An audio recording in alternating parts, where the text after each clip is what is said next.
This film is purely fictional. Please do not imitate it. Your like and subscribe are the motivation for me to update. Chapter 1. A child fell from the tree. Daki.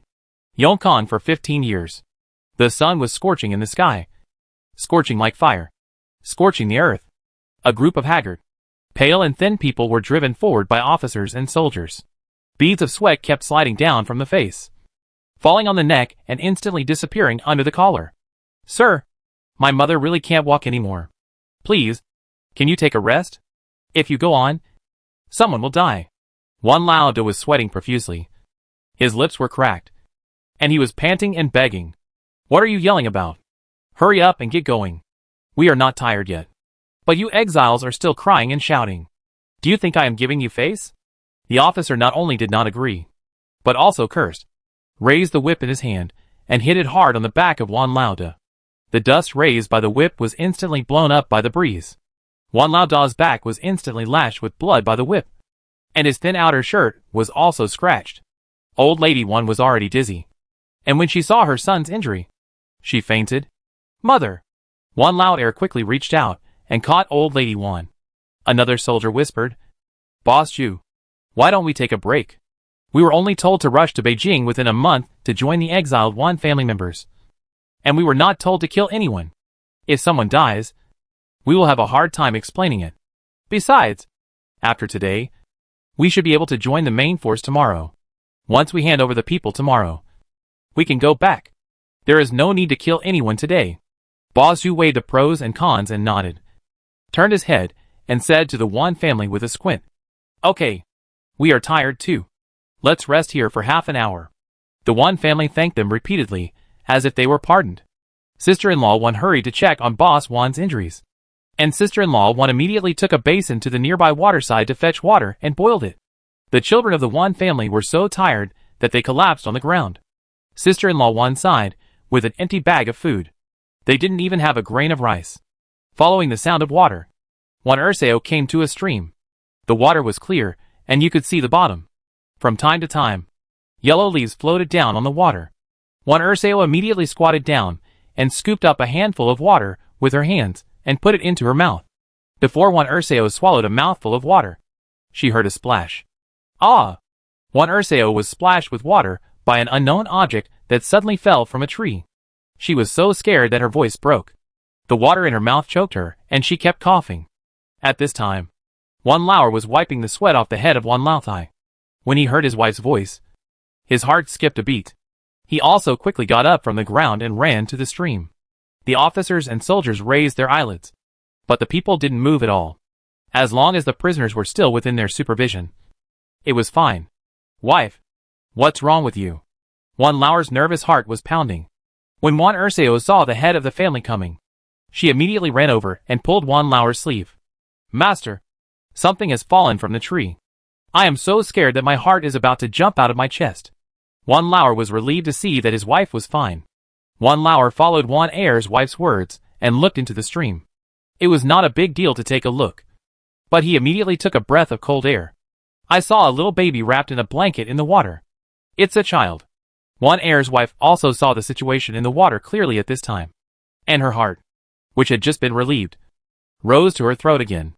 Wan Dasao had already stepped into the water a few steps, without even taking off his shoes, and waded directly into the water. This is a 2-meter wide stream, and the stream is half a person deep, just above Wan Dasao's waist. Wan Dasao reached out to pick up the child, but the child fell from a height. But there was no cry, and Wan Dasao's heart couldn't help but beat. He didn't think much, and immediately carried the child back to the shore. Mother of the child. It's a girl. Wan Dasao shouted nervously and worriedly. Wan Dasao took the child nervously. The child was wearing a pink dress, which was wet and dripping. Wan Dasao wanted to take off the child's clothes, but after a long time, the child didn't make any sound. Wan Dasao realized something was wrong. She hurriedly touched the child's nose and saw that there was still a weak breath. So Wan Dasao turned the child upside down. One hand held the baby's chubby little feet. The other hand gently patted the baby's back. After a long time, she finally heard a wow. Wan Dasao's heart was tightened and relaxed. She quickly straightened the child and looked at the child carefully. The baby in her arms was about 1 year old, and at this time, He was crying with a pink mouth. The child was obviously hungry, so his cry was not so loud. The milky white face was chubby. The hair was black and shiny, and the long eyelashes kept shaking with the cry. The whole baby was pink and tender against the pink clothes, which was very cute. The girl was wearing a gold necklace around her neck, and under the necklace was a pure gold a treasure necklace lock. 2 words were engraved on the lock, Furue. Wan Dasao glanced around and quickly took off the child's gold necklace and stuffed it into Wan Lao's hand. Master, keep this well. Don't let anyone find it. Maybe it will be useful in the future. This child exudes a sense of wealth and nobility in both appearance and clothing. I don't know why she fell from the tree, and she fell right in front of me, which shows that she is destined to be with us. Since the birth of Wan, our second house has not had any children in these years. Now God has mercy on me and has given me such a beautiful girl from the tree. I want to raise this child. From now on, she will be called Fubao. Wan Dasao held little Fubao and felt that the fatigue and sadness of these days had dissipated a lot. Mother, if we were at home, I would have nothing to say if you adopted the child. But now we are in exile. Our future is uncertain, and the food at home has run out. We can't raise this child.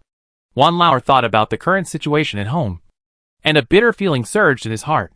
Xiao Fubao heard the conversation between the couple and immediately stretched out his chubby little hands to grab Wan Dasao's clothes. Xiao Fubao felt that there was a kind of breath on Wan Dasao that made her feel at ease. Wan Dasao noticed Xiao Fubao movements, looked down at Xiao Fubao, and found that the child was blinking at her with his round and bright eyes. Cool? Xiao Fubao pronunciation was unclear, and his baby voice was soft and sticky. When he spoke, there was still shiny saliva hanging from the corners of his mouth, which made his whole mouth even more pink and cute. Wan Dasao's heart, which was still wavering, was immediately melted by Xiao Fubao. She changed her mind, and she must adopt Xiao Fubao. Master, I'm going to raise little Fubao. Even if we can't support her, we can't leave her here. She's so young. She won't survive tonight. Can you bear it? Wan Lao glanced at little Fubao, who was also looking at Wan Lao. Little Fubao immediately shouted to Wan Lao, "Stick." Then he grinned and smiled silently at Wan Lao, revealing a row of millet teeth, 2 shallow dimples on his chubby face, and a pair of big eyes curved into 2 crescents. She looked soft and cute, melting people's hearts. Wan Lao's heart was also soft when he saw it, and he immediately gave up. Then let's take the child back first. But even if the 2 of us agree, it's useless. We haven't separated yet, and the eldest sister-in-law is a troublemaker. I think this is a long shot. Wan Lao followed Wan Er's sister-in-law one after the other, and the couple walked back worriedly. There was silence in the resting place of the Wan family. The family was tired and hungry, and didn't want to talk. Everyone was like eggplants hit by frost, wilting and lying on the ground. Wan Dasao brought the child back, as if a tornado blew on the calm lake. The Wan family members, who were still lying slowly, sat up from the ground and looked at the little girl in Wan Dasao's arms. Second brother's wife, what are you crazy about? There is no food at home, and you brought back a half-dead girl. What are you going to feed her with? Did you bring her back to be our rations? I'm starving, so you should stew this kid quickly. I think she's much fatter than our kid. Wan Dasao took the lead and accused Wan Dasao, with a hint of viciousness and calculation in her eyes. The officers and soldiers also looked at the little girl in Wan Dasao's hands with sharp eyes. They haven't eaten meat for a month. Chapter 2 Soldiers fight for food. Faced with the threat from Wan Dasao, Wan Dasao immediately tightened the child in her hands and turned her body to hide little Fubao. Sister-in-law, are you kidding? The family has already run out of food. Where can we get food for the child? You don't have to worry about the child snatching food from you. If there is food in the future, I and the child's father will give some to Fubao, and I will never touch any of your rations. Wan Dasao watched Fubao shrink in Wan Dasao's arms, timidly covering his big eyes and sticking out his little butt, and his heart was immediately pierced by a needle. This child must have been scared, and no one knew what had happened to him. Sister-in-law, the child's mother is right. This 1-year-old child, how much can he eat? It is still unknown whether we could all get to the destination alive. Sister-in-law, you should save some energy for a while to hurry on the road? Wan Lao quickly joined in, but Wan Dasao stared at Fubao. Her stomach growled with hunger. She felt dizzy. Even if she died, she wanted to die full. looking at the white and tender little Fubao. Wan Dasao couldn't help but have no other thoughts. Didn't she see others eating children on the way to escape famine? Wan Dasao wanted to take the child aside to take off the child's clothes and wring them dry, but was blocked by a figure. You are exiles now. You are not allowed to adopt children. Give the child to me. Zhu Laoda's body just blocked in front of Wan Dasao, stretched out a calloused hand, and looked at Wan Dasao steadily. The other people in the Wan family were sweating for the second house. But Wan Dasao showed a successful smile on her face. Wan Dasao was very afraid in her heart. She dared to confront Wan Dasao, but she didn't dare to confront the official. Wan Dasao took a step back unconsciously while holding little Fubao, and had no intention of letting go of little Fubao. Wan Lao Er took the opportunity to block in front of Wan Dasao. Sir, please be kind. The child is still young. If we don't save her, she will be eaten by wolves tonight. As the saying goes, saving a life is better than building a 7-story pagoda. Please do a good deed today and spare this girl's life. Then you will have a prosperous career in the future. Wan Lao was humble and said all the nice things. But Zhu Laoda didn't buy it at all. He was also angry at the behavior of the couple in the second room of the Wan family. Zhu Laoda immediately raised the whip in his hand and was about to hit Wan Lao in the face. If this whip really hit his face, it would definitely be skin and flesh, leaving scars for life. Ah! Rabbit. What a big rabbit. Don't run. Hurry up. I caught the rabbit's hair. Ah! Who caught my foot? Ouch! Whose butt is sitting on my head? My hand?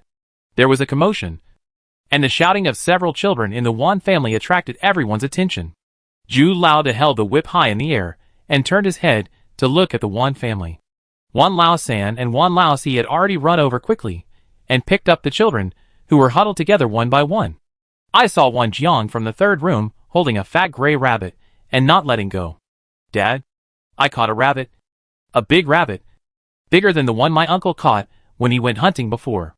Wan Jiang's face was bruised by the other children, but he was excited. Wan Lao San pulled his son up from the ground, but Wan Jiang held the rabbit tightly. Let go. The rabbit has been crushed to death by you guys. It can't run away. Wan Jiang reluctantly let go of his hand, but his eyes never left the rabbit. He was already imagining that he would be able to eat the delicious rabbit meat in a while. As soon as Wan Lao San lifted the rabbit up, it was snatched away by a strong hand. You guys deserve to eat this rabbit? You don't even take the initiative to honor us. You're just dreaming all day long. You're a bunch of exiles who don't know how high the sky is and how deep the earth is.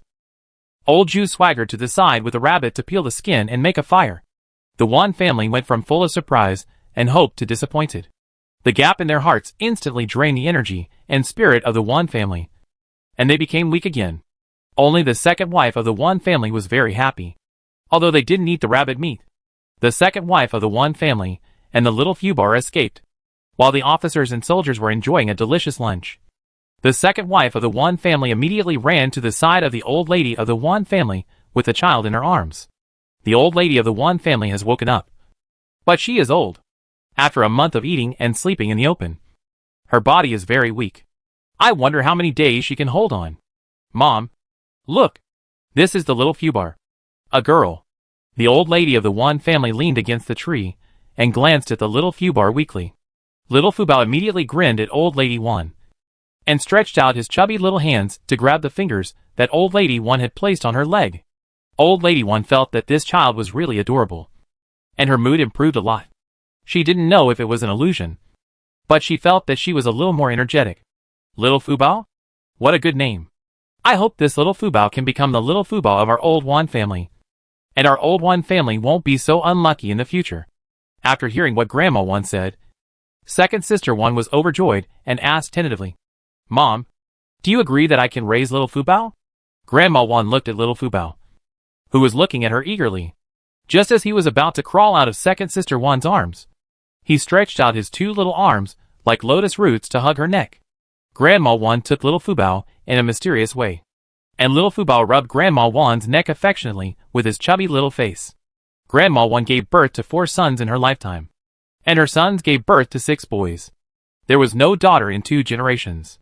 At this time, she was touched by little Fubao's actions and nodded and said, It's okay to raise a child. Mom has no objection, but you have to treat her well. How could second sister Wan disagree? She nodded happily and agreed. Mom, don't worry. Little Fubao will be my daughter in the future. Little Fubao got Grandma Wan's affirmation and quickly lay on Grandma Wan's face and rubbed Grandma Wan's saliva all over her face. Grandma Wan finally showed her first smile in many days. Oh, our little Fubao. You like Grandma so much. Little Fubao nodded quickly. Ah. Come here. Grandma Wan heard little Fubao calling her grandma. Her voice was soft and sticky, and she liked little Fubao even more. And the depression in her heart also dissipated a lot. It's a pity that such a pitiful girl came at the wrong time. She will suffer if she follows us. Alas. Grandma Wan thought about the uncertain future of her family, and her heart was worried again. Come here. Ruru. Little Fubao stretched out a fleshy little finger and pointed behind Grandma Wan. Grandma Wan and Wan Dasao looked at the big tree behind Grandma Wan at the same time, and saw a pheasant squatting in the grass not far from the big tree and laying eggs. Mom! Pheasant! Wan Dasao was too surprised and excitedly grabbed Grandma Wan's arm. What are you still standing there for? Go and catch it. Mrs. Wan had never expected that they had just caught a big fat rabbit weighing 7 or 8 kilograms.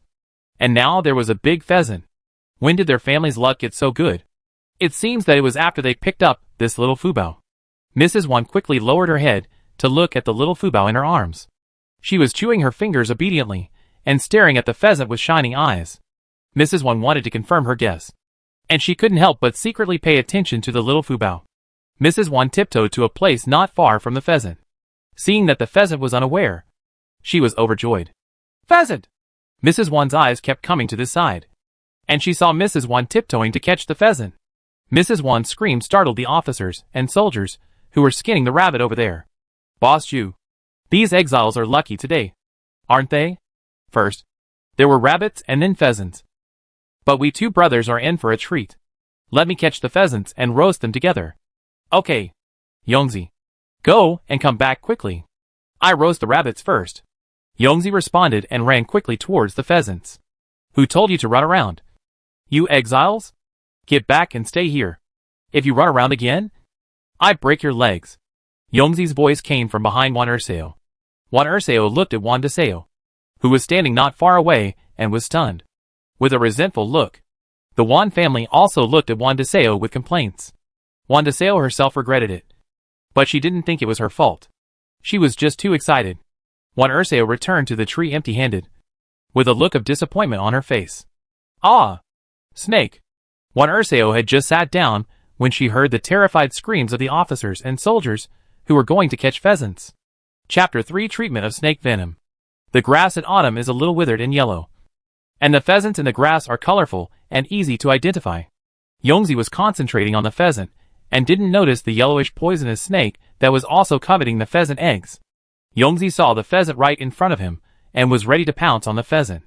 Suddenly he felt a sharp pain in his calf and looked down to see a poisonous snake with a color similar to that of mud twisting its body to drill into the grass. Yongzi's expression changed drastically. This is a gray earth snake, because the color is similar to mud and it often lingers in a ball. It is easy to be mistaken for a clod of earth.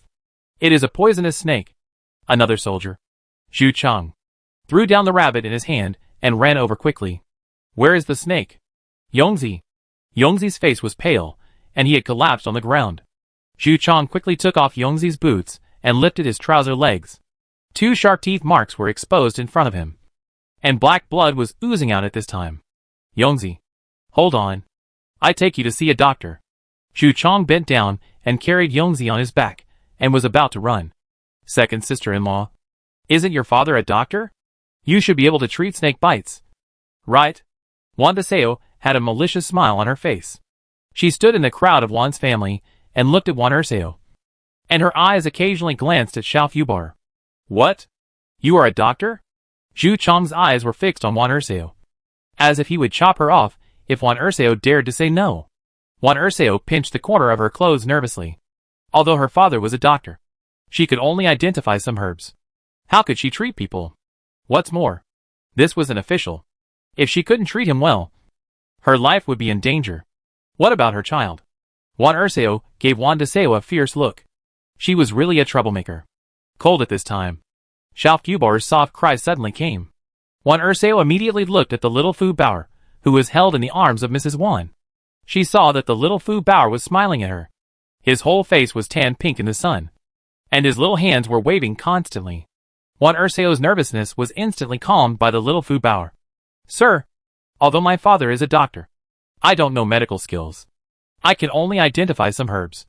If you want me to treat him, I can only try it reluctantly. What are you talking about? Hurry up.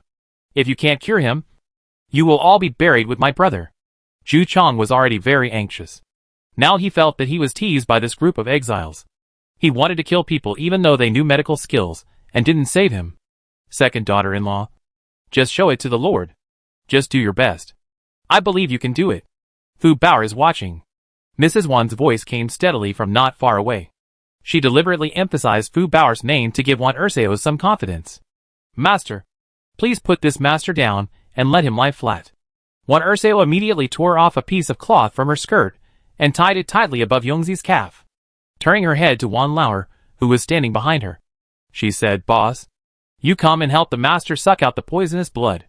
Wan Lauer lay on Yongzi's legs without hesitation and began to suck out the poisonous blood. After sucking more than a dozen times, the blood he spit out turned bright red. And Wan Dasao shouted, Stop! Master! It's enough. You go to the river to rinse your mouth. After watching Wan Lauer leave, Wan Dasao hurried to find herbs nearby. What are you doing? My brother hasn't been cured yet. Where are you going? Zhu Chong pulled Wan Dasao back, who was about to leave. Because of the excessive force, Wan Dasao sat down on the ground. The ground was a hard lump of earth, and Wan Dasao didn't get up for a long time. Second sister-in-law, are you okay? Wan Dasao hurried up to help him up. Liang. Mother. Two voices sounded at the same time. One was Xiao Fubao, and the other was Wan Wen, the son of Wan Dasao. Mother is fine. Wan Dasao smiled gently at the two children, and thanked Wan Dasao who was supporting her. Thank you. Third brother and sister-in-law. Wan Dasao patted the dirt on her body, looked up at Zhu Chong, and saw that he was staring at her angrily. She was frightened and lowered her head quickly. Sir, this sir just cleaned the poisonous blood. But there is still residual poison in the blood. We must find herbs to apply it quickly. Zhu Chong saw that he had misunderstood Wan Dasao, and his face was a little embarrassed. But it quickly flashed away. Then what are you still doing here? Why don't you go? If something happens to my brother, I will still chop you up. Wan Dasao agreed and immediately went to the nearby damp place to look for Viola yedoensis.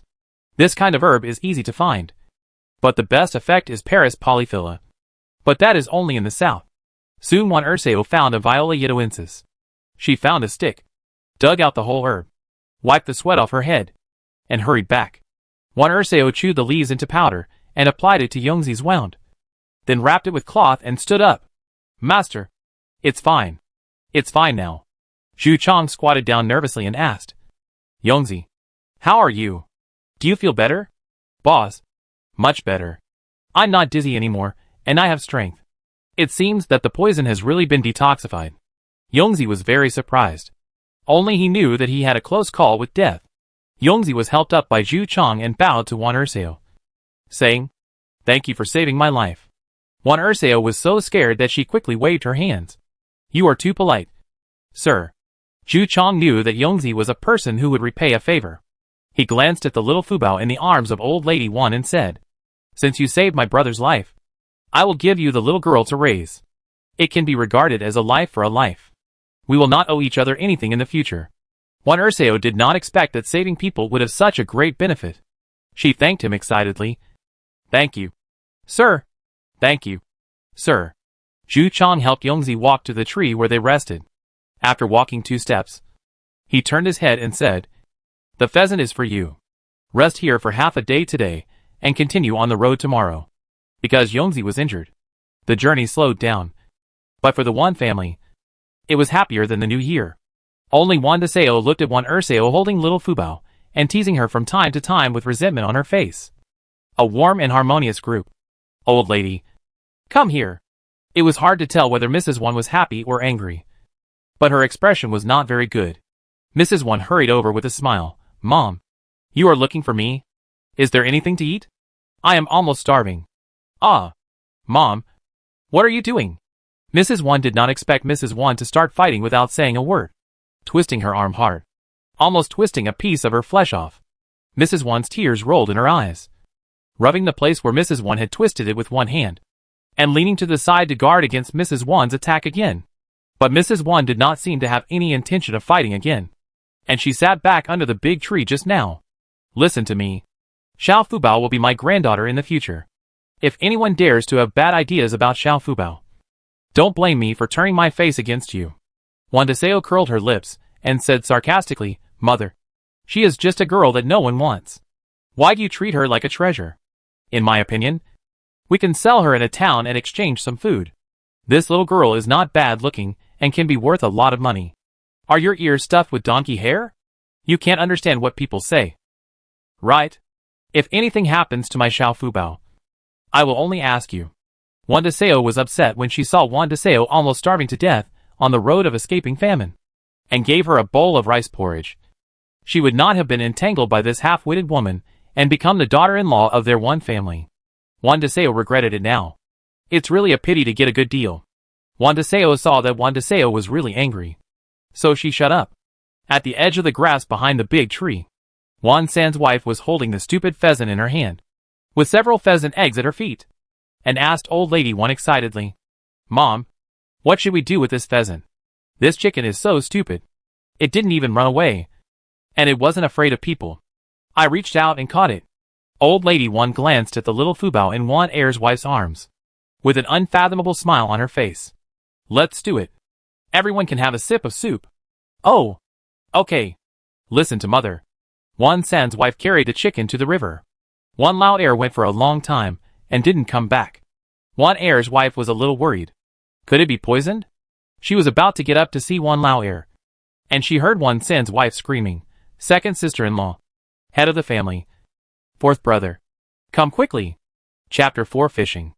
Wan Ersao's heart was hanging in the air, and was immediately pulled to the root of her tongue by Wan Sansao's scream. Mom, please help me watch Xiao Fubao. I go see what's going on.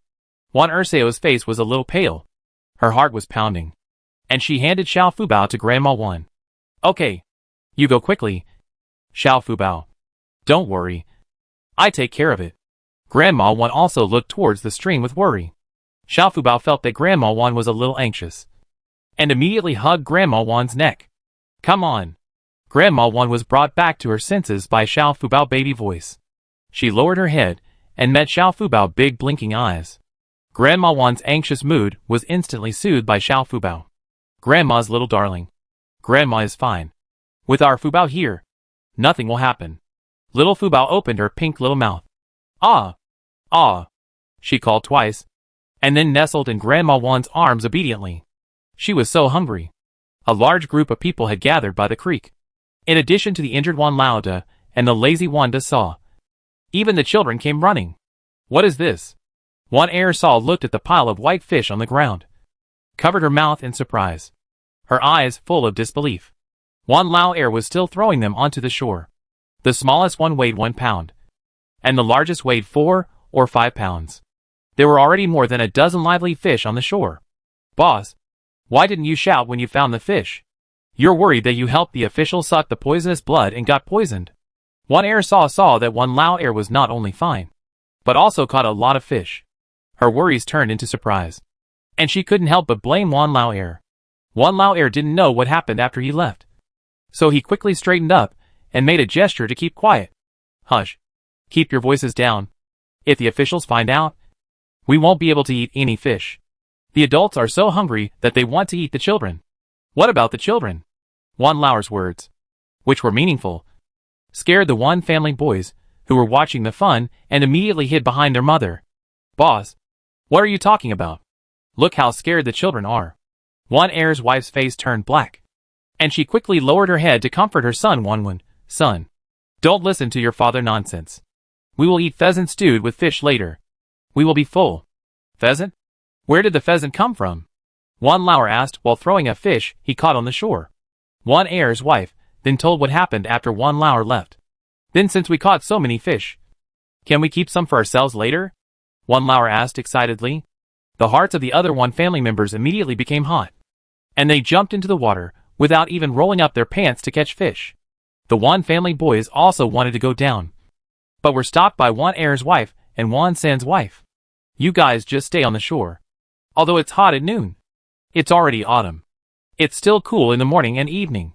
You can't do anything rash. We are not like at home without a doctor. Wan Dasao sternly warned. Lu from Wan Laoxi's family stared at the fish with shining eyes, and her little hand couldn't help but touch her flat belly. Wan Dasao saw it, walked to Lu and said softly, "Fourth brother's wife, I ask your third sister-in-law to cook you fish soup later. It's a pity that you and Laoxi have only been married for half a year, and you were implicated and exiled by the Wan family in the capital just after you got pregnant.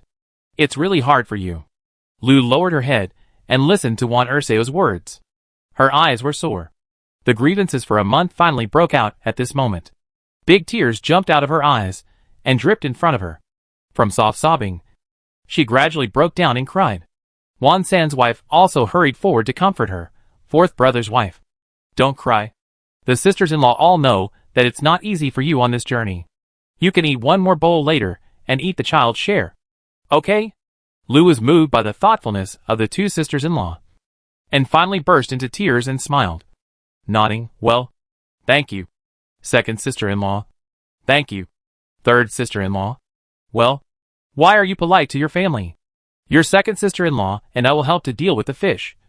You can sit next to you and rest. Pregnant women can't smell the fishy smell." Lu's heart was slowly soaked by the streams of warm water, and she deeply realized that as long as the family is united and friendly, there is no obstacle that cannot be overcome. The three men in the water listened to the conversation of the women on the shore. Wan Laoxi looked up and looked at Wan Air's wife and Wan San's wife with gratitude. How could he not feel sorry for his wife? The two had just been married for a few months, and it was the time when they were in love. But they were exiled.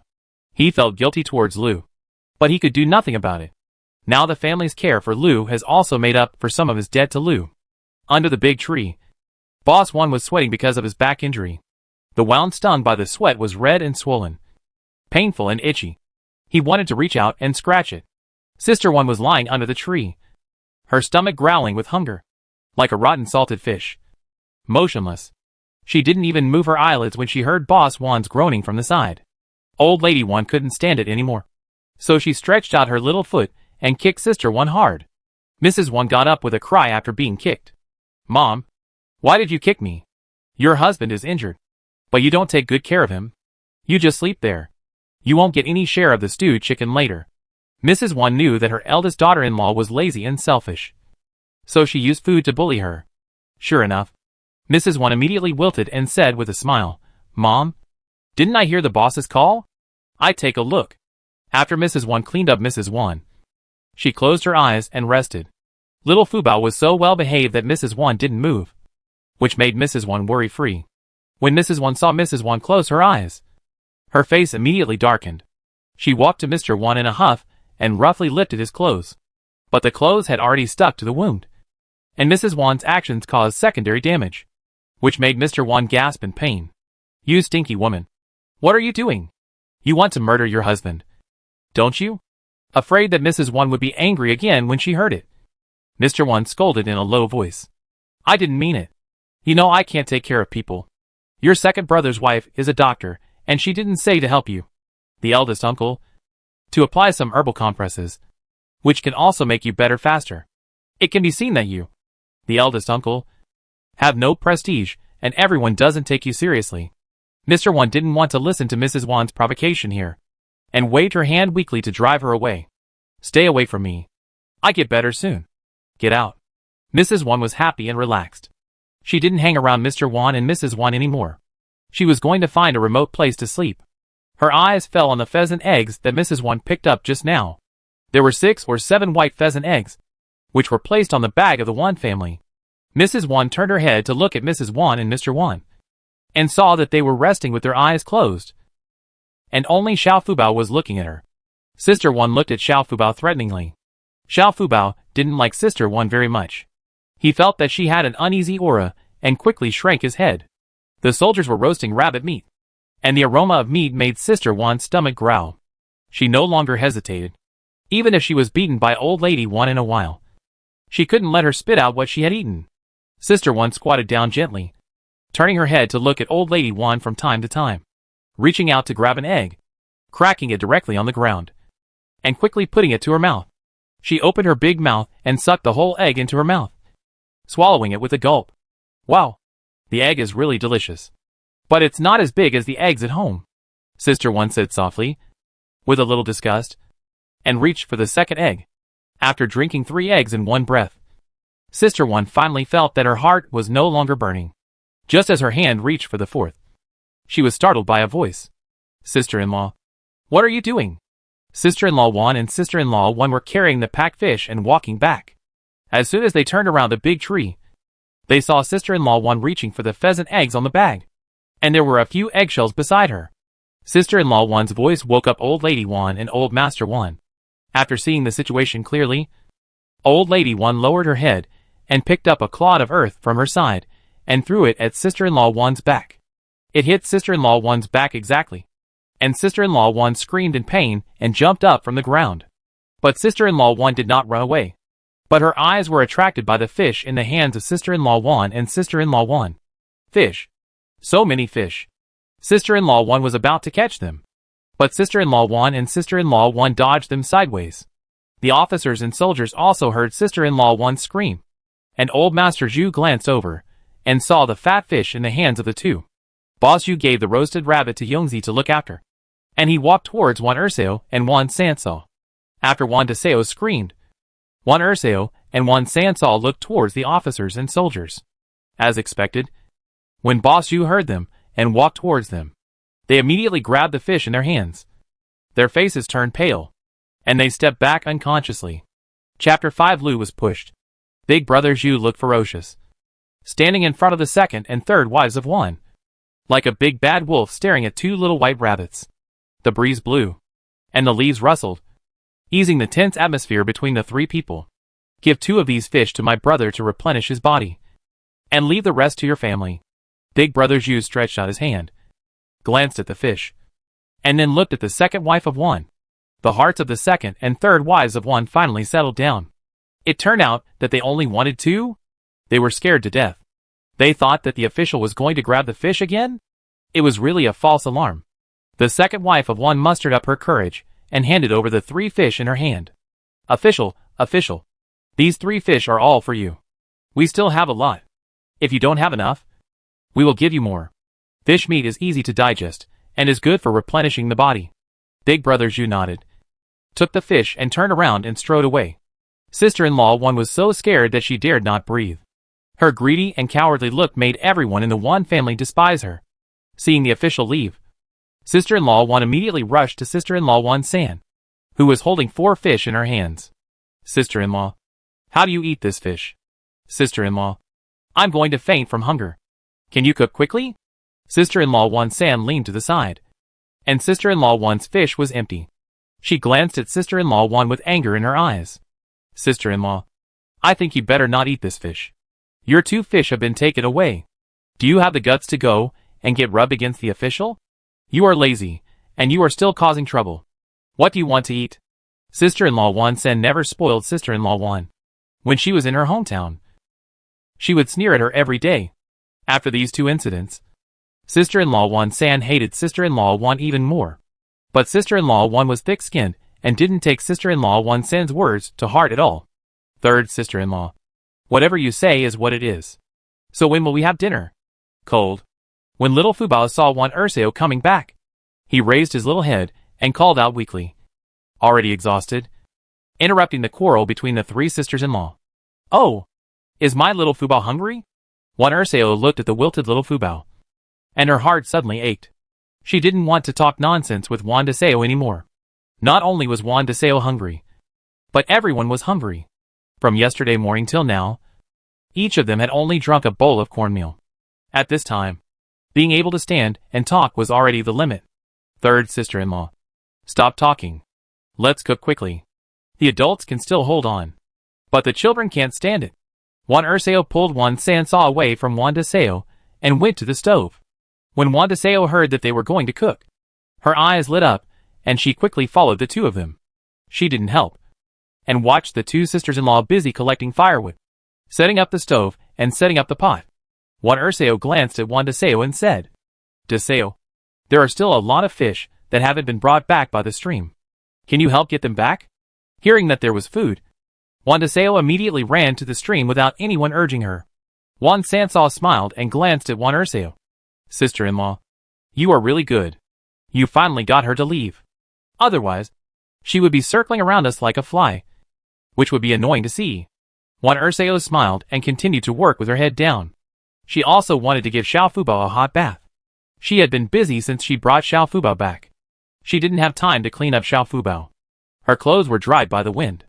By the stream, the children also helped to process the fish. The fish in the stream were also caught by the 3 brothers of the Wan family. Looking at the results on the shore, the brothers' faces were filled with satisfied smiles. Where are the fish? The second brother's wife said, there are a lot of fish. I help get them. Wan Dasao's voice arrived before she arrived. The 3 children of the eldest wife, Wan Quan, Wan Shuang and Wan Qi, heard the voice of Wan Dasao and stood up to look over. Mom, here, we have already dealt with several fish. Can you take them back first? Wan Dasao had already seen a pile of fish piled up in the grass on the shore, with dozens of fish of all sizes. My mother, you have made a fortune now, and you can finally have a full stomach. Wan Dasao looked at the white fish and her mouth was drooling. Haha. Auntie is drooling. Shame on you. The youngest one who stood aside without working, watching Wan Dasao's saliva flowing to her chest, and couldn't help laughing, and even put his fingers on his little face to shame on her. Wan Dasao was laughed at by a child, and she felt embarrassed no matter how thick-skinned she was. So she reached out and grabbed Wanhu's ears. While beating him, he scolded, You little bastard. Do you have any respect for the inferior? I am your aunt. How dare you mock me? I will teach you a lesson on behalf of your mother today. As he said that, he slapped Wanhu's buttocks with his other big hand. Sister-in-law, Wanhu is only 5 years old. Still a naughty child. Don't bother with him. Don't hurt the child. You see his ears are red from you pulling them. Wanhu cried loudly in pain. Lu couldn't bear to see it, and hurried forward to dissuade him. She reached out to pull Wan Dasao's hand. Wan Dasao was angry. Although she was lazy, greedy, and selfish, but she was not stupid. The whole family disliked her. How could she not see it? Now even a little kid was stepping on her head. She just wanted to vent her anger. When Mrs. Wan saw Lu coming up to stop them, she just wanted to teach Lu a lesson. She pushed Lu away with all her strength. The shore was not flat to begin with, and Lu stumbled back several steps, tripped by a stone, and fell backwards. This scene happened to be seen by Wan Laosi, who was so scared that his eyes almost fell into the water. Wife! Wan Laosi roared, wishing he could use the clone technique. But the resistance in the water was already great, and he couldn't run as fast as on the shore. He watched Lu fall to the side of the stream. But fortunately, half of Lu fell in the water, greatly reducing the impact of the ground. Wan Laosi ran over with all his strength and helped Lu up. His face was full of anxiety and worry. Wife, how are you? Are you feeling uncomfortable anywhere? Wan Laosi was in a panic, not knowing where to look, and his 2 eyes were not enough. Lu was so scared that she started crying softly. She was carrying the first child of their 4th room, and if she lost it today, she would be heartbroken. Boss, take me back first, and let my second sister-in-law take a look at me later. Although my second sister-in-law is not a doctor, she knows more than us, Lu said while sobbing, breaking Wan Laosi's heart. Wan Laosi really wanted to slap Wan Dasao to death. But now his wife was important, so he would settle accounts with Wan Dasao later. Wan Laosan also came out of the water and pushed Wan Dasao away. Wan Dasao was pushed to the ground by Wan Laosan. Wan Dasao knew that she had caused trouble, and she did not expect Lu to be so weak that she fell down after being pushed. Wan Dasao rolled her eyes and began to cry loudly. Wan Laosan was so angry that his temples were throbbing. Sister-in-law, you beat the child, and you're still crying? Even if you make a scene again today, I ask you for an explanation. Look at how you twisted Huzi's ears? Wanhu cried and sobbed, covering his ears with one hand, and threw himself into Wan Laosan's arms. Dad, my ears hurt so much, and my aunt still spanked me. My aunt bullied the child. My aunt is a bad person, and she pushed forth aunt. Wan Laosan usually didn't want to beat the child, But he didn't expect that the child would suffer at the hands of Wan Dasao. It was really chilling. Lao San. I beat the child to discipline him for you. You dared to hit me. Your sister-in-law. I sue you for molestation. When Wan Lao San heard what Wan Dasao said, he felt like he was struck by lightning. He looked at Wan Dasao in disbelief. She had freckles on her face, dark skin, and triangular eyes. He molested her? Wan Lao San felt sick and quickly rubbed his hands on his body. Wan Lao San knew that he was no match for Wan Dasao. So he quickly picked up Wan Hu and went back. Wan Lao Er and the children quickly cleaned up the remaining fish. And without even a glance at Wan Dasao, he left with the children. Only Wan Dasao was left alone to throw a tantrum. Wan Dasao howled for a long time. And when no one paid attention to her, she opened her eyes and saw that no one was left. Thinking of the fish, she got up and ran back quickly. When Wan Laosi came back with Lu, he scared the old lady Wan and the second and third sisters of Wan. Second sister-in-law, please check on my wife. She was pushed down by the eldest sister-in-law. Wan Laosi looked anxious and gently placed Lu on the stone under the tree. Wan Ersao dropped the work in her hands and hurried over. Fourth sister-in-law, do you feel uncomfortable anywhere? Lu felt it carefully and shook her head. I don't feel uncomfortable for the time being. Just my heart is pounding. Then it's nothing serious. Eat more to replenish your body. You lack nutrition. I ask your third sister-in-law to boil those eggs and save them for you and little Fubao. Lu said embarrassedly. Second sister-in-law, this can't be done. There are so many children at home. Fubao is still so young and needs nutrition. Give them all to Fubao. Second sister-in-law Wan was relieved to see that Lu was just frightened and was not seriously injured. When the eldest sister-in-law Wan ran back panting, she saw everyone looking at her. Chapter 6. Sister Wan was punished to kneel under the big tree.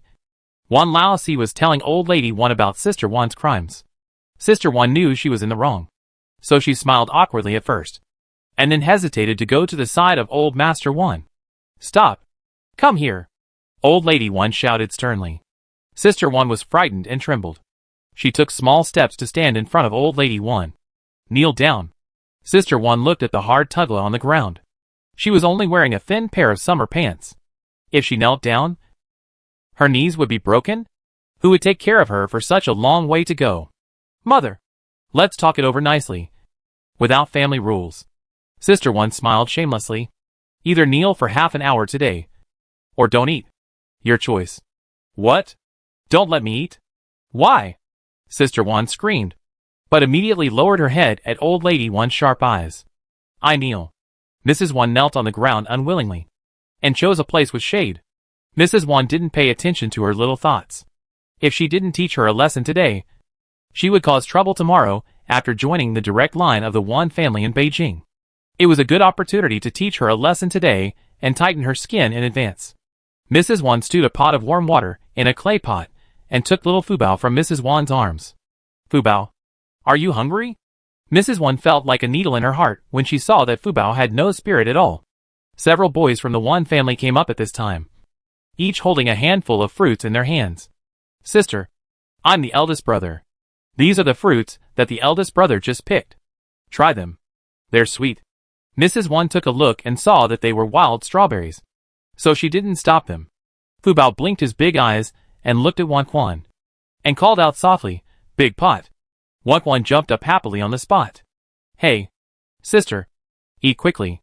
Watching Xiao Fubao's little fleshy hand grab a red fruit from his black claws and put it into his mouth, Wan Quan was happier than eating it himself. It was the first time for Xiao Fubao to eat wild fruit, but the wild strawberries were juicy, and the sweet taste immediately made Xiao Fubao open his eyes wide. Good. Xiao Fubao stretched out his little hand and grabbed two more and put them into his mouth. His chubby little face moved, and his mouth kept flowing with shiny saliva. The eyes also curved into crescents. And the other brothers who watched offered their own fruits. Sister, I am the second brother. Eat the second brothers. Sister, I am the third brother. Your real brother. Look at the big and red ones picked for you by the third brother. Huh? What real brother? We are all real brothers. Sister, I am the fourth brother. Remember? Xiao Fubao nodded and grinned. Ah! Ah! And shouted twice. 4 pots. The fourth brother Wan Jiang happily touched Fubao's face. His sister's face was so smooth. It was still chubby and pink. He really wanted to touch it again, but was pushed away by Wanshi. It's my turn. It's my turn. Sister. I'm the fifth brother. The most beautiful. Remember? Little Fubao nodded his head immediately. His eyes were too busy. And me? I'm the sixth brother one who. I take my sister to get bird eggs in the future. Little Fubao clapped his hands happily. And his two short legs kicked twice excitedly. Okay. Your sister is going to take a bath. You stinky boys stay away. Wan Dasao smiled, and drove the group of little kids away. Wan Dasao took out a torn bed sheet, and wrapped little Fubao up. And then began to undress her from the inside. Looking at little Fubao little fat. His arms and legs were as white and tender as lotus roots. Which was really adorable. Wan Dasao used a towel to carefully wipe Fubao. Especially under the armpits and thighs. Which are most prone to sweating. If they are not wiped clean, they will be stung and get a rash. Little Fubao must be uncomfortable. Wan Dasao suddenly found a red carp birthmark on the back of little Fubao, which was lifelike. Wan Dasao looked up and saw that no one noticed. So she quickly wrapped up little Fubao and put on his clothes. The meal is ready. Before Wan Dasao shouted. A group of kids circling around the pot were already shouting. A large pot of milky white fish soup. Half a pot of fish meat. Because there were enough fish. The pheasant was not stewed. Although the Wan family was so hungry that they could eat a cow. They still waited for Grandma Wan to start eating first before everyone started eating. Grandma Wan was helped over by Lu. And the eldest brother Wan was also helped to sit up by several brothers. Wan Dasao quickly put a broken bundle under Grandma Wan's buttocks. Everyone sat around the pot, eagerly watching Old Lady Wan start eating. Let's eat. Old Lady Wan gave the order. And more than a dozen pairs of chopsticks were inserted into the pot. Sister Wan gobbled the food up, filling her bowl to the brim, and kept digging chopsticks into the pot. There were a lot of fish today, and Sister Wan San cooked enough for the whole family. So Old Lady Wan didn't care about Sister Wan, but she was very contemptuous in her heart. Wan Dasao picked up a few pieces of fish meat from the belly, and fed them to Xiao Fubao in small bites. Xiao Fubao was extremely hungry. He grabbed the bowl in Wan Dasao's hand with one hand, and pulled the chopsticks in Wan Dasao's hand with the other hand. He kept making ah sounds from his mouth. Wan Dasao was afraid of scalding Xiao Fubao. So she quickly spread Xiao Fubao's little fingers one by one and moved the bowl away. Fubao, be good. Mommy will feed you. Don't worry. I give you enough. Xiao Fubao looked at the fish meat in the bowl eagerly, and nodded his head quickly. Wan Dasao blew the fish meat warm, and sent it into Xiao Fubao's mouth. Xiao Fubao chewed it a few times and swallowed it. Good boy. Chew it a few more times before swallowing it. Otherwise you will have indigestion in a while. Although fish meat is easy to digest. Fubao is still young after all. And Wan Dasao is worried that the child will have food accumulation. After feeding him 4 or 5 pieces of fish meat, Xiao Fubao was not so anxious to eat, and began to play with his hands when he had time. Liang. She. Little Fubao pushed the bowl to Wan Dasao's mouth, signaling Wan Dasao to eat too. Oh! Our little Fubao knows how to love his mother at such a young age? Okay. Mother will eat too.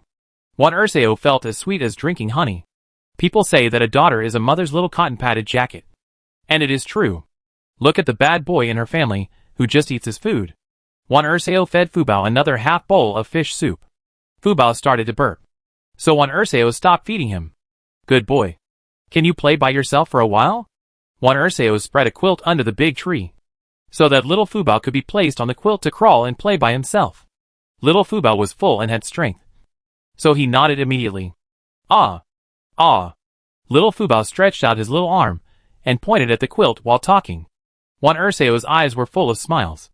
This child is really smart. After settling little Fubao, Wan Dasao went to start eating. The whole pot of fish was eaten up by the family.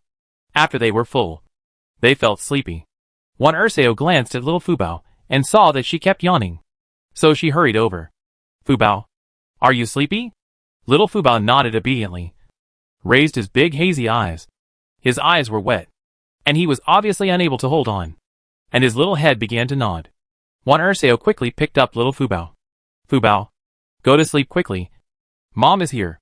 Little Fubao was in Wan Dasao's arms, smelling the scent of Wan Dasao, and felt very safe. He fell asleep soon. Mother, I put little Fubao next to you. You can hug her and rest together. I go help my third brother, and his wife fry all the fish into dried fish. Dry them while there's still sun. And we have dry food to eat on the road. Old lady one waved her hand. Go, Fubao.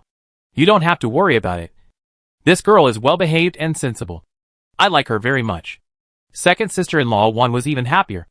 Fubao life at home would definitely be much better in the future if she could be favored by the old lady. Lu was driven away by third sister-in-law Wan to rest because she was pregnant. And eldest sister-in-law Wan didn't come here at all. After dinner, she found a shade to lie down and snore. Second sister-in-law Wan and third sister-in-law Wan worked hard for an afternoon, and finally made the fish and pheasant into dried meat, which was easy to carry.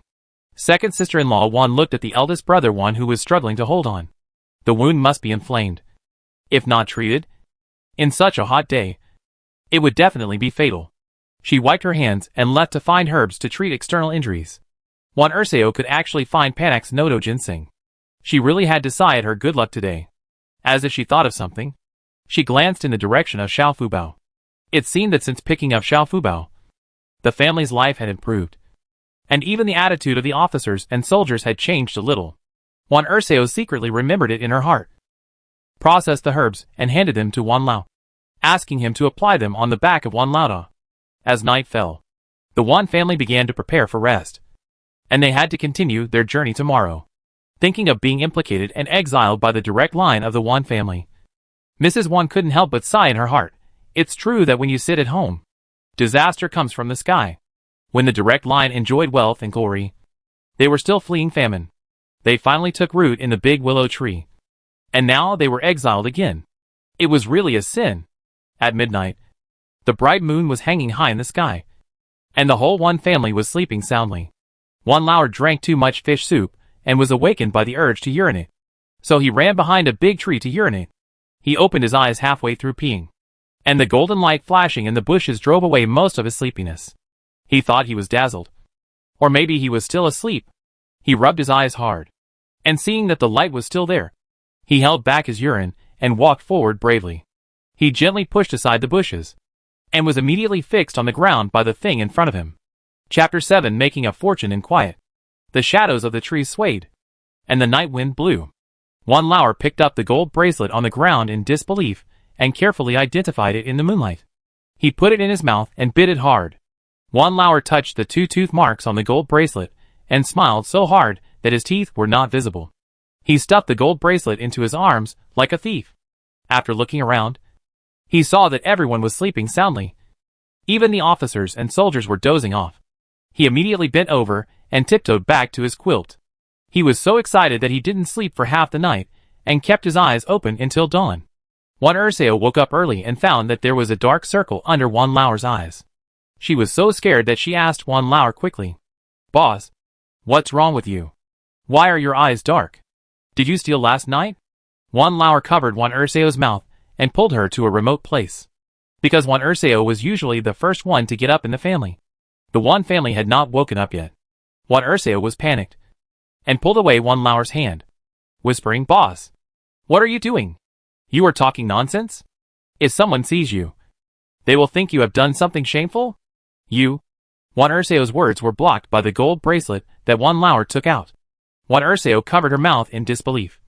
Her eyes were straight, as if they were glued to the bracelet, and she couldn't move her eyes away. "Boss, are you really a thief?" Wan Dasao was terrified, and her heart was in turmoil. "What nonsense are you talking about? I picked it up. I was awakened by the urge to pee in the middle of the night. I went to the bushes to pee, and found it shining on the ground. I didn't sleep for the rest of the night after picking it up. Look at my dark circles." Wan Dasao heard it, reached out and took the gold bracelet, and saw that there were two teeth marks on it. She knew that it was bitten by Wan Lao. She took it in her hand and looked at it again and again. It was like a dream. "Master, how much do you think this bracelet is worth? I have never seen such a big gold bracelet in my life. Oh my God, we are rich." Wan Lao heard the sound of someone in the Wan family getting up, and quickly stuffed the gold bracelet into Wan Heir's wife's arms. Someone got up. "No more talk. Wife, you can secretly give the gold bracelet to mother later. I'm going to catch up on some sleep first." Wan Lao told Wan Heir's wife, and ran away immediately. He rested for half a day yesterday, and he must rush back today. I guess there is no rest. Now it's Wan Heir's wife's turn to be nervous.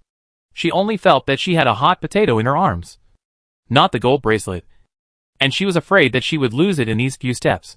Second sister-in-law. Why didn't I find you? So you two ran over there? Wan San's wife first saw Wan Lauer coming back with dark circles under his eyes, and then saw Wan Heir's wife coming back behind him. And she couldn't help but think wrongly. Seeing Wan San's winking eyes, Wan Heir's wife wanted to find a hole to hide in. But she couldn't explain much, so she could only smile awkwardly and hurriedly lowered her head to walk to old lady Wan. Wan San's wife thought Wan Heir's wife was shy, so she laughed softly a few times and went to the stream to fetch water. Old lady Wan had already woken up and was leaning against a big tree to beat her arms. She was old and felt uncomfortable in the morning after sleeping outside all night. Wan Heir's wife glanced at the others. None of them woke up yet. It was only slightly bright. Only one of the officials was taking a nap, and the other one didn't know where he went. It was estimated that he went to the bathroom. Mother, what do you think this is? Wan Heir's wife squatted beside old lady Wan, quickly stuffed the gold bracelet in her arms into old lady Wan's hand, and said in a voice that only the two of them could hear. Mrs. Wan was still feeling a little dizzy, and suddenly her second daughter-in-law stuffed something heavy into her. She looked down and saw that it was a gold bracelet. Mrs. Wan's unclear mind immediately came to her senses. She suddenly looked up and looked around. Seeing that no one was paying attention, she calmly stuffed the gold bracelet into her arms. Second daughter-in-law, where did this come from? After hiding the gold bracelet, Mrs. Wan asked. Mom, the child's father got up last night to pick it up. Mrs. Wan couldn't help but glance at the sleeping little Fubao. Little Fubao was spitting bubbles at this time, and he was sleeping on the mattress with his face up. His chubby, white and tender little feet were exposed outside the quilt, and his round and small toes made people want to kiss him. Mrs. Wan quickly reached out to cover the quilt for Xiao Fubao. Second brother's wife, I have to remind you again. This girl is not ordinary. You have to take good care of her. She is our Wan family's little lucky star. You just need to know about this. As the saying goes, wealth should not be exposed. This blessing is the same. We just need to make a fortune quietly, without showing off to everyone. This is also to protect the little Fubao. Understand? Second sister-in-law Wan nodded immediately. Mom, I know. Don't worry. I understand. From now on, the little Fubao will be an ordinary child. Only the mother and the two of us know. Old lady Wan nodded with satisfaction. Hurry up and help your third brother's wife make breakfast, and prepare enough water. We must travel all day today. Don't let little Fubao get thirsty or hungry. In addition, leave all the eggs from yesterday for little Fubao. And the four sons' wife can eat dried meat. I will personally tell her later that she is an adult and is easy to digest. And Fubao is too young and needs to eat soft food. Okay. I will go to prepare food for Fubao on the road. Wan Dasao felt as sweet as drinking honey. Her little Fubao was really the reincarnation of the little lucky star. After Wan Dasao left, Mrs. Wan touched the gold bracelet on her chest and felt more confident. Since Wan Laosi got married, the family still owed 2 taels of silver to a fellow villager. Until the family was exiled a month ago, the Wan family had no money to pay off the foreign debt, so they had to use the yard to pay off the debt. Anyway, they would not need it in the future. It can be said that the Wan family was penniless when they were exiled, and only had 2 bags of corn flour to survive. Until yesterday. Now I suddenly have a big gold bracelet. Even if I go to the place of exile, I can stand on my feet as soon as possible. Mrs. Wan suddenly became full of hope for the bleak future. She knew that all this was brought by Xiao Fubao. The family hurriedly ate breakfast, and was driven on the road by the soldiers. The eldest brother of the Wan family had an injury on his back, so the task of carrying Mrs. Wan was given to the other 3 brothers of the Wan family. The second sister-in-law of the Wan family held Xiao Fubao all the way. Miraculously, the soldiers did not urge them to walk faster today. I don't know if it was because of Yungzi. The soldiers were not walking fast anyway, because the leg of the soldier had not healed yet. It was almost September now, and the remaining power of the autumn heat made the Wan family miserable. The dirt road, which had not rained for half a month, was cracked by the scorching sun, and the leaves on the roadside gradually turned yellow and drooped. At noon, the foreheads of the Wan family were covered with dense beads of sweat, which gathered into beads as big as beans and flowed down their cheeks, dripping on their lapels, soaking a large area. Little Fubao was also sunburned. His face was red, and he lay listlessly on Wan Dasao's back. Wan Dasao used a torn bed sheet to tie Xiao Fubao to her back, so that Xiao Fubao would be more comfortable, and she would not be too tired. The Wan family's children were also listless, and needed adults to help them from time to time. The youngest, Wan Hu, was only 5 years old. After walking for a whole morning, the little guy was really exhausted. Wan Sansao and Wan Lao San took turns carrying him for a while, so they did not fall behind. The officers and soldiers also cursed from time to time. This damn weather. There is not even a trace of wind. It's hot, and people are scared. At this time, the group was walking on the official road. But there was a steep mountain beside the official road. The mountain seemed to be chopped off in half by an axe, standing upright beside the official road, and the top of the mountain could not be seen. All they could see were large rocks exposed, with scattered trees surviving in the cracks of the rocks and extending outward. Little Fubao suddenly kicked around on Wan Dasao. Fubar, what's wrong? Are you feeling uncomfortable somewhere?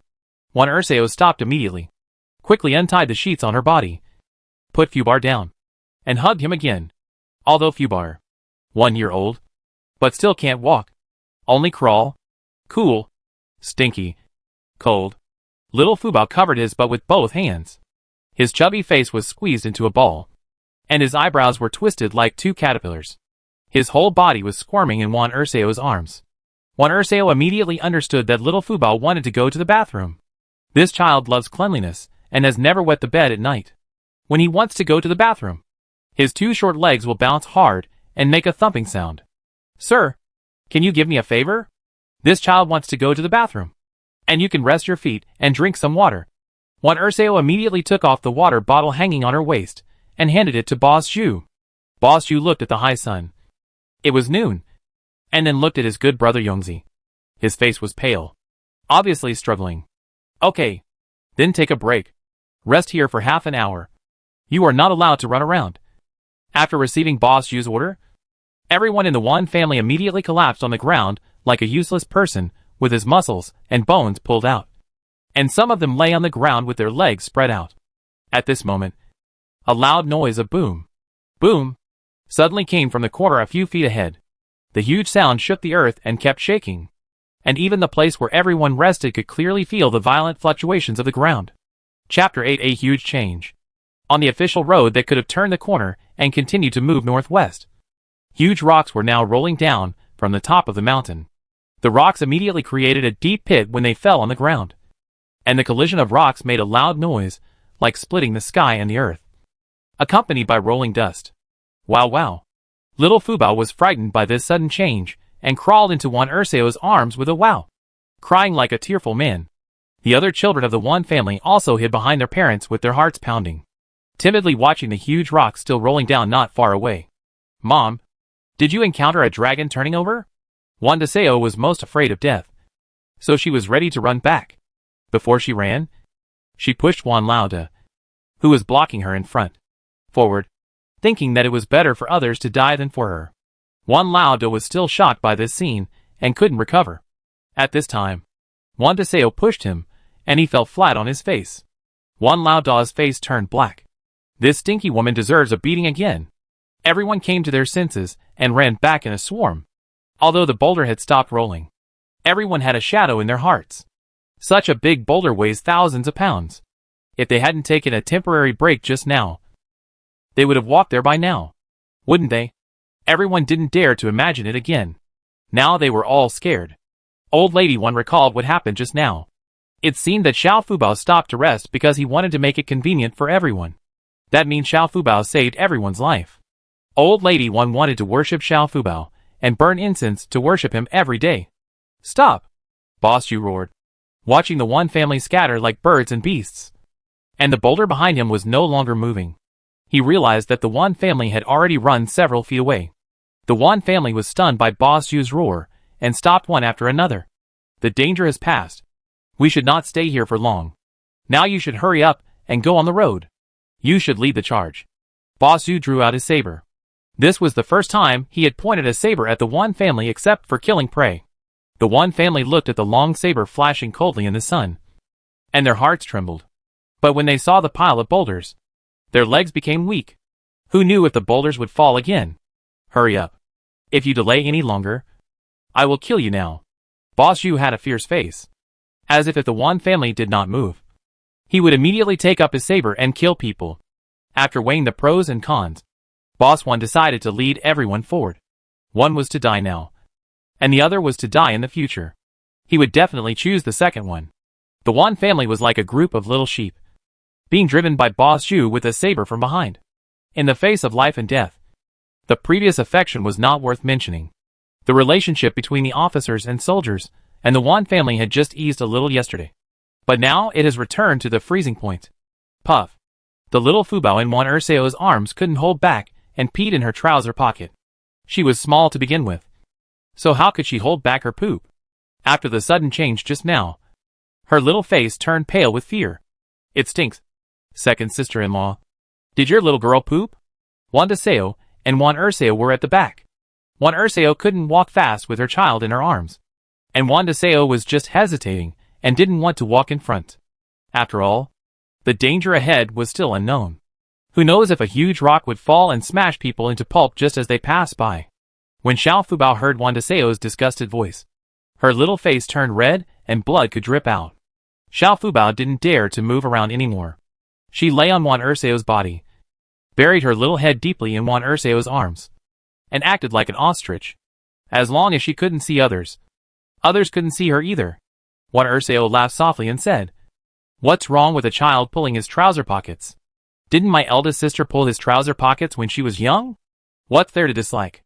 Is it inconvenient for my eldest sister now? It can only go in but not out."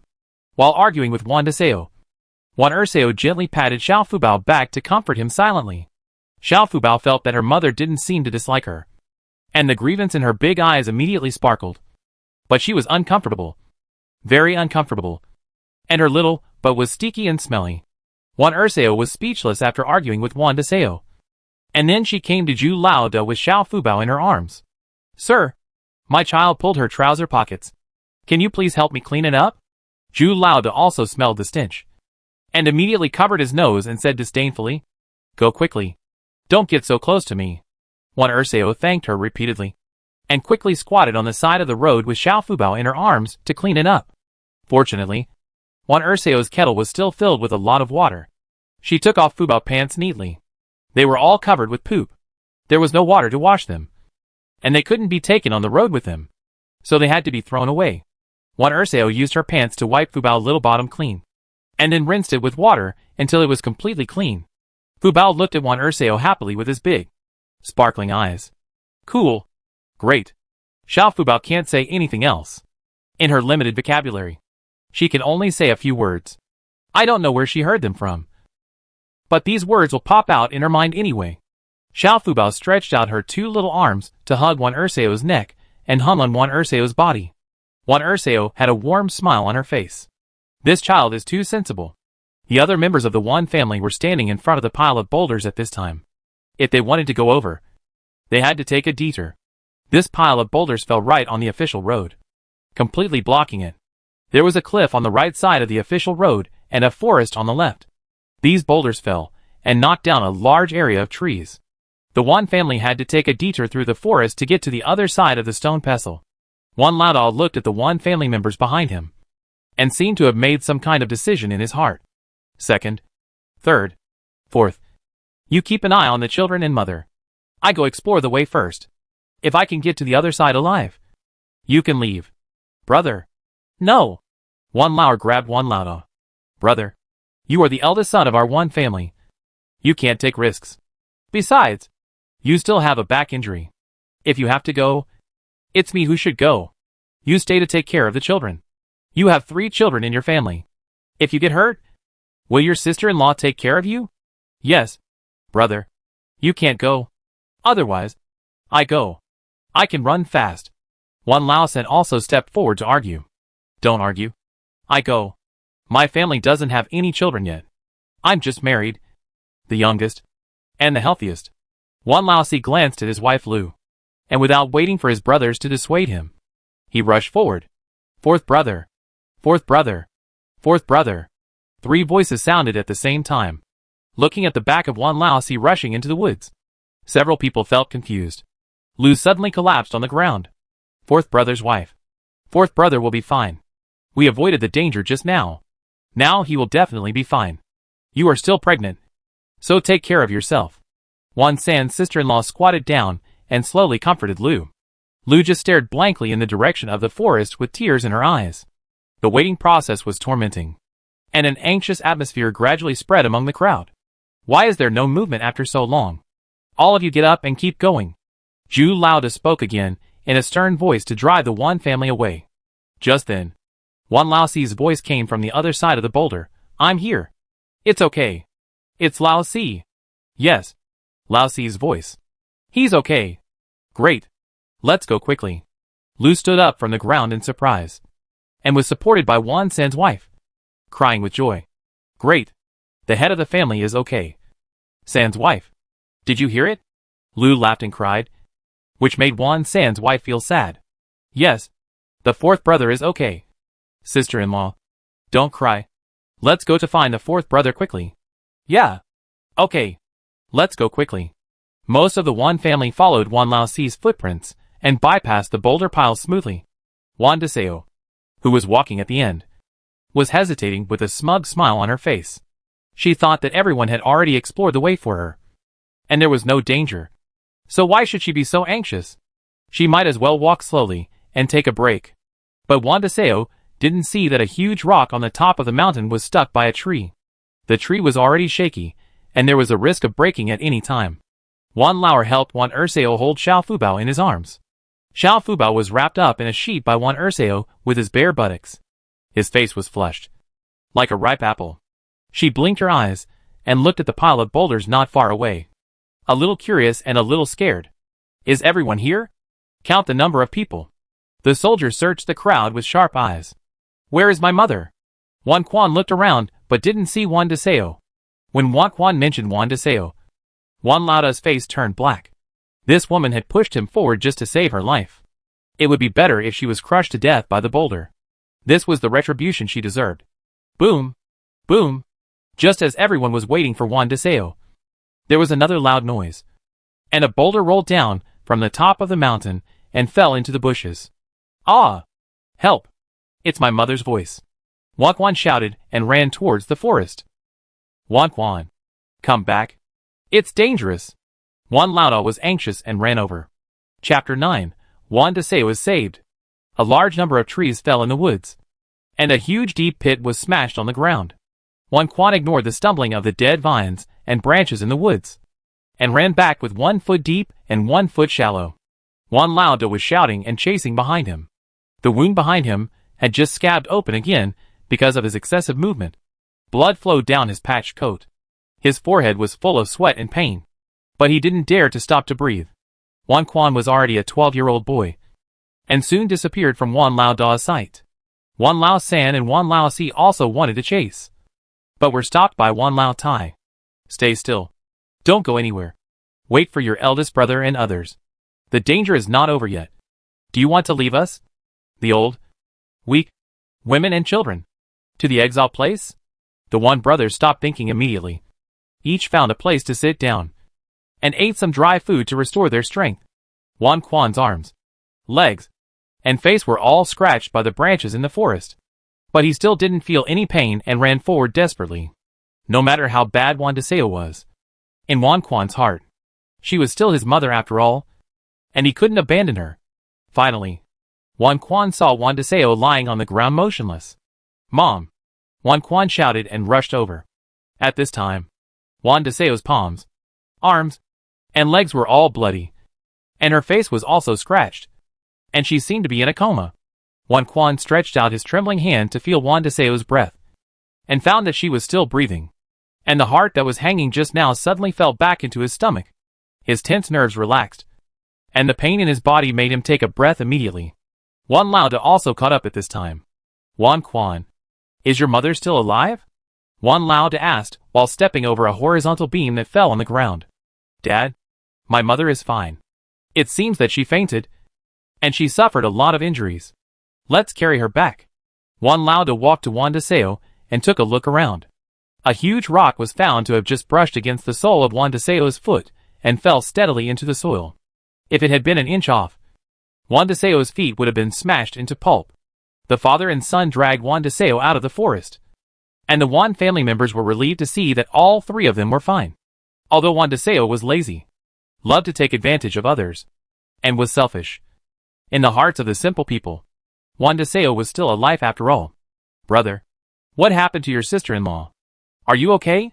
Although Wan Dasao looked down on Wan Dasao, she still took the initiative to ask about her, for the sake of Wan Lauda and the children. After all, she helped raise the three children. Wan Lauda shook his head. Second brother and sister-in-law. Your sister-in-law is fine. She probably fainted from shock. After Wan Dasao went forward to check, she found that there was really nothing wrong. She might have been too frightened. She looked at Wan Dasao's clothes that were torn into strips by branches and the bloody wounds on her body. Wan Dasao felt relieved, and said coldly in her heart, "You deserve it." Wan Dasao's eyes moved slightly, and she smiled and said, "Brother, since the sister-in-law was scared and fainted, we have to wake her up quickly. Otherwise we will have to carry her on the road later. And we don't have anyone to spare here." Wan Lauda frowned, and was also very annoyed. This stinky woman. Everyone came here, but she was left behind and made such a mistake. Why didn't she just scare her to death? Thinking, being angry, since the person is fine now, it is better to wake her up. Second sister-in-law, do you think you have any way to wake her up? Wan Dasao was waiting for this sentence, and nodded quickly. There is a way, but I don't know if the sister-in-law can bear it. Don't wake up, and it won't stop. She dares? Second sister-in-law, use whatever method you have. Otherwise no one will take care of her later. Just let her fend for herself here. Wan Lauda was still angry about Wan Dasao's intention to kill him, since Boss Wan said so. Second sister-in-law of Wan squatted down, stretched out her hand, and pinched the philtrum of sister-in-law Wan hard. The hand that had not had its nails cut for a month was particularly convenient to use. Second sister-in-law of Wan did not spare any strength at all, and pinched the nail of her thumb hard into sister-in-law Wan's philtrum, until the philtrum began to ooze blood. Sister-in-law Wan slowly woke up. As soon as sister-in-law Wan opened her eyes, she saw second sister-in-law of Wan pinching her. Sister-in-law Wan didn't think about it. She felt that second sister-in-law of Wan was taking revenge on her, because she had to eat Fubao yesterday. Sister-in-law Wan stretched out her palm, and slapped second sister-in-law of Wan's hand hard. But second sister-in-law of Wan had been paying attention to sister-in-law Wan's movements. How could she let her succeed? Second sister-in-law of Wan seemed to be surprised, and took her hand away, and stood up quickly. Ah! Sister-in-law is awake? That's great. Sister-in-law Wan didn't pat second sister-in-law of Wan's hand, but gave herself a big slap, which hurt so much that she was about to cry. Mom, what's wrong with you? Why are you hitting yourself? Wan Quan thought that Sister Wan was frightened and reached out to help her up. Mrs. Wan sat up and looked at Mrs. Wan with resentment. She felt that Mrs. Wan was definitely trying to kill her. Okay, hurry up and get going. We must catch up with the main group tonight. Anyone who falls behind will be left to fend for themselves. There are wolves here. When Mr. Zhu saw that all the members of the Wan family were present, he spoke at the right time, reminded them sternly, and looked at everyone with sharp eyes, issuing a final warning. Mrs. Wan was so scared that she immediately shrank her neck and dared not speak. If she had not deliberately fallen behind, she would not have been almost hit by the boulder. The scene just now was really a life and death experience. She was still scared now. She immediately got up from the ground and walked to the middle of the team. No one even needed to help her. Mrs. Wan saw the blood flowing from Mr. Wan's back and did not speak. But along the way, she silently began to pay attention to whether there were any hemostatic herbs and accumulated them first. As Wan Dasao walked, she was thinking about Fubao naked buttocks, and she had to find time to make Fu a set of clothes. But she didn't have any decent cloth in her hands. Wan Dasao walked behind with a heavy heart, and soon she fell behind. Cold. Fubao didn't find Wan Dasao, and immediately twisted in Wan Lauer's arms, looking around, but she didn't find Wan Dasao, and she was very scared. Her little mouth shrank, and her big round eyes were filled with tears, and the crystal tears began to fall in a blink. Fubao, what's wrong with you? Are you looking for your mother? Seeing Fubao crying, Wan Lauer felt distressed and clumsily wiped Fubao tears, but looking at his rough hands, he was afraid of scratching Fubao's face. so he didn't dare to use force, and could only touch Xiao Fubao's face gently. Little Fubao nodded. Cool. Cool? Little Fubao stretched out his two little arms and gestured non-stop. And Wan Lauer actually understood. Does our little Fubao miss his mother? Yes. Wan Dasao also heard the cry of little Fubao, and immediately ran a few steps to catch up with the team. Oh! Little Fubao. Why are you crying? Come! Mother has a look. Wan Dasao saw little Fubao looking at her with tears in his eyes, and immediately reached out his hand to take little Fubao over with heartache. Cool? As soon as little Fubao got close to Wan Dasao, he immediately hugged Wan Dasao's neck tightly and refused to let go, and his two short legs also clamped Wan Dasao's waist tightly without loosening his legs. The whole person hung on Wan Dasao's body like a koala, which made people laugh and feel distressed. Wan Dasao smiled and gently stroked the back of little Fubao, saying softly, Fubao, be good. Don't cry. You cried like a little cat. Mother is here. Always here. Fubao felt very relieved immediately, and fell asleep on Wan Dasao's neck after a while. After the little Fubao commotion, Wan Dasao could not find any herbs. Wan Lauer wanted to take it, but the little Fubao refused to let go. There was no other way. Wan Dasao had to carry the little Fubao on her back, tied it up with a bed sheet, and put the little Fubao in her pocket, so that the little Fubao would sleep more comfortably. As the night deepened, the speed of the Wan family's walking was comparable to that of a snail. The children had long been unable to walk, and were carried by the adults in turn. They had to walk, because Zhu Laoda's whip did not recognize anyone, until the moon was in the middle of the sky. The people of the Wan family could not move their legs, and Yongzi seemed to be unable to hold on, as his legs were swollen and hard. Boss Zhu, shall we take a break? Boss Zhu wiped the sweat from his forehead and glanced at the surroundings. There were forests on both sides of the official road, and it was pitch black and nothing could be seen clearly. No, Yongzi, hold on a little longer. We take a break after we turn a corner. There are too many forests here, and it's easy to get into trouble.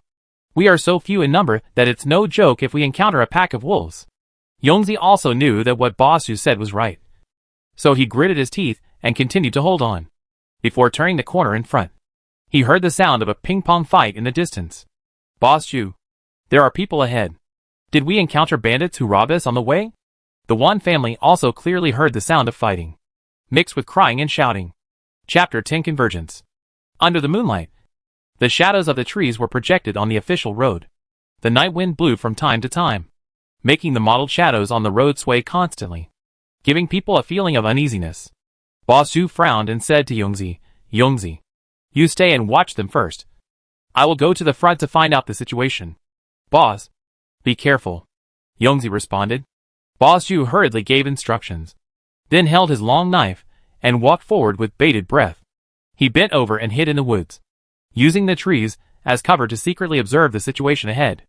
Not long after hiding, Boss Zhu saw a dozen men in black besieging a middle-aged man. The middle-aged man held a long spear and fought 10 people alone, with amazing fighting power. Not far from the fight, a group of ragged women were hugging each other tightly, crying loudly in fear. The middle-aged man obviously intended to lead the black-clad men away, and the place where they fought was gradually moving away from the group of women. However, the black-clad men discovered the man's intention, and one of them suddenly made a gesture, and immediately 3 of them went towards the group of women. The long swords in the hands of the black-clad men flashed coldly in the moonlight, and the tip of the sword rubbed against the ground all the way, making a sharp hissing sound. This sound seemed like a heavy hammer hitting everyone's heart again and again, making people feel terrified. Go. Don't leave anyone alive. A black-clad man gave an order, and the others raised their swords and went up.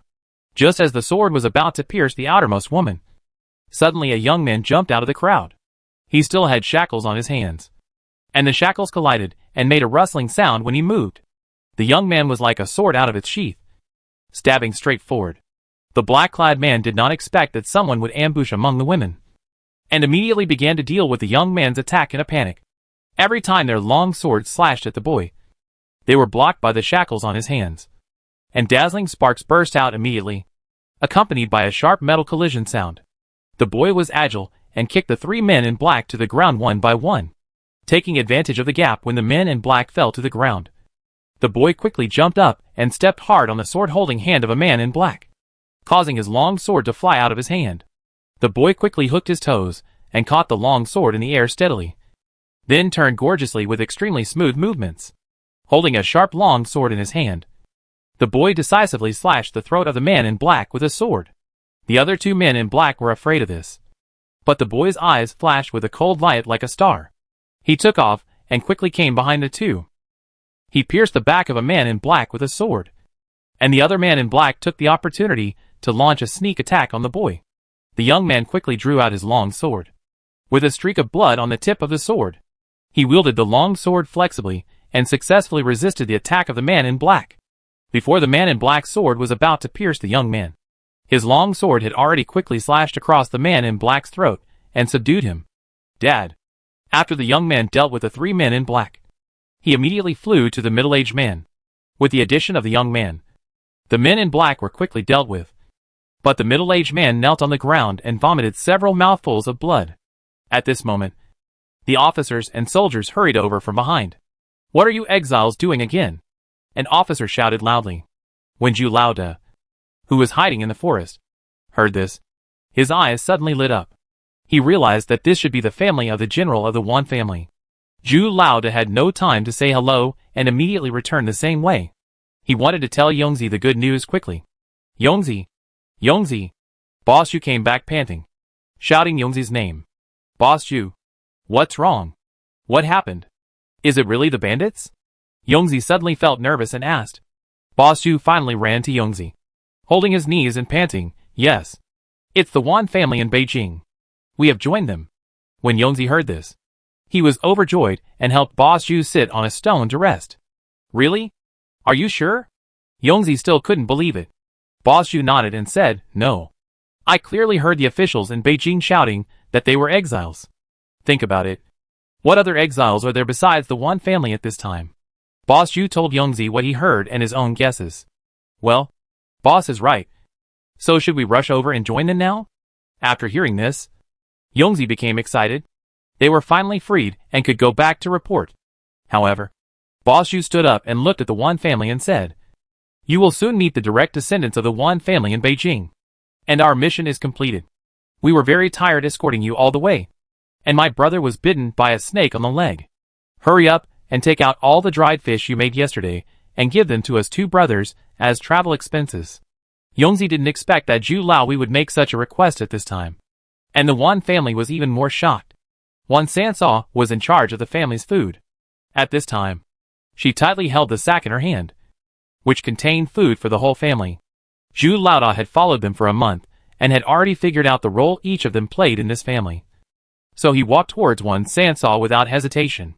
Wan Laosan immediately stood in front of Wan Dasao, looking at Zhu Laoda with vigilance in his eyes. "Go away. I advise you to suffer less physical pain. After all, the officials in the capital are not as easy to talk to as the two of us. If you are beaten by me, they will definitely throw you on the road to fend for yourself." Zhu Laoda did not take action immediately, but threatened with words first. Old Lady Wan glanced at little Fubao and saw that he was sleeping soundly. She touched the big gold bracelet on her body and said to Sister Wan San indifferently, "Old third wife, give the dried fish to the official." The Wan family looked at Old Lady Wan in disbelief. "Except Sister Wan Air. There will be food in the future. But you can't get hurt again. Your eldest brother's injury hasn't healed yet. Do you want to follow his footsteps? If you are all injured, what will happen to us? The elderly? The weak? The women and the children?" Old Lady Wan explained slowly. After hearing this, Old Third Wan lowered his head and slowly moved his feet, revealing Sister Wan San behind him. Sister Wan San tightened the bag in her hand again and again. With mixed feelings in her heart, she almost twisted the bag into a flower, but finally handed it over slowly. Old Master Zhu snorted coldly and snatched the bag. "You are sensible. Hurry up and leave." The Wan family was in a low mood. The rations they saved were all in the hands of others at this moment. If I had known earlier, I might as well have eaten them all. Wan Dasao took the opportunity to mock again. "You were reluctant to eat? Now it's all right. You can't eat it yourself, but you have to give it away. I'm not saying anything bad about you. Third sister-in-law, you're holding a bag, and you're so stingy that each person only gets a few pieces of dried fish, which is not enough to fill the gaps between your teeth. Now all the money we save goes to fill other people's stomachs. Are you happy? Are you satisfied? If I asked you for 2 more pieces of dried fish for dinner, it would be like eating your meat. Now no one needs to eat. Let's eat dirt together. Wan Dasao's eyes were reddened by Wan Dasao's words. Isn't it for everyone to have more meals? Who knew that the official would have this idea? Shut up. Eat. Eat. Eat. Eat every day. What else can you do besides eating? Eat dried fish? Go eat shit. What does dried fish have to do with you? Have you contributed a bit or moved a finger? Giving you a few pieces is already a bargain. And you are still talking nonsense here. I think the stone didn't kill you because you are a disaster. As the old saying goes, good people don't live long. And disasters last for thousands of years. You are a rat shit. I will not divorce you when I die. I will be sorry to my ancestors. Wan Lao kicked Wan Dasao's buttocks with great anger, kicking Wan Dasao forward and falling down like a dog eating shit. Really eating a mouthful of dirt. Wan Dasao fell for a long time before she got up from the ground. She was angry and painful, and glared at Wan Lao. The officers and soldiers ate dried fish while watching the quarrel of the Wan family. When they were almost done eating, they began to urge them to hurry up. After walking for less than a quarter of an hour, the group finally turned the corner. But the scene in front of them terrified the Wan family. They saw more than a dozen corpses lying on the ground, and the air was filled with a faint smell of blood. The soldiers were whipping a middle-aged man with a whip. The man was half-dressed and covered with wounds, but he gritted his teeth and said nothing. Standing next to him was a young man with sharp eyebrows, bright eyes, red lips and white teeth. In such an embarrassing situation, he still looked heroic and proud. The young man clenched his fists. His eyes were red. His lips were tightly closed, and his face was filled with murderous intent. But he stood there like a sculpture, motionless. Sir, please spare my master. He can't hold on any longer. A woman with disheveled hair suddenly rushed forward and knelt down to beg. The soldier kicked the woman away, and she was kicked several steps away. She lay on the ground, holding her stomach, and did not move for a long time. Mother! The young man finally made a move, ran over and helped the woman up. The soldier wanted to continue whipping, but was interrupted by a childish voice, and his raised hand was fixed in the air. Chapter 11 Handover. On the official road not far from the direct line of the Wan family, there was a group of people in ragged clothes, with patches on their clothes, like disaster victims. Little Fubao on Wan Dasao's back woke up at some point. She was looking at the man being beaten in the moonlight with eyes as bright as obsidian. Little Fubao's eyes were full of fear. She was frightened by the fierce appearance of the officers and soldiers beating people, and burst into tears. Liang, Bao is afraid. Liang. Little Fubao's cry was full of helplessness and fear. Wan Dasao was so scared that she quickly untied little Fubao from her back, hugged her tightly in her arms, and comforted her softly, hoping to calm her fear. The officers and soldiers were attracted by the cry of little Fubao, and immediately narrowed their eyes and looked over here vigilantly. Zhu Laoda and Yongzi took the opportunity to step forward and greet several officers and soldiers. Their expressions were nervous and flattering, trying to ease the tense atmosphere with words. Their hearts were filled with worry, fearing that Xiao Fubao crying would interrupt the officers and soldiers from teaching the prisoners and bring them more trouble. May I ask you, are you the exiled team of the Wan family in the capital? We are from Wana County, and we have been ordered to bring the branch of the Wan family in Yonglu village together and hand them over to the officials in the capital to take them to the border town. The officer who beat people looked at Boss Zhu coldly, then waved his hand casually at the other officers and soldiers, and ordered, "You guys go and check, verify the identity, and complete the handover." Boss Zhu was secretly happy, and he didn't expect the handover to be so smooth, and he couldn't help but feel happy. The Wan family was roughly dragged in front of the Wan family's direct line by the new officers and soldiers. The soldier Zhou Qiang glanced at Zhu Laoda lazily and said casually, "Okay.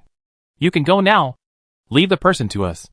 Zhu Laoda looked up at Zhou Qiang in astonishment, still with a flattering smile on his face, and a hint of pleading in his voice. "Brother Chang, can you put a seal on the official document?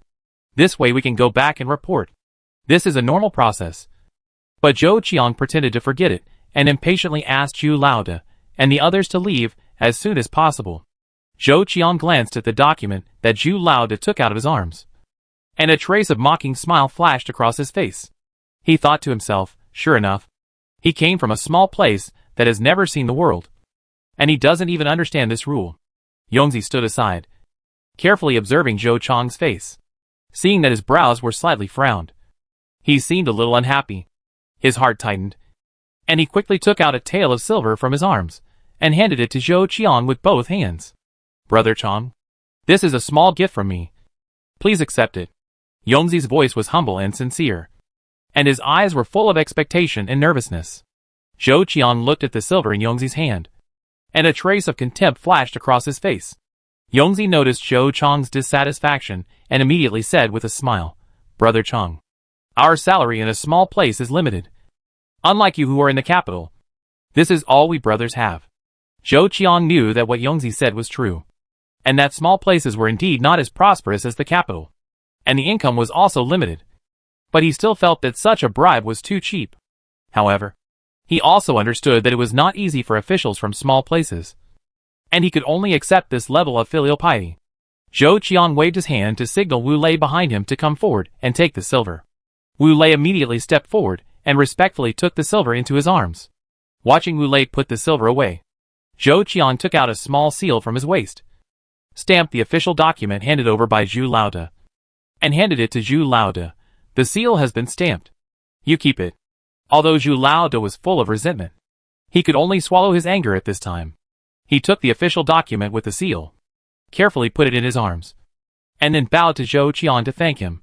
"Thank you, Brother Chang." After the handover was completed, Zhu Laoda turned around and left with Yongzi.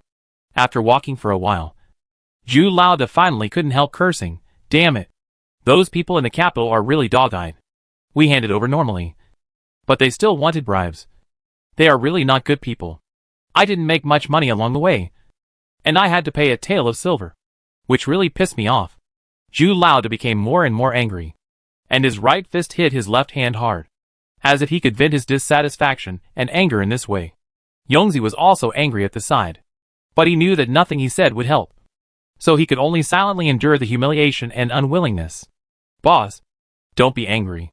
It's not good for your health. We just need to get things done, and we can finally sleep well tonight." Yongzi carefully observed Boss Zhu's face and comforted him softly. Boss Zhu sighed, and the anger in his heart dissipated a lot under Yongzi's comfort. "Boss, let's take a rest. My legs really can't hold on any longer." Yongzi's face was pale, and he limped as he walked, obviously gritting his teeth to hold on. Boss Zhu quickly found a place and helped Yongzi sit down.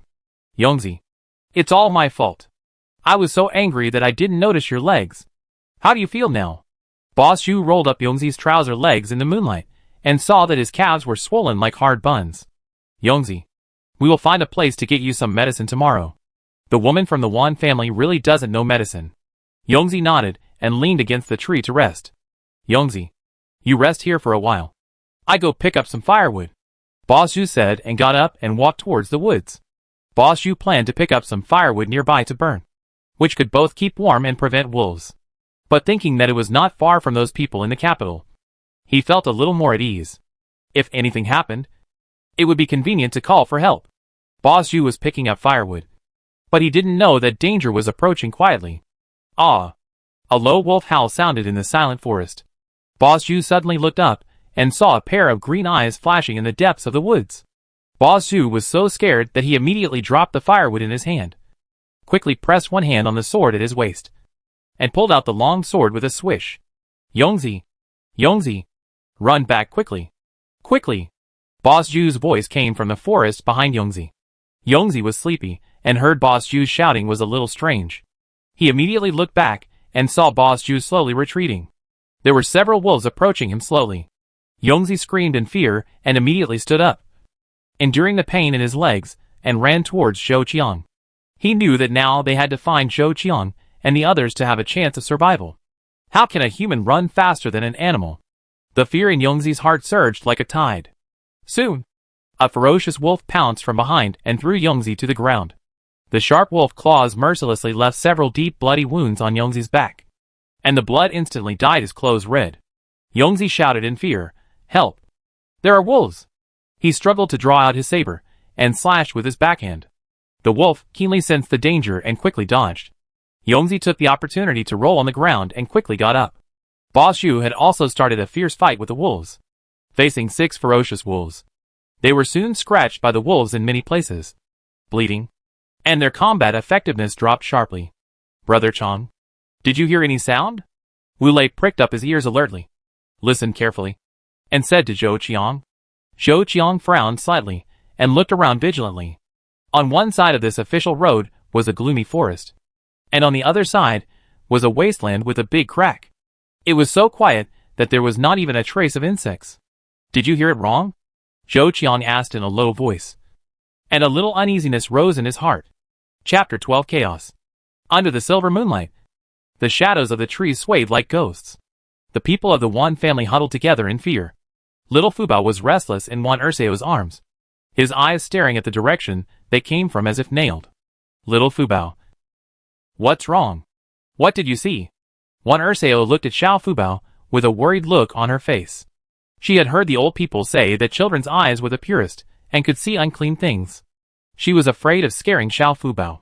When Xiao Fubao heard Wan Ersao's voice, he quickly buried his head in her arms, leaving only his 2 big eyes, staring at the fork in the road in fear. Good boy? Did you see anything?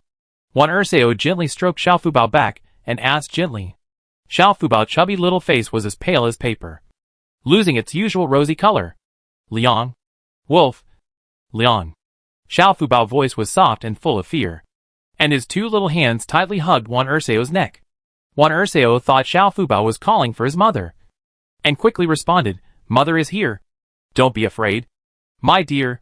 Mother will protect you. Wan Ersao's voice seemed to have a magical power, gradually calming Xiao Fubao's anxiety. Xiao Fubao stretched out his little hand and pointed to a boy not far away. Liang. Big pot. Liang. Wan Ersao looked in the direction of Xiao Fubao's finger, only to see that the boy was staring at the fork in the road with sharp eyes. Wan Ersao's heart trembled inexplicably, and her eyes couldn't help but look at the fork in the road again. This time she finally saw a person running towards this side in a panic. Zhu Lao shouted loudly while running, Help! Wolf! His voice was full of fear and despair. However, before he finished speaking, a wolf pounced from behind like lightning and threw Zhu Lao to the ground. The wolf bit his neck fiercely with its bloody mouth, and blood splattered everywhere. This scene was so sudden that the women present were so frightened that their voices broke. There were screams and cries one after another, and the scene was out of control for a while. In this chaos, the Wan family, led by Grandma Wan, was tightly surrounded by the 4 brothers of the Wan family. Second brother, carry your mother on your back and run. The voice of the eldest brother Wan changed, and his legs were out of control. Although he often hunted, he had never encountered a wolf pack. At this time, the second brother Wan was so scared that his calves were shaking like Sip Bran. Hearing the low roar of the eldest brother Wan, he immediately carried Grandma Wan on his back and ran wildly, not caring to take the pots and pans on his body, and threw away everything that could be thrown. Old Lady Wan was shaking constantly on the back of Wan Lauer. Although she was afraid of death, she still patted Wan Lauer and said, Lauer, put Mother down and run for your life. If you carry Mother on your back, none of us can escape. Mother is already buried up to her neck in the earth. She won't live for many years. Put her down quickly. Wan Lauer was so anxious that he almost fell down several times. He finally managed to stabilize himself. He answered breathlessly, Mom, I'm not that kind of person. How can I leave you behind? If we want to go, let's go together. Wan Lauer was panting with exhaustion, but he had no intention of letting old lady Wan go. Wan's wife was so scared that she screamed and ran in front like the wind, not even caring about the child. Wan Dasao's youngest child, Wan Shi, was only 6 years old. He was frightened and cried loudly. While walking with his short legs, he cried to Wan Dasao's back, Mom, save Sierra. But Wan Dasao didn't even look back and ran forward desperately. Wan Ersao hugged Xiao Fubao tightly, and her son Wanwen was with her, so she couldn't run far at all. In addition, after not eating for a day, everyone's physical strength had reached the limit. Looking at the wolves getting closer and closer, Wan Ersao couldn't help but feel a little desperate. She thought, it doesn't matter if I die, but my son is still so young, and Xiao Fubao is only 1 year old. Is he going to be buried with her in the wolf's belly? Wan Laosan held his youngest son Wanhu, and Wan Sansaw picked up Wan Dasao's child Wan Shi and ran forward with her head down. Wan Laosi wanted to take Xiao Fubao from Wan Dasao. But Xiao Fubao pointed at the young man and shouted, "Cold. Big pot. Cold." Wan Dasao had no time to think about Xiao Fubao hint, so she could only run wildly. Because Wan Lao Da was injured and couldn't run fast, he took the initiative to fall behind and cover everyone. At this time, the situation of the Wan family's direct line and the Wan family's side branches was similar. They were also scared and screamed, and scattered like headless flies to escape. But the difference is that the direct line of the Wan family did not leave except for the people of the first house. Because the backbone of the first house, Wan Jinshu, was seriously injured and could not walk. So the first house of the Wan family simply lived and died together and had no intention of escaping at all. The second and third houses tore each other apart, and Wan Lao's wife, Lu, was left unattended and was left far behind. Rebellious son. Don't you even care about your mother? You are a bunch of unfilial sons. Lu was so angry that she cursed and fled in panic. However, no one paid attention to her. Although she was the second wife of the old general, she had no close relationship with the first wife and only favored her two biological sons. Now, her biological sons directly abandoned her and planned to sacrifice her to fight for a chance to escape for everyone. After running for a while, Lu was exhausted and tripped by a clod of earth. The fork in the road was where the two teams met, and it was now occupied by the wolf pack. Bo Zhu had already died tragically under the wolf's claws, and Yongzi was still desperately trying his last struggle. Stabbed, his clothes had been torn into rags by the wolves, which could not be called clothes at all. His exposed skin was covered with blood marks, all scratched by the sharp claws of the wolves. Help! Yongzi fought with the wolves while pinning his hopes of survival on Zhou Qiang and others. But Zhou Qiang had already run away with the officers and soldiers. The moment the wolves appeared, Zhou Qiang made a gesture to his brothers to escape. Ah! With Yongzi's scream, he was attacked from the front and back by two wolves. His stomach was directly broken, and his intestines flowed all over the ground. The whole person was instantly submerged by the wolf pack, and in a blink of an eye, in a moment, his body was devoured by the wolves. Some wolves had already begun to chase the direct descendants of the Wan family. The three-room youngest daughter, Wanihua, who was running at the back, was only 4 years old. As her parents were busy escaping, she became a burden and no one was looking after her. She was directly pounced on the ground by the wolves, and she didn't even have time to shout.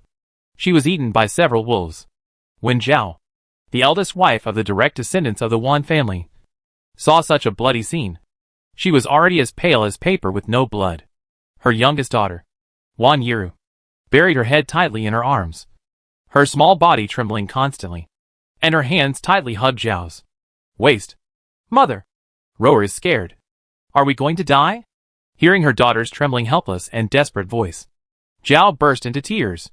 She has been married to the Wan family for 17 years, and she has to fight with her stepmother-in-law every day. Now her husband has been framed by a villain and accused of treason, so she can only be exiled. In this life, she only hopes to live peacefully with her family, but she didn't expect that she would be hunted down or encounter wolves along the way. Her heart was tormented by shocks again and again, and she was really tired. Rower, no matter life or death, our family will always be together. Because Wan Jinshu suffered caning before exile and just experienced an assassination. His body was like a candle in the wind, shaky, and I don't know how long he can hold on. Madam, I am sorry for you. I have implicated you. In this life, I am not ashamed of Daki, not ashamed of the people, but I am ashamed of my family. Xiao wiped her tears and said, "Husband, I have never regretted marrying you. I have admired your husband's demeanor since I was young. I am satisfied to marry you in this life. Since this disaster is destined, I am willing to bear it with you." Zhao held Wan Jinshu's hand tightly, with a happy light in her eyes. "Dad and Mom, I hope that our family can live a healthy and long life in this life. And I can't let my father leave with the crime of treason. So we can't die." The boy's eyes were filled with murderous aura, holding the long sword snatched from the assassin in his hand, staring at the wolf pack. "Xingchen, Dad and Mom and sister are temporarily entrusted to you." The young Wan Xingmo shouted loudly, exerted force, and the shackles on his hands fell off. The young man was as fast as an arrow, and in an instant he was 2 meters away. "Brother, don't worry. I will definitely protect my parents and sister." Wan Xingchen, a boy of only 12 years old, straightened his spine at this moment, staring at the wolves with a sharp gaze, and stood firmly in front of Wan Jinshu and Zhao. Zhao looked at her eldest son, who was drowned by the wolf pack. The tension and worry in her heart made her forget to cry temporarily. Chapter 13. The wolves are destroyed. Under the silvery moonlight, a young man's sleeves fluttered, and his sword was raised. As a descendant of a general, Wan Mo was carefully raised by his grandfather since he was a child. Not only was he gifted and intelligent, but his attainments in martial arts were even better than his father, Wan Jinshu, who was a general guarding the country. At this critical moment of life and death, only he could stand up. If we pin our hopes on the second and third wives born to our step-grandmother, we might as well give up resistance directly. More than a dozen officers and soldiers had already fled without a trace. And in their eyes, these exiles were probably corpses at this time. Wan Mo was surrounded by wolves at this time, and the corners of the young man's mouth slightly raised, revealing a disdainful sneer. He was like a phantom, and his long sword swung out like a gust of wind. Then he knelt on his knees, leaned back, and the flying wolf rushed past his head. The long sword in Wan Mo's hand was like lightning, accurately cutting open the wolf's belly. Blood splattered, staining his face red. But he remained calm. Since he was 14 years old, he has fought side by side with his father and grandfather, fighting for the Qi, and has long been accustomed to such bloody scenes. 3 generations of the Wan family have been loyal, and have made great military achievements for the Qi. Even Wan Mo himself can't count how many enemies they have killed. However, they were framed by traitors, and ended up in such a tragic end. At this moment, the anger, unwillingness and humiliation in Wan Mo's heart erupted like a volcanic eruption. He was covered in blood, just like Ashura who had killed from the underworld. His eyes were scarlet, and the sword in his hand seemed to be integrated with him, becoming an inseparable part of his body. Under his sword, a wolf must fall within 5 steps, and blood will flow like a river within 10 steps. As if it has merged into a scarlet ocean, the wolves began to retreat in fear. They wanted to bypass the Shura and chase the group of people who looked easy to bully. But Wan Mo was like a mountain, blocking the wolves here steadily. Every time the sword was raised and fell, it would bring a stream of blood. The last wolf king was frightened by Wan Mo's power and fled in panic with its tail between its legs like a stray dog. But would Wan Mo let it go easily? The long sword in his hand was like a silver-white lightning, galloping under the moonlight and shooting straight at the wolf king. With a shrill "Awoo!" scream, the battle ended. Looking at the wolf corpses lying on the ground, Wan Mo glanced at them expressionlessly, then turned away indifferently. "Amor, are you injured?" Seeing that all the wolves were killed, Zhao ran over and checked Wan Mo's injuries. "Mom, I'm fine. Those beasts can't hurt me." Wan Mo grabbed Zhao's hand, and the coldness on his face softened. The Wan family members, who were fleeing in panic, began to pant after running a short distance. During the period of exile, they could only eat a cold and hard steamed bun every day, and the taste was simply unpalatable. It was a miracle for them to get here. How could they have the extra strength to run away at this moment? Wan Lauer carried Wan Laotai on his back. Wan Erseo held Xiao Fubao, and Wan Laosan carried Wan Hu on his back. The old and young of the Wan family supported each other and ran forward with difficulty, but rushed to the front. They left the group of people from the Wan family far behind. Suddenly, Xiao Fubao stretched out his little hand and tugged at the corner of Wan Erseo's clothes. Cold. Wan Erseo was startled and stopped immediately. "Good boy. What's wrong? Did you get bumped? Are you feeling uncomfortable?" Little Fubao's eyes were sparkling, like the stars in the sky, and she pointed behind everyone with her little hand. "Cold. Big pot. Big pot." Wan Erseo looked back. Behind everyone, the young man who was originally wearing a moon-white long gown was now dyed red all over, as if he had just been fished out of a pool of blood. "Boss, stop quickly. It's okay. It's safe." Wan Erseo hurriedly shouted to Wan Lauer, who was still running in front. The Wan family stopped and turned their heads to look back, and found that the wolf pack had disappeared. "Where are the wolves?" Wan Lao also stopped where he was and turned around to look over. Sure enough, he didn't see a wolf, only a young man holding a long sword and being pulled by a woman to talk. "Big pot." Little Fubao's voice rang again. "Fubao, are you saying that the big brother killed all the wolves?" Wan Erseo asked little Fubao in disbelief. Yes. Big pot. Little Fubao looked at Waning Mo with sparkling eyes, and kept chewing his little hands in his mouth. When Mrs. Wan heard that the danger was over, she sat on the ground, and kept shouting. How can this be Exile? Exile is actually life-threatening. God. Why don't you just let the stone smash me to death today? When Mr. Wan heard Mrs. Wan's voice, he remembered her behavior when he was escaping just now, and gritted his teeth and kicked her hard. Why are you howling? I see no one can die. You can't die. Wan, she is still so young. Can you bear to ignore it? You are still a mother? Are you worthy? If you want to die, I have a rope here and a tree over there. Do you want to go? Wan Dasao immediately shrank her neck and dared not say a word. Wan Lauer put old lady Wan on the ground. She sat on her bag, pounding her back, muttering, my old bones were almost broken. Little Fubao hugged Wan Dasao's neck like a docile little lamb, whispering softly, cool meat. Wan Dasao's heart was broken. The child only ate a little dried fish in the morning, and had diarrhea, and only ate half an egg at noon, and has been hungry until now. Wan Dasao hurriedly took out the boiled eggs from her bag. When the other children of the Wan family saw it, they looked like little chicks waiting to be fed, staring at little Fubao eating eggs happily, their stomachs growling with hunger. Seeing this, Wan Dasao seemed to have found a life-saving straw.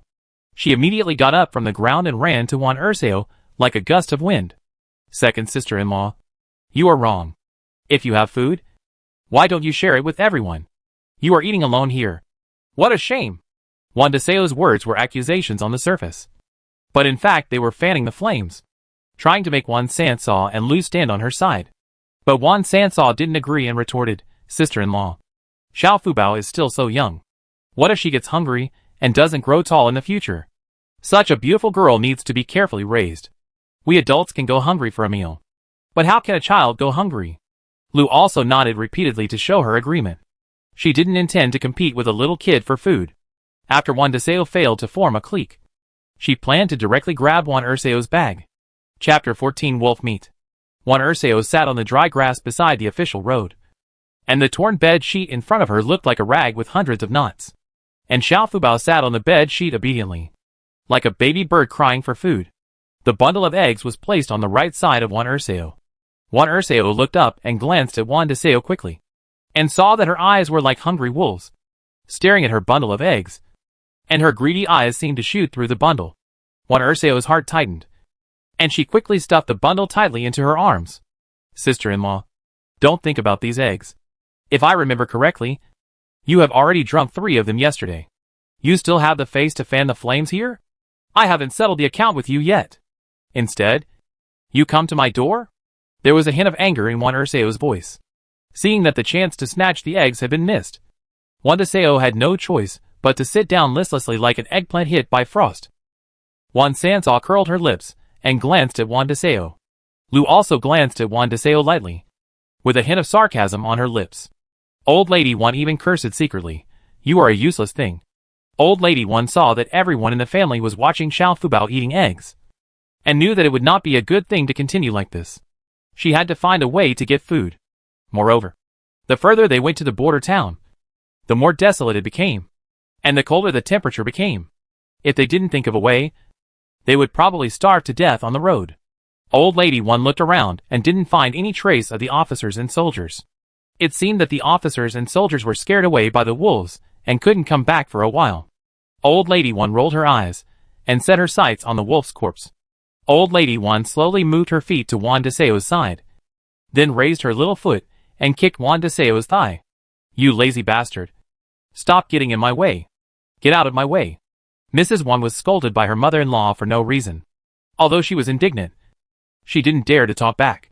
She knew how powerful her mother-in-law was. She was a widow who raised 4 sons. She fled to Yonglu village and settled down there by her own efforts. If she dared to talk back, Mr. Wan would definitely beat her up. After Mrs. Wan left, Mrs. Wan said to Mrs. Wan Er, second wife, do you think we can get some wolf meat back to eat? Mrs. Wan Er looked up at her mother-in-law in surprise, and said with surprise on her face, Mother is still powerful. I didn't think of it for a while. Why not? I think those officers and soldiers have been scared out of their wits. They will definitely not come back before dawn. Now is a good time. Little Fubao was eating eggs with relish. hearing the conversation between his grandmother and mother. He quickly raised his cute little head and looked in the direction of the wolf pack with a serious face. She pointed over there with her chubby little hand and said in a baby voice, "Meat? Lots of meat." Old Lady Wan narrowed her eyes, touched Xiao Fubao's head, and looked thoughtfully at the direction where they had just fled in a panic. After thinking carefully in her heart, Old Lady Wan stood up and walked towards her sons. "Big brother, second brother, third brother, fourth brother, you guys come here." Old Lady Wan took her sons to a secluded place, lowered her voice and ordered, "We are out of ammunition and food. If we continue like this, won't we starve to death? The officials in the capital are more fierce than those in the county. There is no hope for us to rely on them. Now, we can only rely on ourselves. The only goal is to reach the border town safely no matter what. As long as we are alive, there is hope. Our family is in good shape, which is more important than anything else. I just thought of the wolf meat. No one will get it. Those direct descendants are pampered and will definitely not do it. Those officials, now that they are not here, it is a good opportunity for us.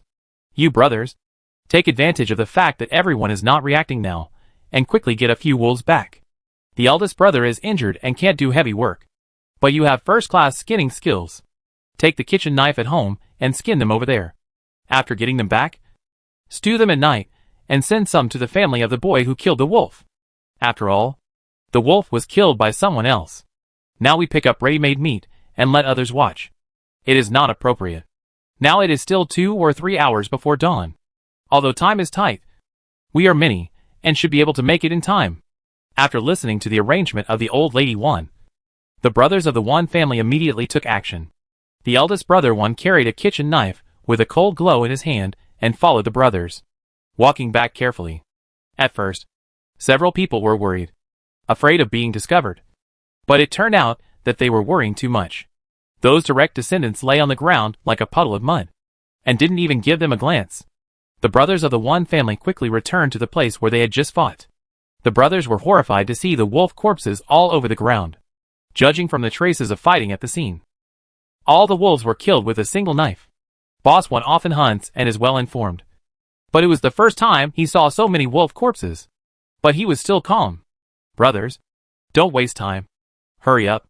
Let's skin 4 wolves first, and each of us will carry one back." "But, big brother, Mother said that your injury." Wan Lao Er looked at Boss Wan's back with a worried look on his face. "It's okay. The bleeding has stopped. It's not easy to come here, so we should carry as much as we can." After Boss Wan finished speaking, he squatted on the ground and began to pick and choose. After careful selection, he finally locked on the 4 fattest wolves. Boss Wan tied the wolves to a tree nearby with quick movements, and then started to skin them. It took a long time, and he finally skinned the 4 wolves. Looking at the wolf's skins all over the ground, Boss Wan was reluctant to waste them and picked them all up. The weather was getting colder and colder, and his family was in need of warm clothes, and wolf skins were top-quality materials. Calculating the time, they still had 2 months to reach the border town. It was winter at that time. It was said that the winter in the border town was freezing cold. Just thinking about it, Wan Lao couldn't help shivering. Each of the 4 brothers carried a wolf and a wolf's skin in their hands, and walked back in fear. Fortunately, everything went well, and no one paid attention to them. Everyone was tired at this time. As soon as they returned to the camp, the sharp-eyed Wan Dasao noticed it immediately. She was about to shout excitedly, but the eagle-like sharp eyes of Wan Lao Tai had already locked on her. Seeing Wan Dasao's eager look, Wan Lao Tai knew that something was wrong, and immediately threw a clod of earth as accurately as a catapult, accurately hitting Wan Dasao's head. "Oh, Mother! Why did you hit me again?" Wan Dasao covered her head. Tears rolled in her eyes, and looked at Wan Lao Tai aggrievedly. Old Lady Wan stood up, glanced at her, and said seriously, "I'm afraid you can't control your mouth and cause us trouble and lose money." Although Mrs. Wan didn't understand Mrs. Wan's warning immediately, the 3 sisters-in-law beside her understood it. They smiled at each other and understood each other tacitly. Mrs. Wan gently handed Xiao Fubao to Lu to take care of, and then went to help Old Lady Wan. At this time, Lu was almost 3 months pregnant, but because of malnutrition, her belly was not obvious. Old Lady Wan was particularly concerned about the first child of the 4th room and was worried that there would be any problems.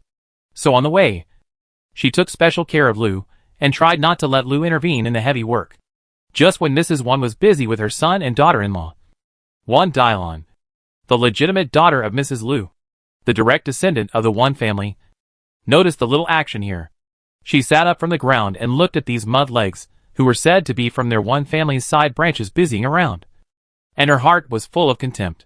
But when she saw the wolf meat in their hands, Wan Dasao was immediately excited and hurriedly shook her second brother Wan Jinja beside her. Second brother? Second brother? Get up quickly. Look! Those peasants have food. They are making meat to eat. Wan Jinja was uncomfortable with his sister shaking him.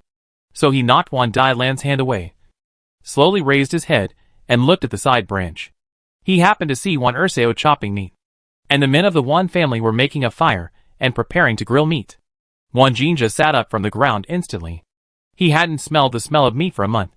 You bunch of peasants. Give us the meat. This wolf was killed by my nephew. You still want to pick up the ready-made one? Are you dreaming? Wan Jinja ran to Wan Dasao aggressively, because Wan Dasao was processing wolf meat at this time. Chapter 15. Do you dare to move? I will kill you. The fire had just been lit by Wan Lauer, and Mrs. Wan ordered Mrs. Wan to collect firewood nearby.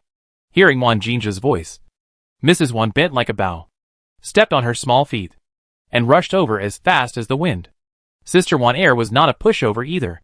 She held the meat-chopping knife tightly in her hand, stood up, and the knife flashed. What's wrong? The wild wolf has an owner? Is this yours? Will it respond when you call it? Also, what's wrong with us peasants? If it weren't for us peasants growing food, would you eat shit?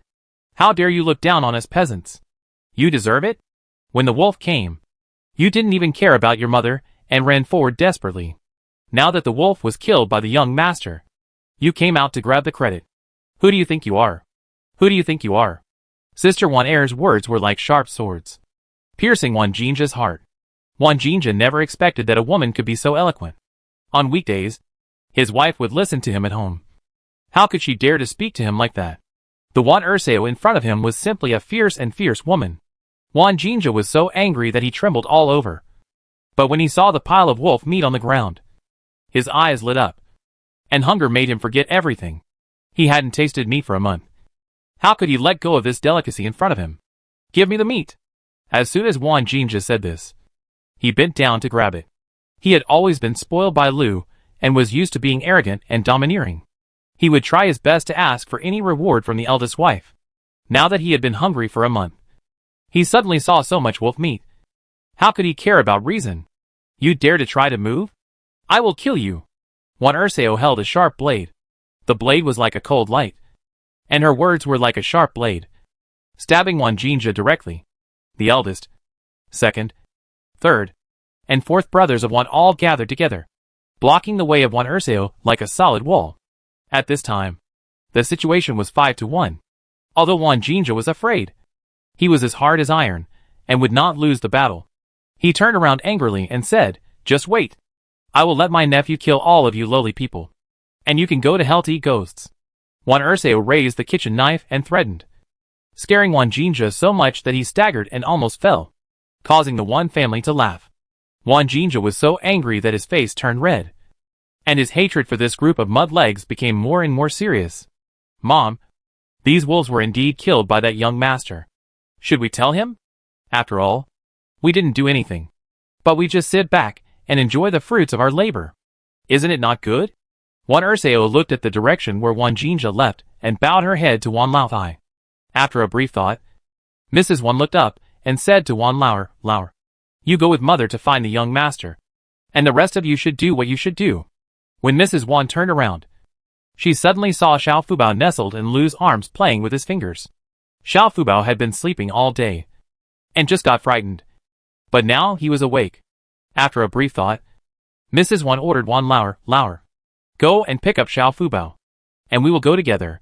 Wan Lauer glanced at his little daughter and asked in confusion, Mother, how inconvenient is it to take care of a child? Why are you talking so much nonsense? If I tell you to hold it, just hold it quickly. Mrs. Wan scolded Wan Lauer. Wan Lauer was so scared that he quickly shrank his neck, quickly went over to pick up Xiao Fubao, and followed Mrs. Wan closely. The 3 generations of grandparents and grandchildren ignored Lu's group and walked straight towards Wan Xingmo's family. When Mrs. Wan passed by Lu, she heard Lu crying and accusing the children of being unfilial. A daughter of the 3rd branch of the Wan family was lost, and they didn't find out until they rested. Wan Jinhan was scolding Chiu irritably, saying that she only cared about escaping for her own life and didn't care about the children. Chiu was speechless. She was holding her eldest daughter Wanixin at the time, thinking that her husband would hold the youngest daughter Wanihua. But unexpectedly, Wan Jinhan had already run away without a trace. When they counted the number of people, they found that a child was missing. Not only was a child missing from the 3rd branch of the direct line, but many people from other branches were also missing, and they were cruelly torn to pieces by wolves. For a while, the surroundings were filled with low crying. Chiu just covered her face and cried, and Wan Jinhan scolded her a few words and stopped talking. In his opinion, his daughter was just a money-losing thing. If she was gone, she was gone. At worst, he could just have another one. Old Lady Wan felt that these people from the capital were extremely cold-hearted. She couldn't help but secretly curl her lips in her heart and quickened her pace. These people were not only filthy in appearance, but also filthy in heart. It's better for ordinary people like them to stay away from them, lest they accidentally become stepping stones for others one day. Old Second, speed up, Old Lady Wan reminded. Old Second Wan hugged Xiao Fubao tightly and followed Old Lady Wan. Wan Xingmo, you killed all those wolves, but now those country bumpkins picked them up and ate them. Why didn't you come forward to stop them? Your grandmother is still hungry. And you, an unfilial descendant, don't you want to honor the old lady? Wan Jinja's scolding voice came from far ahead, because everyone had scattered when they were escaping just now. Wan Xingmo's family simply gave up escaping because Wan Jinshu was injured. At this moment, their family fell behind the team. Second uncle, Grandma is hungry, but you are still her son, right? Why are you asking me? Your grandson. For food? Wan Xingmo sat cross-legged beside Wan Jinshu, without raising his head, and replied indifferently, Wan Xingmo, the situation is special. You killed the wolf, so you have the right to deal with it. You should go with me now to get the wolf back from those country bumpkins and honor your grandmother. I promise not to tell others that you are unfilial. Otherwise you will be infamous. Wan Jinja was angered by Wan Xingmo's attitude and began to threaten him with his reputation. Wan Xingmo finally raised his head and stared at Wan Jinja as if he was looking at a fool. He slowly stood up from the ground. The figure of the 16-year-old boy was already a head taller than Wan Jinja.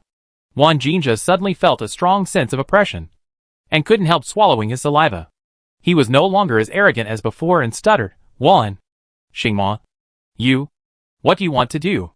I tell you, I am your second uncle. Don't mess around. Wan Jinja was most afraid of this nephew. Wan Xingmo always had a cold face since he was a child.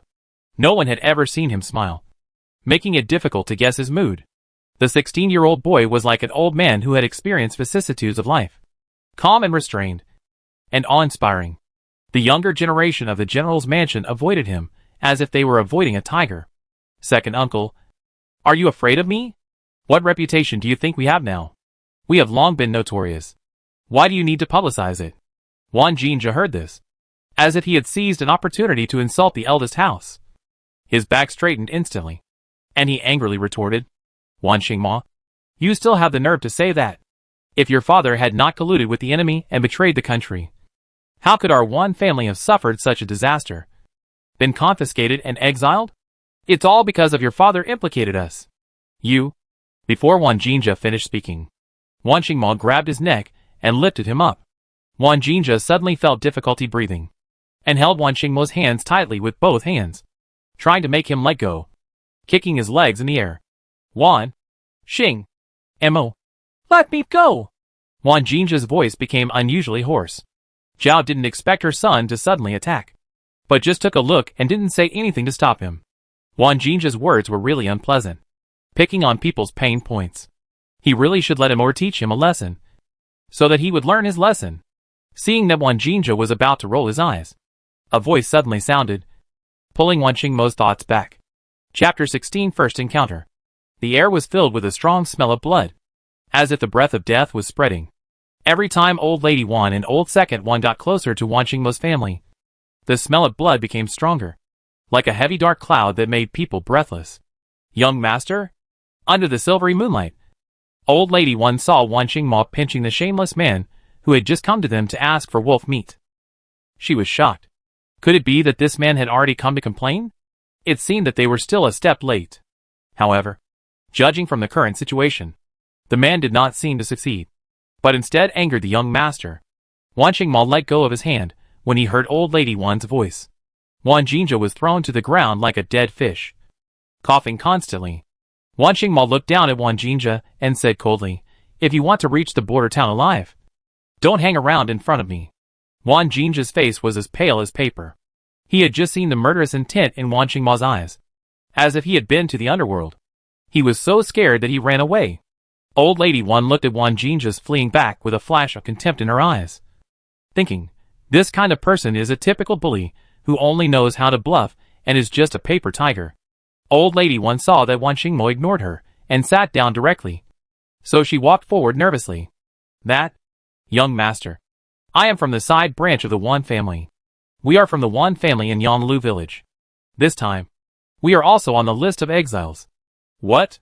Are you also here to ask our eldest house for an explanation?" Wan Mo raised his head. His eyes were like torches, and his tone was calm, making it difficult to guess his emotions. Old lady Wan felt a little nervous. Although the child was young, the cold aura he exuded was like a Shura from hell, which was frightening. She hurriedly smiled and said, "We are originally a family. We have the same ancestor. Although we have never enjoyed the glory of our family, we can stand up straight in front of our neighbors if we say that we are from the Wan family." Wan Mo felt a little relieved after hearing this. Since the family encountered misfortune, all the people in the Wan family blamed the eldest house. But only the eldest house knew that they had suffered an injustice, but had nowhere to appeal. The former glory and honor of the general's mansion were all earned by the 3 generations of General Wan. Wan Jinshu and Wan Mo fighting bloody battles on the battlefield. Now, the eldest house was framed by traitors and accused of treason. Those members of the Wan family who once enjoyed the glory of the general's mansion now accused and ridiculed them, becoming the first to stab the eldest house in the back. In the past month, the eldest branch of the family has experienced bitterness and the coldness of the world. Only they themselves know best. Although the words of Mrs. Wan were simple and unadorned, they were like a warm current, warming Wan Mo's heart, which had already been broken. He felt a little guilty about this rural branch that had never enjoyed the glory of the Wan family. If it is said that they were implicated, perhaps only this branch was really implicated. Right? He stood up and bowed deeply to Mrs. Wan. "Old man, it is our direct line that has implicated you. I apologize here. I was not polite just now. Please forgive me." Old lady Wan was shocked by Wan Mo's sudden change.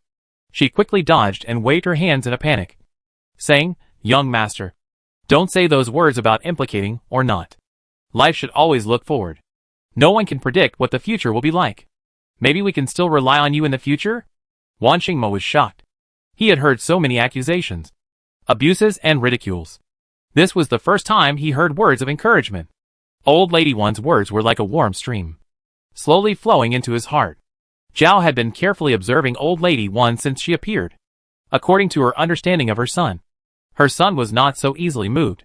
Now he was actually changed by a country old lady with just a few words. It shows that this old lady is indeed extraordinary. But the old lady's words also comforted her a lot. "Old lady, you must have suffered a lot on this journey, right?" Zhao stood up from the ground and walked to Wan Mo's side. Her voice was full of concern. She looked at old lady Wan gently and asked with a faint smile on her face. Old lady Wan saw Zhao and secretly looked at her. Although Zhao's clothes were dirty and her hair was messy, she could still tell that she must have been a great beauty in the past. Even in such a bad environment, Zhao's gentle temperament was still very outstanding. Old lady Wan couldn't help but secretly marvel. She was indeed a noble lady. Her words and deeds were indeed not comparable to those of ordinary country people. Old lady Wan seemed a little uneasy and said, "Madam, we country people are not afraid of suffering. But you, madam, have always lived a pampered life. You must have suffered a lot on this journey. However, I think you have a blessed face. And your future may be even better." Zhao knew that Mrs. Wan was deliberately comforting her. Their general's mansions had been confiscated and exiled. And she had also changed from a high-ranking general's wife to a criminal. How could she have a bright future? However, after all, it was a kind of consolation. So how could she not appreciate it? She said with a sincere smile on her face, "Then I will take advantage of your good words." Old man Xiao knew that it was impossible for old lady Wan to come and chat with her for no reason. There must be something. She thought of what Wan Jinjia had just said about wolf meat. Zhao realized what old lady Wan was here for. But she did not speak up. Old lady Wan rubbed her hands and said with a smile, "There are indeed some things I need to trouble you with. The young master just killed a wolf pack for us. He is not only our lifesaver, but also a hero. I saw that it was a pity to throw away the wolf meat. So I picked up a few and prepared to make it into jerky. Don't be afraid of you laughing at me. But our family has run out of food. Not even a grain of rice. Adults can still eat grass roots and tree bark. But children are still so young and have delicate stomachs. I'm afraid it will be difficult for them to digest." After saying that, old lady Wan turned around and looked at little Fubao with pity. Little Fubao was staring at Wan Qingmo with his bright eyes, shining like stars. Seeing old lady Wan looking at her, she quickly grinned and shouted happily, "Big pot." Great. Wan Qingmo had long noticed that the little girl in old lady Wan's hand was as delicate and cute as a pink dumpling. And her eyes seemed to be able to speak. Full of spirit. 2 sweet dimples appeared on her chubby little face when she smiled, making her lovely. At this moment, the little girl called him big brother in a baby voice. And the voice was like the sound of nature, which made Wan Qingmo's face, which was originally as cold as ice, suddenly bloom with a faint smile. And the word hero that old lady Wan just said. He hadn't heard it for a long time. Unexpectedly, in such a situation, he could hear these 2 words from a white-haired old man. Wan Qingmo's mood was like the vast sea, and the praise from the little sister was like a warm spring breeze, which gave him a little motivation to persist. Zhao instantly caught the sunshine-like smile on her son's face, which made Zhao stand there in astonishment. It turned out that her son could also smile, and smile so gently. Zhao turned her eyes to Xiao Fubao, who immediately showed her delicate and lovely face like a flower, with 2 big eyes like a crescent moon, twinkling with stars. Zhao was so fond of her that she couldn't help but exclaimed, "Oh, old man, your little girl is so cute." Zhao looked at Xiao Fubao carefully, and was secretly puzzled. Xiao Fubao's appearance and clothes were very different from the style of this family. The exquisite little clothes seemed to come from a famous family. However, Zhao did not express her doubts. After all, it had nothing to do with them. At this time, Wan Qingmo said, "Old man, you can take all the wolf meat. My mother knows nothing about cooking. If you need help, I can be responsible for peeling the wolf's skin." Wan Laotai was overjoyed when she heard this, and hurriedly said, "No, no, you just need to wait and enjoy it. My children said that there are more than 20 wolves over there. If they are all made into jerky and eaten sparingly, it will be enough for us to eat for a month.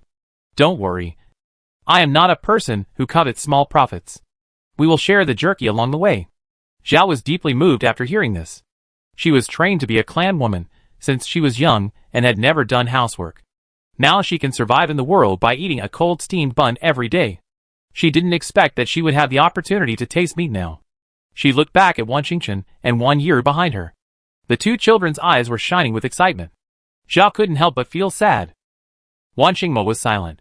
He took the sword in his hand and strode towards the messy battlefield. Old lady Wan and old second Wan looked at each other, hurriedly said goodbye to Zhao, turned around and rushed back to gather everyone. When Wan Qingmo arrived at the place full of broken limbs and corpses, he saw a group of people busy carrying wolf corpses under the moonlight, as if they were fighting a silent battle. Chapter 17 Blockage. Under the bright moonlight, the bloodstains on the ground seemed like black flowers embroidered randomly on the blanket. Strange and sad. The wolf's body was lying on the ground in all directions, emitting bursts of stench. At this time, there were several men carrying the wolf's body among the bodies, roughly counting about a dozen people. Wan Qingmo didn't know most of these people, but he could guess that they were probably the branch of the Wan family in the capital, a group of vampires attached to the Wan family's direct line. At the beginning, when Wan Jinshu was in power, these people relied on the reputation of the general's mansion to make a lot of money.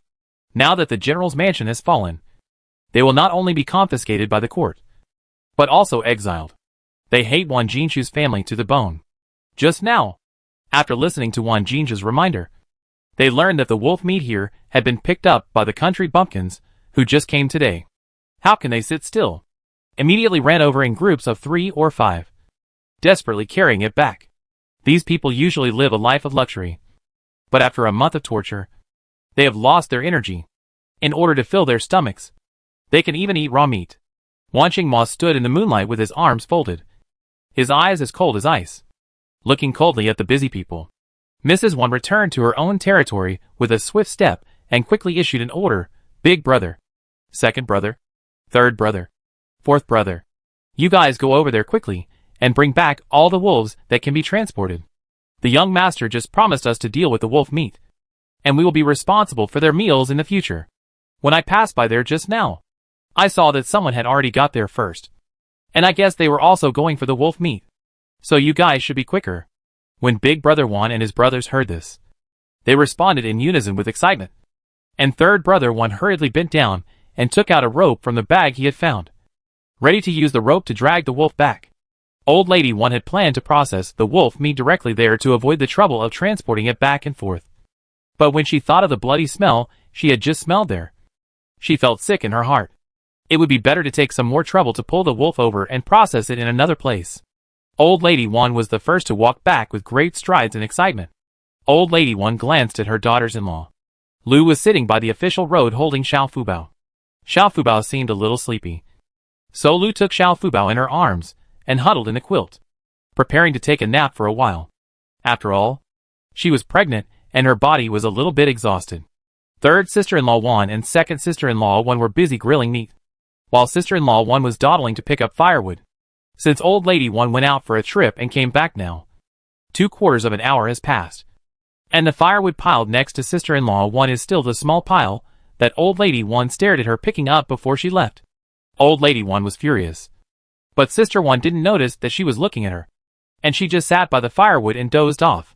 Old Lady Wan bent down and picked up a clod of earth, and threw it at Sister Wan like a catapult. Old Lady Wan was now able to hit the target accurately every time. This time was no exception. The clod of earth hit Sister Wan's back, and Sister Wan screamed and stood up immediately. Who is so blind, disturbing people's sleep in the middle of the night? Sister Wan turned her head and saw that Old Lady Wan was looking at her with a stern face. The firelight reflected Old Lady Wan's dry face like tree bark, which looked particularly ferocious and scary. Sister Wan immediately fell silent when she heard the sound, twisted her body, bent down and began to pick up firewood. Old lady, if you don't collect enough firewood tonight, you won't have a share when the meal is ready. Old Lady Wan knew the weakness of Wan's wife very well, and it was easy to deal with her. Sure enough, Wan's wife moved quickly. Although it was autumn and there were dead branches and leaves everywhere, it was easy to collect firewood. But Wan's wife was not very active. Old Lady Wan glanced at her grandchildren again, and the children had already fallen asleep in their quilts. The dew was heavy at night, but fortunately Lu was very careful, and she used the sheets to build a temporary cloth shed over the children's heads in a short while.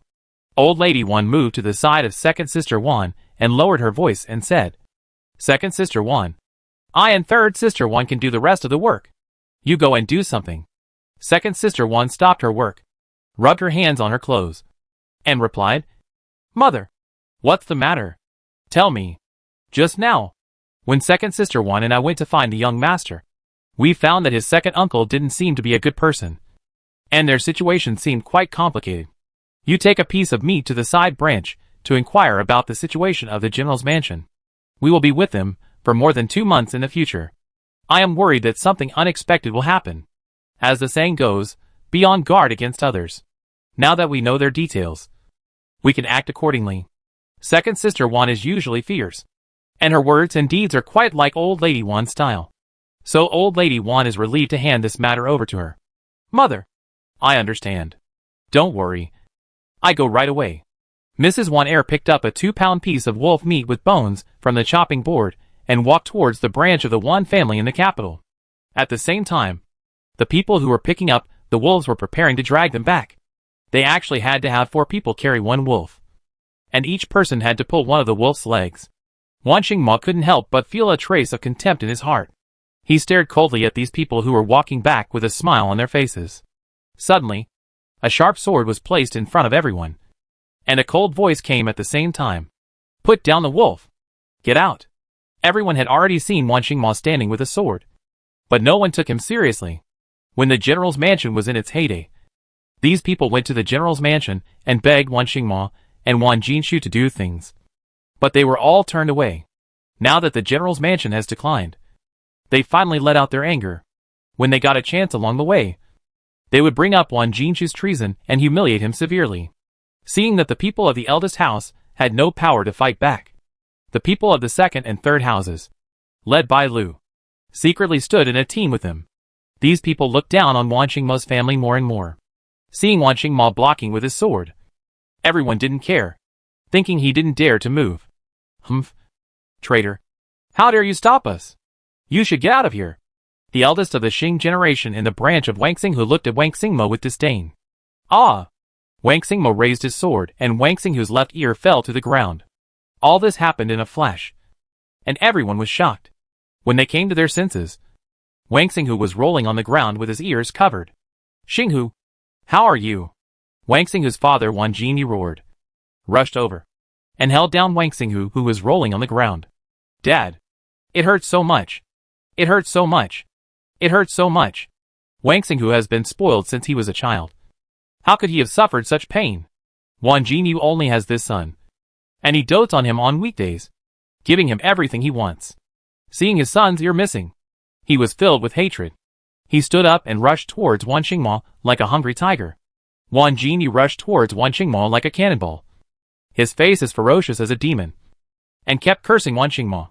You are all bad guys in the eldest house. Not only did you cause us to be confiscated and exiled, but you also cut off one of my son's ears, and said that you were wronged. Now it seems that you are not only collaborating with the enemy and selling out the country, but you may have done many treasonous dirty things in private. You deserve your father to be beaten. Why doesn't the emperor just kill you and your son to get rid of the harm to the people? These dirty words, like sharp blades, pierced directly into Wan Xingmo's ears. Wan Xingmo's eyes were filled with ice, as if they could freeze people, and the hilt of the sword in his hand was almost crushed by him. His thin lips were tightly pursed, and his eyes were like an arrow frozen into ice, with a piercing chill, shooting straight at Wan Jinyu. Just when Wan Jinyu was about to rush in front of him, Wan Xingmo kicked up a kick, like a dragon out of the sea, with smooth and clean movements, and kicked Wan Jinyu directly a foot away. Wan Jinyu immediately vomited blood and couldn't get up for a long time. Wan Xingmo glanced around, and his voice was so cold that it seemed to come from the netherworld. Who of you still wants to try? Go ahead. I don't mind adding 1 or 2 more wronged souls tonight. Since everyone doesn't want to live, let's be buried together. Everyone was frightened by Wan Xingmo's momentum, and their legs became weak, and the wolves in their hands were slowly put down. You cowards! Take the wolf away. I wonder if he can really kill you. If he dares to kill someone, he will be a murderer and will be beheaded. Wan Jinja came out from behind and started to stir up trouble in the crowd. His eyes were full of provocation, staring at Wan Xingmo. He wanted to see if Wan Xingmo really had the courage to kill so many people. Chapter 18, I can't bear such a great gift from you. In the crowd, Wan Jinja stood among them, staring at Wan Xingmo provocatively, with a mocking smile on his lips. Under Wan Jinja's instigation, the Wan family branch began to get restless again. Someone shouted, "Don't be afraid. He is just a single person, and there are so many of us. How dare he do anything to us? Think about our hungry stomachs. Aren't you hungry? Anyway, we will die anyway. Either killed by the son of this traitor or starved to death. Why don't we choose to be a full ghost? Everyone, take away all the wolves quickly. Don't leave any." This sentence was like a fire, instantly igniting the hearts of the people present, and firming their originally wavering beliefs. They would rather be a full ghost than starve to death on the road to exile. Wan Xingmo glanced at everyone coldly, and looked at Wan Jinja with deep sarcasm. The young man said no more, watching everyone lift up the wolf corpse again and prepare to leave. Wan Xingmo made his move. Before everyone could see his movements clearly, they felt their arms and legs suddenly scratched by a sharp sword. Wan Xingmo's blood-stained robe looked like a black robe in the moonlight. A dark figure was seen shuttling quickly among the crowd, and a large number of men crying for their parents fell to the ground in an instant. Some of them hugged their arms, some hugged their legs, Some hugged their ankles, and some covered their thighs, wailing. Wan Mo did not move Wan Jinja, but flashed behind Wan Jinja like a ghost and blew a breath at the back of Wan Jinja's head. Wan Jinja had already been frightened by the sudden changes around him and was stunned in place. At this moment, Wan Mo blew again, and a hot stream immediately flowed down his pants. Wan Mo had an extraordinary sense of smell, and moved a few steps to the side with disgust on his face. "Uncle, is this all your courage? You were scared to the point of peeing your pants? Since you are as timid as a mouse, don't follow others to sow discord. If you are not careful, you may lose your life." Wan Jinja was so scared that he knelt on the ground. He was unable to stand up, and his legs were weak. He did not kneel down to Wan Mo intentionally. "Oh, uncle, what do you mean? I can't afford such a gift from you. If it gets out, people will think I am bullying my elders. But you performed well today and successfully made them all injured. For the sake of you being my uncle, I will let you go." Wan Mo's operation maxed out the hatred value and successfully transferred the hatred of the side branch to Wan Jinja. If Wan Jinja hadn't fanned the flames just now, how could they have suffered such pain? But Wan Jinja is Wan Mo's uncle after all, so Wan Mo will naturally not do anything to him. When Boss Wan and several brothers of the Wan family arrived, they saw people lying on the ground, rolling and howling at the top of their lungs. The 4 brothers of the Wan family were at a loss, not knowing what had happened. Wan Mo saw Boss Wan coming and took the initiative to greet him. The second brother of Wan hurried forward to introduce. "Brother, this is the young master. Young master, this is my eldest brother, and these 2 are my 3rd and 4th brothers. My mother asked us to get wolf meat. This is..." The second brother of Wan glanced at the people who were wailing on the ground, and there was confusion in his eyes. Wan Mo nodded to the brothers of the Wan family and said, "It's okay. Don't pay attention to them. I help you. Time is tight, and those officers and soldiers will probably come back to check the situation after dawn. So let's speed up." After hearing this, the brothers of the Wan family hurriedly said, "That's right. Then I trouble the young master." The 5 people worked together and took a lot of effort to transport all the remaining 20 or so wolves away, leaving none behind. Wan Jinja returned to Lu's side in a dusty state, his face full of resentment. He stared at Wan Mo and the Wan brothers fiercely. Although the Wan family's side branch was lucky enough to survive, everyone was injured. In the absence of medical care and medicine, it would be difficult to recover. They not only hated Wan Mo, but also hated Wan Jinja. Wan Dasao also came back after finding out the news, because there were more than 20 wolves. Everyone was busy, so Wan Dasao had no time to tell Old Lady Wan about the situation she had found out. After helping to transport the wolves, Wan Mo was about to leave, but was stopped by Old Lady Wan. "Young master, please stay."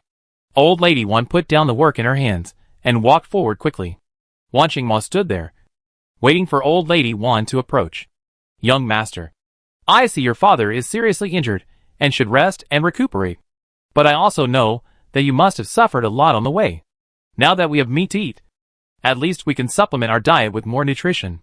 If you don't mind that our family is poor, will you go with us on the way? My family has a lot of laborers, and we can take care of each other. If..." "Thank you, old man. I am willing. I will go back and tell my parents and move in later." Wan Mo understood what she meant, and he agreed without hesitation before Mrs. Wan finished speaking. He had his own plan in mind. This family got so much meat, and without his protection, the meat would certainly be in danger. Mrs. Wan did not expect Wan Mo to agree so straightforwardly. She was slightly stunned, and then she was overjoyed and hurriedly called the 2nd and 3rd sons of Wan. "Second son, 3rd son, hurry up. You accompany the young master to carry the general over. You are all rough men, so be careful when moving. The general is seriously injured, so don't hurt him." Mrs. Wan made a prompt decision and gave instructions to her 2 sons. Wan Mo was the only one in his family who had the strength to carry Wan Jinshu. He had worked hard all the way here. Now that someone was helping him, he was naturally much more relaxed, and his gratitude to Mrs. Wan became even deeper. "Thank you, old man." Old Lady Wan smiled so hard that her eyes narrowed into slits. "Young master, in terms of seniority, I am of the same generation as your grandmother. If you don't mind, Just call me Grandma, as we call her in the countryside. After saying this, Old Lady One felt uneasy, although she knew she was reckless. If she could get closer to the young master, she would be much safer on the way. Wan Mo felt warm in his heart, and felt that this name was very intimate. He nodded slightly, as if he agreed, but he didn't say it out loud immediately. Wan Mo led the second and third Wan Lao to return and carry Wan Jinshu over, and asked his mother Zhao to bring his younger brother Wan Xingchen and younger sister Wan Yiru over. As soon as they arrived at the resting place of the Wan Changfang, they saw that their territory was surrounded by a group of people. These people were all women, and they seemed to be the family members of the side branch. They were seen pushing Zhao, just after the people from the side branch came back injured. The Zhao family was approached by this group of women, who started to push and pull Zhao. Although Wan Xingchen was only 12 years old, he had practiced martial arts since he was young and was very skilled. Seeing his mother being bullied, he immediately stepped forward and protected Zhao. What do you want to do? If you dare to do it again, don't blame me for being ruthless. Wan Xingchen was furious, staring at the women in front of him, not flinching. Hey, you little bastard. Your elder brother dared to hurt my man. We came here to seek justice, and you are still so arrogant? Since your elder brother hurt my man, I want your mother's hand. Is it too much? Get out of my way. Don't get in the way here. Wan Jinyo's wife was like an angry lioness, fierce and aggressive, scolding Wan Xingchen like a chain of artillery, and at the same time reaching out to pull him. Wan Xingchen hated people touching her the most. When Mi's hand just touched his clothes, he kicked me in the stomach like a nimble cheetah. The force of the kick was so strong that he kicked her out. Ouch. Murder. This little bastard is murdering. Hurry up. Help. Mi lay on the ground and rolled around. Wan Xingchen didn't even want to look at me. His bright eyes were as bright as stars, scanning the crowd around him. Who dares to touch my mother? If you have the guts? Come on. Let's see whether your hands are faster or my feet are faster. Whoever dares to mess around again, she will end up like this. Wan Xingchen's eyes shot at me on the ground like sharp arrows, exuding a chilling and fierce aura. Humph.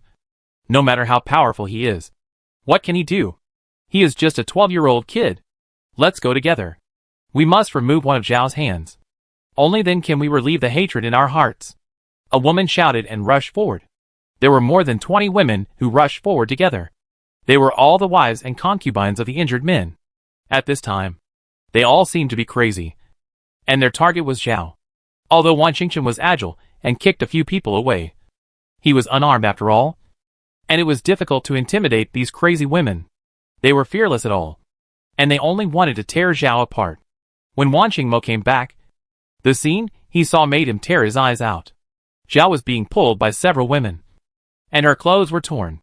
The most heartbreaking thing was Wan Yiru, a little girl of only 8 years old, who was being pulled from both sides by several women. As if they exerted more force, the little girl's arms would be torn off. Wan Mo's heart was broken, and he leaped to Wan Yiru's side in one step. Brother! Wan Yiru cried in pain and shouted at the top of her lungs. Chapter 19 More. No! The scene was in chaos. Wan Xingchen was fighting fiercely with several women. Zhao had been pressed to the ground and torn apart by several women, and Wan Yiru was being pulled by both sides. The purpose of these people was obvious. That is, to kill Zhao and Wan Yiru. Wan Jinshu was unconscious and could not help at all. Wan Xingchen heard Wan Yiru calling him Big Brother. He looked up and saw a figure as black as ink rushing like a gust of wind, where the ink shadow passed. These women were kicked away by Wan Mo like kites with broken strings. In just a few breaths, a large number of wailing women lay on the ground. Unlike Wan Xingchen, Wan Mo was furious this time, and his murderous intention suddenly rose. He was merciless. Some women might have ruptured their internal organs, and some even began to spit blood, without the women pulling her. Wan Yiru fell straight to the ground and cried loudly. Ro, are you injured? Where does it hurt? Tell your brother quickly. Wan Mo's eyes were full of anxiety. Although Wan Yiru was his sister, boys and girls were not allowed to sit at the same table as their elders, so he could not check the injuries on his sister's body at will. Wan Xingchen ran to help Zhao up. Zhao had just seen her daughter being tortured by the group of people, and her heart was broken. She immediately staggered to Wan Yiru's side. Ro, what's wrong with your arm? Zhao gently moved Wan Yiru's arm, and Wan Yiru screamed in pain. Wan Mo then realized that Wan Yiru had not moved her arm since she fell to the ground. And a fierce killing intent surged from the bottom of his heart. He drew his sword to avenge his sister. But these people did not even let go of a child. Just as Wan Mo's sword was about to pierce the woman's chest, Wan Jinshu's voice came from behind like thunder. Weak and reprimanding, Mo. Don't. Wan Mo's sword stopped abruptly and froze in midair. He turned his head and saw Wan Jinshu still lying on the ground, with his head raised high. One arm stretched out to him, his face full of anxiety and slight anger. Wan Mo reluctantly retracted his sword and came to Wan Jinshu's side. Dad? You are awake. Are you feeling unwell? Wan Mo squatted down respectfully, put the sword aside, and reached out to help Wan Jinshu. Mo, have you forgotten the ancestral teachings of the Wan family? How can our swords be pointed at our compatriots? Swords should be pointed outward, killing enemies to defend the country and keep the peace of Daki. What did you want to do just now? Killing an unarmed woman? Aren't you afraid of being ridiculed? Wan Mo lowered his head, clenched his fists, and the unwillingness and anger in his eyes turned into a flash of cold light. Looking up again, he regained his cold and calm expression. Dad, it was my child who was reckless, and you were right to teach me a lesson. Wan Jinshu endured the pain and patted Wan Mo's arm hanging by his side. Mo, it was Dad who implicated you. Wan Mo opened his mouth, but in the end, he did not say any words of comfort. Dad, do you think the current Great Qi is still worthy of our support? Evil ministers are in power. The people are living in misery. And the monarch is incompetent. Shut up. How can you talk nonsense? My Wan family is a veteran of 3 dynasties. We followed our ancestors to conquer the world. There must be no one who spreads evil words to confuse the people. I will pretend that I didn't hear this, and don't mention it again in the future. Wan Mo glanced at Wan Jinshu with mixed feelings, stood up, and walked towards Wan Yiru. Roar. Brother came to see your arm. Bear with it. It may be dislocated. Brother will help you fix it. However, as soon as Wan Mo's hand touched Wan Yiru's arm, Wan Yiru burst into tears and pain. It hurts. It hurts so much. Big brother. Xiao watched from the side, wiping tears with heartache. Wan Lao San took out a wooden pony from his body. This was a birthday gift he carefully carved for his son, and he hadn't had time to give it away. Girl, what do you see in Uncle's hand? Wan Lao San is a carpenter with a quick mind and exquisite craftsmanship. The things he carves are vivid. Wan Yiru's eyes were immediately attracted by the beautiful little wooden horse. It's a wooden horse. Her eyes, which were still filled with tears, smiled into a slit. At this moment, with a click, Wan Mo quickly connected Wan Yiru's arm. Ah!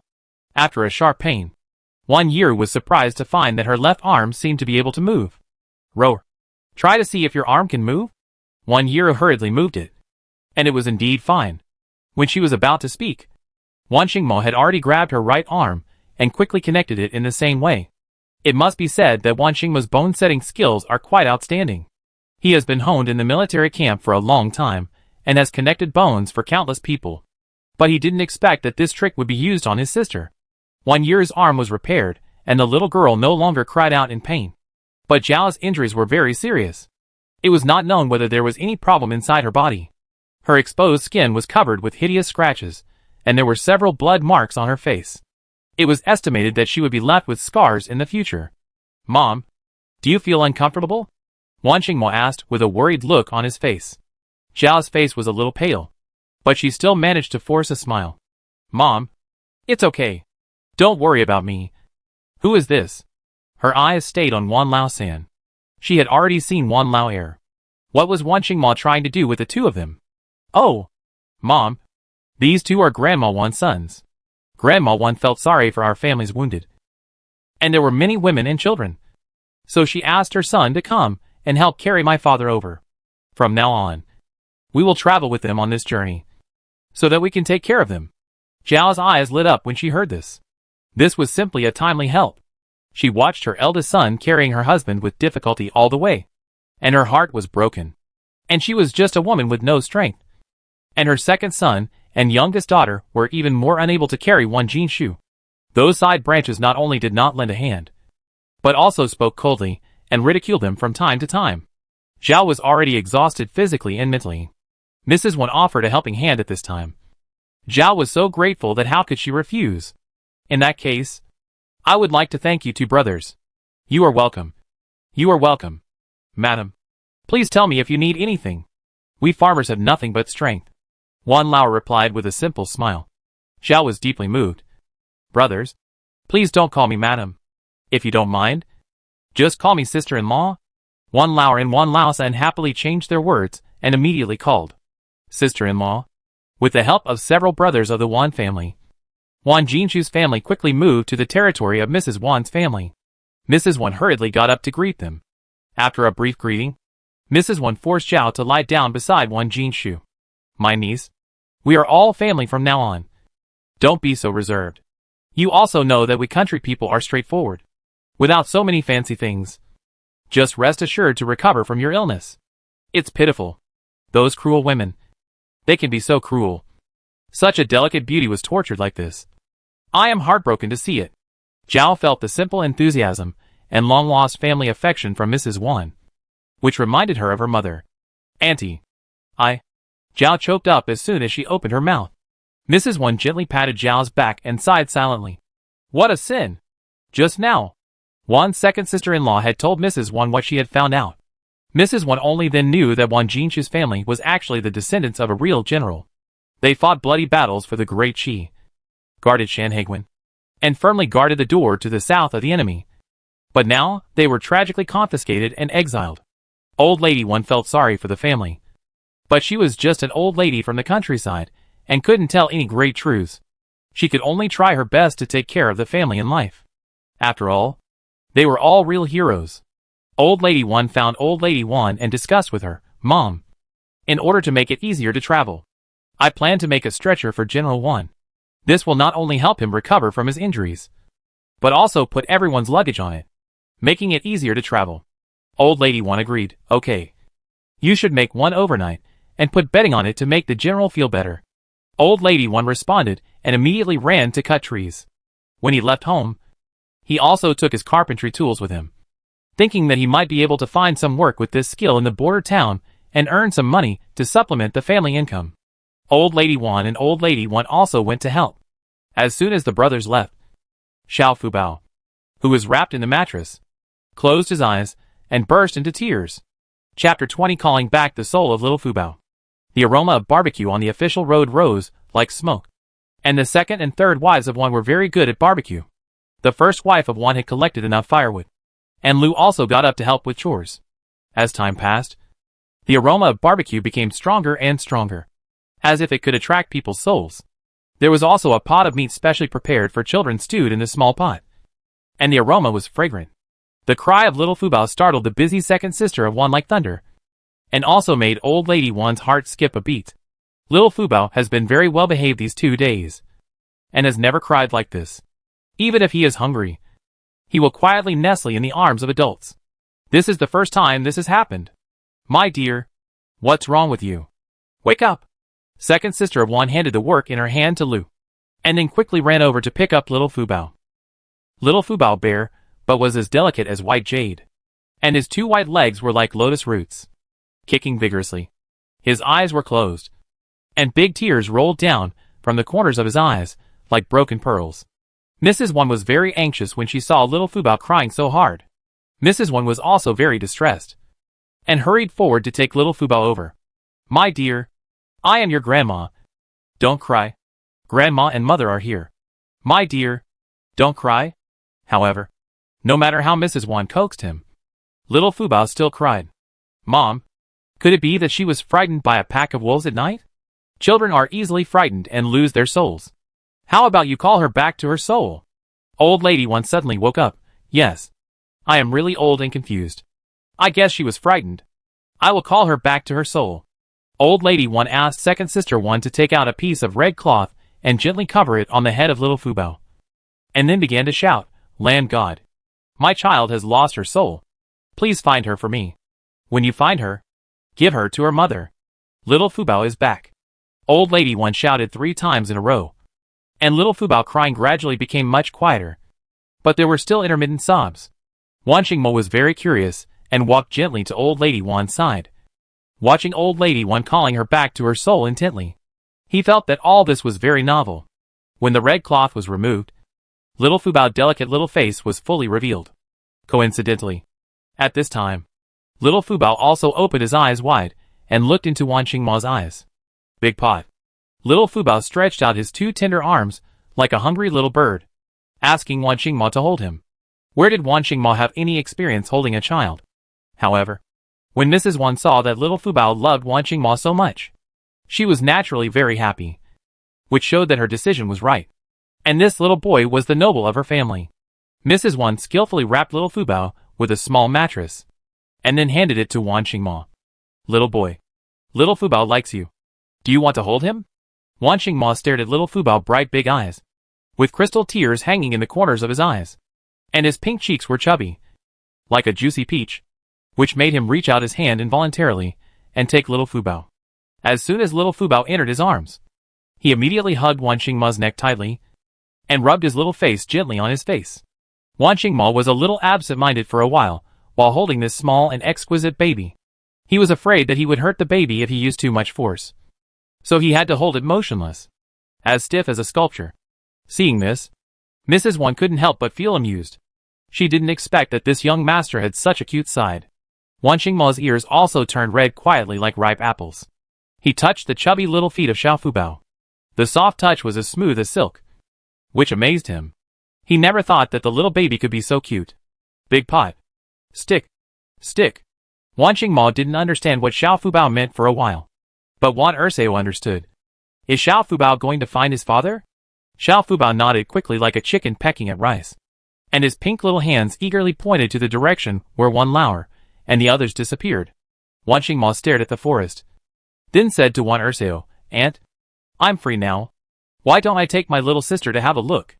Wan Dasao naturally wanted it. Someone to help take care of the children. She can take time to make me jerky. Okay.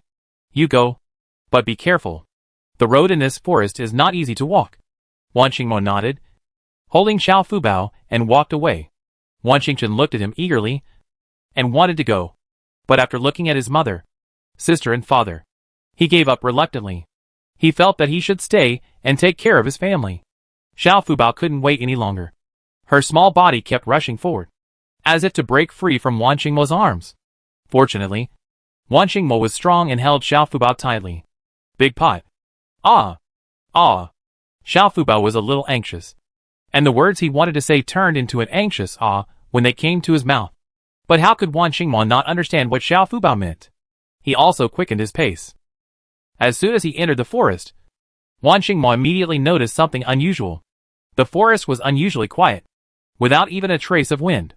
The Wan brothers had only been in for a while when they disappeared. This was too strange. They just came in to cut a few trees and couldn't go too deep. Could something have happened? Wan Qingma looked at the little baby in his arms with doubts, and his heart was in turmoil. This little baby seemed to have some special ability to sense danger? Wan Qingma was shocked. In order to verify his guess, he asked tentatively, "Little sister, is your father in danger?" Xiao Fubao blinked her big eyes in doubt. She didn't quite understand what Wan Qingma said, but when she heard the word daddy, her little head nodded quickly. Wan Qingma's eyes instantly became alert, and he looked around like a hawk. The trees in the forest were lush and green, and the hazy moonlight in the sky could not penetrate the layers of branches and leaves. If he did not have the ability to see at night, it would be difficult to detect the abnormality in the forest. Even so, the range he could see clearly was extremely limited. No more than 10 feet. Wan Qingma held Xiao Fubao and began to retreat. He could not let Xiao Fubao fall into danger. Big pot. Stick. Wody. Xiao Fubao felt that Wan Qingma was going to go back, and she waved her little arms anxiously, pointing in a direction. Wan Qingma silently remembered the direction in his heart, and then strode back, while softly comforting Xiao Fubao. "Sister, be good. Big brother will go and bring your father back in a while. Brother will take you back to find your mother first." Okay. Wan Qingma had never coaxed a little kid so patiently. This was the first time for him. If Xiao saw it, she might doubt whether this was still her cold son. Seeing Xiao Fubao nodding obediently, Wan Qingma finally breathed a sigh of relief in his heart. Fortunately, he didn't cry. With the help of the firelight, Grandma Wan saw a black shadow suddenly rushing out of the woods. She looked closely and found that it was Wan Mo. She hurriedly stood up. "Young master, why did you come back so soon? Did you find someone?" Grandma Wan asked doubtfully. Wan Mo felt that the current situation was unclear, so it was better not to cause panic. He handed Fubao to Grandma Wan calmly and said, "I found it. But they need help over there. So I sent Fubao back first. The trees inside are too lush. And I'm worried that it will hurt the little sister." Grandma Wan hurriedly took Fubao and said with a smile, "Then I have to trouble you, young master." Wan Mo's hands were empty, and his heart instantly became empty. The tip of his nose still had the milky fragrance of Fubao. But he quickly came back to his senses. "Grandma, please don't call me young master anymore. My name is Wan Mo, and my courtesy name is Lingyun. You can just call me Amor or Lingyun from now on." Grandma Wan replied obediently, "Okay, Amor. You've worked so hard." Time was running out. Wan Mo stopped being polite with Grandma Wan, and immediately returned to Zhao. "Mother, the uncles of the Wan family seemed to be in trouble. But I didn't dare to tell Grandma Wan, fearing that she couldn't bear it. I'm going to save people now, and I leave this place to you. Xingchen, you have to protect them well. If you encounter a villain, don't be soft-hearted. Remember that your duty is to protect our people." Wan Mo whispered to Zhao and Wan Xingchen. His voice was low, and Grandma Wan and the others were far away and didn't hear clearly. Zhao worriedly warned Wan Mo, "Amor, you must be careful. You are not familiar with the situation in the forest. Don't act rashly." Wan Xingchen held his father's black golden spear tightly and said to Wan Mo with confidence, "Brother, don't worry. I was too soft-hearted just now. Don't worry. I have my father's spear in my hand. I will never let those blind guys hurt them at all." Wan Mo looked at the golden spear in Wan Xingchen's hand and felt much more at ease. He immediately stood up and walked towards the forest with big strides. Chapter 21. This is the ready-made barbecue. What else do you want to exchange? Wan Mo, holding a long sword, shuttled through the dim forest like a ghost. The forest never sees the sun all year round, as if it is a corner forgotten by time, and the smell of rotten leaves is everywhere, suffocating. Wan Mo's footsteps are as light as a cat's, and he makes a rustling sound when stepping on the fallen leaves. Occasionally, he breaks a dry branch and makes a crisp snap sound. In this terribly silent forest, this sound is like thunder, which makes people's eardrums hurt. He followed the direction that Fubao had just pointed out and walked all the way. An instant stick of time passed, and suddenly, a voice came from the front. "Boss, the group of people over there are barbecuing. We have captured these 3 people. Can we exchange them for some barbecue?" "You idiot. This is ready-made barbecue. What's there to exchange? Let's kill these people, barbecue them, and then go and rob their barbecue." "Boss, you're right. I also saw a lot of children and women there. We take them all away by surprise later. Anyway, those officers and soldiers think that these people have been eaten by wolves, so they won't care. Even if that kid is powerful, he won't dare to attack us when we have hostages." Wan Mo understood after hearing this conversation. It turned out that this was a group of refugees who fled from the outside of the Great Wall. They made a living by robbing children along the way, and their methods were extremely cruel. A surge of anger surged in his heart. He tightly grasped the long sword in his hand, and his eyes were like torches, scanning the surrounding situation. Wan Mo didn't know why Fubao's pink face suddenly flashed in front of him. When he thought of such a lovely child being roasted alive by these animals, his heart felt like it was being cut by a knife. Wan Mo glanced at the surrounding environment and found that he was still at the edge of the forest. They were still hundreds of miles away from Hanggu Pass. But the closer they got to Hanggu Pass, the denser the forest became. The laws of the Great Qi dynasty clearly stipulated that refugees and criminals were not allowed to enter the city, and they had to bypass towns. Otherwise they would be killed without mercy. It seemed that their next journey would often require them to shuttle through the forest. Wan Mo's figure flashed, and he jumped onto the treetops as lightly as a flying swallow. Standing on a high place and looking down, his vision suddenly became clear. There was a blazing fire about 10 feet away, and a circle of burly men sat around the fire. If they said they were refugees, no one would believe it, because they were all fat and strong. Behind these people, several people were tied to several big trees. Wan Mo looked carefully and found that they were indeed several brothers of the Wan family. They seemed to have been knocked unconscious and were now hanging their heads. unconscious. Wan Mo counted silently and found that there were a total of 10 to 20 villains. Although they had committed many evil deeds, they probably did not have any real skills. They just gathered together to bully those who were alone. They were lucky to be alive until now. To put it nicely, these people were murderers. To put it bluntly, they were beasts worse than pigs and dogs, and were 100 times more hateful than the enemies on the battlefield. The sword in Wan Mo's hand could no longer be restrained, and he was thirsty for blood. Wan Mo made a prompt decision and jumped down from the tree like a bird. Even though the road in the forest was rugged, he came to the side of the refugees as quickly as the wind. Before everyone came to their senses, he raised his sword and killed the big brother they called with one sword. This eldest brother didn't know who killed him until he died. Everything happened in an instant. Before the others could react, Wan Mo killed another person like killing chickens and sheep. The forest was in an uproar. Some people were so scared that they peed their pants on the spot. Some people used their hands and feet to crawl out. Some people ran a few steps and fell flat on their faces. And some people cried for their parents. The noise in the forest came one after another, and also woke up the unconscious Wan brothers. When Wan Lauer looked up, he saw Wan Mo's sword falling, and a stream of blood sprayed on his chest like a fountain. The blood that had already dried up was dyed reddish-brown by the new blood. The man died with his eyes open. He fell to the ground with his hands covering his neck, spitting blood from his mouth. He kicked his feet and died completely. Wan Mo's figure flashed and immediately appeared behind Wan Lauer like a ghost. The three of them only felt a whirlwind blowing behind them, and the ropes on their bodies broke and fell to the ground.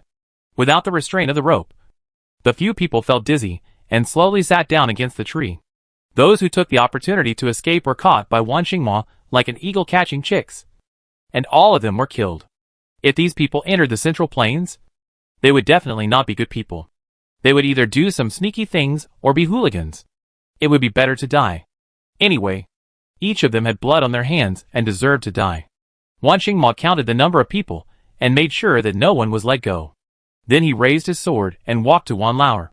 "Uncle Wan, are you all okay?" Wan Lauer slowly stood up with the help of the tree. He felt dizzy. Fortunately, Wan Mo was quick and supported him. "Thank you, young master."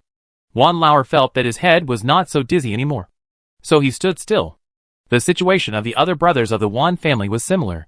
"Uncle Wan, these people are refugees from outside the pass. They rely on devouring lone people to fill their stomachs along the way. I just heard their conversation.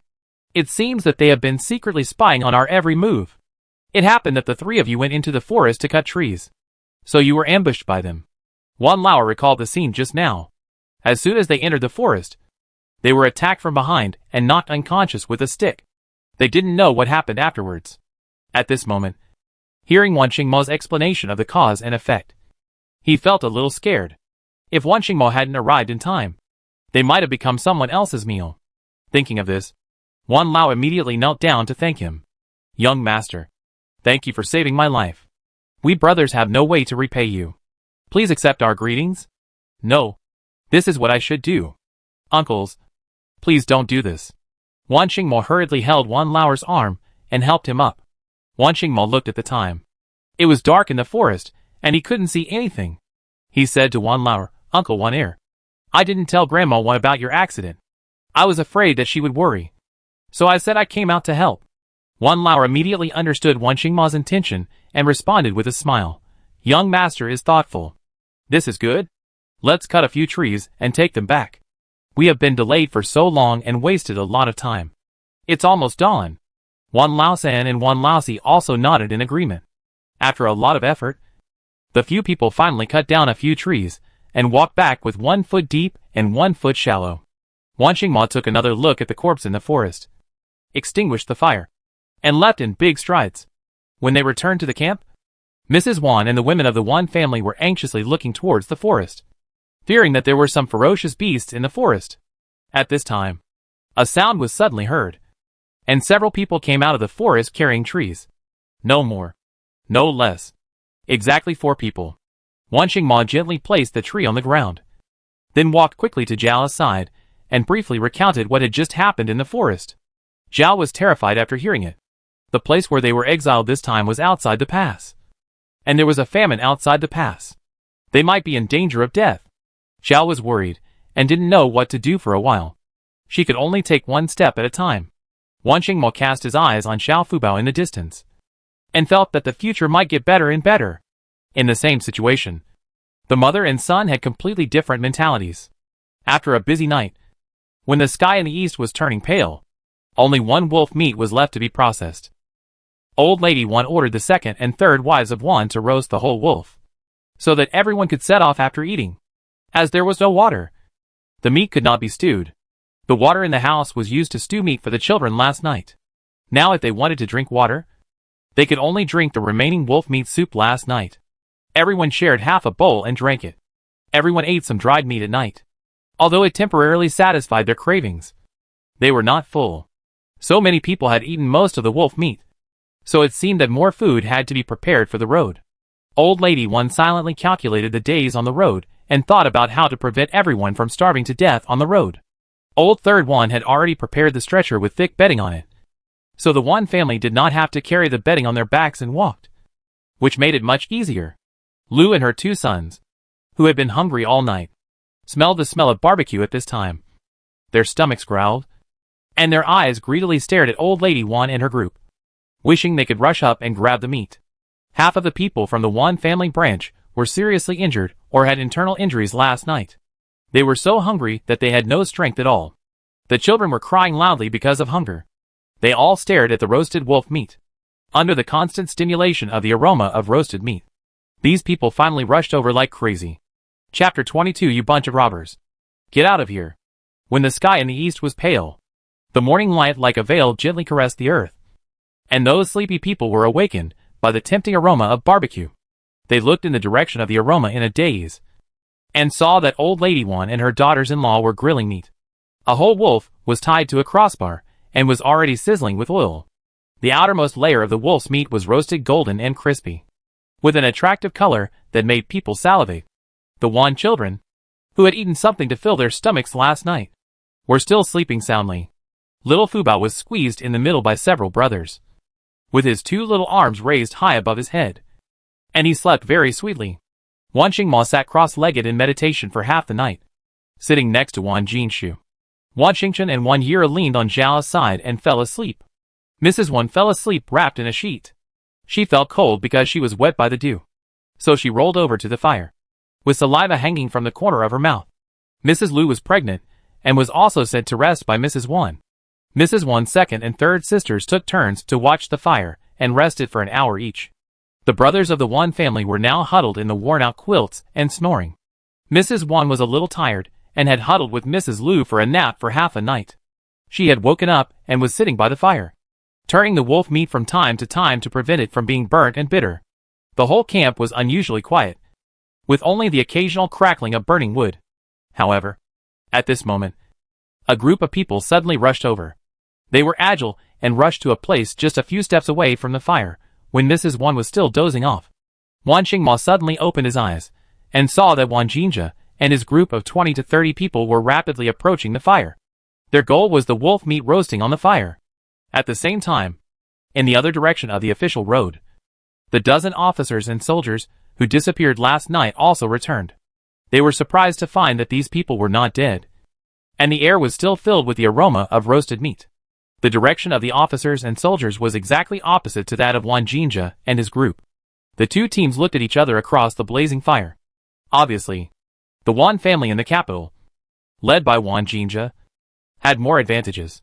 They were only a dozen steps away from the fire, seeing that a fierce battle for meat was about to break out. At this time, the hungry officers and soldiers, who had been hungry all night, suddenly shouted loudly while running, "Stop! Whoever dares to move, ask if the whip in my hand agrees." Wan Jinja and his group barely stopped, staring at the fragrant roasted wolf meat close at hand, swallowing their saliva constantly. Someone in the crowd shouted, "I'm so hungry. I want to eat meat. This meat is so delicious. I'd rather die than eat a bite of meat." Wan Mo had planned to stop Wan Jinja and his friends, but he changed his mind at this moment.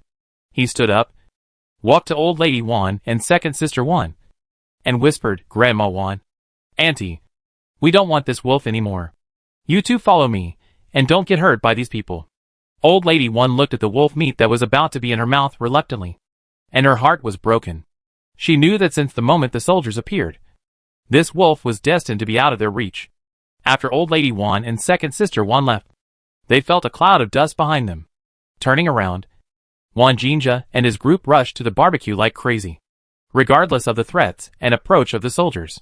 Mrs. Wan, who was sleeping by the fire, was eating chicken legs in her sweet dream, when she suddenly felt as if she was crushed by a stone roller, and the severe pain woke her up from her dream. She opened her eyes, and saw a group of ragged people snatching the roasted wolf meat in front of her like crazy. Because her sleeping position was in the way, she was kicked by one person and stepped on by another. Mrs. Wan screamed in pain, like a wounded lioness, holding a man's leg and biting him hard. The man was reaching out to grab the wolf meat, and suddenly, there was a heart-wrenching pain in his leg. He kicked and kicked desperately, but he couldn't get out of Mrs. Wan's mouth. There were crowds of people around, and it was chaotic. He squeezed in the crowd, and the anger in his heart erupted like a volcano. He grabbed Mrs. Wan's collar, lifted her up like a chicken, and then slapped her hard. Mrs. Wan was beaten so hard that she was dizzy. Just as she was about to throw a tantrum, her eyes suddenly fixed on the wolf meat that everyone was fighting for. "This is mine. You bunch of robbers. Get out of here." She was like a mad beast, scratching everyone's face. Wherever she passed, everyone's face was covered with wounds. Her fighting power stunned Zhao, who was standing not far away. In Zhao's impression, she had never seen such a tough woman. This scene really opened her eyes. Mrs. Wan finally squeezed to the front with her super brute force, but the wolf meat had already been snatched away by Wan Jinja and several men. Paw! A crisp sound, like thunder, exploded on the scene, followed by screams. Snap! Snap! Ah! Ah! The whips in the hands of the officers and soldiers mercilessly swung at the crowd, and Sister Wan was not spared. She was whipped and fell to the ground groaning in pain. She took the opportunity to look for her family in the crowd, but found that they had already dispersed far away, and only she was alone in this group of people scrambling for food. Sister Wan's anger instantly burned up. She felt that she was abandoned by her family. They actually left her and ran away at the critical moment. Sister Wan suddenly jumped up from the ground and shouted at the top of her voice, "Sir!" I know. When Mrs. Wan heard Sister Wan's earth-shattering shout, her forehead was like being struck by thunder, and it was throbbing. She lowered her head to look for a lump of earth on the ground, but she couldn't find it. She took off her shoes in a rage and smashed them on Sister Wan's head. Sister Wan was hit by Mrs. Wan's broken shoes, and the words on her lips were swallowed back. "Boss, why don't you quickly drag your wife away? Don't embarrass yourself here." The wolf meat was originally prepared for the officials. When did she sneak in? Boss Wan hurriedly pulled Wan Dasao away and picked up Wan Laoai's shoes. The officers and soldiers glanced at Wan Dasao and then at Wan Laoai. However, because of what Wan Laoai said, the officers and soldiers did not trouble Wan Dasao. After Boss Wan pulled Wan Dasao to Wan Laoai kicked Wan Dasao's leg with a raging anger on her face. She grabbed Wan Dasao's ear and lowered her voice to scold, "You idiot! What do you want to do? Do you want to report that we have dried meat? You are a woman with a heart as vicious as a scorpion. See how I deal with you later." Wan Dasao never thought that Wan Laoai could even guess this. She was indeed preparing to report it just now, but was disturbed by Wan Laoai's broken shoes. Waning Mo glanced at Wan Dasao as if she were an idiot, and muttered to himself, "How did this person survive?" After listening to the question from Mrs. Wan, and taking a look at Wan Dasao's expression of shame as if she had been whipped, Wan Laoda knew that his mother had been right. Wan Laoda was so angry that his heart ached, and he kicked Wan Dasao to the ground.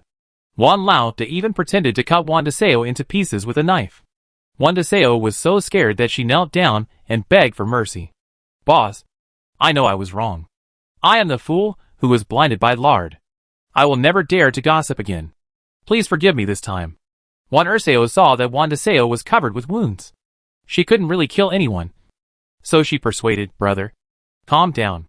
You are still injured. Don't get angry. The 3 children are still young and they are watching.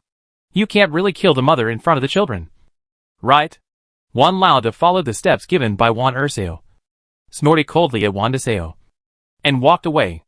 All the people in the Wan family were awakened. Waning Mo led the Wan Laoai family and more than 20 people in their family to quickly pack their bedding and luggage, and hid far away. Watching coldly, Those who grabbed the meat devoured the whole wolf, like hungry tigers. There was little left. Although the officers' and soldiers' whips kept falling like a storm, they did not dare to kill. After all, they could only beat people to show off their power. But they could not kill people without restraint. Zhou Qiang stared at Wan Jinja, who was running in the front. He was holding 2 wolf legs in his arms like a treasure, and a group of people were chasing him closely behind him. Zhou Qiang winked at several officers and soldiers, and more than a dozen people began to surround Wan Jinja and slowly surrounded him. Chapter 23: Snatching Food. Wan Jinja was chased by a group of people, and outside them were soldiers who were watching with eager eyes. Everyone's eyes were like hungry wolves, staring at the wolf leg in Wan Jinja's hand. Wan Jinja was greedily eating meat while running, and he was pounced to the ground by other people from the Wan family who were chasing him. In an instant, the people behind him rushed forward like hungry tigers, and Wan Jinja was almost unable to breathe. Fortunately, soldiers arrived in time and drove these people away roughly.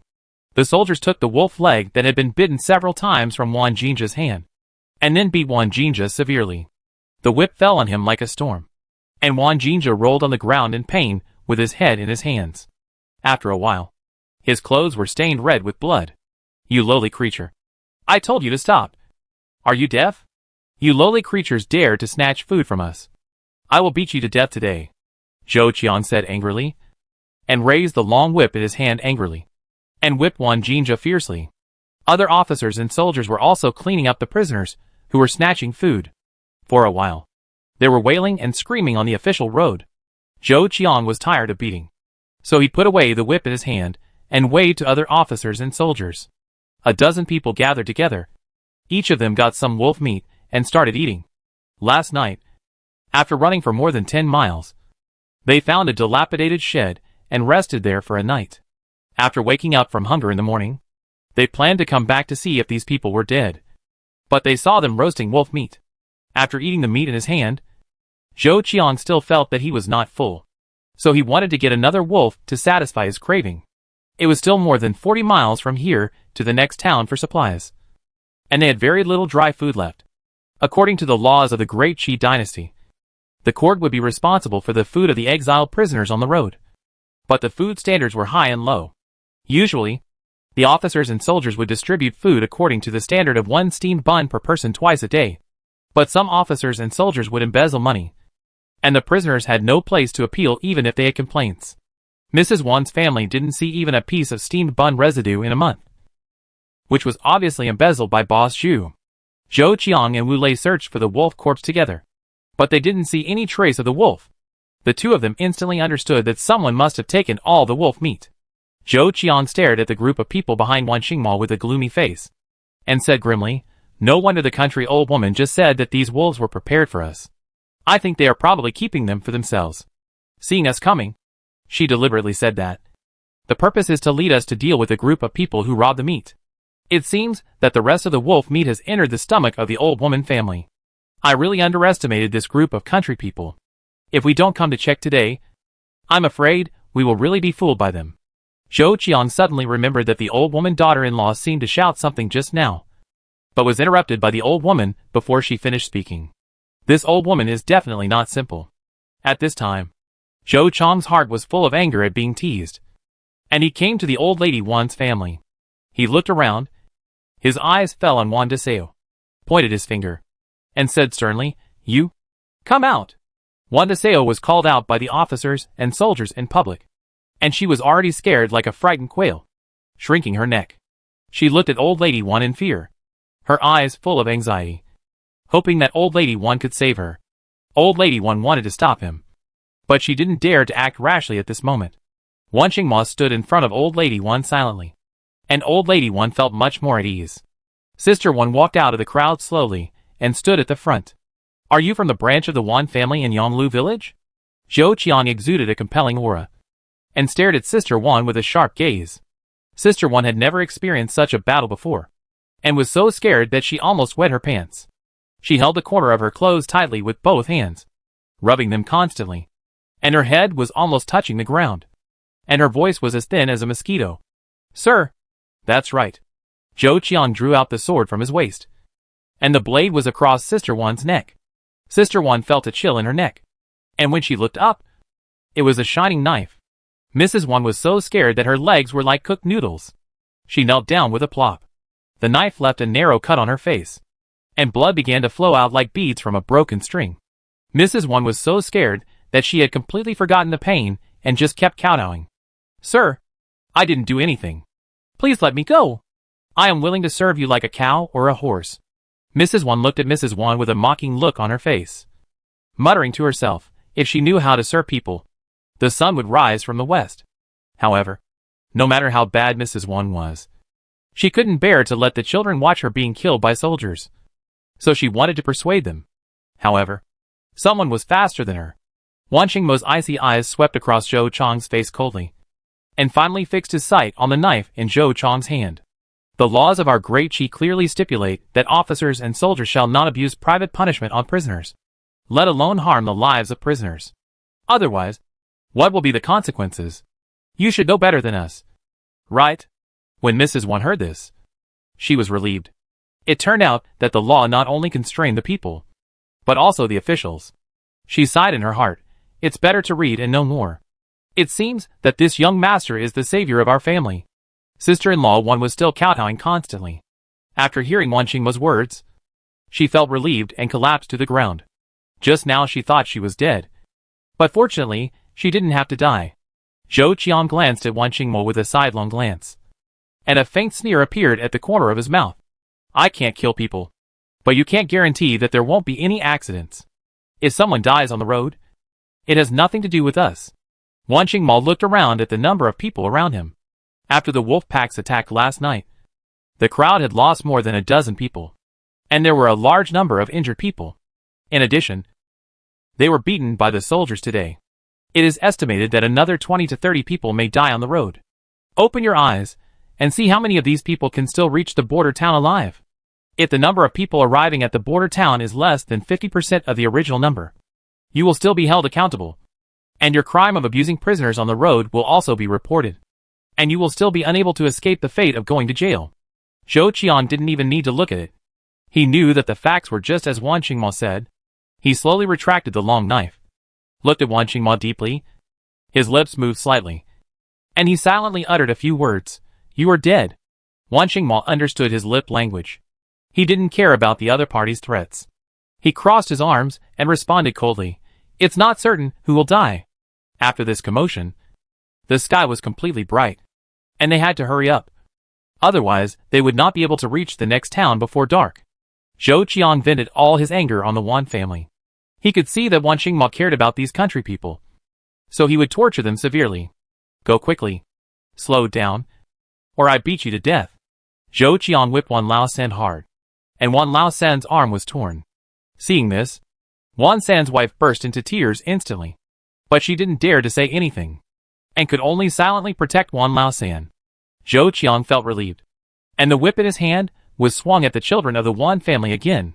This time, the alert Wan family immediately discovered his intention. Just as Zhou Qian's whip was about to fall on the youngest Wan Hu, Wan Er's wife was quick and hugged Wan Hu in her arms. Zhou Qian was furious. These prisoners were simply lawless. He picked up the whip and whipped Wan Er's wife hard. Cold, Shao Fubao was in Wan Lao Er's arms, and happened to see Zhou Qian was going to beat Wan Er's wife. Xiao Fubao was so scared that her baby voice broke. She raised her little hand and cried to Wan Er's wife hoarsely. Wan Mo was quick-witted and grabbed the whip that was about to fall, helping Wan Erseo escape this disaster. "If you can't take care of your whip, I don't mind keeping it for you for a while." Wan Mo's voice was cold and hard, and his eyes were deep. He snatched the whip from Zhou Chong's hand and threw it hard on the ground. The whip passed through the air, making a whistling sound. Zhou Qian knew clearly that even if all of them came together, they would definitely not be Wan Mo's opponent. Although he was depressed, he still took the whip back from Wan Mo's hand and turned away with full of resentment. Before leaving, he glared at Wan Mo and the family of old lady Wan fiercely, and secretly swore in his heart that he would kill these people on the road. After this little episode, they hurried on their way again. This time, the officers and soldiers were too lazy to give the Wan family a steamed bun. Everyone was exhausted and staggering. Suddenly, someone fainted on the ground, and then was mercilessly whipped awake by the officers and soldiers. and then continued to walk hard. In this way, they walked more than 40 miles in one breath, until the bright moon climbed up the sky again, and everyone arrived outside a town and found a dilapidated temple to rest. Chapter 24. Dried meat was stolen. The ruined temple was full of dust. There were several large holes on the roof of the temple. The cold moonlight sprinkled through the holes, and the ground in the temple was full of mottled shadows. The temple occupies a large area. There are 3 temples in total. In the middle is a statue of Nuwa. Nuwa's half-snake body is lost several pieces, revealing the stuffing inside. There is a side hall on each side, but there are holes of different sizes on the side halls. Old Lady Wan took her family and the Zhao family to occupy the best position in the statue in the middle of the ruined temple. There is probably the most complete roof of the entire ruined temple above their heads. Even if it rains at night, they will not get wet. And the most important thing is concealment. This position is right behind the statue of Nuwa, so it is convenient for them to secretly share the dried meat. Zhou Qian left a few officers and soldiers to guard the prisoners. He took a few people to the town to prepare to purchase some food. Although he didn't want to take care of the prisoners' food and drink, he couldn't just watch them starve to death. If he did, he would be held accountable. As soon as Zhou Qian left, the officers and soldiers found a place to sit down and rest. They had walked all day and were exhausted. Now that they could rest, they were too lazy to move. Old Lady Wan took out the bag that Old Fourth Wan was carrying, took out a small bag of dried meat from it, and gave it to Second Sister Wan. Second wife, take it and share it with everyone. Second Sister Wan took the dried meat and was about to share it with the Zhao family first, but was stopped by Old Lady Wan. Just take care of our family. I have prepared food for the general's family. Second Sister Wan turned around and shared food with the first wife first, then with the second wife, and then in order. Although Sister Wan's eyes lit up when she saw the food, she was seriously injured and had some inconvenience in moving. She had gritted her teeth and insisted on coming all the way. Now she was lying on the ground like noodles. Wan Dasao grabbed a handful of dried meat and handed it to Wan Dasao, who stuffed it all into her mouth. The dried meat was a bit hard, and Wan Dasao almost choked to death. After being silently warned by Wan Lauda, she shrank her neck and continued to lie down. If she had been in good health before, she would have definitely tried to grab the dried meat from Wan Dasao's hand. Now it is different from the past. She can only watch Wan Dasao continue to share the food. Old Lady Wan took out another bag of dried meat wrapped in white cloth from her bag and handed it to Zhao.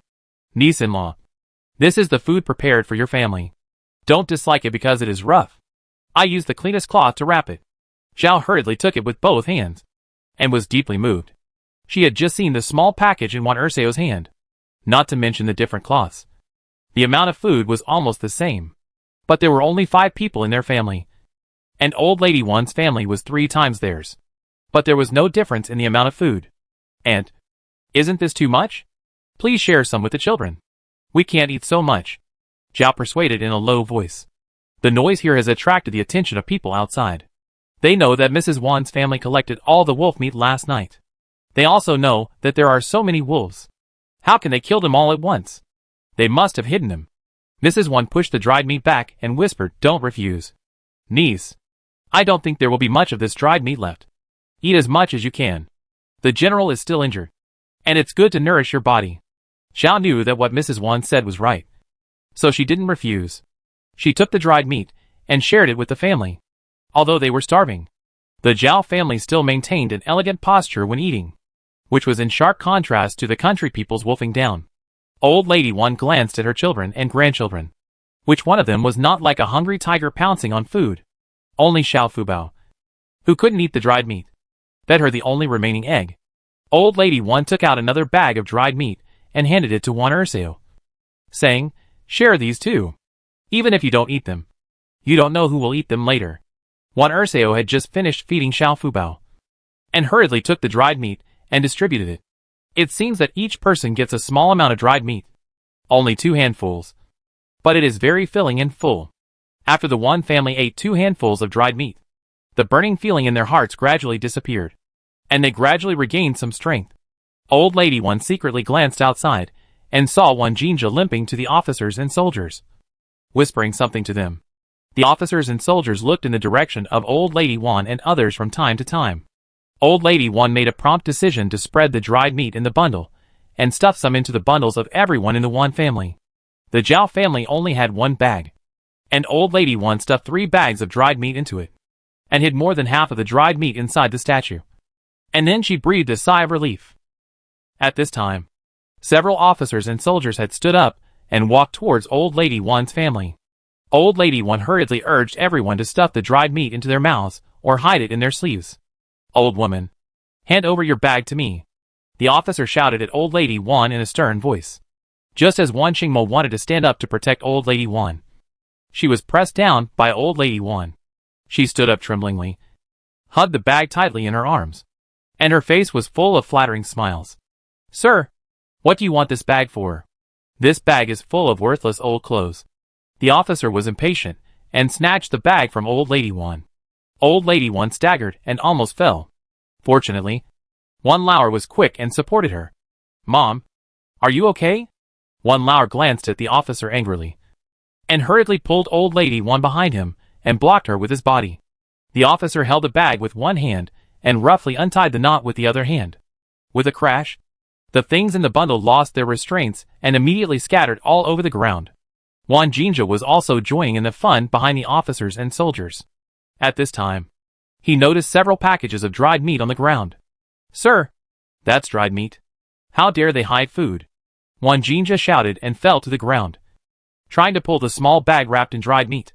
"Get out of here. Who told you to do that?" The officer kicked Wan Jinja and rolled him on the ground, falling on his back in the dust. The officer then bent down to pick up the bulging package on the ground, which still exuded an attractive barbecue aroma. He weighed it in his hand and showed a sly sneer at the corner of his mouth. "You old woman, you are really good at hiding, aren't you? Are there any more? Hand them all over. Don't force me to do it, or you will suffer." The officer winked at the others, and they slowly approached the Wan family from one side. The children huddled together in fear, trembling as they looked at the officers and soldiers' ferocious faces. Little Fubao was also scared and curled up in Lu's arms, looking at the officers timidly. "Sir, there really is no more. The wolves didn't produce much meat last night. We ate a lot last night, and this is all that's left," one said nervously behind Wan Lauer. The officer took a look at the bundles of the other members of the Wan family, stepped forward and rudely snatched them all, and shook them apart directly, and the dried meat wrapped inside fell to the ground one after another. The officers and soldiers gathered all the dried meat in their arms, looked at Old Lady Wan coldly, and said, "Old woman, are you dishonest? What are these? It seems that you have lived enough." As he said, the officers and soldiers were about to take Old Lady Wan out and whip her, but Wan Mo blocked them in front. The officers and soldiers were a little afraid of Wan Mo, especially the sword in his hand. Zhou Qian wanted to take it away during the day, but after being glanced at coldly by Wan Mo, he never mentioned it again. The officers and soldiers finally had to say a harsh word and left with the dried meat. Old Lady Wan and the people of the Wan family breathed a sigh of relief. Although they lost a small part of the dried meat, they saved most of the rations, which was worth it. After the officers and soldiers left, Old Lady Wan did not immediately take the dried meat hidden in the statue, but asked everyone to rest quickly. Wan Lauer said he was going out to relieve himself. The children were frightened and followed Wan Lauer out of the ruined temple to relieve themselves. Several people came to a big tree and urinated in a circle. After relieving himself, Wan Lauer looked down and saw a plant that looked a bit like a sweet potato. But the moonlight was dim, and he couldn't see it clearly. The soldiers over there were already urging them to go back quickly. Wan Lauer didn't dare to delay and planned to go back first and come back to take a look at night. Chapter 25 Making Wawatu. Zhou Qian led Wu Lei and 3 other officers and soldiers into the town. This town is located at the junction of the 2 prefectures. If you walk forward for another month, you will reach Hanga Pass. After passing the pass, you will continue to move forward for nearly a month and reach the Exile place, the northwest border. Brother Chong, there is no one in this dark town? Can I buy food? Wu Lei and the others walked on the street, looking at the empty streets, which were pitch black. Which store was open? Zhou Qian was not sure whether he could buy food, but he came here for other purposes.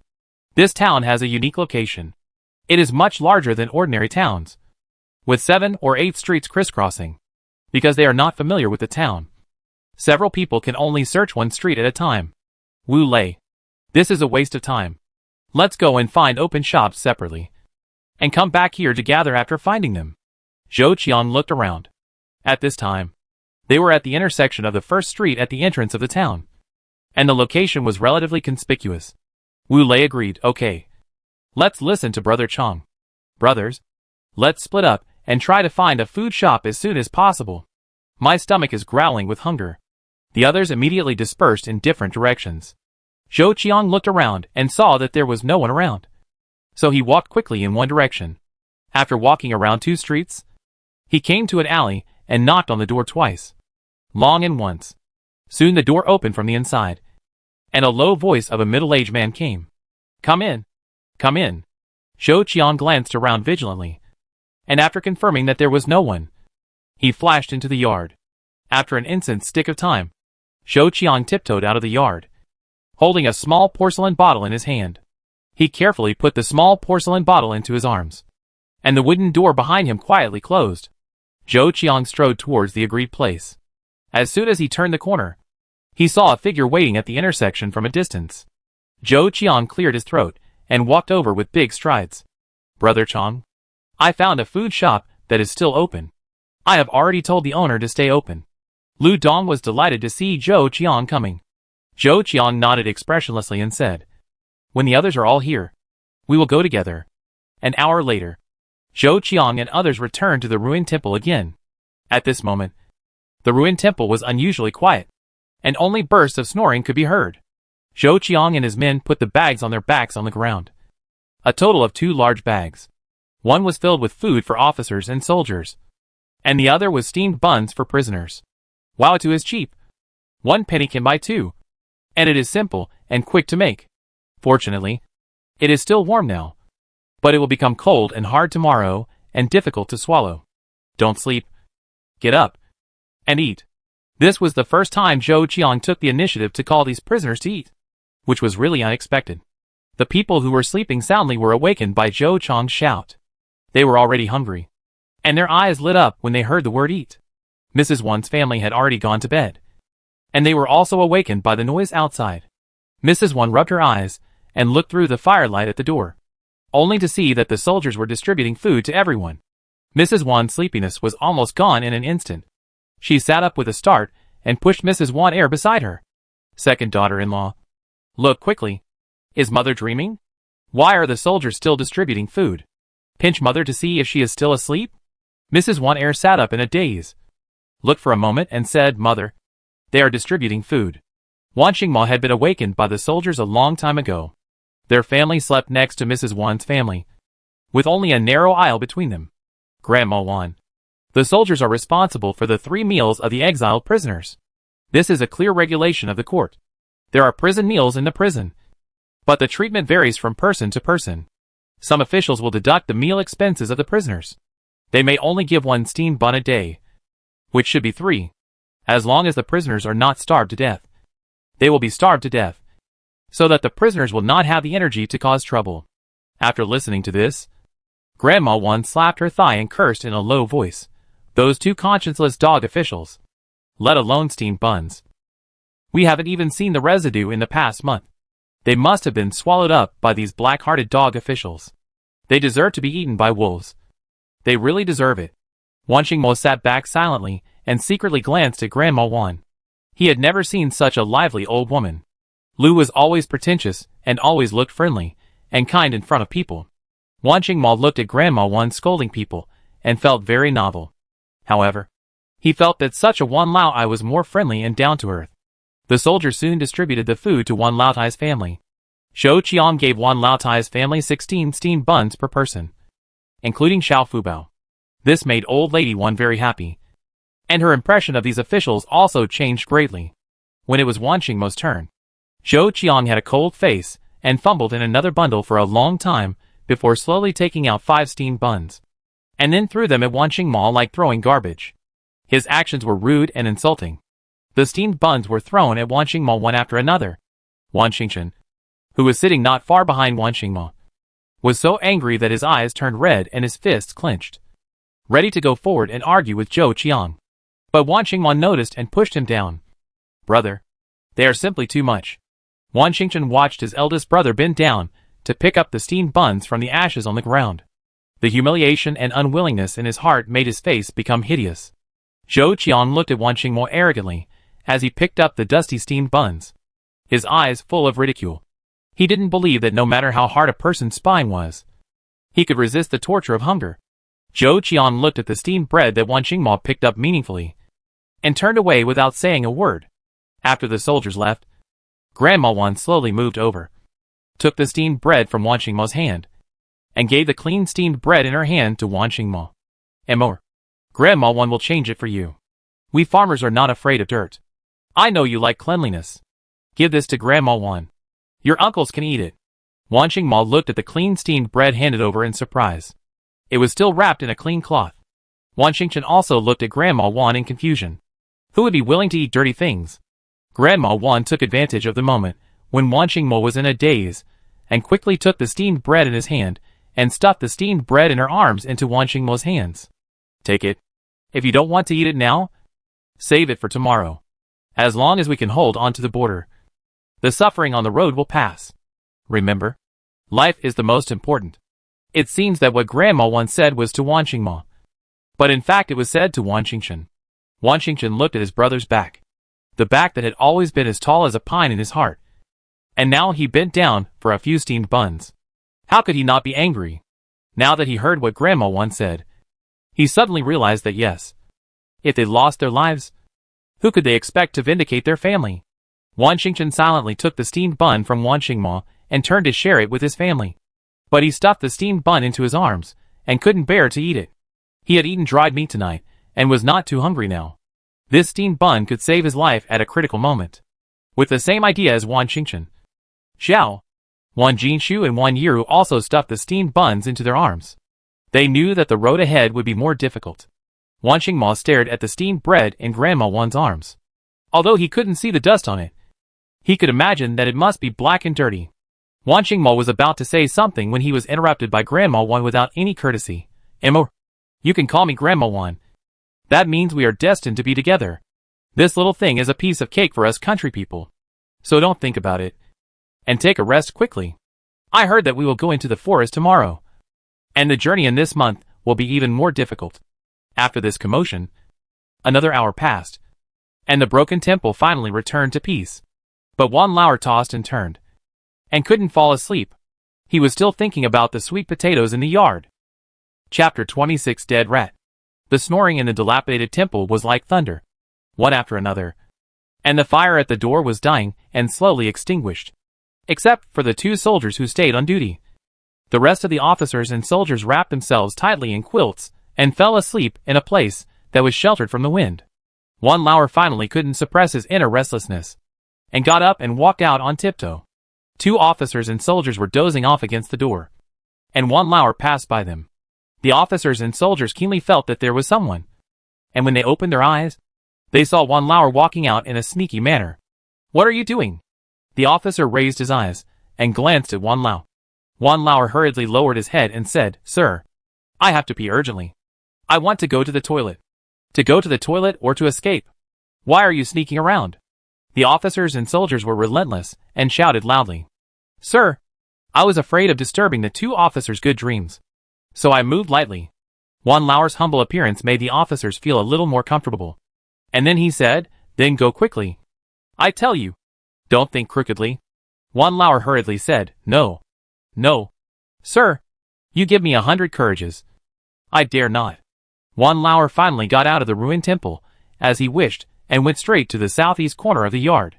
He looked back at the officers and soldiers, and saw that the officers and soldiers closed their eyes and dozed off again, not paying any attention to him. So he lowered his head and dug. By the bright moonlight, he finally saw clearly that this was sweet potato, and there were many plants covering a corner of the yard. Wan Lauer found a stick nearby and started digging. He looked back at the officers and soldiers while digging, and saw that the officers and soldiers did not look at him at all, and his heart was slightly relieved. A quarter of an hour later, Wan Lauer finally dug out a sweet potato under a sweet potato vine. The sweet potatoes were small, only the size of an adult's fist, but there were so many of them. It was a pleasant surprise. There were 7 or 8 of them under this plant. Wan Lao hurriedly picked up the sweet potatoes, stuffed them into his arms, pretended to hold his arms to keep warm, and walked back with his head down. He thought to himself that if he was stopped by the soldiers, he would be exposed. He was uneasy, until he walked into the ruined temple, and the soldiers didn't even look at him. He felt relieved and breathed a long sigh of relief. Back to old lady Wan. Wan Lao gently put the sweet potatoes in his arms on the ground. Even though he was very gentle, he still startled Wan Mo. Uncle Wan Air? Why haven't you rested yet? Wan Mo's voice was a little hoarse. His eyes were hazy, with a hint of moisture, without the coldness of the day, and a little more of the innocence of a teenager. Wan Lao walked to Wan Mo lightly and handed him the sweet potatoes he dug like a treasure. Young master, what do you think this is? Wan Mo took it in his hand and examined it carefully, and found that it was sweet potato, which was quite common in the military camp and was very easy to identify. Sweet potato? Where did you get it from? Wan Mo looked up at Wan Lao in surprise. Wan Lao moved closer to Wan Mo and lowered his voice. Young master, these sweet potatoes were found in the southeast corner of the yard, and there are still many there. But I was discovered by the officers and soldiers when I went out just now, and I couldn't bring all of them back. I plan to get the rest early in the morning. Wan Mo glanced out at the 2 officers and soldiers at the door. His eyes flashed, and he said, Uncle Wan Air, those sweet potatoes may not be yours tomorrow morning. You must dig them all back tonight. Wan Mo unconsciously glanced at the little girl who was sleeping in Wan Air's wife's arms. He always felt that the good luck of Uncle Wan Air's family was related to this little girl. It was always right to prepare more food on the road of exile, and these sweet potatoes tasted much better than steamed buns. Wan Mo thought about it and made a quick decision. He had to dig them all back tonight to avoid any trouble. There were many people here, and they might be dug away by someone who got up at night. But the soldiers at the door are not easy to deal with. If I go out again, I will definitely be exposed. Wan Lao looked embarrassed. Uncle Wan Air, don't worry. I will lead the way for you. Just follow my gestures. As soon as Wan Mo finished speaking, he was like a nimble cheetah. He flashed and arrived at the door. He pointed his finger at the 2 soldiers like a gust of wind. The soldiers tilted their heads slightly and fell asleep. Wan Mo turned around and waved gently to the dark. Wan Lao quickly grabbed the empty grain bag beside Wan Lao Tai and moved out carefully step by step, as if he was stepping on the tip of a knife, for fear of waking up the sleeping soldiers inside. After the 2 came to the yard, Wan Lao asked excitedly, Young master, you are really amazing. But those 2 officials, they are fine. I just pressed their sleeping points to make them sleep temporarily. Don't worry. Wan Lao was relieved after hearing this. With the help of Wan Mo and the sword in hand, he took all the sweet potatoes in less than 2/4 of an hour and filled half a bag. Wan Lao was as happy as a child who got the candy he had been longing for. His little Fubao had just finished his rations and got the sweet potatoes, which was just right for him to eat as a snack. The cooked sweet potatoes were sweet and soft, and Xiao Fubao would definitely like them very much. Just as the 2 were about to go back, Wan Mo's brows suddenly frowned. He grabbed Wan Lao and hid him in the corner of the wall, and covered Wan Lao's mouth tightly. As soon as the 2 hid, they saw several men in black quietly landing in the dilapidated yard like ghosts. Wan Lao was so scared that his face turned pale. His pupils shrank violently, and his legs kept shaking like sieves.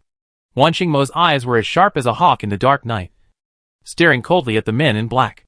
As soon as the men in black landed, they gestured to each other and dispersed in different directions like cunning rabbits, surrounding the dilapidated temple. No matter where the people inside came out, they would become the dead souls under their knives. Wan Mo let go of Wan Lao, and Wan Lao fell to the ground with beads of sweat on his forehead. He never thought that he would be assassinated. He was just an honest farmer who had been dealing with the fields all his life. He never thought that such a thing that only appeared in the storybook would happen to him. Wan Lao couldn't help swallowing his saliva and began to worry about his family inside.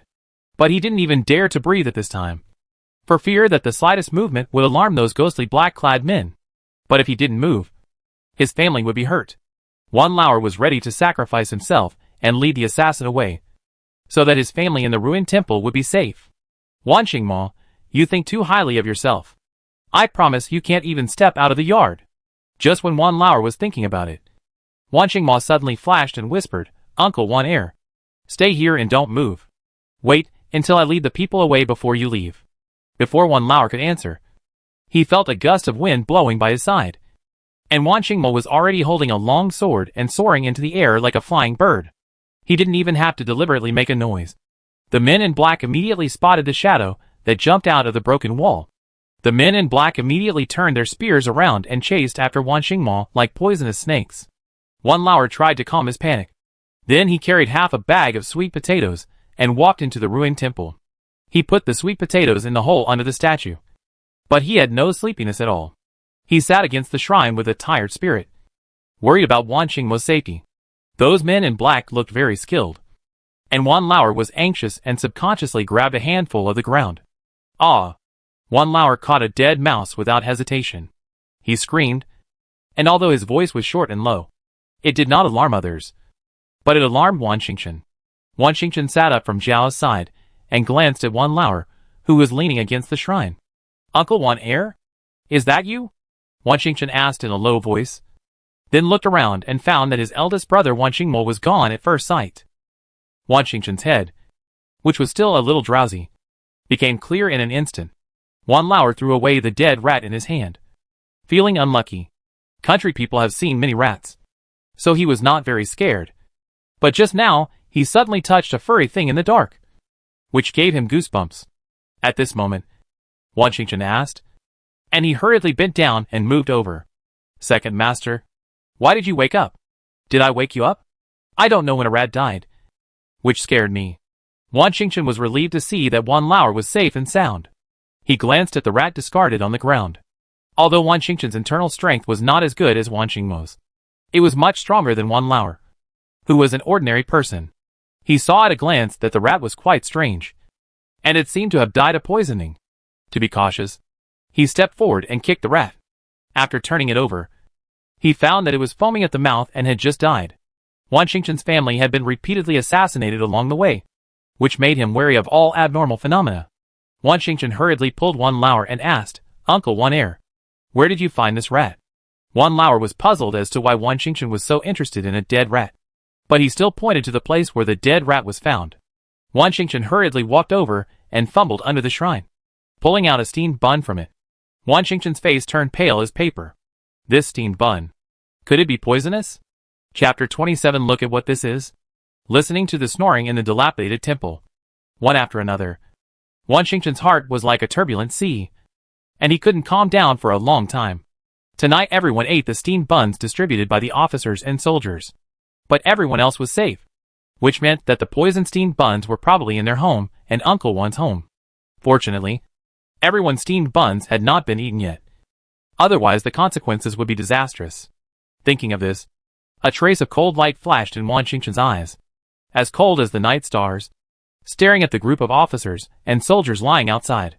He secretly wondered who poisoned the steamed buns and tried to murder them. Then, Wan Xingchen realized something even more terrifying. The target of the officers and soldiers' assassination must be their family of 5. But tonight all the steamed buns in their home were replaced by Grandma Wan, which means that the poisoned steamed buns were originally theirs.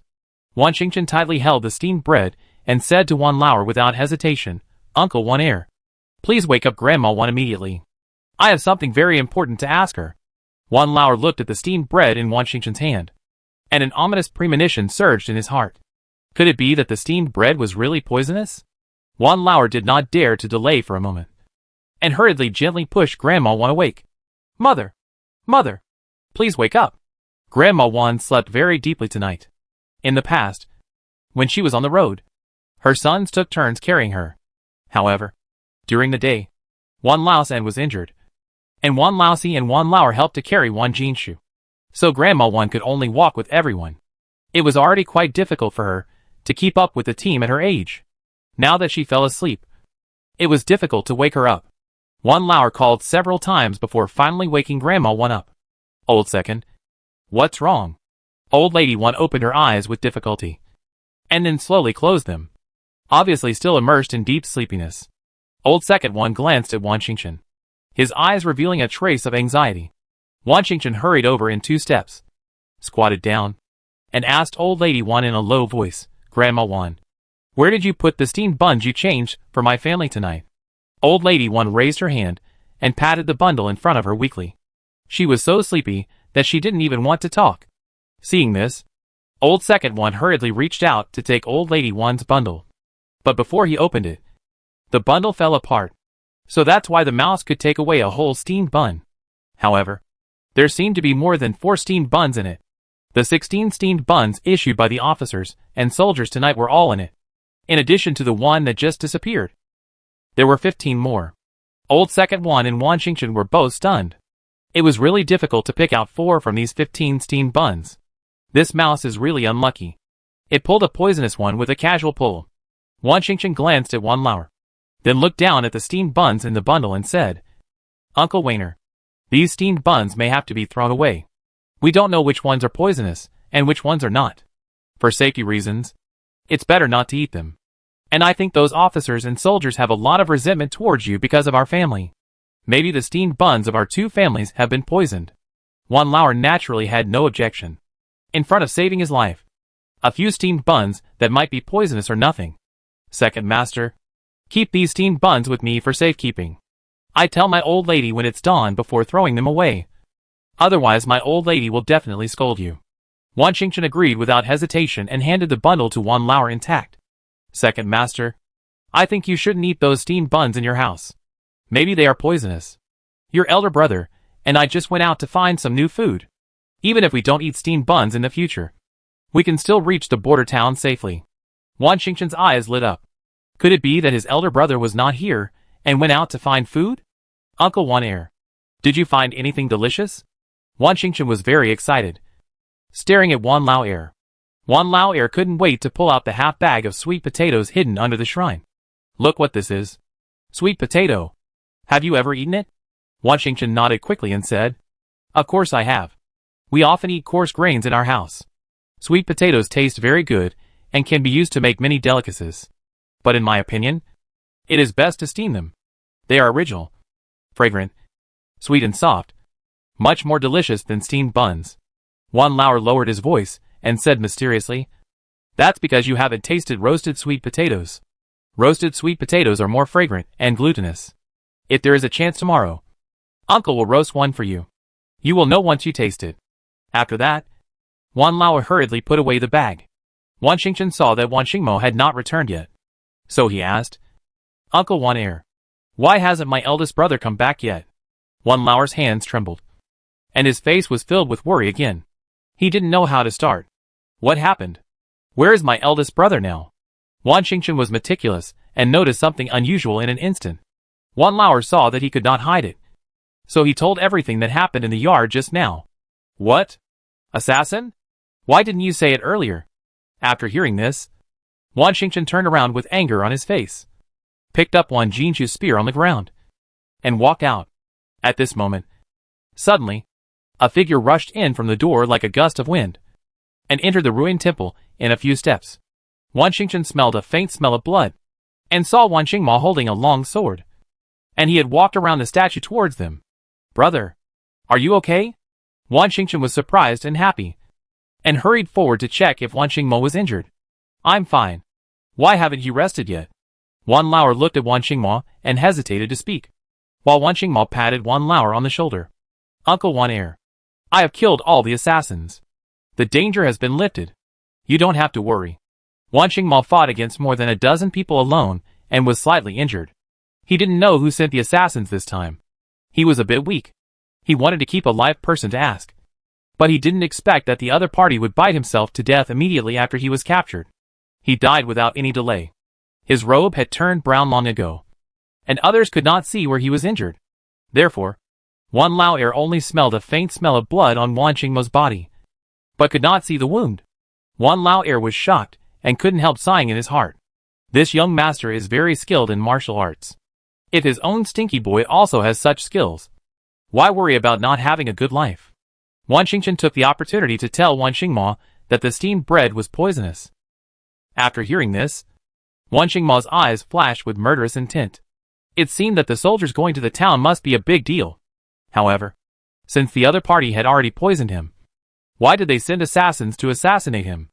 Could it be 2 groups of people? "Xingchen, Uncle Wan Er, you should rest quickly. It's getting late. Let's discuss everything tomorrow morning. Also, in the future, if the soldiers give us food, don't accept it. Even if you accept it, you must be very alert. Wan Lao Air and Wan Xingchen responded in unison. Yes. Wan Lao Air crawled back to lie down. But his mood was difficult to calm down for a long time. Originally, they thought that Exile was just a walk to the border alive. But now it seems that he has to face one after another conspiracy. And he really has no bottom in his heart. In a trance, Wan Lao Air finally fell asleep. When the first ray of morning light sprinkled on the ruined temple, the soldiers began to yell rudely to get up. Zhou Qiang couldn't wait to walk to the side of Wan Xingmo's family, and kicked Wan Xingmo. Wan Xingmo opened his cold eyes, and looked at Zhou Qiang, which frightened Zhou Qiang so much that he trembled all over.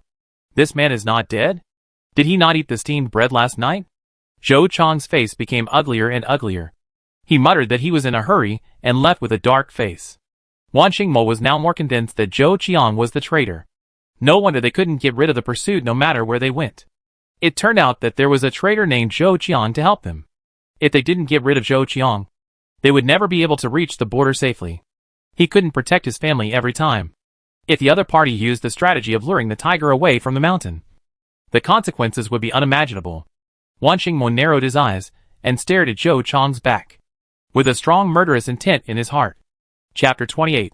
Wan Lao San's wound festering. The broken temple was noisy, filled with the shouting and cursing of officers and soldiers. When old lady Wan got up, the first thing she did was to touch the bundle of steamed bread beside her. But she found nothing.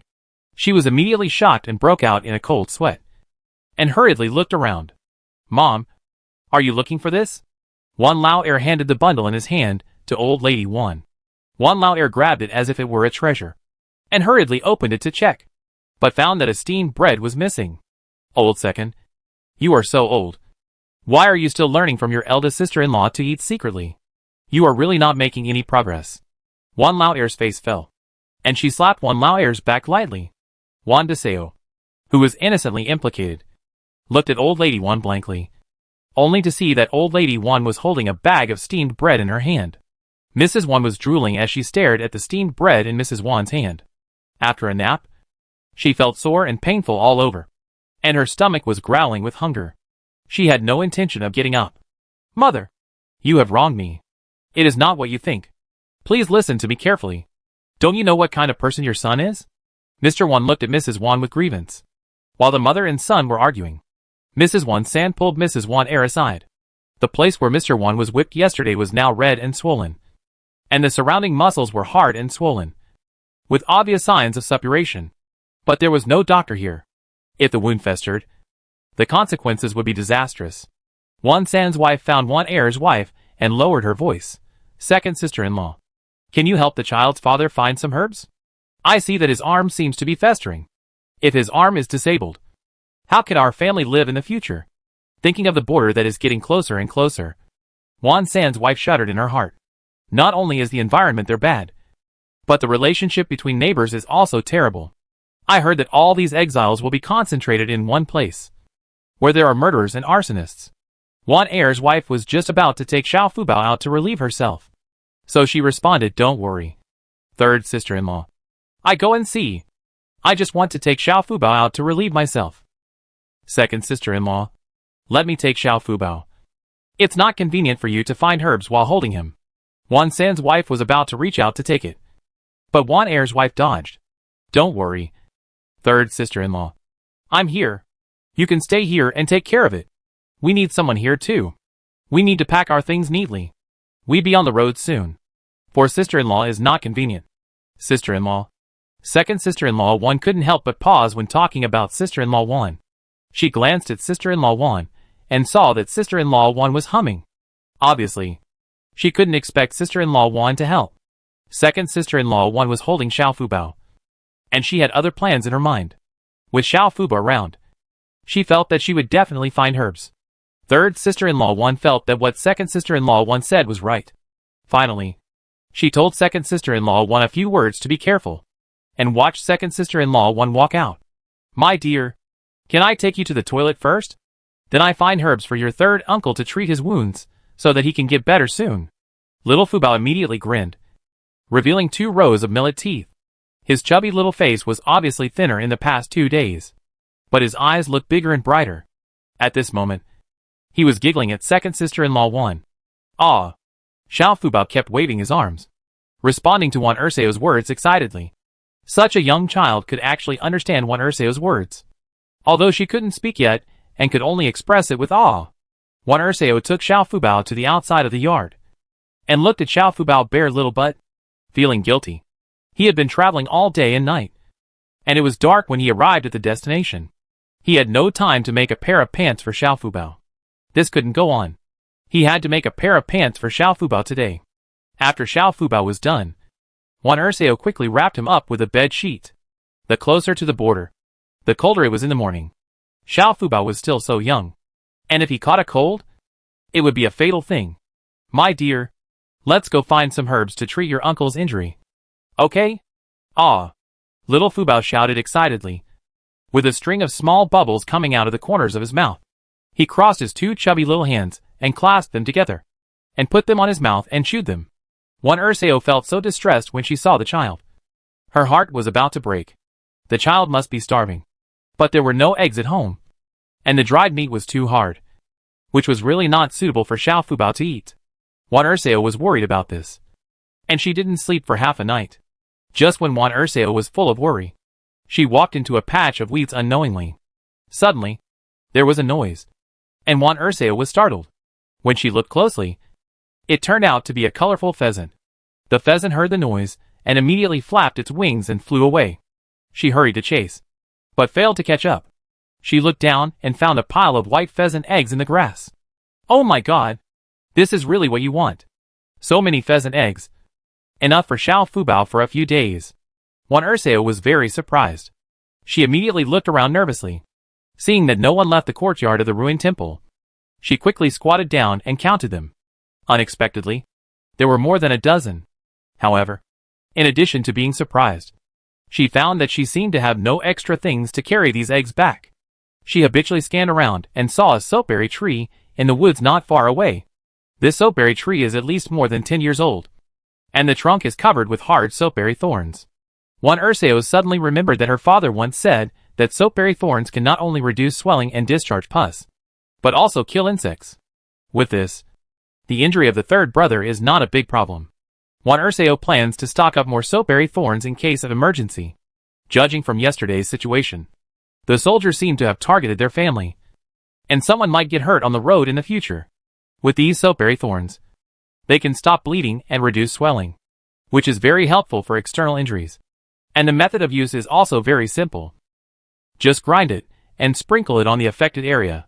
Wan Ersao was overjoyed, and without any hesitation, she immediately turned around and returned to the ruined temple with Xiao Fubao in her arms. After Wan Ersao left, the people in the ruined temple got up one after another, and at the urging of the soldiers, they packed their bags and prepared to set off. Old Lady Wan finally learned that Wan Lauer had done 2 big things last night. One was to find poison steamed bread, and the other was to get half a bag of sweet potatoes. Both of these things made Old Lady Wan tremble with fear. But fortunately, Old Lady Wan's heart was no longer so fragile after being polished along the way. However, these sweet potatoes must be hidden. Once discovered by those soldiers, they will definitely cause robbery and whipping. If she is asked to hand them over voluntarily, it will be even more impossible. At this time, Mrs. Wan was walking on her small feet, busying herself behind the statue. She had too many things to hide. In addition to sweet potatoes, there was also the dried meat she had hidden yesterday. She had to think carefully about how to hide these things. Mrs. Wan glanced at the stretcher and was secretly happy. Fortunately, her sons were honest and made the stretcher comfortable and spacious. Mrs. Wan had an idea in her mind and whispered to her sons to make them run around. After a lot of trouble, the food was finally hidden. It looked seamless and flawless. Wan Jinshu lay on the stretcher, feeling a little embarrassed, and the second son of Wan kept stuffing things around him.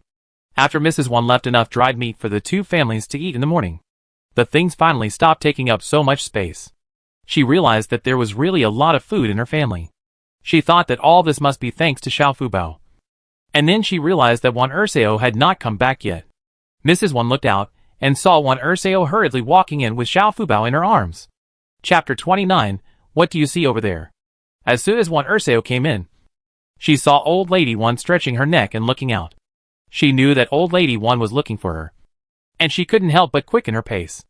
As soon as Wan Dasao walked around the statue, she was spotted by Wan Dasao. Seeing that Wan Dasao had nothing in her hands, Wan Dasao couldn't help but feel a little disappointed. It seems that this medicine is really hard to find. But Wan Dasao didn't show her disappointment on her face, but continued to pack up the family's belongings as if nothing had happened. Wan Dasao walked up to Old Lady Wan, her face full of joy. And after looking around, she lowered her voice and said, "Mother, I found a nest of pheasant eggs in the bush outside. They are still warm. And I also found a soapberry tree. The soapberry thorns on it can heal the wounds on my third brother's body. And I can also apply some to the general." When Old Lady Wan heard this, she was overjoyed. But she didn't show it on her face. She immediately called Wan Lao. "Old Second, go out with your wife now, and carry the backpack your third brother made on the way. Be quick." Although Old Second Wan was confused, he still followed the instructions of Old Lady Wan, and carried the small backpack that was a little taller than little Fubao. Sister-in-law Wan wanted to hand little Fubao to Old Lady Wan, but Old Lady Wan said, "Hold little Fubao together. It will be safer." Sister-in-law Wan took a look at the mess outside. Most people had been driven out of the yard. The officers and soldiers were urging Old Lady Wan and Wan Xingmo's families. Sister-in-law Wan nodded and said, "Mom, the child's father, and I will wait for you outside." Old Lady Wan nodded, and sister-in-law Wan hurried out with little Fubao and Old Second Wan.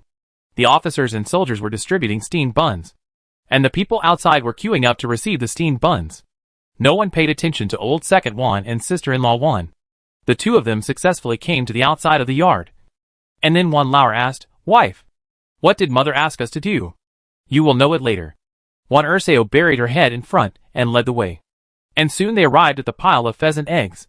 Wan Lao followed closely behind. And when he saw so many pheasant eggs, he couldn't help but be ecstatic. "Wife, did you find this?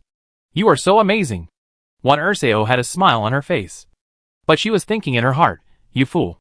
This was obviously found by my daughter." But she didn't say much to Wan Lao. Just asked him to pack all the eggs quickly. Wan Lao moved quickly, pinching 5 or 6 pheasant eggs at a time and putting them in the basket. After 2 or 3 times of this, all the pheasant eggs were collected. "Wife, let's go back quickly. Why are you in a hurry? Look at what's over there." Wan Dasao had a smile on her face, holding Xiao Fubao in one hand and pointing to the soapberry tree not far away with the other hand. Wan Lao looked in the direction of Wan Dasao's finger and saw a sturdy soapberry tree in the forest. "Soapberry tree? But we don't need soapberries now. Does my wife want to pick some and bring them to the border first?" It was autumn, and the soapberry tree was full of soapberries, which looked very pleasing. In their hometown of Yonglu village, if such a big soapberry tree was found, it would have been picked up long ago. Wan Dasao felt that what Wan Lao said made sense, so she might as well pick some soapberries and bring them with her. When they went to the border, there was wind and sand everywhere, and there were few trees, let alone soapberry trees. "Yes, you pick more. However, this is only secondary. The most important thing is to pick the soapberry thorns. I once saw my father use soapberry thorns to treat abscesses, and the effect was very good. This morning, my third brother's wife told me that my third brother's arm seemed to be festering, and this could be used to treat it. And I smelled a foul odor on General Wan, and I guess his condition is not very good. Apply some to him.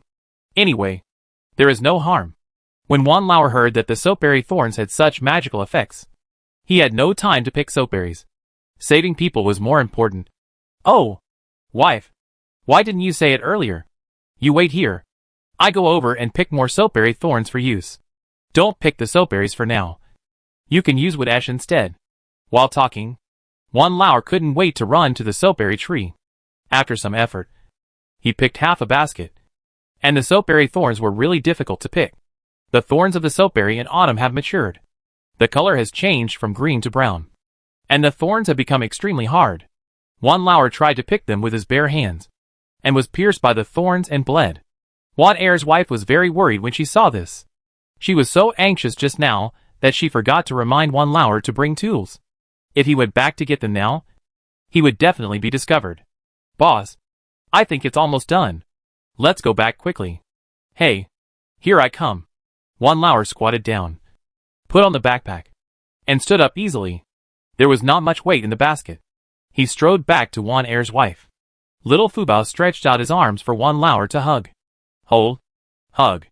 Wan Lauer smiled happily, his face full of wrinkles, and grinned as he took little Fubao into his arms. The delicate little girl was like a spring breeze, blowing away the pain of his injury just now. Huh. Xiao Fubao hugged Wan Lauer's neck and spoke in a baby voice. Wan Lauer didn't hear Xiao Fubao words clearly, but Wan Er's wife heard them clearly, and her love for Xiao Fubao was about to overflow from her eyes. My daughter is saying to Huhu for you, asking if your hand hurts? It's all my fault. I was in a hurry and forgot to take the knife. Wan Lauer held Xiao Fubao and threw it up high, and then caught it steadily. Xiao Fubao giggles echoed in the woods in the early morning, as clear as a silver bell. The warm current of happiness, like a trickle, slowly soaked the hearts of Wan Er's wife and Wan Lauer. Daddy is fine. My daughter is Daddy's intimate little cotton-padded jacket. After Wan Lauer finished speaking, Pa, he kissed Xiao Fubao on the white cheek. Little Fubao immediately danced with joy, grinning, revealing his few teeth, smiling so hard that his eyes narrowed into a slit, and saliva flowed down the corners of his pink mouth. Okay, let's go. Mother is still waiting. Wife, Mr. Mo and I dug half a bag of sweet potatoes last night. You don't know yet? What? Really? Wan Ersao's foot just took a step seemed to be nailed, and she turned her head suddenly, looking at Wan Lauer with a face full of astonishment. How could it be false?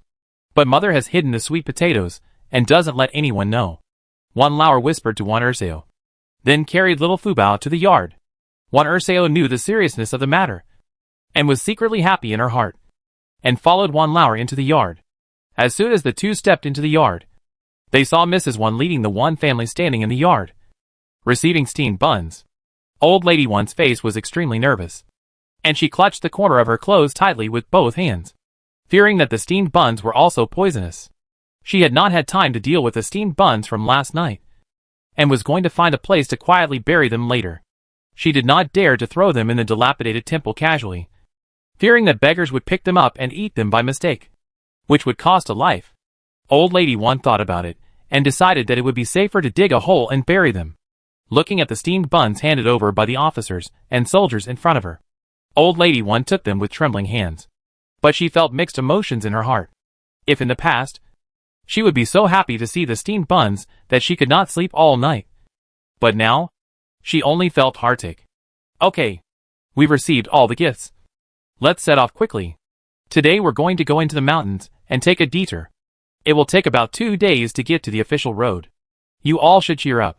If anyone dares to fall behind, I can't guarantee what's in the forest.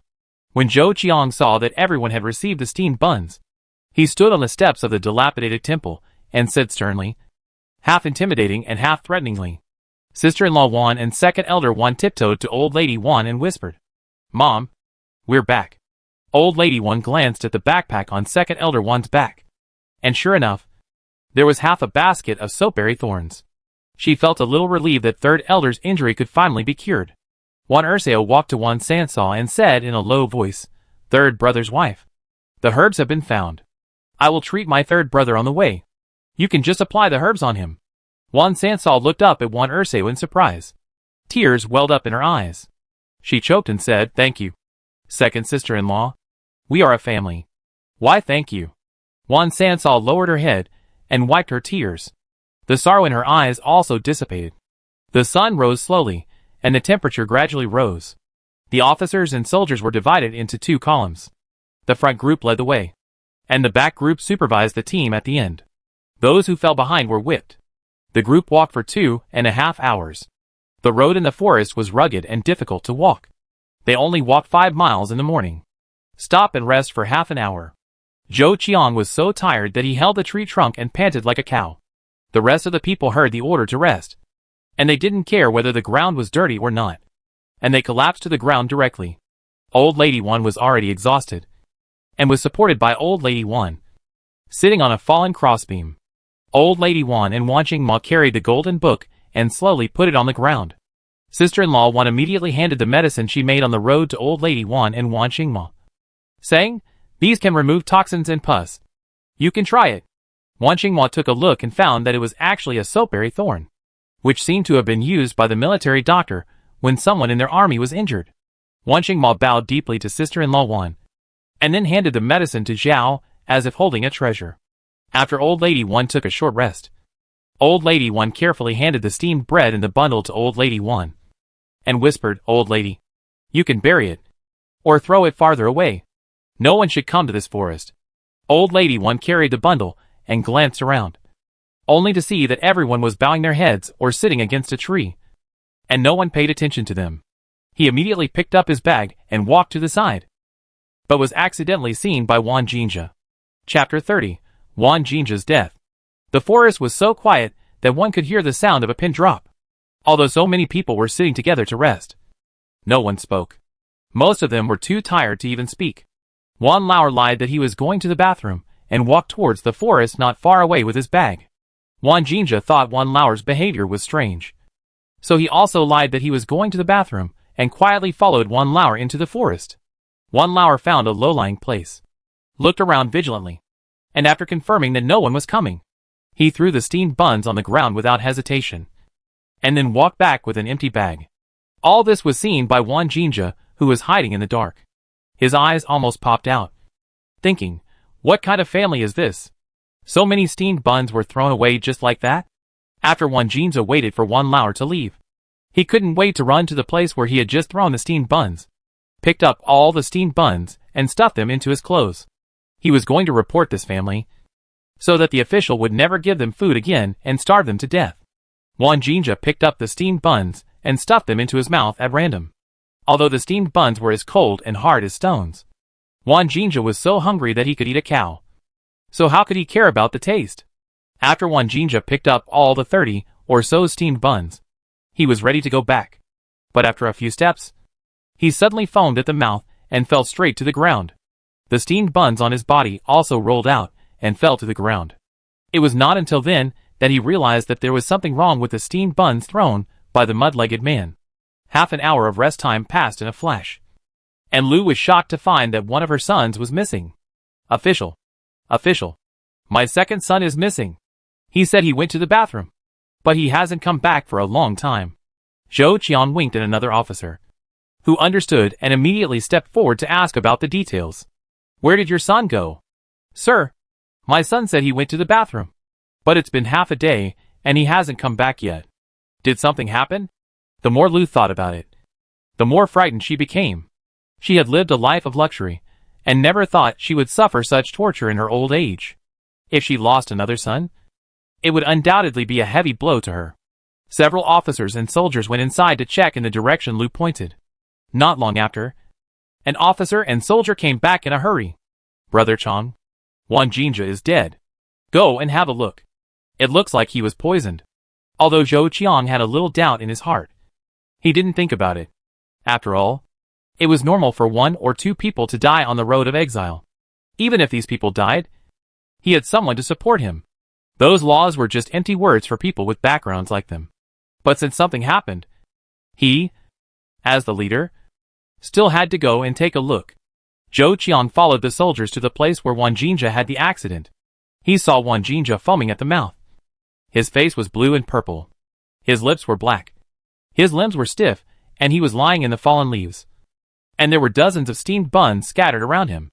Zhou Chang's eyes were instantly attracted by the steamed buns scattered on the ground. He bent down and picked up a steamed bun, thinking to himself, no wonder Wan Mo's family is still safe and sound. It turns out that they actually realized that the steamed buns are poisonous. I thought they were indestructible. Zhou Qian threw away the steamed bun without changing his expression, patted the non-existent dust on his hands as if nothing had happened, and said to the 2 people present, when we go back later, say that Wan Jinja has not been found, and he is missing. But, Brother Chang, what's the matter with these steamed buns all over the ground? How can Wan Jinja have so many steamed buns? An officer and soldier looked suspicious. Zhou Qian was too lazy to explain, and just said, who knows? But don't talk nonsense about the steamed bread. We have to hurry on our way.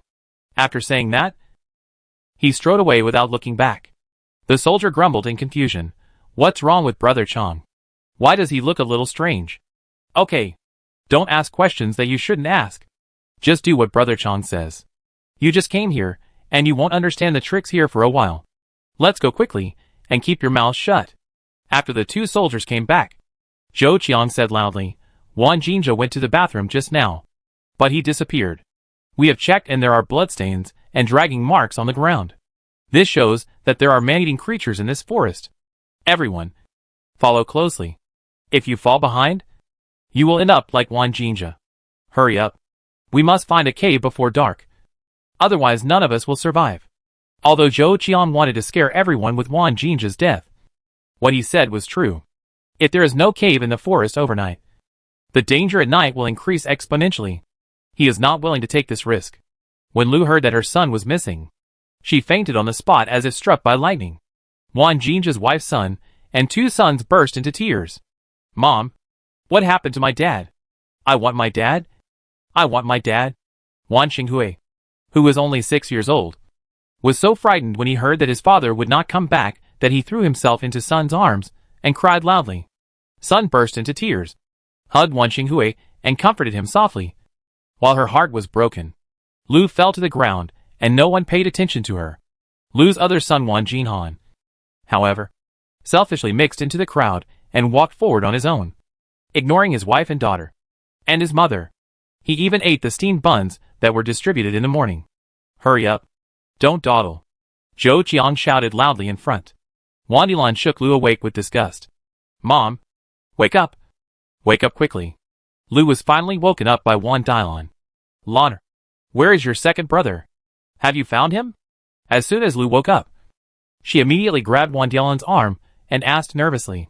Wan Dilan frowned, shook off Lu's hand, and said dissatisfiedly, Mother, you heard me. The official said that my second brother is missing, and there must be nothing left of him. He was not good to you. Why do you still miss him? Go quickly. With a slap, Lu slapped Wan Dilan's face hard. Furious. Are you still human? He is your own brother. How can you say such heartless words? Go find your second brother right now. Lu growled at her daughter almost crazily. Wan Dilan felt that Lu was unreasonable. How could a weak woman like her, who was not even able to tie a chicken, go and look for someone?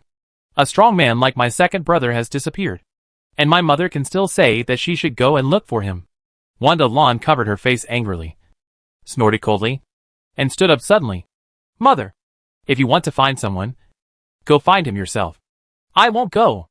The official just said that if we can't find a cave to live in tonight, everyone's life will be in danger. If you want to die, don't involve me. After saying that, Wan Dilan strode away without looking back, leaving Lu alone sitting on the ground.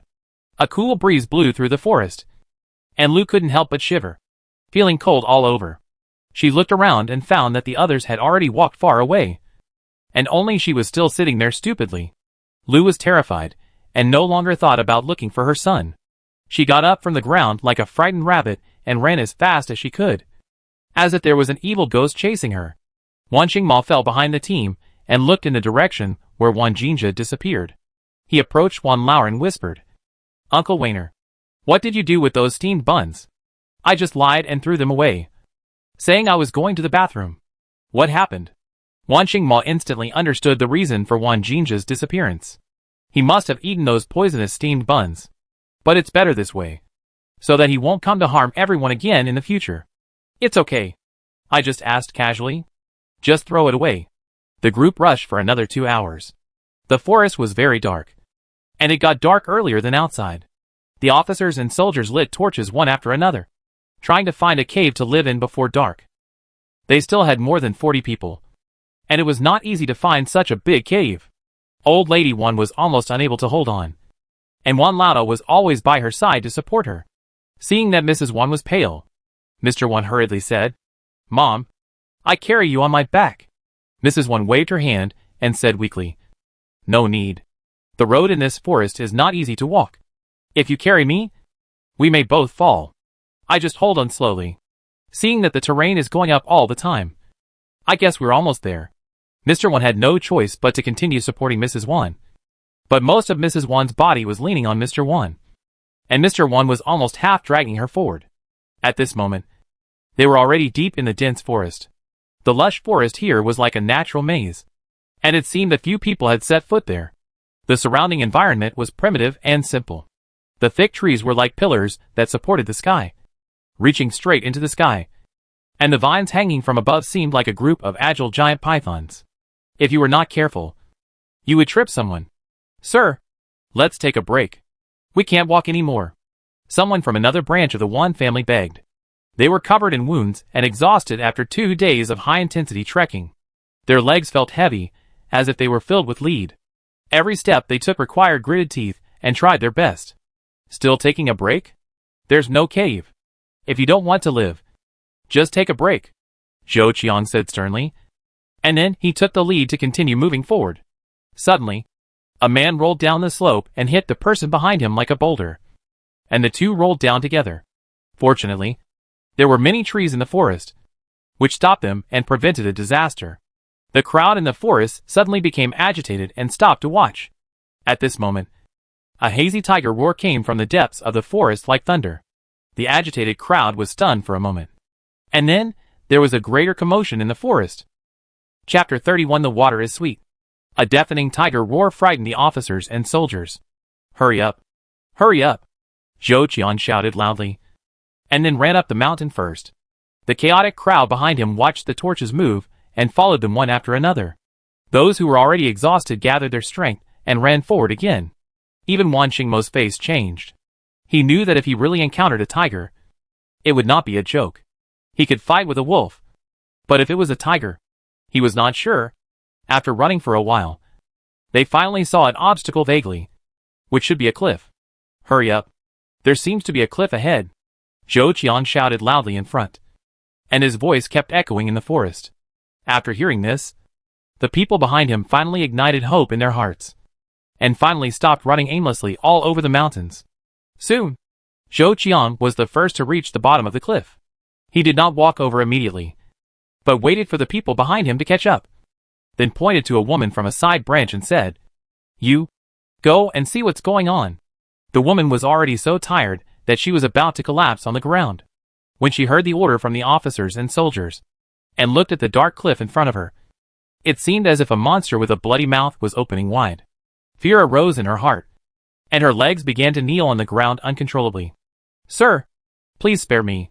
It's too dark over there. I'm afraid." The woman was so scared that she became a weak shrimp, and she couldn't move even if she was forced to go. Zhou Qiang pulled out the whip angrily and whipped the woman fiercely, cursing, "Useless waste. What's the point of living? It's just a waste of food." The woman was beaten to the ground and curled up into a ball, howling miserably. After Zhou Qiang vented his anger, he began to search for other people in the crowd. Everyone in the crowd lowered their heads in fear, not daring to look Zhou Qiang in the face, fearing that they would be chosen by him to explore the way. At this time, Wan Lauer was looking around. They were standing at the back and had no idea what was happening in front. Hearing the screams from the front, Wan Lauer curiously stood on tiptoe and stretched his neck to find out what was going on. Coincidentally, this move was caught by Zhou Qiang, and a sinister and fierce look flashed across Zhou Qiang's face. "You bumpkin. Come here. Stop looking around. I'm talking about you." Zhou Qiang stood at a higher position than Wan Lauer, with a better view, and saw Wan Lauer at a glance with the torches of the officers and soldiers behind him. Wan Lauer looked around and found that everyone was looking at him. The soldiers behind him kicked him and scolded him. "I'm talking to you. Go quickly. Didn't you hear our captain calling you?" When Mrs. Wan saw that everyone was still, she and Wan Lao sat down against a tree to rest. The others also had no strength left, so they sat on the ground and rested for a while. Only Wan Lauer was anxious. Fubao hadn't eaten for most of the day. He was so hungry that his little head kept nodding. His little mouth was stuffy. He wanted to cry, but was too sleepy to open his eyes. On the way, he could only secretly feed Fubao some dried meat. But the child was too young to eat too much dried meat, so he could only use it as a snack, not to fill him up. Wan Lauer urgently needed to find a place to rest and boil eggs for Fubao. Wan Lauer was kicked by soldiers for no reason, and was taken away by the collar. He was a little confused. "I was just looking at the situation ahead. How did I get involved?" Wan Xingmo was sharp-eyed, and had roughly heard what happened ahead. Seeing Wan Lauer being taken away, He was a little worried. He walked quickly to Zhao's side and said softly, "Mom, Uncle Wan was taken away by those people to explore the way. I am a little worried. I have to go and see. Please pay more attention to the situation here." After Wan Xingmo entrusted Zhao, he turned to Wan Xingchen and said, "Xingchen, you must protect mother and little sister."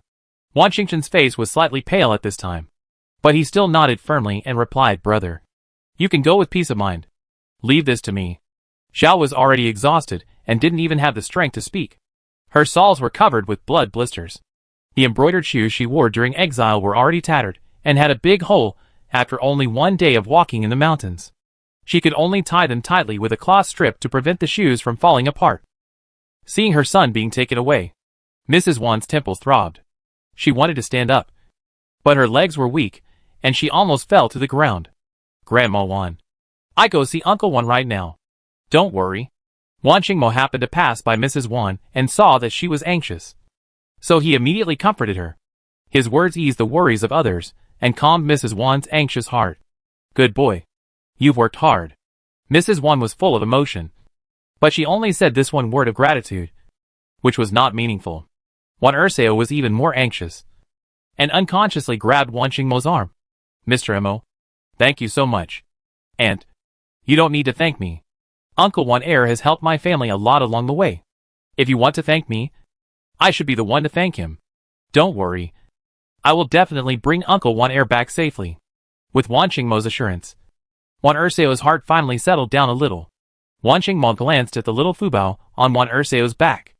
The little guy's head was dozing off little by little, and his little mouth was smacking from time to time. He was probably hungry. Such a little kid was really suffering from being exiled.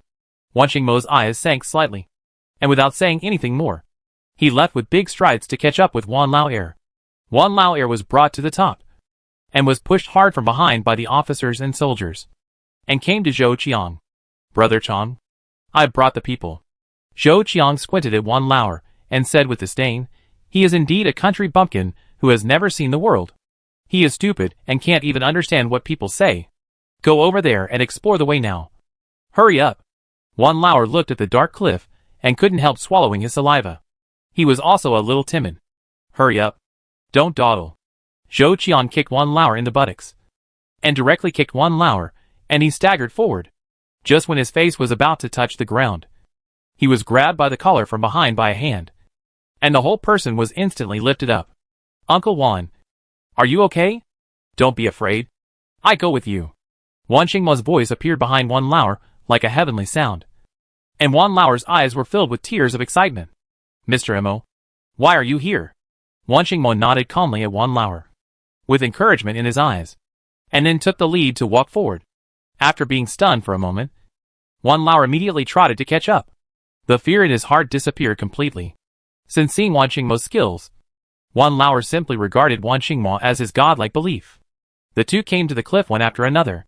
Wan Lao couldn't see clearly. He was blind here. He could only follow Wan Xingmo by sound. Wan Xingmo took a look at the surrounding environment. There was a cave in front of the left of the two. It was pitch black inside, and nothing could be seen. There was a spring flowing down from the cliff in front of the right. There was a small pool under the cliff. I don't know how deep the pool is, but it finally solved the problem of water. Everyone hasn't had a sip of water for a day. Wan Lao took out a fire stick from his arms and blew it. He looked around and found the small pool. Wow! There is water. I'm so thirsty. I can finally drink water. Wan Lao couldn't wait to run to the edge of the pool, squatted down, and scooped up a handful of water to his mouth. So sweet. This is indeed spring water. "Mr. Mo, come quickly." Wan Lao wanted to turn around and call Wan Xingmo to drink water, but he didn't see anyone. Wan Lao's heart skipped a beat. Where is the person? Chapter 32 Rest in the Cave. Wan Xingmo took advantage of the time when Wan Lao was drinking water and moved into the cave like a ghost. Since the situation in the cave was unclear, he decided to explore alone and did not plan to bring Wan Lao with him. This is a huge cave. When people talk in it, they can echo. The cave is deep, and you can't see the end at a glance. And you don't know where it leads. Wan Xingmo walked a little further in, but still didn't see any signs of the end. However, the cave was still dry. He continued to walk forward a few steps, turned a corner, and a breeze blew in his face. Is there wind? Wan Mo's eyes flashed a ray of light. The wind meant that the end of the cave was the exit. He walked in the direction of the wind for another quarter of an hour, and finally reached the entrance of the cave. Standing at the entrance of the cave and looking down, there was a vast sea of forest. There was no moonlight tonight, and it was pitch black all around. Even if Wan Mo looked far away, he couldn't see very far. After making sure there was no danger, he strode back. Wan Lauer had been standing there anxiously, like an ant on a hot pot, almost crying. At this moment, a hand was placed on his shoulder, and Wan Lauer screamed in fear. Ghost! Uncle Wan! It's me! Wan Mo's voice came from behind Wan Lauer, and Wan Lauer's fire stick had long been extinguished, so he could only identify it by the sound. Is it Mr. Mo? Where have you been? I was scared to death. Sorry, Uncle Wan. I saw you drinking water over there just now, so I didn't say hello to you and went to explore the cave first. The cave is a bit long, and I walked a little far. After Wan Lauer was relieved from the shock, he smiled awkwardly and asked, Can people live in that cave? Yes. Yes. Wan Mo's voice was as calm as a lake, but it instantly dissipated a lot of the uneasiness in Wan Lauer's heart. Then let's go back quickly, and finally we can have a good rest. Wan Lauer was relieved and breathed a sigh of relief. Before he finished speaking, he turned around and walked back behind Wan Mo. Zhou Qiang saw that the two had been gone for a long time and had not returned yet. He couldn't help but feel a little worried. He was not worried about their safety, but afraid that there was really danger ahead. Brother Chong, they are back. Wu Lei was sharp-eyed and saw two figures slowly walking in the distance, and hurriedly said to Zhou Qiang. Zhou Qiang looked carefully and saw that it was indeed Wan Mo and Wan Lauer. Zhou Qiang was furious and walked forward angrily, raising his whip, and was about to hit Wan Mo. Why did you go for so long? Are you doing something behind my back?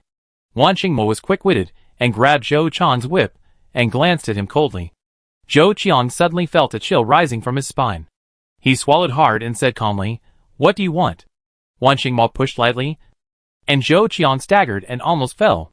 Wan Mo raised his lips slightly, revealing a mocking smile, and left without looking back. Wan Lauer timidly glanced at Zhou Qiang and Wu Lei, and said cautiously, We have already explored it. There is no danger.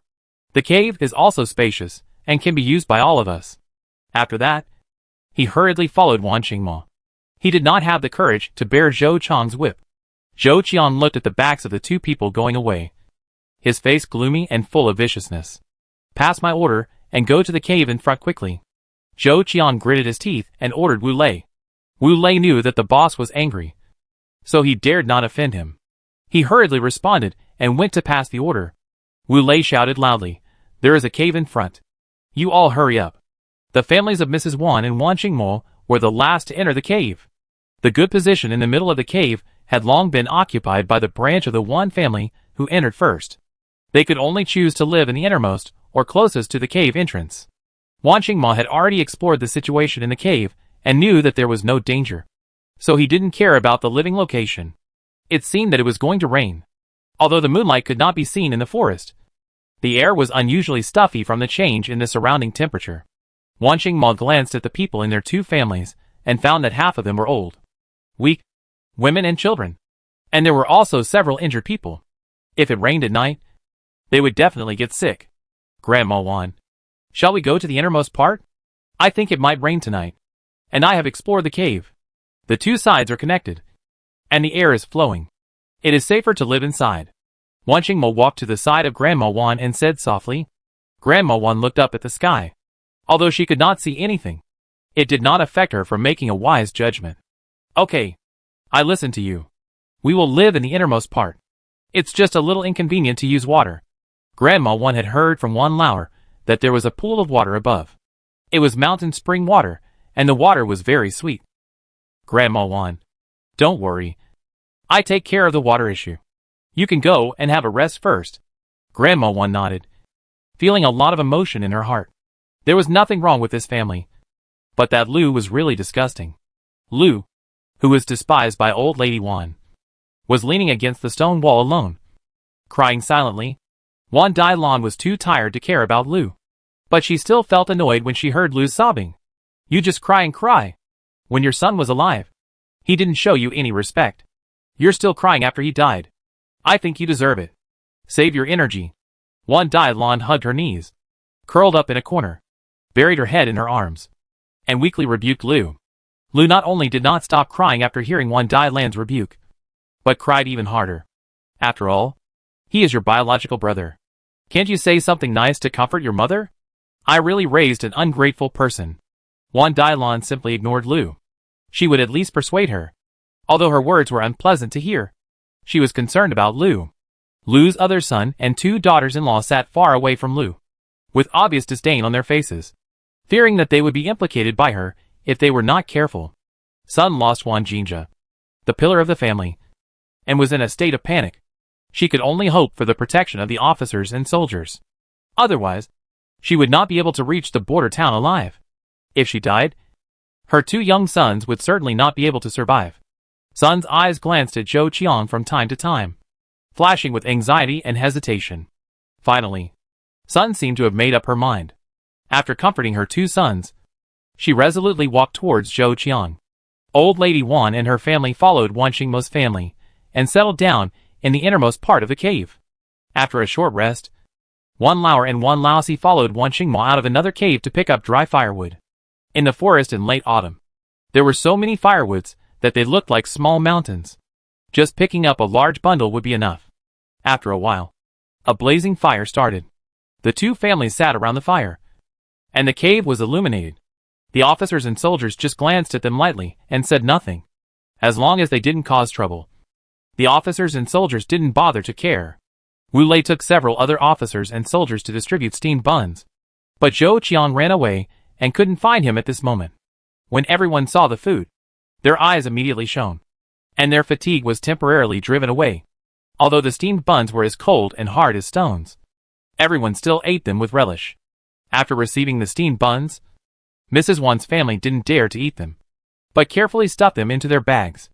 Under the fire, they had already buried 20 or 30 sweet potatoes, and there was a pot on the fire, and water was boiling in the pot. As soon as the officers and soldiers left, Mrs. Wan put all the pheasant eggs into the pot. The white eggs were like chubby dolls, jumping into the pot, which immediately caused a scream from the children. Eggs. The youngest one, who was drooling with greed and almost blurted out a cry of surprise. But fortunately, the eldest one covered his mouth quickly. Fortunately, they were some distance away from the others and did not attract their attention. You kid! Be careful. What are you yelling about? The eldest one scolded his youngest son in a low voice, and one who looked at the eggs in the pot eagerly. Wan Dasao said hard, "Don't worry. You will each have one later. Second brother and sister-in-law. No need. These are for Fubao to eat. They just need to have something to eat. How can you give them such a precious thing as eggs casually?" The eldest one said hurriedly. Wan Dasao smiled and remained silent. When she said this, she felt extremely distressed. But they were all children, and they had not separated, so she could not favor one over the other. Fortunately, there was water now, and she could cook some dried meat later. Cook the dried meat softer, and give it to little Fubao to change his taste. After the meal was ready, Wan Dasao didn't care that she was already hungry, and immediately peeled an egg and fed it to Xiao Fubao in small bites. Xiao Fubao was very hungry at this time, and he swallowed it without chewing it, and almost choked. "My dear, don't worry. Mother has more here. Enough for tonight. And there will be broth to drink later." Xiao Fubao squinted his eyes and enjoyed the deliciousness of the eggs. After eating 2 eggs, Xiao Fubao fell asleep. There was still a mouthful of egg yolk in his mouth that he hadn't swallowed. Wan Dasao looked at Xiao Fubao, and she felt both funny and distressed. After Wan Dasao cleaned up Xiao Fubao a little, she stuffed the child into the quilt. The ground of the cave was not flat, but bumpy. Fortunately, Wan Lauer and his friends were very capable. They collected a lot of fallen leaves outside and brought them back. They spread a thick layer of fallen leaves on the ground, and then spread the quilt, so they didn't feel uncomfortable. After the children had eaten and drunk their fill, they huddled together and soon fell into a deep sleep. Wan Xingmo and Wan Lauer took turns keeping watch. Ever since they learned that soldiers were chasing them, they had been very alert and even had to keep watch when they slept. Wan Dasao did not sleep, but did needlework by the faint light of the fire. She had a piece of good material from her dowry, which she had been reluctant to use. Now she took it out to make 2 small clothes for Xiao Fubao, and added a layer of cotton inside. The weather was getting colder and colder, but Xiao Fubao was still wearing so thin clothes. The snoring of people could be heard in the cave. But the brothers Wan Xinghui and Wan Xingyang were huddled together shivering. And Sun had not come back yet. The brothers were filled with an unreasonable panic. They wanted to find Sun. But looking at the dark cave entrance, they were timid. Chapter 33 Mother has found food. Just when Wan Xingyang and Xinghui were panicking, a figure suddenly limped in, followed by another figure. Wan Xingyang recognized it as Sun at a glance. Mother? Sun was holding a few steamed breads in her hands, followed by Zhou Qiang with a satisfied look. In the embers of the fire, Sun saw her 2 sons looking at her pitifully. Their little faces looked dry under the light of the fire, and only a trace of fear and helplessness remained in their big eyes. Her heart was in pain as if being twisted by a knife. And this pain was worse than when she was just being played with.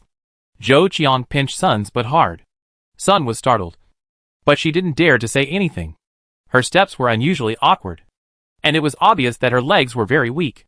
Sun had 6 or 7 steamed breads in her arms. It seemed that she served Zhou Qiang very well. Otherwise Zhou Qiang would not be so generous. Yonner. Huir. Look! Mother has found food. Sun resisted the discomfort of her body, returned to her son, and slowly squatted down. Mom, what's wrong with you? Where have you been? My brother and I are so scared. Wan Xingyang is already 9 years old. He has a vague understanding of some things and looks at Sun with a worried face.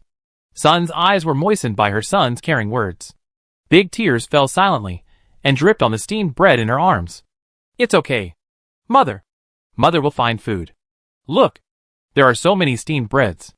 Yonner and Huir can eat their fill. Sun quickly handed the steamed bread in her arms to her 2 sons. And she also picked up one and started to eat it. Wan Xingyang and Wan Xinghui took the steamed bread and devoured it like a whirlwind.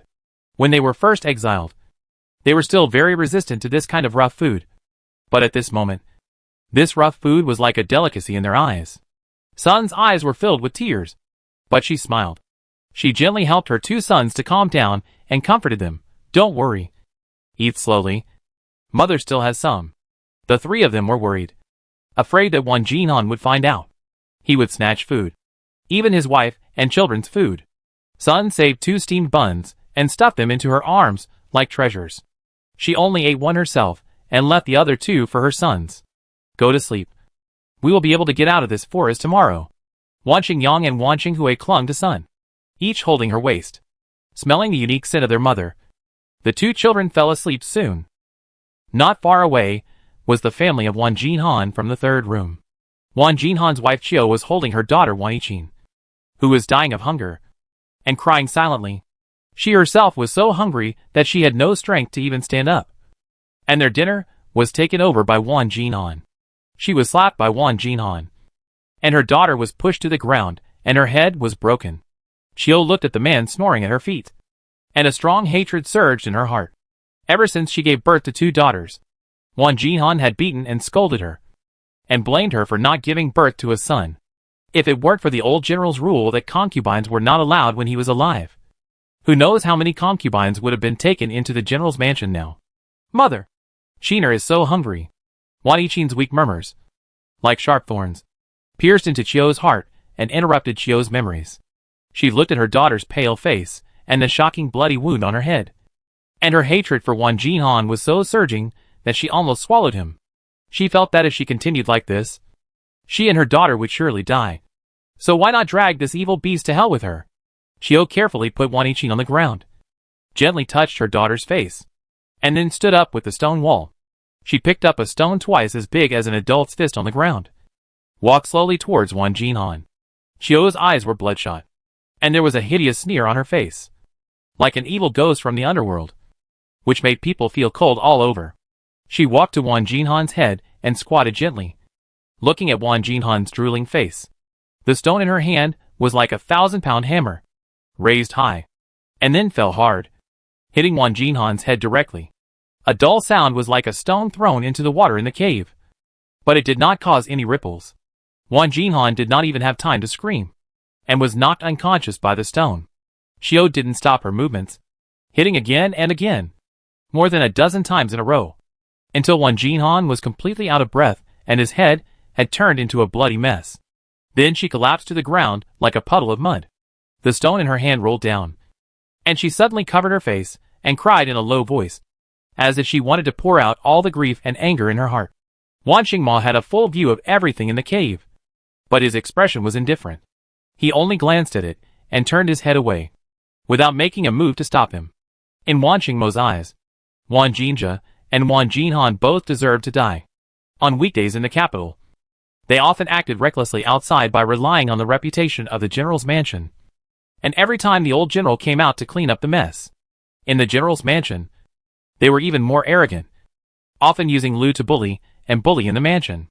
Wan Mo hated these two termites to the bone, and wanted to get rid of them personally to avoid tarnishing the general's mansion. The night was as cold as water, and the gloomy sky in the middle of the night finally started to rain. The raindrops hit the fallen leaves in the woods, making a rustling sound, like crying and complaining, but did not wake up the people sleeping in the cave. As the saying goes, one autumn rain brings one cold, and 10 autumn rains require wearing cotton. The fire in the cave was unattended and gradually went out, and the temperature gradually dropped. The sleeping people curled up involuntarily, like frightened hedgehogs, trying to find a heat source and actively approaching. And finally everyone huddled together to keep each other warm. Only the one family brought their quilts with them when they were exiled, and at this moment, they were minimally affected. The rain fell for an hour before it finally stopped, and the forest was quiet and silent. However, under the seemingly peaceful night, danger was approaching like a ghost. Wan Lauer turned over. His body suddenly stiffened, and then he woke up suddenly. He suddenly sat up from the quilt, looking eagerly at the fire not far away, and saw that the fire was still flickering with a faint light. And near the inside, Wan Mo was sitting cross-legged like a sculpture. "Mr. Mo, did I oversleep?" Wan Lauer hurriedly got up and tiptoed to Wan Mo's side. Wan Mo opened his eyes slightly, and his clear eyes were like bright stars, which made people bright. "Uncle Wan, if you are sleepy, just go to sleep peacefully. It won't affect me to sit and practice." Wan Mo's voice was light, and no emotion could be heard. But how could Wan Lauer be willing to do that? In his opinion, people can only have the energy to do things after a good rest. "No. We agreed that you will be on duty in the first half of the night, and I will be on duty in the second half of the night. It is pitch black in this cave. You can't tell the time at all, and you don't know what time it is now. Go to sleep quickly, and don't hurt your body." Wan Lauer insisted that Wan Mo go to rest, and he stayed on one side of the cave entrance, in order to prevent wild animals from appearing. He also specially lit another fire on the side where they were, facing the cave entrance. He knew that he didn't have the superb martial arts of Wan Mo, so he could only take more defensive measures to deal with possible accidents. Wan Mo leaned against the stone wall, slowly closed his eyes, and gradually, his breathing became stable. Wan Lauer looked at the blazing fire, and finally felt a sense of security in his heart. He suddenly felt the urge to urinate, so he thought about going out to relieve himself. He looked at the entrance of the cave, and saw many people lying on the ground. So he walked to the other end of the cave. After walking a few steps, he stopped to relieve himself. Papa Chris' sound suddenly rang out in the silent cave. In Wan Lauer's ears, the sound was like thunder. At the same time, Xiao Fubao, who was sleeping soundly, began to twist his body restlessly.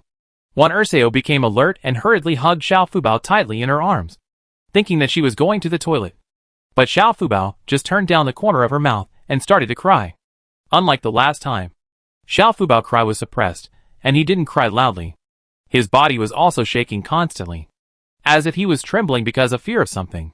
Wan Mo had just closed his eyes when he was disturbed by Xiao Fubao's unusual movement. When he opened his eyes, he saw the little girl in Wan Dasao's arms struggling hard, almost breaking free from Wan Dasao's arms. He immediately stepped forward with an idea. "Aunt, let me try. Is the little sister scared?" Wan Dasao hurriedly handed Xiao Fubao to Wan Mo. Last time, it was also Wan Mo who held Xiao Fubao, and the little girl stopped crying. Wan Mo took Xiao Fubao, and saw that she had put on the small pants sewn by Wan Dasao. Her two legs kicked hard in Wan Mo's arms. Her eyes were closed and never opened, and her little body trembled constantly. Wan Mo had the experience of the last time, and immediately looked in the direction where Wan Lao was keeping watch, but found that there was no one there. Chapter 34. The tiger is coming. Roar. A low roar, as if coming from hell. Wan Mo's face suddenly changed drastically. He hurriedly stuffed Xiao Fubao to Wan Dasao and shouted very quickly, "Auntie! Wake everyone up quickly and run to the exit. Quickly!" Before he finished speaking, Wan Mo hurriedly left this sentence, stepped over the fire, and kicked the sword on the ground. He flew past as fast as a swallow, quickly caught the flying sword with one hand, and rushed towards the darkness. Wan Lao heard the sound and slowly raised his head, only to see a pair of shining eyes not far away, staring at him coldly. Then, there was another low roar. Wan Lao was so scared that he forgot to pull up his pants. He stood there stupidly, watching those eyes getting closer and closer to him. His legs seemed to be nailed to the ground, and he couldn't move at all. His face was as pale as paper, and his body was shaking constantly. His hand that was pulling at his pants was shaking so much that he couldn't hold the waistband, and his pants slid down his legs to his ankles. Two bare legs were exposed to the air, and the coolness instantly woke Wan Lao up. A surge of courage came from nowhere, and he instantly bent down and pulled up his pants. Shouting in panic, "Help!" The voice echoed in the empty cave, and also angered the eyes that were getting closer and closer. Wan Lao only felt a strong fishy smell coming to his nose, and the breath of death had never been so close to him. At this critical moment, Wan Lao felt that his whole body was suddenly lifted up, turned in the air, and then was tightly hugged by Wan Mo on the ground. "Uncle Wan are you okay?" Hearing Wan Mo's voice, Wan Lao finally found his voice. "Mr. Mo? Just now? What was that?" Wan Lao had not yet seen clearly what the thing that attacked him just now was, but he felt that it was fierce and extremely fierce. "Tiger." Wan Mo's voice was filled with an imperceptible chill, and his frown also showed that he was not sure about taking down the king of the forest. "What? Old tiger?" Wan Lao's legs softened immediately, and he almost fell to the ground. Fortunately, Wan Mo picked him up. Wan Mo did not dare to delay. The tiger missed the attack and turned its head to stare at the two of them. "Uncle Wan I want to lead the tiger out of the cave. There are too many people in the cave.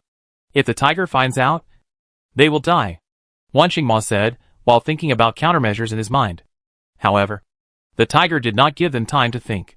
It roared, kicked its hind legs on the ground, and its whole body flew into the air, rushing towards the two like a mountain. "Be careful."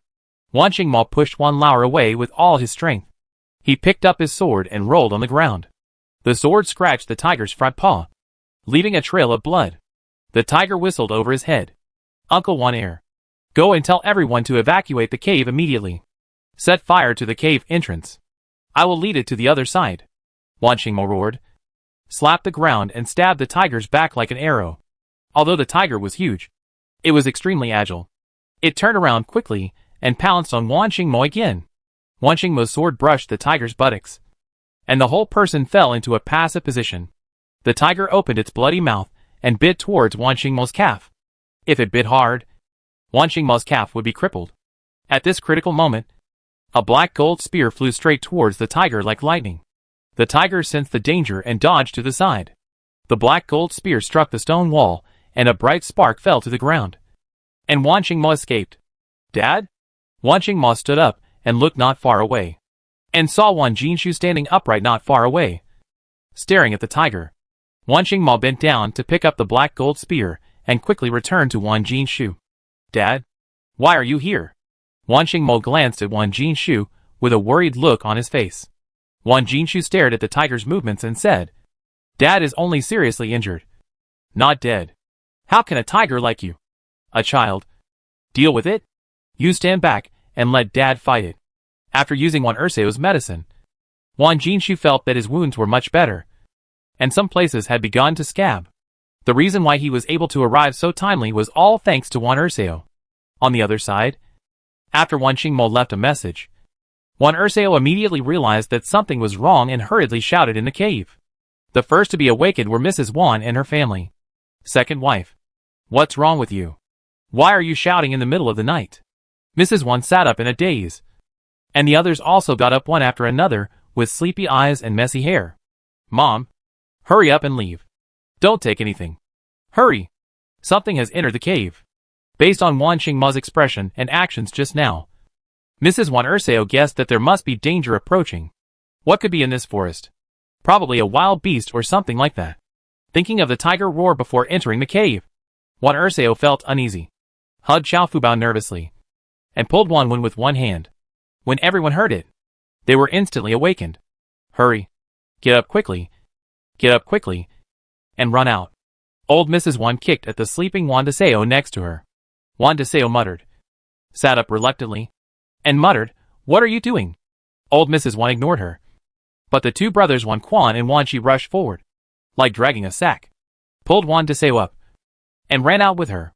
The eldest son Wan held his youngest son Wan Shi. The third son Wan carried Wan Hu on his back. The third sister-in-law Wan pulled Wan Long. The four son Wan and Lu supported the old lady Wan. Zhao held Wan Yiru with one hand, and Wan Xingchen followed closely behind. This group of people rushed towards the cave entrance like a gust of wind. The other people in the cave were awakened by the Wan family's sudden action. They were sleeping like dead pigs and didn't hear Wan Dasao's screams at all. The soldiers were too far away from them, and they didn't know that there were cave entrances at both ends of the cave.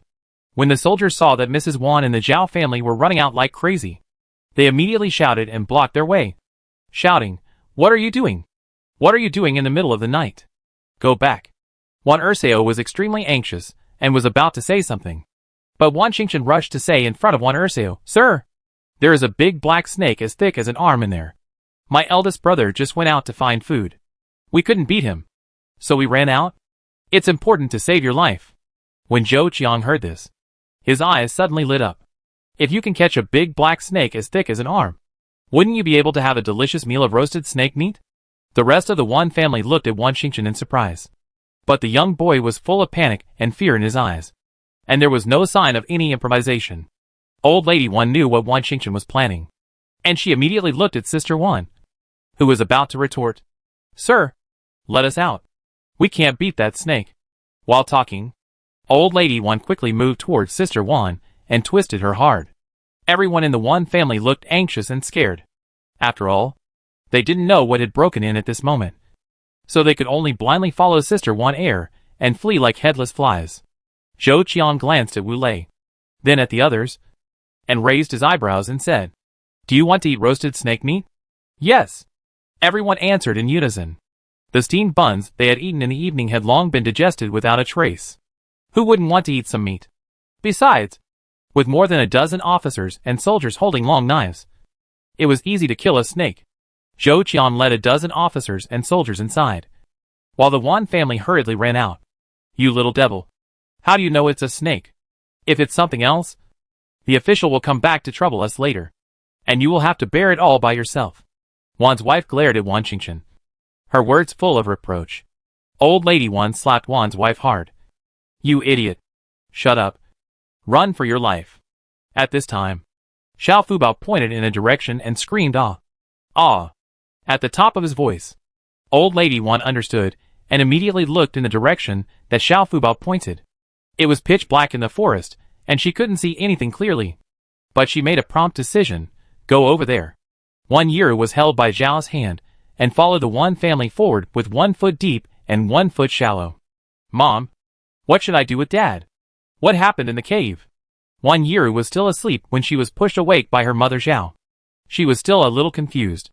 Zhao didn't know what happened, but she knew that something terrible seemed to have entered the cave. But if she asked her what it was, she couldn't tell. "Roar. Be good. Mom doesn't know what happened in there. But it should be very dangerous. Your father and brother are gone. We just need to protect ourselves and not drag your father and brother down. Be careful where you step." Zhao patiently explained Wan Yiru's doubts and reminded Wan Yiru at the same time. Wan Yichen walked at the end. He knew it was a tiger and was worried about his father and elder brother. However, he could not help much if he went there and would only be a burden. It would be better for him to stay and take good care of his mother and sister. The rest of the Wan family followed the eldest brother Wan and quickly shuttled through the forest. But they did not walk far after walking for a long time. As soon as Mrs. Wan and the Zhao family left, the second brother Wan ran back panting and shouted, "Tiger! There is a tiger! Everyone run!" Chapter 35 Hunting. As Wan Dasao screamed, the officers and soldiers who passed by him stopped instantly. At this time, a huge monster suddenly jumped out of the darkness. It was a furious tiger. The tiger had just fought with Waning Mo and his son for a few moves, and was injured. It was furious and chased Wan Dasao all the way. Unexpectedly, after turning a corner, there were so many creatures standing on 2 feet in the cave. The tiger scratched the ground with its front paws twice, kicked its hind legs hard, and rushed straight towards the officers and soldiers. Wan Dasao had already escaped from the cave and followed the footprints on the ground to chase Wan Dasao and his group. The other people in the cave were unprepared. At this time, they suddenly saw a big tiger flying out of the air and screamed in fear. "Help! Ah! Tiger!" The cave was in chaos, and everyone was scrambling to escape. But the more they tried to escape, the weaker their legs became. In addition, the people outside blocked the way, and some people simply stepped on other people's bodies to rush forward. Lu had already collapsed into a pile of mud with fear, and she tightly grasped Wan Dasao trouser legs. "Loner! Save mother!" Wan Dasao face was full of fear, and her legs were weak. She was still being dragged by Lu. The anger in her heart surged in an instant, and she kicked Lu away. "Mother! You're on your own. Go find your third brother to save you." Lu was kicked to the ground by her own daughter, and at the same time, she saw Wan Jihan lying not far away. Her eyes rolled up, and she fainted directly. Wan Jihan's miserable condition at this time was horrifying. His head had been beaten bloody, and it was horrible to look at. Lu just took a look and couldn't bear the horrible scene and fainted. Sun and Chiu were only concerned about protecting their children, and had no time to care about their mother-in-law. Zhou Qiang and his men had already started a head-on confrontation with the tiger. "Ah!" With a scream, the tiger bit a soldier's shoulder and threw him to the ground. The bloody mouth opened, and half of the soldier's head disappeared in an instant. The hands of other soldiers holding long knives kept trembling, clinging to the stone wall, trying to find a chance to slip away. On Zhou Qiang's face, beads of sweat rolled down like beans. His calves shook like sieves, and the long knife in his hand shook like the shaking caused by an earthquake. "Brother Chang, are we dead?" Wu Lei was so scared that he wet his pants. Zhou Qiang swallowed hard and began to look around, but he didn't find any black snakes at all. He realized that he had been deceived by Wan Xingchen and was very upset. If he could escape this time, he would tear Wan Xingchen into pieces. Just as Zhou Qiang's eyes were rolling, the tiger suddenly turned around and rushed towards him, and Wu Lei with a disgusting smell. Zhou Qiang subconsciously grabbed Wu Lei, who was standing beside him, and blocked him in front of him. The tiger's claws slashed across Wu Lei's face like a sharp blade, and the sharp claws instantly scratched Wu Lei's face into a bloody mess. Wu Lei let out a shrill scream and rolled on the ground in pain. The tiger did not let Wu Lei go, and slapped Wu Lei's chest again, and Wu Lei died immediately. Seeing this, other officers and soldiers moved away from Zhou Qiang, fearing that they would become the next victim. Zhou Qiang wanted to take this opportunity to sneak away, but he didn't want to be discovered by the tiger.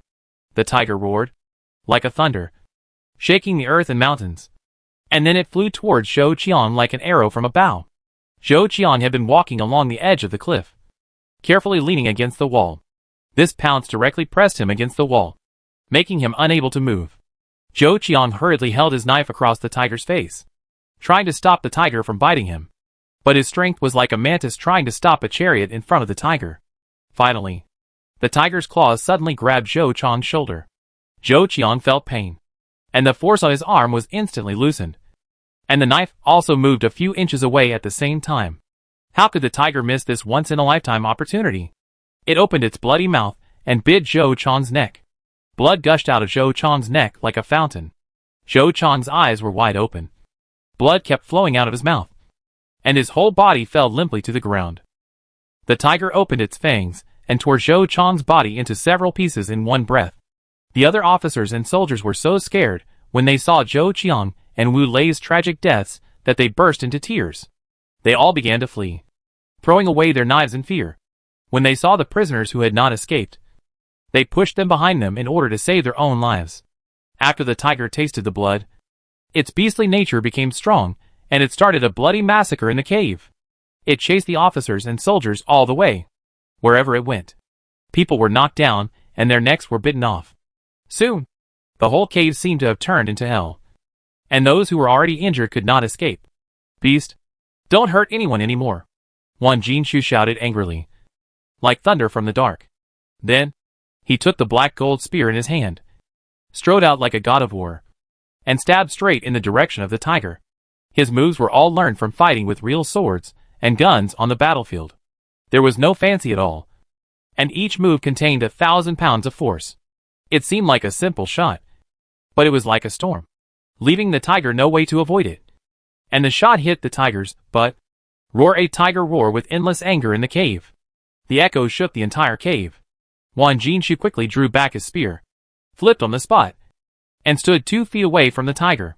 The tiger gave up hunting the soldiers and pounced on Wan Jinshu, but didn't expect to fall into Wan Qingmo's ambush.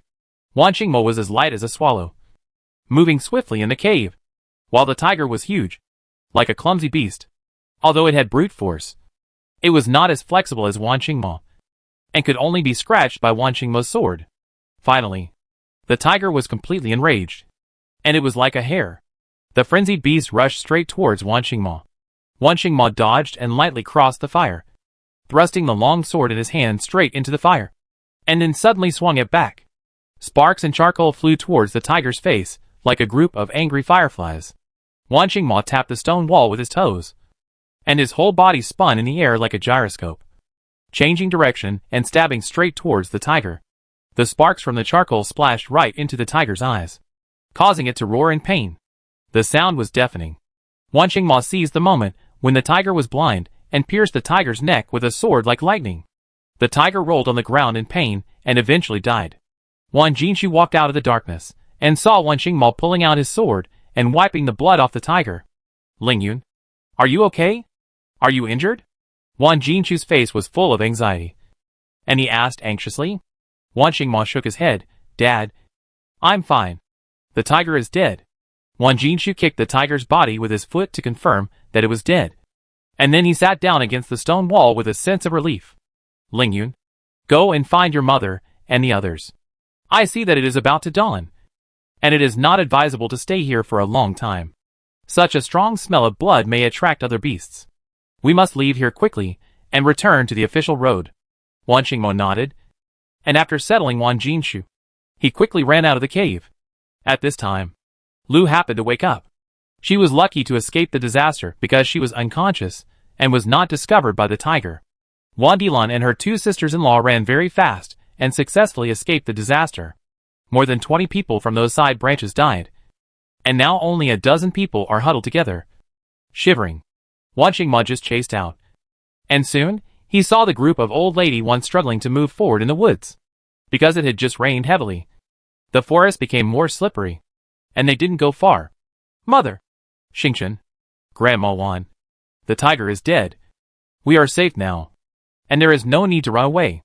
Wan Qingmo stopped everyone. His words were like a reassurance, making everyone feel at ease.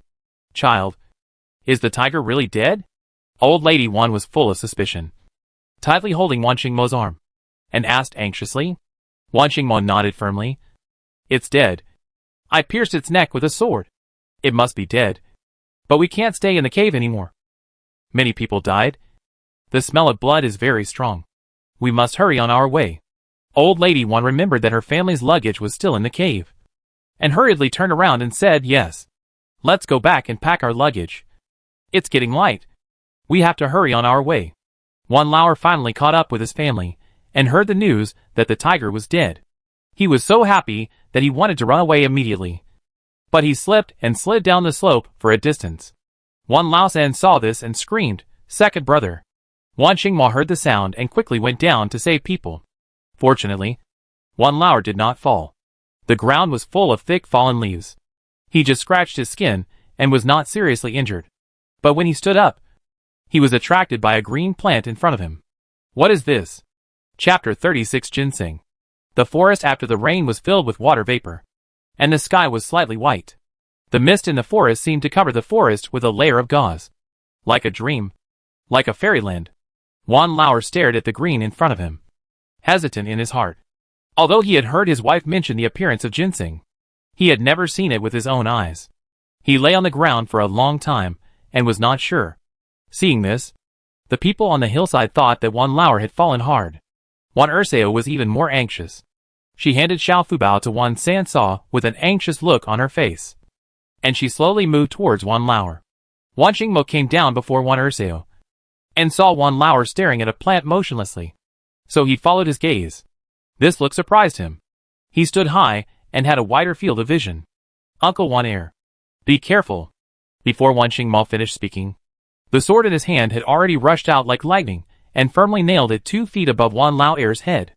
Wan Lauer was frightened by Wan Mo's shouting and the silver light rushing towards him.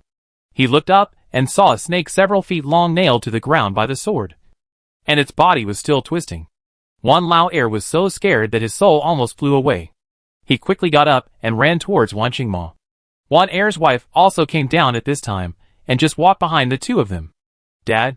What happened? Did you fall and get hurt? Wan Er's wife's tone was full of anxiety. Wan Lauer hurriedly turned back to comfort him. It's okay. It's okay. I seem to have seen a ginseng. But thanks to Mr. Mo who saved my life. I was almost attacked by a snake. Wan Er's wife's heart was like beans in a winnowing basket, and was up and down with Wan Lauer's words. Sometimes excited and sometimes panic-stricken. But after thinking about it carefully, what Wan Lauer said does make sense. Wherever there is spiritual energy, there must be poisonous things. Wan Mo strode over, drew out his long sword, and swung it down quickly, cutting the long snake into 2 pieces. Wan Ersao then walked forward and took a look at the ginseng that Wan Lauer mentioned. Oh, boss, it's really ginseng.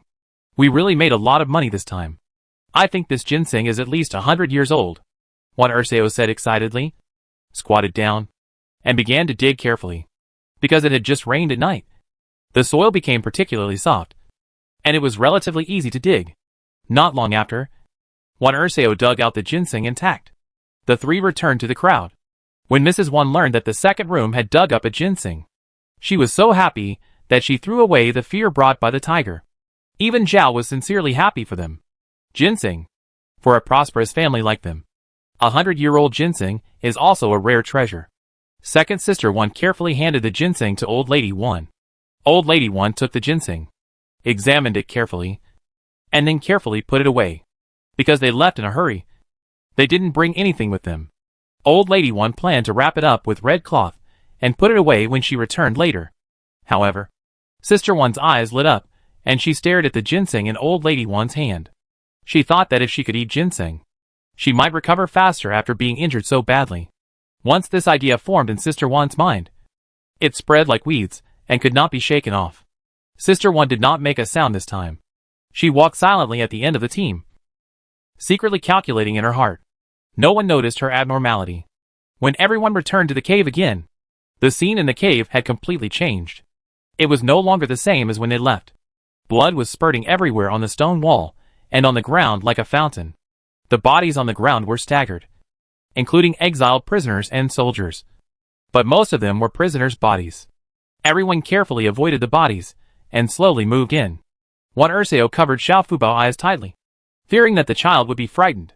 Wan Ersao didn't let go of Xiao Fubao's eyes until she reached the tiger's body. After Xiao Fubao adapted to the light, he saw the big tiger lying on the ground at a glance. Not only was the little guy not afraid, he also wanted to get down with great interest. But the ground was full of uneven stone pits, and she had no place to land with her bare feet. Wan Ersao noticed Xiao Fubao's intention and squatted down quickly. Wan Ersao was a little frightened when she looked at the tiger's body. Wan Lauer took Xiao Fubao from Wan Ersao, which freed Wan Ersao. Girl, do you want to touch the big tiger? Little Fubao's eyes sparkled, and he nodded quickly, opened his pink little mouth and shouted, Tiger. Big brain tiger. Wan Lauer was very surprised that little Fubao could actually say 3 words. He quickly put little Fubao's little hand on the tiger's body, and little Fubao's little fleshy hand grabbed the tiger's fur and pulled it hard. The tiger's fur was smooth and shiny, and the hair was soft and warm to the touch. Wan Mo looked at the thin clothes on Xiao Fubao and said to Wan Lauer, Uncle Wan Er, the weather is getting colder and colder. I'm afraid that my little sister can't stand wearing such thin clothes. I think this tiger's skin is pretty good, although some parts are damaged by us and can't be sold at a good price. It is enough for our own use. Why don't we make a tiger skin coat for my little sister? Wan Lauer's eyes lit up, and he said quickly, "That's great. But I'm not very familiar with skinning. And can we take the tiger meat with us? Such a big tiger can produce a lot of meat. It's a pity to throw it away." Waning Mo glanced at the officers and soldiers not far away. There were only 5 or 6 of the original dozen people, and they were all like frightened birds. They didn't even dare to get close to the tiger's body. Waning Mo suddenly had an idea, and the corners of his mouth curled up slightly, and he walked towards the officers and soldiers. "Sir." Seeing Waning Mo approaching, several officers and soldiers hurriedly stood up. They had just witnessed the whole process of Waning Mo and his son slaughtering the tiger, and they admired Waning Mo spontaneously, without Zhou Chang's gang of villains disrupting the situation. These officers and soldiers were instantly like a flock of sheep without a leader, at a loss. "What do you want?" Officer Li's words were full of politeness. "That's right. The tiger is dead. But you also have a share of the credit for killing the tiger. We are going to deal with the tiger now, and would like to ask the officer, can we cut the tiger in half? You take half, and the rest belongs to us?" The officers and soldiers were so wide-eyed when they heard this. Is there such a good thing in the world? Lizwa glanced at his good brother Xiangyang, and after the two exchanged glances, he replied, "Yes. But it is not suitable to stay here for a long time. We can only give you 1 hour. When the time is up, we must set off immediately." Waning Mo nodded. 1 hour was more than enough for them. "Okay. Thank you, officer." Lizwa nodded and said no more. After Waning Mo left, they quickly gathered together to discuss the next plan. An hour later, everyone was full and drank enough, and set off again. But there was an extra tiger skin and a bag of dried meat in their luggage, in addition to being stewed into a large pot of delicious food. The rest of the half-tiger meat was made into dried meat and stored. After the remaining people gathered, the number of people was less than 40% of the original number. The size of the team suddenly shrank, and Lizwa couldn't help feeling a little uneasy. He carried the bag on Zhou Chang's body. Among the remaining officers and soldiers, only he and Xiangyang had the most experience, and he was slightly older than Xiangyang, so he was elected as the temporary person in charge by these officers and soldiers. With so many people missing, the team moved faster. Without Zhou Chang's violence and scolding, everyone just lowered their heads and hurried on the road, wanting to escape from this strange forest as soon as possible. Finally, before dark, everyone set foot on the official road again. However, the official road was dusty, and there was no sign of rain at all. It seemed that this place was not moistened by rain. After getting on the official road, the officers and soldiers did not let everyone rest, but continued to hurry on until they walked another 10 miles, and everyone finally saw a dilapidated temple. "We will rest in this temple tonight. No one is allowed to enter or leave the ruined temple at will." After the officers and soldiers gave their instructions, everyone found a place to rest. As soon as they settled down, Xiao Fubao wanted to pee. Wan Dasao carried Xiao Fubao and went outside the ruined temple to relieve himself. The sky was completely dark. A bright moon was hanging in the sky, shining palely on the ground. As soon as Xiao Fubao finished relieving himself, Wan Dasao picked him up and walked into the house. Xiao Fubao hugged Wan Dasao's neck and saw something shiny where she had just relieved herself. "Cold. What's wrong, girl?" Xiao Fubao quickly pointed to the ground. Wan Dasao looked in the direction of Xiao Fu's hand and saw a silver light flashing where Xiao Fubao had just urinated. Chapter 37. You are really my mother's lucky star. There was nothing around the whole ruined temple. Only the tall wormwood was shadowy in the moonlight, a little eerie and scary. Wan Dasao hurriedly walked back and squatted down, holding Xiao Fubao with one hand, putting her on her thigh, and picked up a stick with the other hand to poke the soil around the silver light. The soil became soft due to Xiao Fubao peeing. Wan Dasao exerted a little force, and a layer of soil was lifted. The silver thing under the soil was fully exposed, and Wan Dasao looked closely. Silver? She was shocked and her heart was pounding. She glanced at Xiao Fubao, couldn't help but kiss Xiao Fubao on the face, and hugged Xiao Fubao tightly. "My good daughter, you are really my mother's lucky star." Xiao Fubao was kissed by Wan Dasao, and she felt happy. She knew that this was the adults expressing their love for her. So, Xiao Fubao also hugged Wan Dasao's neck tightly, kissed Wan Dasao on the face, and called out in a baby voice, "Mom." Wan Dasao's heart was melted, and she secretly swore in her heart that she must let Xiao Fubao live a good life. Wan Dasao looked around vigilantly and found that everyone was in the ruined temple and did not come out. Even the soldiers did not show their heads. This was undoubtedly a once-in-a-lifetime opportunity for Wan Dasao. Wan Dasao immediately lowered her head and pried out the entire silver ingot. This ingot weighed 10 taels. Wan Dasao did not have time to take a closer look and quickly stuffed it into her arms. Wan Dasao hurriedly lowered her head again and found that there was something under the silver ingot. She continued to dig hard and took some effort to dig out a bag. The style of this bag seemed to be a man's purse, and the material looked very expensive. She carefully opened the bag, and there were still a few golden leaves in it, shining brightly under the moonlight. Wan Dasao's heartbeat accelerated instantly, as if it was about to jump out of her throat. She took out the gold leaves with trembling hands, and then quickly buried the bag back. Then, she hurried back to the ruined temple at a rapid pace. Wan Dasao came to Old Lady Wan and sat down on the ground, too nervous to speak. There was no shelter in the ruined temple, and the officers and soldiers lit a large fire in the middle, and everyone could see everything in the ruined temple clearly. Old Lady Wan took out the food and prepared to distribute it to everyone. However, she looked around and saw that everyone was eating steamed bread. Her family had just received steamed bread, but she was a little timid and didn't dare to try it easily. Wan Mo carefully observed along the way and found that these officers and soldiers seemed to be unaware of Zhou Qiang's dirty deeds and should not be in the same group with Zhou Qiang. So, he came to Grandma Wan and whispered, "Grandma Wan, there should be a county town ahead. Do you want to go in and buy some things?" Grandma Wan's eyes suddenly lit up.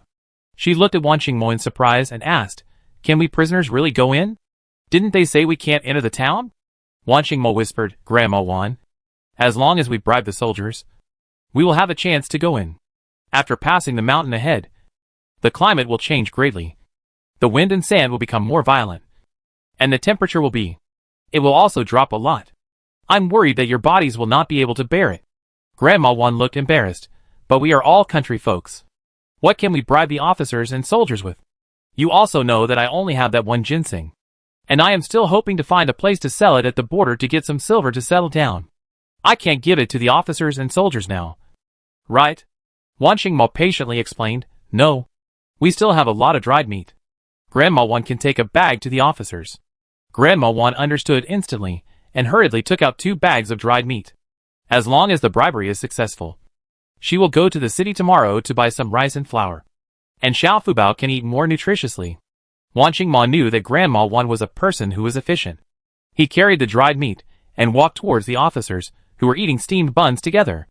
"Sir, this is a little gift from us, to give you a snack." Wan Mo handed the 2 bags of dried meat in his hand to Li Zue. Li Zue took a look and took it without thinking. Wan Mo did not leave, but squatted down and said, "Sir, are we going to pass through the county tomorrow? Can we send 2 people to follow you to buy some supplies? Don't worry, you will definitely get the benefits." After that, Wan Mo quietly put the jade pendant that he had been hiding on his body into Li Zue's hand. Li Zue pinched the jade pendant. "This is the best material. It feels warm, and the jade is delicate." "Okay, but only 2 people can go. You can go back and discuss who to send. There is only 1 hour of purchasing time." Wan Mo nodded and thanked him. "Well, thank you, sir." Wan Mo returned to the crowd and conveyed Li Zue's words. When Old Lady Wan heard this, she slapped her thigh in excitement and smiled in a low voice. "I didn't expect that our 2 packs of dried meat could exchange for the opportunity to enter the city. If we had known this, we should have exchanged it long ago." Wan Jinshu glanced at his son, moved his lips, but still didn't say anything. He knew in his heart that the soldiers would never agree to let them enter the city just because of 2 packs of dried meat. But he didn't know what benefits his son had given to the soldiers. Finally, Old Lady Wan decided to let Old Lady Wan and Old Lady Wan go together. After the people entering the city were confirmed, everyone began to prepare for rest. The Wan family had already laid out the bedding. Although the temple was shabby, it could at least shelter them from the wind and rain. When everyone fell asleep, Second Sister Wan got up on tiptoe and gently woke Old Lady Wan up. "Mom, wake up." Second Sister Wan's voice sounded like a mosquito in Old Lady Wan's ears. As soon as Mrs. Wan closed her eyes, she was gently awakened by Mrs. Wan's second wife. However, she did not speak. She just turned over and asked in a low voice, "Second wife, it's so late. What's the matter?" Mrs. Wan knew that Mrs. Wan would never come to her in the middle of the night unless she had something to do. Mrs. Wan looked around and snored like thunder. She hurriedly took out the money in her arms and handed it to Mrs. Wan. "Mother, what do you think this is?" The silver ingot in Mrs. Wan's second wife's hand flickered faintly in the dark, and the few gold leaves were like golden petals, emitting an attractive brilliance. Mrs. Wan saw the silver and gold leaves in Mrs. Wan's second wife's hand, and she immediately lost all her sleepiness. "Where did you get this from?" Mrs. Wan did not dare to speak, so she could only lower her voice, as if the voice was squeezed out from the cracks in the ground. Mrs. Wan's second wife whispered the whole story of how she found the silver just now. Old Lady Wan cast her eyes on little Fubao, secretly sighing in her heart that this child is simply the lucky star of their family, and must be treated well, and must not be neglected in the slightest. Old Lady Wan did not accept the silver, but pushed it back to second sister Wan, whispering, "The second son will go to the county to purchase tomorrow. You find a chance to quietly give him the silver, so as not to arouse the covetousness of others." Second sister Wan nodded and carefully put the silver back into her arms. "Okay. Go to sleep quickly. Remember to take good care of little Fubao." "Hey. I know, mother." Second sister Wan returned to little Fubao and lay down gently. Another hour passed, and there was no other sound in the temple except snoring. Sister Wan sat up slowly like a ghost. Her eyes fell directly on Old Lady Wan's position. There, she was only a few steps away. She got up quietly, and like a cat, she crept to Old Lady Wan's side in the firelight, and reached into the bag in Old Lady Wan's hand. She clearly saw Old Lady Wan put the ginseng into the bag today, and Old Lady Wan never left the bag. This was not the first time that Sister Wan stole. When she was in Yonglu village, she stole eggs from home countless times, so she was a habitual thief.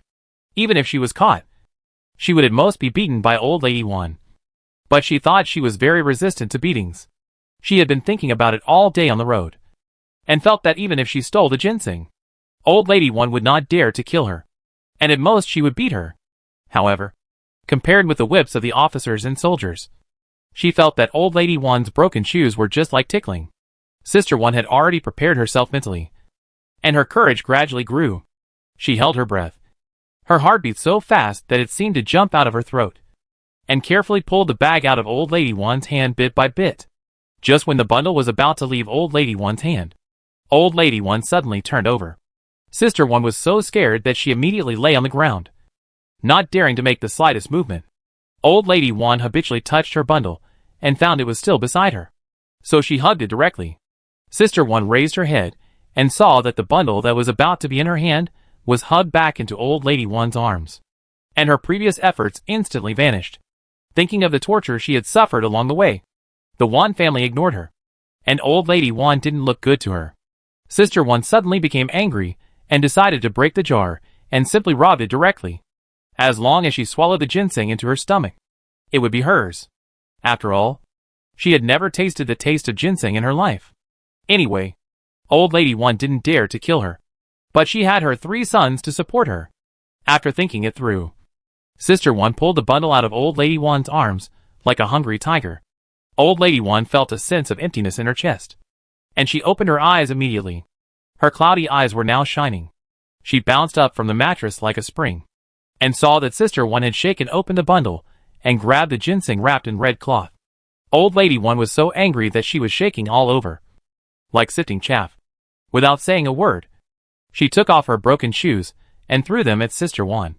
Sister Wan ignored her and pounced on Old Lady Wan like a hungry wolf, pressing her to the ground. She pinched Old Lady Wan's neck with one hand and held the ginseng in the other hand, stuffing it into her mouth desperately. Old Lady Wan was no match for Sister Wan, and she couldn't move after struggling for a few times. Her neck was still pinched tightly by Sister Wan, and her breathing became more and more difficult. Her face began to turn pale, and her legs kept flapping. Chapter 38. Wan Dasao commits a crime. The violent struggle of Mrs. Wan instantly awakened Xiao Fubao and Wan Mo. Wan Mo suddenly opened his eyes. He had just fallen asleep? Xiao Fubao clumsily turned over and sat up. Wan Dasao was sleeping soundly. Xiao Fubao rubbed his hazy eyes and happened to see Wan Dasao committing a crime. She immediately stood up unsteadily. If Wan Dasao found out, she would definitely be very surprised that Xiao Fubao had learned to stand independently. Xiao Fubao waved his two little arms and shouted loudly, "Ah! Come on!" Wan Dasao woke up immediately. She was surprised to see Xiao Fubao had stood up at some point. Surprised, she immediately sat up and wanted to hold Xiao Fubao in her arms, but saw Wan Mo walking towards her in big strides, and then found that Wan Dasao was committing a crime. "Sister-in-law, what are you doing?" Sister-in-law Wan didn't care about Xiao Fubao, and quickly got up from the quilt. There were a few boys between her and old lady Wan, so she ran over immediately. Sister-in-law Wan's scream immediately woke up the others in the ruined temple, and even the officers and soldiers were alarmed. Sister-in-law Wan seemed to be possessed, and still didn't let go. Bang! With a dull sound, Sister-in-law Wan's body was kicked away by Wan Mo, and Sister-in-law Wan fell on old lady Wan. "Mother! How are you?" "Mother?" Sister-in-law Wan's face was anxious and worried, and she gently pushed old lady Wan. I saw that old lady Wan's eyes were closed, and she didn't respond. Sister-in-law Wan and Lu came hurriedly, surrounded old lady Wan, and kept shouting, "Mother, wake up!" Several brothers of the Wan family were sleeping outside, and they didn't know what happened, and they were still a little confused at this time. But Boss Wan saw Sister Wan lying not far away, trying to move out of the ruined temple, with half-eaten ginseng still tightly in her hand. Boss Wan suddenly felt his blood surge up, like a volcanic eruption, looking at the situation of old lady Wan at this time. How could he not understand that it must be his wife who was making trouble again? Boss Wan took 2 steps at a time and walked to Sister Wan, and grabbed Sister Wan. "Bitch! Tell me, what did you do to your mother?" Boss Wan was furious. He regretted it, and hated himself for being too soft-hearted, allowing this fierce woman to cause such a disaster, and now even hurt his own mother. Sister Wan was afraid at this time. Her eyes wandered. She did not dare to look at Boss Wan, and shrank her neck like a frightened quail. The eldest brother of Wan was worried about the old lady Wan, so he planned to find a rope to tie up the sister-in-law of Wan. But he didn't see any rope after searching around, so he chopped the sister-in-law of Wan unconscious with a knife, and planned to deal with her properly later. He pulled out the remaining half of the ginseng from the sister-in-law of Wan, and immediately walked to the side of the old lady of Wan. The old lady of Wan had been helped up by the 2 daughters-in-law, but her breath was weak, and she couldn't sit still at all. Wan Mo was doing exercises for her. After a few breaths, Wan Mo slapped the old lady of Wan's back heavily, and the old lady of Wan trembled violently, followed by a violent cough. The second sister-in-law of Wan hurried forward and helped the old lady of Wan pat her back. When the old lady of Wan's breath stabilized and slowly opened her eyes, the stone hanging in everyone's heart fell to the ground. "Mother, how do you feel? Are you feeling uncomfortable anywhere?" The third sister-in-law of Wan asked quickly. Old lady Wan had just walked in front of the king of hell. Now that she had escaped death, she saw that her children and grandchildren were all by her side, and her fear was reduced a lot. Second daughter-in-law, hurry up. Where is my ginseng? We still need the ginseng to settle down at the border. As soon as old lady Wan opened her eyes, she thought that her ginseng had been stolen by Sister Wan. Although old lady Wan's voice was not loud, it was loud enough for people sleeping nearby to hear clearly, including Wan Dasao. At this time, some people who were awakened in the dilapidated temple fell asleep again because they saw that it was none of their business, while others did not mind the big deal and leaned against the wall, watching the farce of old lady Wan's family with relish. Among them was Wan Dasao. She had lost her brother now, and there was only an old mother, 2 sisters-in-law, and nephews and nieces in her family. Wan Dasao's attitude towards Lu was much better than before. At dinner time, she instigated Lu to let her daughter-in-law hand over food as a filial piety in the capacity of a mother-in-law. However, no one from Sun and Chio paid any attention to her. Wan Dasao was furious, secretly cursing Lu for being stupid and not being able to deal with a daughter-in-law. At this moment, when she heard the ginseng mentioned by old lady Wan, her eyes suddenly lit up. Ginseng? That is a rare thing. Wan Dasao glanced at old lady Wan, then at the officers and soldiers. Her eyes turned, and she had a plan in her mind. Boss Wan had been standing outside the crowd. When he heard what his mother said, he hurriedly handed over the ginseng in his hand. "Mother, it's here." But Boss Wan felt ashamed. This ginseng was found when his second brother was almost bitten by a poisonous snake. But now it was ruined by his wife, and could not be sold at a high price. Old Lady Wan quickly looked up at the half of ginseng left in the hands of Boss Wan. She was so angry that she almost couldn't breathe and was about to faint again. Mother! Take care of yourself. Mrs. Lu was quick to support Old Lady Wan. Old Lady Wan took a few deep breaths and finally came to her senses. She waved to the daughters-in-law and said, Mother is fine. Don't worry. She won't die. Where is that greedy woman? Old Lady Wan was going to settle accounts with Sister Wan. Boss Wan quickly said, Mother! To prevent her from escaping. I have knocked her out. Old Lady Wan stood up with the help of her two daughters-in-law and walked to Sister Wan. Sister Wan was lying on the ground like a soft noodle at this moment, unconscious and at the mercy of others. Old Lady Wan's eyes swept around the ruined temple. But she didn't find a handy guy. So her eyes fell on the sword in Wan Mo's hand. Child, can I borrow your sword? Wan Mo knew that Grandma Wan had murderous intentions. Although he also wanted to kill Sister Wan. He still shook his head and said, Grandma Wan, why hurt your hand for a worthless piece of rubble? It's really unnecessary. Grandma Wan understood that Wan Mo was reminding her implicitly. But the anger in her heart was hard to calm down. If she didn't teach this stupid woman a lesson today, she would be hard to swallow. Okay. Grandma Wan knows. But I'm still angry. Right? Wan Mo raised a sneer at the corner of his mouth, staring at Sister Wan who was unconscious on the ground, and said to Grandma Wan, Grandma Wan, I find you a handy tool to let you vent your anger. What do you think? Grandma Wan finally smiled. I think it's okay. As soon as Grandma Wan finished speaking, Wan Mo greeted the official and walked out of the ruined temple. Not long after, he came back with a thorny stick in his hand. Wan Mo had already used a sword to cut off the outer skin of one end of the stick, so it didn't prick his hand at all. Grandma Wan, do you think this tool is suitable for your hand? Looking at the stick in Wan Mo's hand, Grandma Wan felt that Wan Mo was really considerate. If she had a granddaughter of the right age, she would definitely invite him to be her grandson-in-law. Well, all of you get out of the way. Grandma Wan took the stick handed over by Wan Mo and whipped Wan Dasao fiercely. The stick fell on Wan Dasao, and Wan Dasao groaned and woke up from her coma. She was awakened by the pain. When Wan Dasao opened her eyes, she saw that she was surrounded by people, and Grandma Wan was still whipping her with the stick with an angry face. The burning pain on her body made her come back to her senses immediately. Mom, I know I was wrong. Please don't hit me. Wan Dasao didn't expect that Grandma Wan would change her tactics and no longer whip her with a broken shoe. Old Lady Wan ignored Sister Wan, and the whip in her hand continued to rain down like raindrops. Sister Wan screamed and rolled around on the ground. Old Lady Wan had no intention of stopping. Sister Wan was beaten all over, and her body was covered with shocking bloodstains. She suddenly got up from the ground like crazy and pushed Old Lady Wan away with force. All this happened so fast, like a spark of electric carbide, before everyone could even react. The whip in Old Lady Wan's hand had been taken away by Sister Wan, and Old Lady Wan fell straight backwards. Everyone was stunned. No one expected that Sister Wan would dare to commit a crime in public. People who came to their senses were terrified and screamed, Mother! Mother! Mother! Several shouts rang out at the same time, but the farmers did not react quickly enough. Fortunately, Wan Mo was standing not far from Old Lady Wan, and he quickly flew over to support Old Lady Wan. Old Lady Wan was saved. Her old bones had just suffered the murder of her daughter-in-law. If she fell again, the consequences would be unimaginable.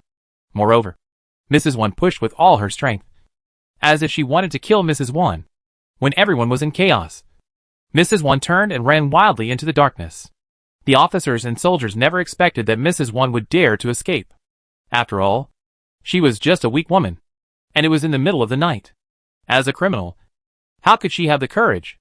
But Mrs. Wan was not an ordinary person. She had lost her mind at this moment. It was difficult for people to make rational decisions when they were extremely angry.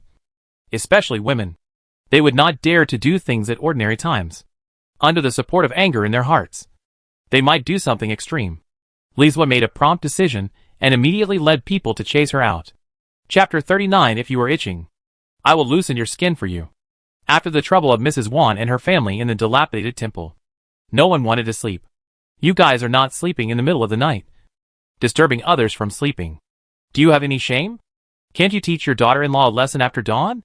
You are really a bunch of country bumpkins, with no education at all.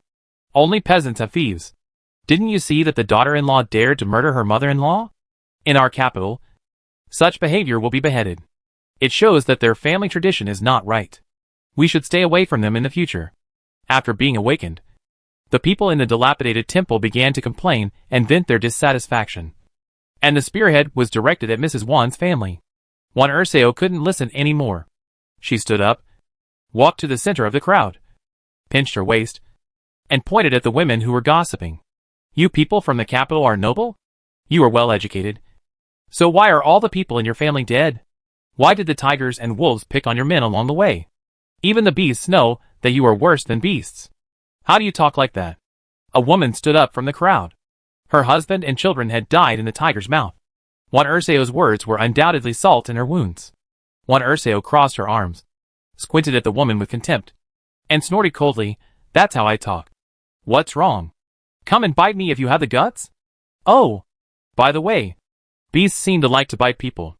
Although we are country people, at least we are still human beings. So I won't argue with beasts.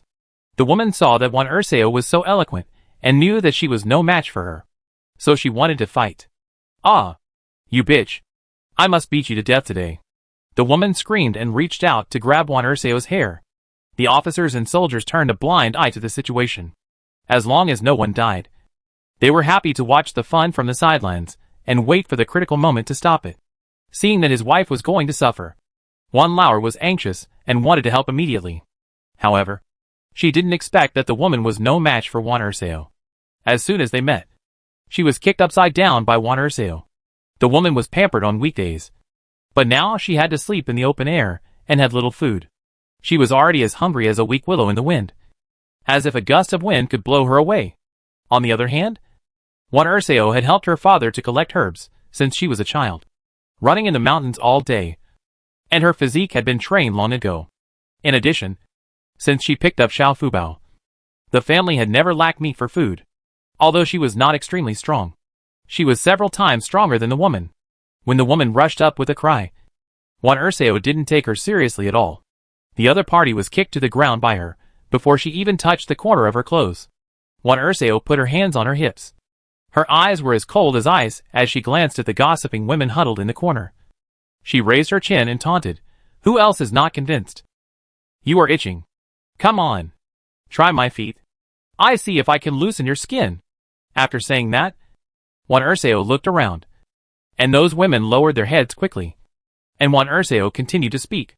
"If you can't control your stinky mouths, I will use my foot washing water to rinse your mouths." Bah! What the hell are you? Those women who were so arrogant just now were like gourds with their mouths sawed off. They were so scared that they dared not breathe. They knew they couldn't stand Wan Dasao's kick, let alone go forward to offend her. The woman who was kicked to the ground didn't get up for a long time. She was on the ground holding her stomach and screaming. Wan Dasao turned around and returned to Old Lady Wan, like a victorious female general, and was pulled by Wan Dasao and Lu to sit beside Old Lady Wan in admiration. The anger in Old Lady Wan's heart also dissipated a lot because of this farce. Wan Lauda held half a ginseng in his hand, knelt straight in front of Old Lady Wan, and said shamefully, "Mother, it's all because of my unfilial son. I didn't discipline that woman well, and I almost killed you.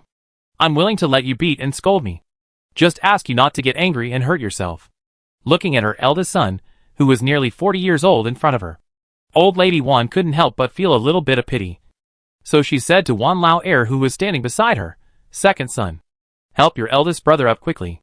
Wan Lauer hurried forward and pulled Wan Lauda up. Old Lady Wan sighed heavily. "Oh, what a sin! I never thought that our family would save an ungrateful person. If I have to say sorry for this matter, it is my mother who is sorry for you. At that time, I saw that you had no wife and were old. Our family had just fled to Yonglu village and was unfamiliar with the place. I was afraid that you would delay your lifelong event. So I took the initiative to let Qian be your wife." Qian looked good at first, but who could have expected that after becoming our daughter-in-law, her true nature would be exposed? It was my mother who was blind and ruined your life. You have done nothing wrong to me, so don't blame yourself. Wan Lauda lowered his head and said nothing. His eyes were red, and his heart was full of pain. Life is like drinking water. Only you know whether it is hot or cold. In the past 10 years, Wan Da's wife has been lazy. She never mends the clothes at home when they are torn, and always throws them to Wan Er's wife or Wan Sen's wife to do it. It is hard to ask the sister-in-law to mend the outer clothes, let alone underwear. The underwear that Wan Lao De is wearing now has 2 big holes, revealing his buttocks, but he can only wear it reluctantly.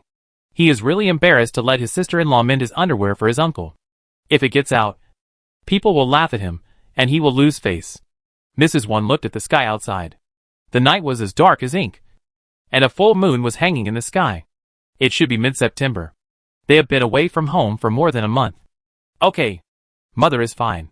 You all go and have a rest. Let's wait for that idiot to find it. If she can't find it, it's her fate. After the eldest brother Wan handed the ginseng to the old lady Wan, they went back to their rooms and lay down. The old lady Wan rubbed the half ginseng in her hands for a long time, and finally stuffed it into her bag. She sighed in her heart, and now she couldn't count on this ginseng anymore. After all this tossing and turning, the old lady Wan was exhausted and lay down slowly. But she tossed and turned and couldn't fall asleep. Suddenly, a chubby little hand got into the old lady Wan's hand like a loach. The old lady Wan looked down and saw that it was Xiao Fubao. Not far away was Wan Erseo. Mom, Xiao Fubao is clamoring to sleep with you. I have to trouble you to take care of her tonight. She is very well behaved and won't disturb you. Wan Erseo looked at the old lady Wan worriedly, hoping that Xiao Fubao would make the old lady Wan feel happier. Grandma Wan looked at Xiao Fubao's big watery eyes, which were like twinkling stars in the night sky, smiling at her. The melancholy in Grandma Wan's heart suddenly dissipated like a thin smoke, and she was much more energetic. Ah! Come! Xiao Fubao showed 2 rows of white millet teeth, and his little body arched like a loach in Grandma Wan's arms, which made Grandma Wan feel much happier. Yes, she still had Xiao Fubao. In order for Xiao Fubao to live a happy life in the future, she couldn't fall down. Without her, this family would fall apart, and the border place must be a family that works together and twists into a rope. Grandma Wan cheered up and hugged Xiao Fubao tightly in her arms. Xiao Fubao slowly closed his eyes and snuggled up to Grandma Wan obediently. Second sister Wan watched the grandparents and grandchildren fall asleep quietly, and then left with peace of mind. Li Zua and several officers and soldiers who chased after her watched Wan Dasao run towards the official road like a rabbit, but disappeared without a trace in the blink of an eye. Brotherly, this woman is simply crazy. There is no village in front, and no shop behind. There is a forest not far ahead. Where can she run to? Li Zua also frowned, and his heart was full of resentment towards Wan Dasao. This woman is really troublesome. But since she has lost the person, there is no point in looking for her. And in such a wilderness, she will definitely not survive tonight. Let's go. Go back. Don't look for her. Even if she escapes, she is just a refugee, without a pass, no identity. Once caught, she will be beheaded directly, and we will save trouble. Li Zua and several officers and soldiers disappeared on the official road. Wan Dasao then came out from the grove nearby. She had just heard what Li Zua said, but she didn't take it seriously. How could there be so many wild beasts in the world? Chapter 40. Are you holding the hatched chicks? It was late at night, and the moonlight was shining on the official road. Sister Wan was walking alone with her back to the direction of Exile. She walked hurriedly, and the sound of insects came and went along the way. Sister Wan was very brave and fearless, and she walked quickly on the official road. She had finally escaped, so how could she be willing to suffer at the border? She heard that the border was not only ravaged by wind and sand, but the land was so barren that even crops could not be grown. And there was only one harvest a year. In winter, the wind and sand were so strong that people could not go out at all. Sister Wan was walking and thinking, and she didn't notice that the sound of insects suddenly stopped, and the surroundings became silent, with only her own footsteps echoing in the silence. Because of the injuries on her body and the desperate escape just now, Sister Wan now felt unbearable pain all over her body, as if she was bitten by millions of ants. Her steps gradually became slow, and the anger in her heart gradually dissipated with the pain. Damn, old woman. I gave birth to 3 grandchildren for your Wan family, and you are so cruel. You are such a heartless old thing. Why didn't you strangle her to death just now? Mrs. Wan muttered as she walked. Hatred for Mrs. Wan surged in her heart. She looked up suddenly, and saw a dark shadow standing in the middle of the official road. Under the moonlight, The other's eyes were emitting green light, staring straight at her.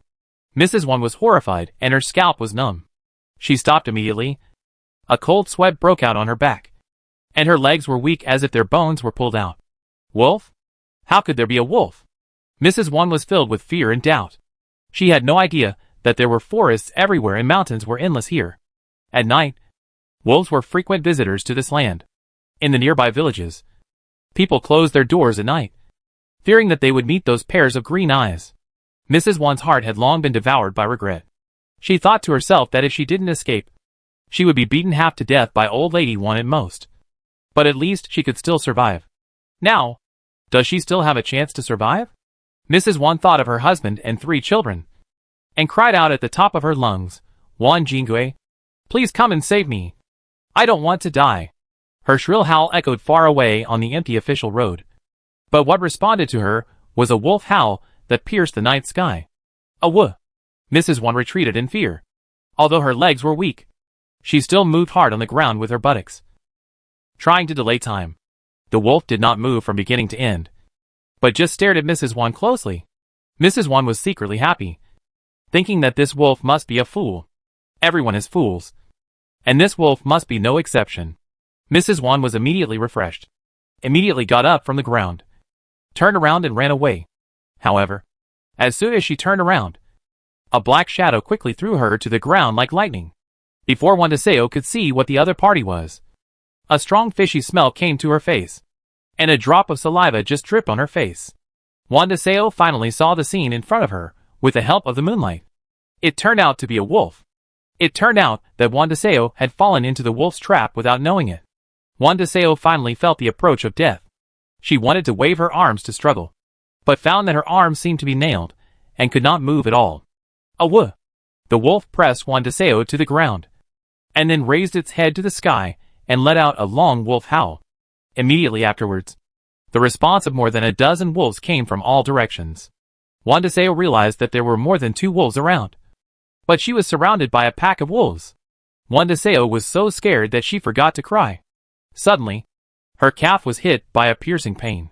Sister Wan screamed and her legs kept thrashing, but the other leg immediately felt even more severe pain. 2 wolves bit her legs and broke them off.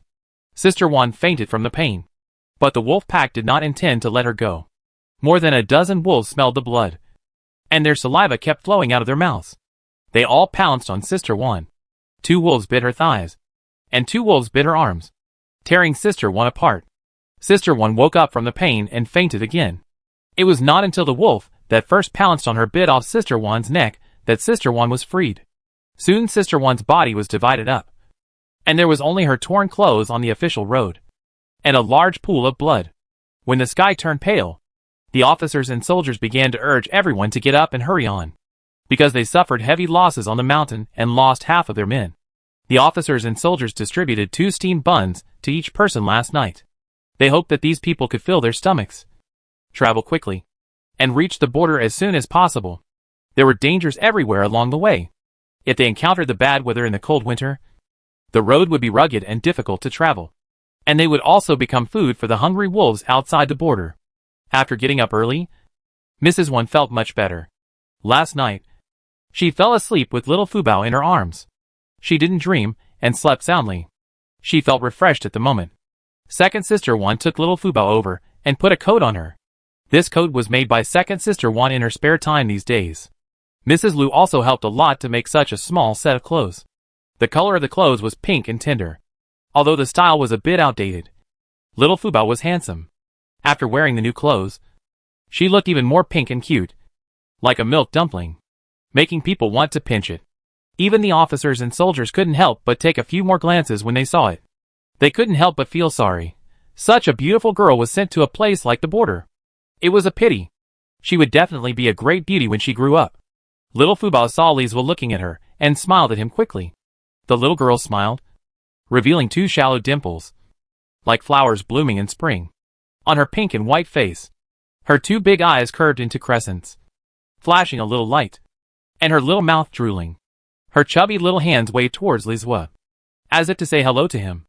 Lizwa couldn't help but think of his own daughter, who was not as cute as Xiao Fubao, but was about the same age as Xiao Fubao.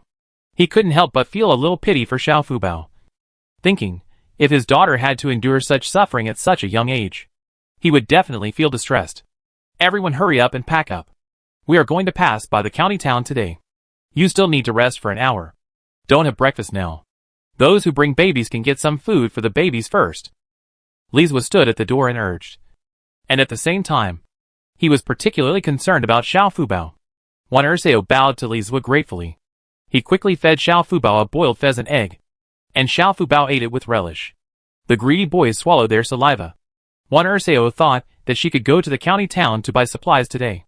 She looked at the several pheasant eggs in her bag and said to Grandma Wan, Mom, when the children are growing up, these pheasant eggs will go bad if they are kept for a long time. It is better to let the children share them. When we go to the city later, we can buy some eggs for Xiao Fubao to eat. Grandma Wan felt that what Wan Dasao said made sense. After all, they were all her grandchildren. Now that conditions allowed, she did not hide them anymore. She waved her hand and distributed the eggs. There were 6 children in total, and each of them got a pheasant egg.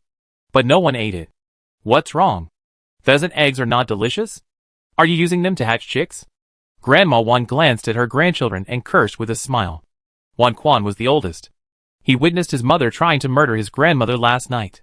He was very disappointed with his mother, Wan Dasao. So even though Wan Dasao did not come back all night, he did not mention it.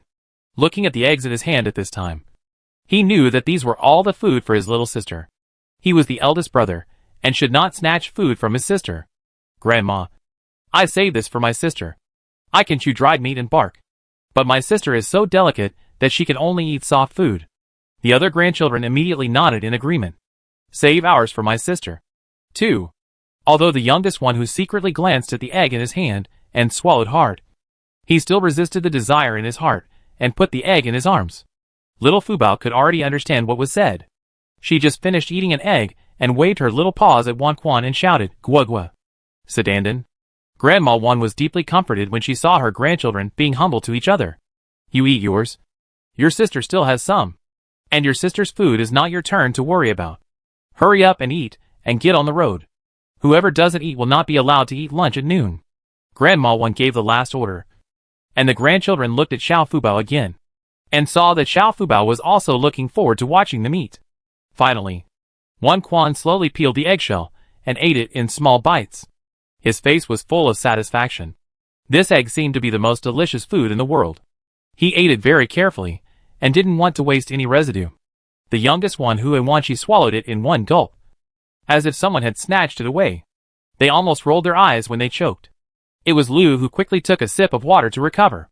While her grandson was eating eggs, Grandma Wan asked Wan San's wife to give the other eggs to Xiao's children. Even Wan Qingmo had some. Wan Qingmo felt warm in his heart when he saw the love from Grandma Wan. But he was no longer a child and didn't want this. As if she knew what Wan Qingmo was thinking, Grandma Wan turned around and said to him, No matter how old you are still a child in Grandma Wan's eyes. Just like my grandchildren. Eat quickly, or Grandma Wan will be angry. Zhao stood aside and smiled as she watched Wan Qingmo and Grandma Wan interact. She felt that Wan Qingmo finally had a bit of youthful vigor, and she was grateful to Grandma Wan. Just as everyone was about to set off, a caravan stopped at the gate of the dilapidated temple, apparently preparing to rest. It looked like they had been traveling for half a night. However, when the Wan family passed by the caravan, they heard something that shocked them. Chapter 41. Take little Fubao into the city. The Wan family was the last to leave the ruined temple, and just passed by this group of merchants. Wan Lauer and Wan Laosi, who were walking at the end, happened to hear the conversation of this group of merchants. Oh, it's really unlucky. I saw a pool of blood early in the morning. It seems that someone was in trouble again last night. That's right. I heard that the wolf pack within 100 miles is the most ferocious. They dare to come out and attack people during the day. People here go out to work in groups. If they are alone, they may not be able to return. Alas, we have been walking on this road for many years. Fortunately, the owner of the family has equipped us with masters. Otherwise we would not dare to walk at night. Speaking of which, if it weren't for the rush, the wolf skins of the more than 20 wolves killed last night would be worth a lot of money. Are you still thinking about this? Are you going to die? The voices of the two people gradually faded away, and Wan Laosi and Wan Lao hurried to catch up with the group in front. Wan Lao and Wan Laosi discussed and said, "Fourth brother, do you think those people are talking about the eldest sister-in-law? I think it's 9 out of 10. They are talking about the same person. It seems that the eldest sister-in-law ran away last night. How can it be such a coincidence? It's 8 out of 10. Then should we tell mother?" Wan Lao glanced forward and saw that Mrs. Wan was being supported by Wan San's wife and Lu on each side. "I think we should tell the eldest brother. As for whether to tell mother, it depends on the eldest brother. As for the 3 boys Wan Quan, I don't know if they will feel sad. No matter how unruly Dasha is, she is their biological mother after all. They will feel sad for a while. Right?" Wan Lao lowered his head and sighed. The two chased after Wan Lao. Wan Lao dragged Wan Lao and the two of them and walked slowly. Gradually, they fell behind by a few steps. Wan Lao then considered and spoke. "Brother, the fourth brother, and I just heard from the caravan that there are bloodstains on the official road not far from here. It should be attacked by wolves last night. I guess it should be my sister-in-law." Wan Lao felt a little sad after hearing this. But he soon calmed down and said bitterly, "It's better to die. If she doesn't die, she will be a disaster. It's peaceful to die."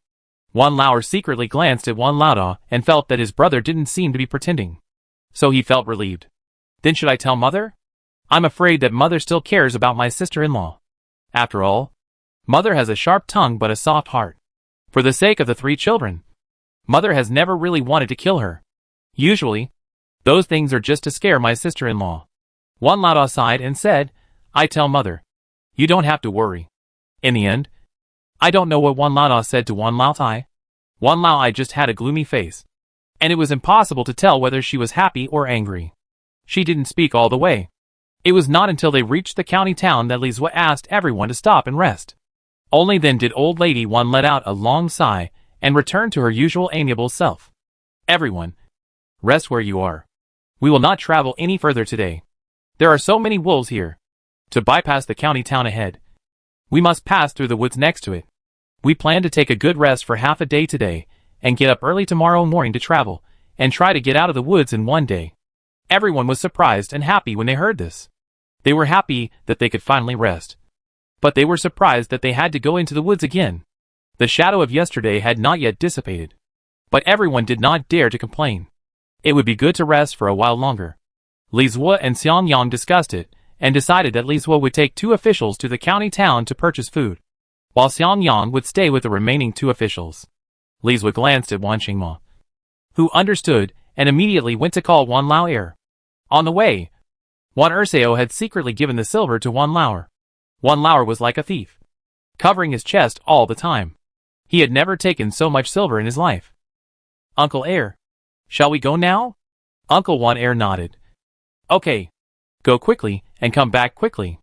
Little Fubao suddenly stretched out his little arms and shouted to Wan Lao, "Hold! Hold!" Wan Dasao quickly hugged little Fubao and coaxed him, "Good boy. We won't go. Daddy is going to do something. Wait for Daddy to buy delicious food for you. Okay?" Little Fubao was not as well behaved as before.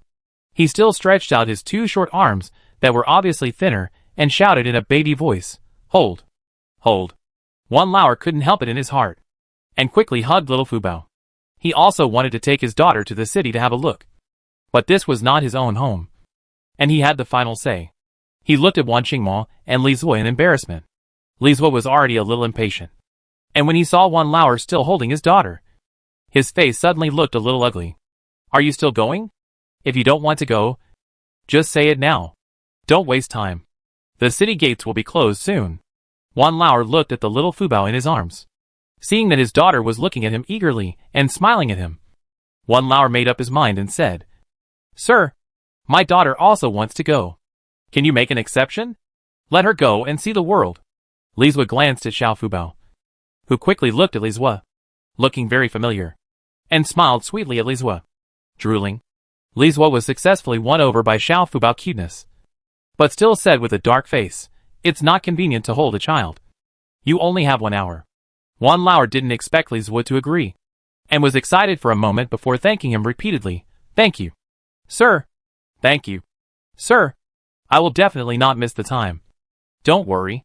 Wan Lao followed Li Zue with Xiao Fubao, and Wan Mo and walked towards the county town. After entering the city gate, Lizwa said to Wan Mo, "You buy things later, and wait under this big tree. We will meet here. If you dare to run away, your family will be implicated by you. Remember?" Wan Mo turned his face away indifferently without saying anything. Wan Lao quickly responded, "Sir, don't worry. If you give us courage, we dare not run away." "Okay. Go quickly." Wan Lao quickly hugged Xiao Fubao and Wan Mo and left. Wan Lao had already told Wan Lao that there were many things to buy. It was not easy to enter the city, so he had to save his life first. Wan Lao was going to go to the grain and oil store to buy some coarse grains, and then go to the cloth shop to buy some cotton and cloth. The weather was getting colder and colder. The clothes on their bodies were not enough to resist such bad weather. After hearing that the Qinling Mountains, the climate was even worse, Wan Lao glanced at the soft girl in his arms, and couldn't bear to see her suffer. If others didn't buy, Xiao Fubao would buy too. As the three of them stepped into the street, Xiao Fubao was suddenly attracted by a colorful bird. He opened his little hands and shouted happily to the bird, "Chirp! Chirp!" Wan Lao also looked over, and saw that the bird was circling around Xiao Fubao for a few circles, and suddenly flew away. Xiao Fubao was not happy at all. She wanted the bird. "Chirp! Chirp!" Xiao Fubao kept grabbing in the direction where the bird left. Wan Lao almost didn't hold Xiao Fubao, and Wan Mo took Xiao Fubao from Wan Lao's arms. "Uncle Wan Air, why don't you go shopping first? And I take my little sister to catch birds. And I go to the cloth shop to find you later." "That's fine. Mr. Mo. I'm really bothering you." Wan Lao looked at the time, and saw that it was getting late. He still hadn't bought the things he wanted to buy, and he felt a little anxious. Now someone is helping to take care of his daughter, and this person is still Wan Mo, so he has nothing to worry about. Wan Mo took Xiao Fubao, and followed the direction where the birds left. After a while, they arrived at an alley. Suddenly, a faint moan came from the alley, followed by a weak woman cry for help. "Help!" Wan Mo didn't want to meddle in other people's business, but Xiao Fubao pointed to the alley and wanted to go in. Wan Mo couldn't bear to refuse Xiao Fubao, so he carried her into the alley. As soon as he entered, he saw a young woman with a big belly lying on the ground, looking like she was going to give birth prematurely. If he hadn't seen it, Wan Mo could ignore it, but now there are 2 lives. He can't ignore it, and the Wan family's ancestral precepts will not allow him to watch people die without saving them. Wan Mo was holding Xiao Fubao, and the other party was pregnant, so it was not convenient for him to save her. After a little thought, Wan Mo prepared to leave the alley and find someone to help. The woman thought Wan Mo was going to leave, so she raised her hand with great effort and said weakly, "Young master, please, save my child. Please." The woman fainted before she finished her words. Wan Mo hurried out of the alley, and just as he walked onto the street, he met a group of servants looking for someone on the street. Wan Mo heard that it was a pregnant woman. "A woman!" Wan Mo hurriedly stepped forward and stopped a maid and said, "Are you looking for a pregnant woman?" The maid was in a panic. Her young mistress had just been kidnapped and was now missing. If the young master knew about it, all of them would lose their heads. "Young master, have you seen my young mistress? Where is she? Please tell me the truth. I will reward you handsomely." The maid was already crying anxiously. Her eyes were red, and she almost knelt down to Wan Mo.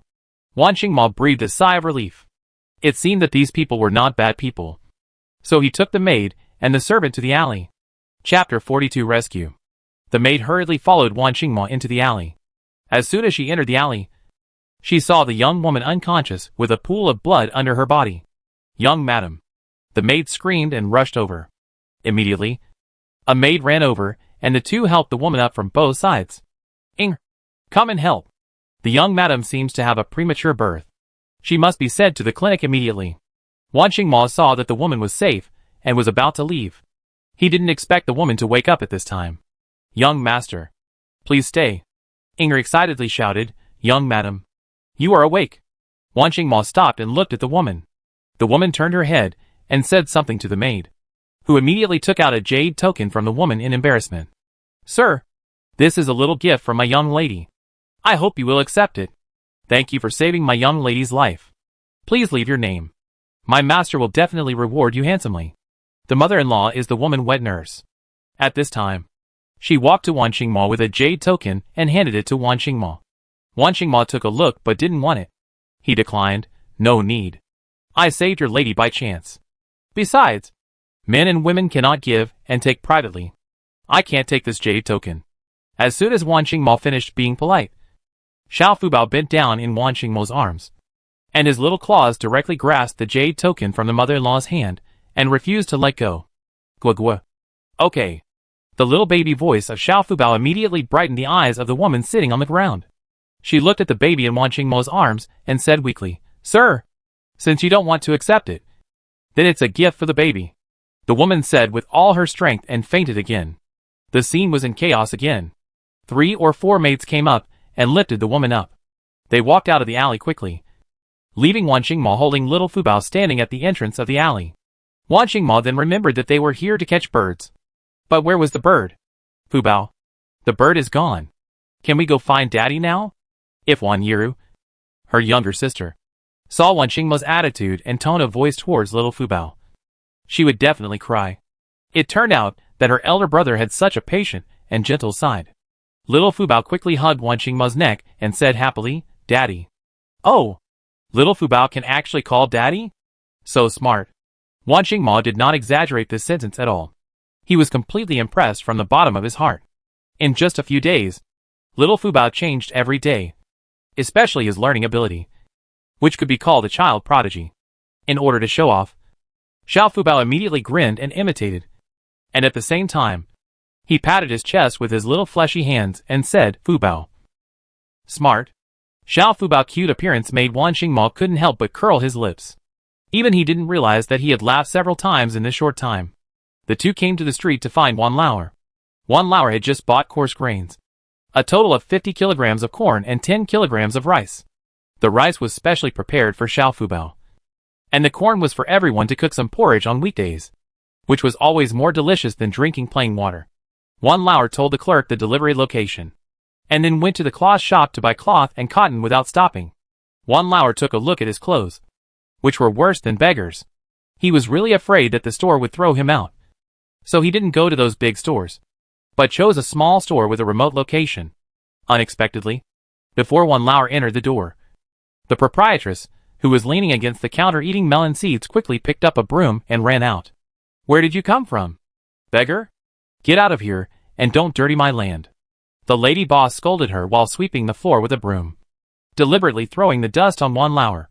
Although Wan Lauer was sloppy, his face was clean. After being tossed around by the lady boss, Wan Lauer suddenly became dusty. I'm not a beggar. I'm here to buy things. Don't hit me. Wan Lauer was originally a farmer. He was a little timid when he came to the county town. In addition, he was still in exile, so he was a little worried. After the boss lady finished dusting, she used the broom to broom Wan Lauer, cursing at the same time. Can you, a beggar, afford it? Are you worthy of wearing the cloth here? If you don't have a mirror at home, you should have one to pee in. Right? Pee and look at yourself. Don't you see how ugly you are? You just want to buy the cloth at my house? Get out of here quickly, or I break your legs. Wan Lauer was so angry at the boss lady's words that his face turned red. But he didn't dare to do anything. After all, he was a prisoner. And this time, he came out to do business was a rare opportunity. He must leave a good impression on the officials. Otherwise it would be difficult for him to go to the city to purchase next time. Wan Lauer endured the humiliation and ran away with his head in his arms. The lady boss panted heavily, leaned on the broom and cursed at Wan Lauer's back. Bah! You stinky beggar. You are so unlucky today. I haven't even opened the shop yet, and I've let the beggars have bad luck. It's really unlucky. It seems that I have to go to the temple to burn incense tomorrow to get rid of the bad luck. The proprietress squinted her eyes and glanced at Wan Lauer, who was running away with staggering steps. She was still angry. She picked up the broom and walked into the shop. She stumbled and tripped over the threshold and fell to the ground. As luck would have it, the plaque on the door head fell down with a bang. The plaque hit the proprietress's back, and the dust raised by the plaque made her face dirty. The proprietress screamed when she was hit by the plaque. The sound was loud enough to attract the attention of many people, and even the neighbors came to watch the excitement. Ah! Isn't this Chin Duo, the proprietress of Duo Cloth Shop? How come she was hit by her own plaque, and was covered in dirt. This is called retribution. Didn't you see her just driving away a poor beggar with a broom? She looked like she wanted to beat the beggar to death. Is this called retribution in this life? I know this proprietress. She usually treats us country people with a cold nose and eyes. Today, she was finally hit by her own plaque. She really deserves it. People on the street were talking about it. But no one stepped forward to help move the plaque. The plaque was not light. It was estimated that this proprietress would spend her next life in bed. After leaving Duo Cloth Shop, Wan Lauer didn't dare to enter the shop again. He wandered on the street for a while, and the shadow of the previous moment still remained in his heart. It was at this time that Wan Mo found Wan Lauer. Uncle Wan Air? Why are you still here? Didn't you say you wanted to buy cloth? Why don't you go in? Wan Mo looked up and saw that there was a big cloth shop behind Wan Lauer, and asked with some surprise. Wan Lauer was a little embarrassed to speak. He was too embarrassed to talk about his embarrassment just now. Although he was poor, he also had dignity. I was thinking about what kind of cloth to buy, and you guys just happened to come. Wan Mo didn't know what happened to Wan Lauer just now. So he said, won't it be known if you go in and take a look? We can also let our little Fubao choose what she likes. Wan Lauer then noticed the little Fubao in Wan Mo's arms, and quickly took the little Fubao over, holding the little Fubao.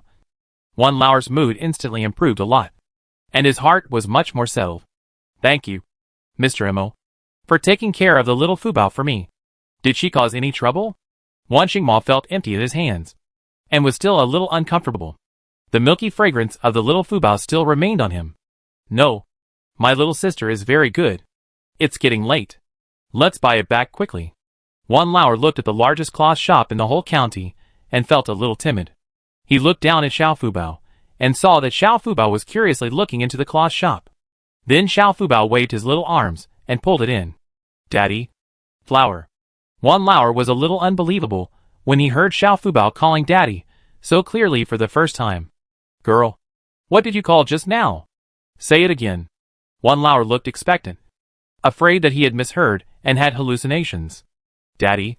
Daddy? Xiao Fubao laughed and called twice. Wan Lauer was so happy that he almost shed tears. He hugged Xiao Fubao and kissed her smooth and tender face several times. Wan Lauer hadn't shaved for a long time. At this time, he kissed Xiao Fubao, and Xiao Fubao felt itchy because of his beard. Xiao Fubao hid and giggled like a silver bell, which attracted the shop assistants to look over here. Oh, what a pretty girl. She looks like the boy who distributes wealth under the seat of Guanyin. Uncle is so lucky. The waiter had no customers to entertain at the moment, so he stood in the store and praised her. Wan Lauer was not looked down upon by the waiter, but was praised for his beautiful daughter. Wan Lauer happily responded, my daughter is the most beautiful little girl in our village, and even in our entire county. The young man has a good eye. The two chatted for a while across half a street. Wan Lauer thought the waiter was a good person. It happened that Xiao Fubao pointed at the colorful cloth in the store and shouted, Daddy. Flowers. Flowers. Wan Lauer took a look at the cloth in the store, and realized that his daughter wanted him to go in. The cloth was really beautiful. The young man also took the opportunity to invite customers. Uncle, your daughter is so beautiful. Don't you plan to buy some beautiful clothes for the little girl? Wan Lauer saw that the young man had no intention of disdaining him, so he quickly carried Xiao Fubao and Wan Mo into the store. Young man, aren't you afraid that your uncle will get dirty and dirty your store? Well, uncle, our Hengtong cloth shop is open for business and receives customers from all over the world. Everyone has their own difficulties. You don't sound like a local, so it's okay to encounter difficulties for a while. Who doesn't have difficulties when they are away from home? Wan Lauer felt very relieved. He really regretted why he didn't choose the big cloth shop just now. Otherwise, he wouldn't be humiliated by that crazy woman. At this time, the shopkeeper was sending a customer out. This customer was a big customer. He had been negotiating for several months, but couldn't get him. Unexpectedly, he just made the deal. The shopkeeper was in a very happy mood at this time. When he came back, he glanced at Wan Lauer, and his eyes were immediately attracted by the little Fubao in Wan Lauer's arms. Oh, this little girl is so beautiful. She should be dressed up well. Wan Lauer heard the shopkeeper's praise, and felt a little proud. He deliberately held the little Fubao higher. The little Fubao was playing with the jade token he had just obtained. The shopkeeper happened to see the jade token in the little Fubao hand. His eyes changed, and he was immediately nailed to the spot. What is this? Chapter 43 Jade Card. The shopkeeper saw the jade card in Xiao Fubao's hand, and was shocked and speechless for a moment. Wan Mo stood aside and glanced at the shopkeeper, followed his gaze to Xiao Fubao, and found that Xiao Fubao was holding the jade card and preparing to put it in his mouth. Wan Mo quickly stopped him. Fubao, you can't put this in your mouth. It's dirty. This is for hanging on your body. Let's buy a rope for you to hang it up later. Okay? Xiao Fubao is very well behaved. She can understand what is said. And it is such a handsome big brother who said it. So she has to be obedient. She quickly blinked her big eyes and nodded. Yes, Fubao. Ding words.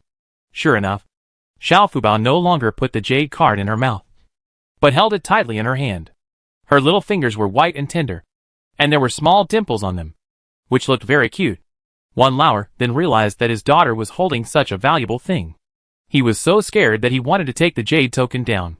However, the shopkeeper looked respectful and asked, May I ask, where did you get the jade token in your daughter's hand?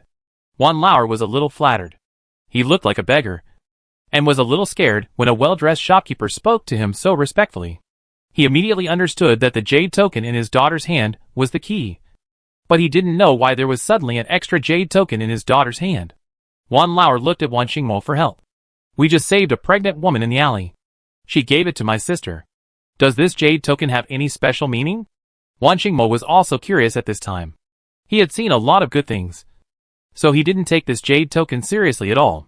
Even though he was a prisoner at this time, he still couldn't cover up his independent and transcendent temperament. The shopkeeper then gave his attention to Wan Mo. The shopkeeper had seen countless people, and his eyes had long been trained to be sharp. He knew that the young man in front of him was not simple. The shopkeeper immediately invited several people into the box, and asked the waiter to serve the best snacks and tea. When Xiao Fubao saw those beautiful snacks, he couldn't help but reach out to grab them. The shopkeeper was very smart, and immediately brought the plate over. Xiao Fubao reached out, and grabbed a piece of peach blossom cake. The sweet smell made the little girl drool. Wan Lauer wiped his daughter's saliva with heartache, and secretly swore in his heart that he must let his daughter eat enough snacks in the future. Xiao Fubao sat quietly on Wan Lauer's lap and ate snacks. There were crumbs all over his clothes and legs.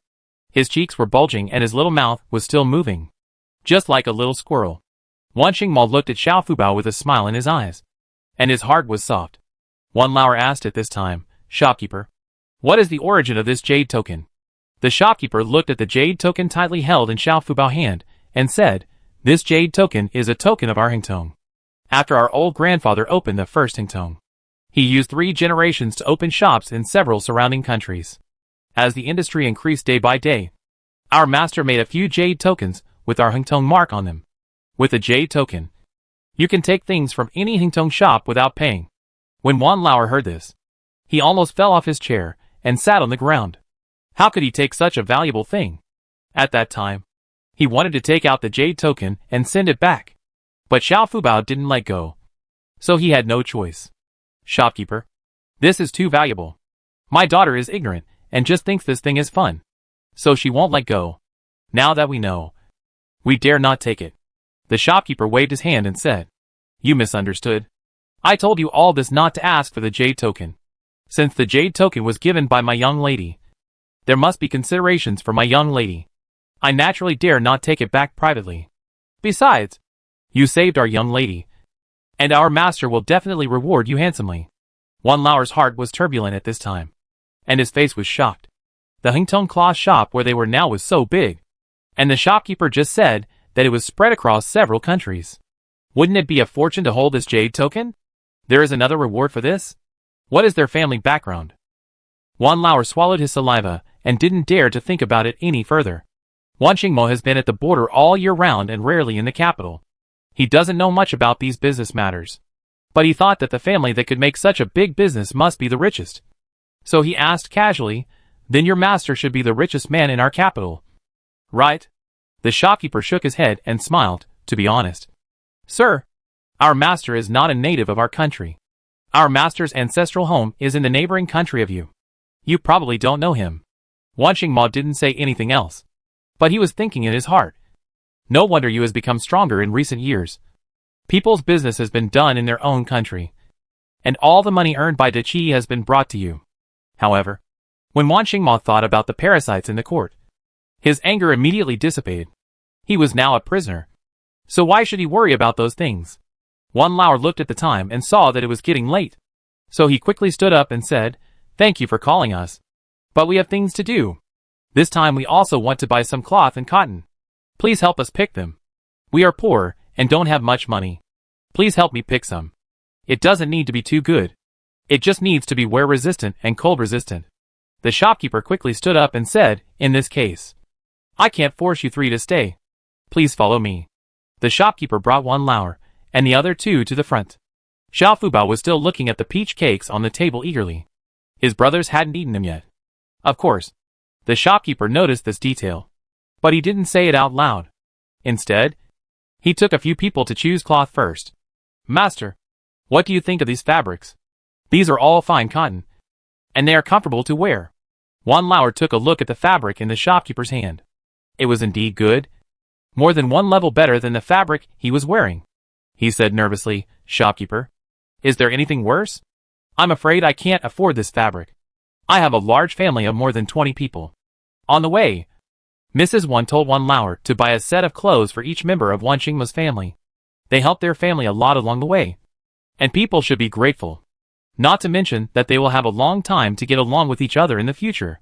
When the shopkeeper heard this, he smiled and said, "Don't worry about the money. The materials I chose are all dark in color, and not afraid of getting dirty. If you do farm work at home, you don't have to worry about wearing them. If you don't do farm work, I will introduce you to the fabrics over there." Wan Lao looked up and saw that on the higher shelves over there were several layers of precious fabrics, all of which were silk and satin, and the colors were bright. Wan Lao was dazzled. He waved his hands nervously and said, "No, no, these are good enough." Wan Lao could feel that the shopkeeper was sincere to them, so he didn't say polite anymore. He secretly touched the 10 liang silver ingot and a few gold leaves in his arms, and finally felt a little confident in his heart. The shopkeeper asked who were in Wan Lao's family and their approximate heights, and then gave Wan Lao 2 pieces of blue fine cotton cloth, which could be used by both men and women. He took another piece of indigo material, a total of 3 pieces of cloth. Wan Lao couldn't help but murmur in his heart, "Isn't this too much?" But the shopkeeper was not finished yet, and stretched out his hand to pull out 3 pieces of brightly colored cloth, which were goose yellow, water red and rose red. "These colors of cloth are for your daughter. Your little girl is so pretty. If she wears this bright color of cloth, she will definitely be more lovable." When Wan Lao heard that it was for his daughter, he didn't refuse. However, this material was a bit too much, so he said to the shopkeeper, "Shopkeeper, it's not convenient for us to travel. My daughter is a little kid and can't wear so much cloth. Why don't you pull a piece of each?" The shopkeeper didn't know Wan Lao's situation. After hearing what he said, he didn't refuse and pulled a few feet of each. Wan Lao suddenly remembered that Wan Mo's sister was also a little girl. So he said, "Boss, can you get another piece of this beautiful cloth? We have a little girl about 7 or 8 years old." Wan Mo knew that Wan Lao was talking about Wan Yiru and quickly dissuaded him. "Uncle Wainer, Ruer doesn't need it." Wan Mo just started to speak when Wan Lao interrupted him with a wave of his hand. "Mr. Mo, just listen to your uncle. This is a little gift from our family. We can't afford more. If you don't let you buy this set of clothes, we can't be neighbors in the future." Wan Lao and Wan Lao had already planned that when they arrived at the border, they would be neighbors with Wan Mo's family. With Wan Mo's care, they would definitely not be bullied at the border. Wan Mo originally planned to be neighbors with Wan Lao's family. He liked this family very much, especially the care that Wan Lao gave him that his grandmother didn't give him, which made him catch a glimmer of warmth in this cold world. Seeing that Wan Mo didn't say anything else, Wan Lao took the initiative to choose a piece of goose yellow cloth. He thought Miss Yiru had fair skin and would look good in it.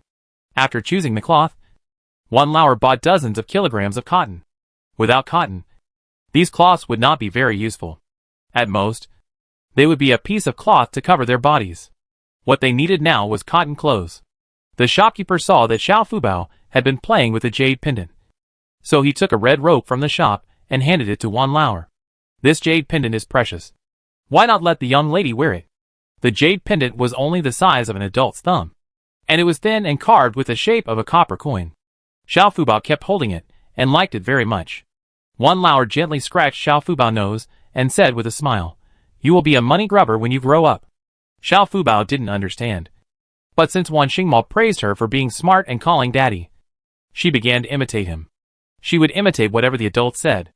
At this time, she smiled and imitated, "Money grubber. Money grubber. Hee hee." It made everyone laugh. Chapter 44 returned with a full load. After Wan Lao selected a lot of cloth, neither of them could carry it.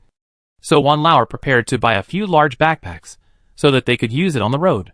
Thinking of the backpacks, Wan Lao also thought of buying oilcloth. So much cloth. If it gets wet in the rain, it will all be soaked.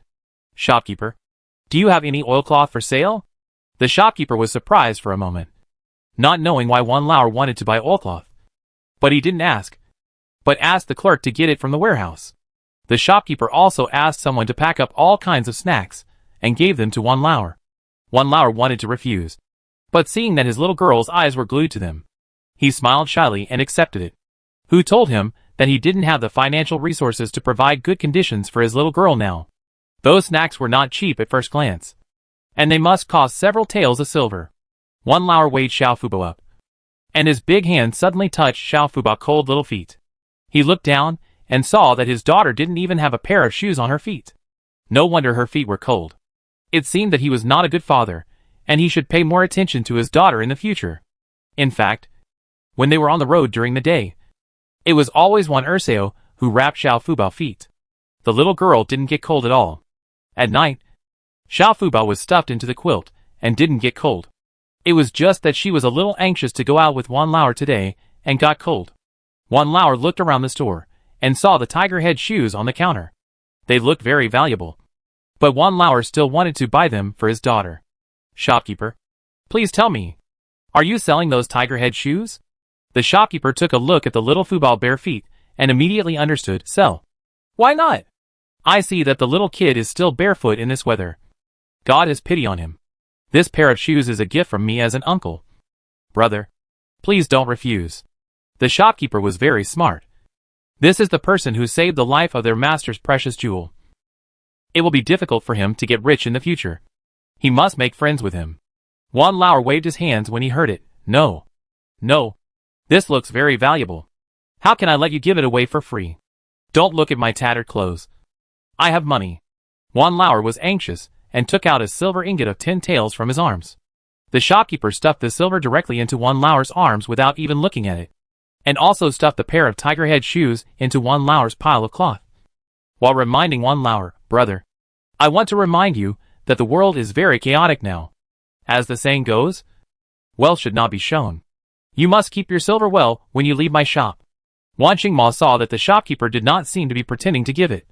So he stepped forward and said, Uncle Wan, it's getting late. Let's pack up and leave quickly. Since the shopkeeper is so kind, you should give more back in the future. The shopkeeper's eyes flashed and looked at Wan Xingmo. He didn't expect that his little tricks had not escaped the eyes of this young master. So he laughed awkwardly twice. Wan Lao was deeply moved by the shopkeeper's words. But when he heard Wan Xingmo's words, he thought that he might never see him again. So how could he thank him? However, Wan Lao did not hesitate any more. Time was really not very abundant.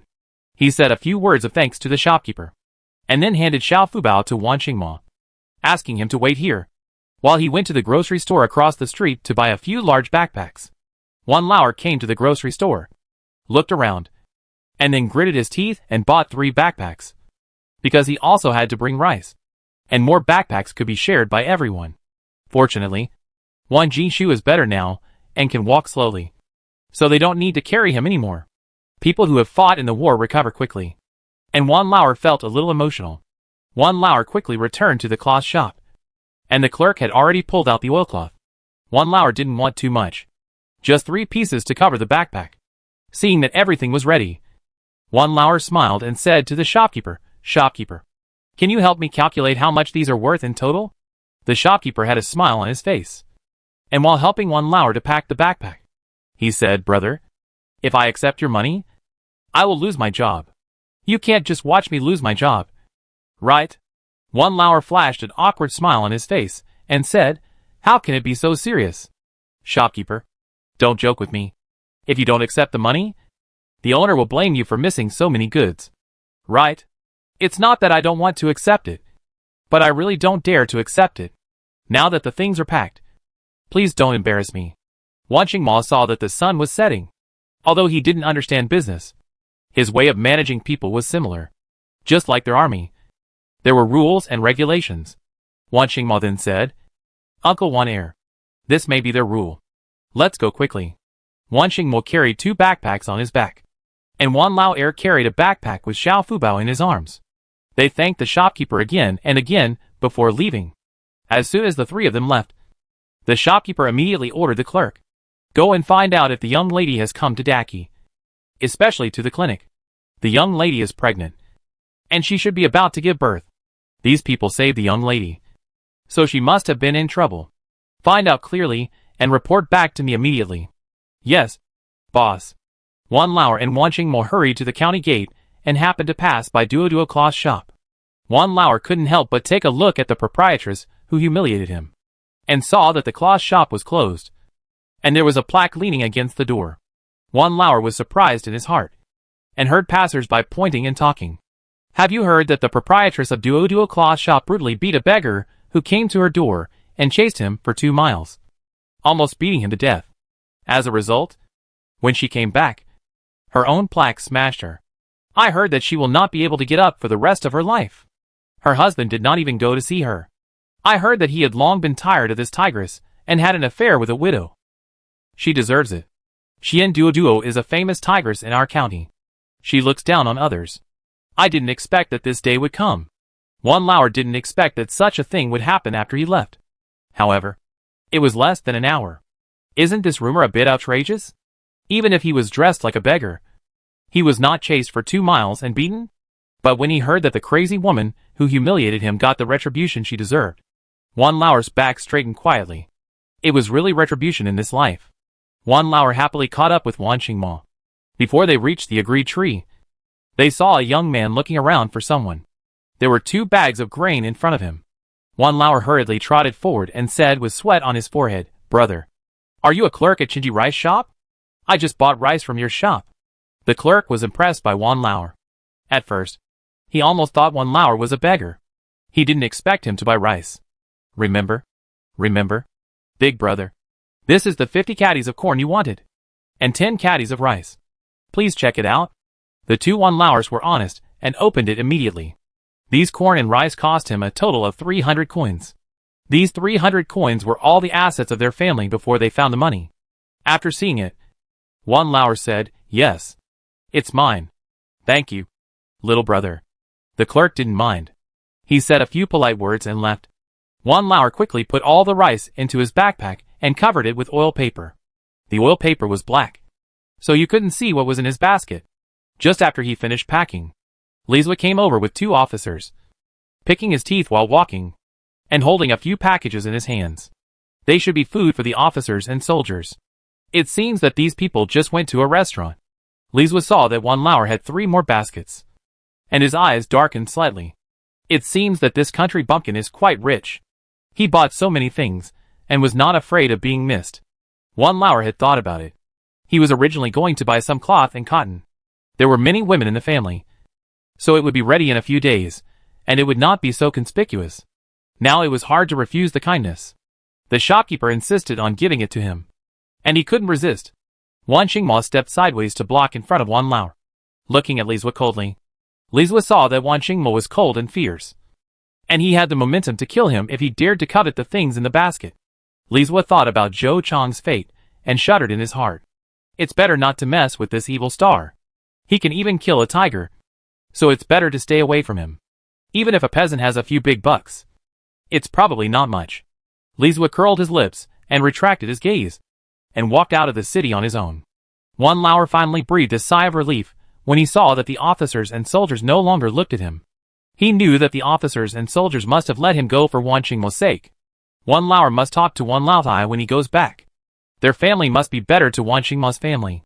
It took them 3/4 of an hour to walk back to the camp. There is no ruined temple in the suburbs, so they can only sleep in the open air tonight. But Wan Laozai and her family are not idle during this period. There are many people and children in the family. The adults can sleep outdoors, but the children can't. Otherwise they are prone to headaches. So after Wan Lao left, Wan Laozai directed her sons to cut trees. There are many wolves in this area, so they have to prepare more dry firewood. And even the officers and soldiers are picking up dry firewood together. They plan to light a circle of bonfires around the periphery at night to prevent wolves. To collect enough dry firewood to burn for a night. The amount of dry firewood needed was not a small amount. The officers and soldiers ordered all the prisoners to collect firewood. Those who did not work not only did not have food to eat but also got beaten. While collecting firewood, Grandma Wan and her family chopped trees, as thick as their arms, to build a temporary shed. The temporary shed was easy to build. 3 main pieces of wood were used to build a triangular frame. And then branches with leaves were placed on the frame. The main purpose was to prevent dew from coming in and protect the head. When Wan Lao and his men came back, they saw that 5 or 6 temporary sheds had been built in the camp, and several large sheds could be directly lived in. Grandma Wan was good at handling things, and she built 2 sheds specifically for the officers and soldiers. After Wan Lao came back, the 3 baskets hanging on his body not only attracted the attention of his family, but also attracted the covetousness of others. Everyone looked towards the shed where Grandma Wan and her group were temporarily staying. Chapter 45. Sharing some snacks. Wan Lao returned with a full load, attracting the covetousness of many people. But those people only dared to watch from a distance, and did not dare to rob openly. Wan Laoda, Wan Laosi and Wan Laosan hurried forward to take the 2 people's baskets. The 3 did not know what they bought, but they thought that their family did not have much money, and the things they could buy in the county town must be limited. At most, they could only buy a few steamed buns. So several people did not care. But when they took the basket, they almost fell to the ground. Damn! Are there stones in it? So heavy? Wan Laosi asked in surprise. Wan Lao had a mysterious smile on his face and whispered, "Hurry back. You will know later." The other brothers were also very curious at this time. What was under the black oilcloth? Several people hurried back. Walking to the front of the shed, Grandma Wan asked her sons to put the baskets in the shed quickly, so that they could block the covetous eyes of those people. Wan Xingma took a look at the temporary shed. There were 5 people in their family, and Grandma Wan directly let them live in another big shed, while Grandma Wan's family squeezed into 3 small sheds. Wan Xingma knew that this was Grandma Wan's way of thanking him for protecting everyone along the way. Although he was moved in his heart, he did not say it out loud. He was not good at expressing his feelings, so he seemed a little cold and hard. On the contrary, Wan Xingchen looked more lively and easygoing. While Grandma Wan was sorting out her things, Wan Xingma silently took Wan Xingchen to continue chopping trees. He wanted to help Grandma Wan's family build a temporary shed. Except for the second son Wan holding Xiao Fubao watching the excitement outside. The rest of Grandma Wan's family squeezed their heads in and stared at the big baskets eagerly. Grandma Wan lifted the black oilcloth on the first big basket, and there was the 60 kilograms of food inside. Grandma Wan put the basket down, and the closest Wan Laosi hurriedly helped his mother pull out the cloth bag inside. Wan Laosi took a breath as soon as he touched it. This is all grain. Wan Laosi didn't have time to be shocked, and hurriedly helped Grandma Wan open the cloth bag. At this time, the Wan family saw the grain in the cloth bag, and their faces were full of shock. The youngest one, who was innocent, and shouted, "Grandma, there are so many grains!" Grandma Wan quickly covered her grandson's mouth. Fortunately, the family surrounded the shed tightly, and those who wanted to peek outside could not see the situation inside at all. Nor did they hear Wan Hu's screams. Wan San's wife slapped Wan Hu's little but hard, and warned him with a serious face, "Don't talk nonsense, and don't tell the truth when others ask you. Otherwise these will be snatched away, and you won't be able to eat them." Wan Hu was frightened by his mother, and quickly covered his mouth, staring at Wan San's wife with his big eyes, and nodded immediately to show that he understood. Wan San's wife then let Wan Hu go. After looking at the food, Old Lady Wan asked Old For Wan to put it back and cover it with oil paper. This was the family's food along the way, so they had to eat it sparingly. Old Lady Wan put the food next to her like a treasure, and no one was allowed to touch it. Then Old Lady Wan opened the second large backpack, and saw 2 rolls of cloth inside. The cloth was fine cotton cloth that they had never worn, and there were 2 rolls. Old Lady Wan was not happy when she saw it, but her brows were tightly knitted together. However, she was not angry yet. She just blamed old Tu Wan for spending money without consideration. The future was still difficult, and he didn't think about saving a little. How many sets of clothes could he make with so much cloth?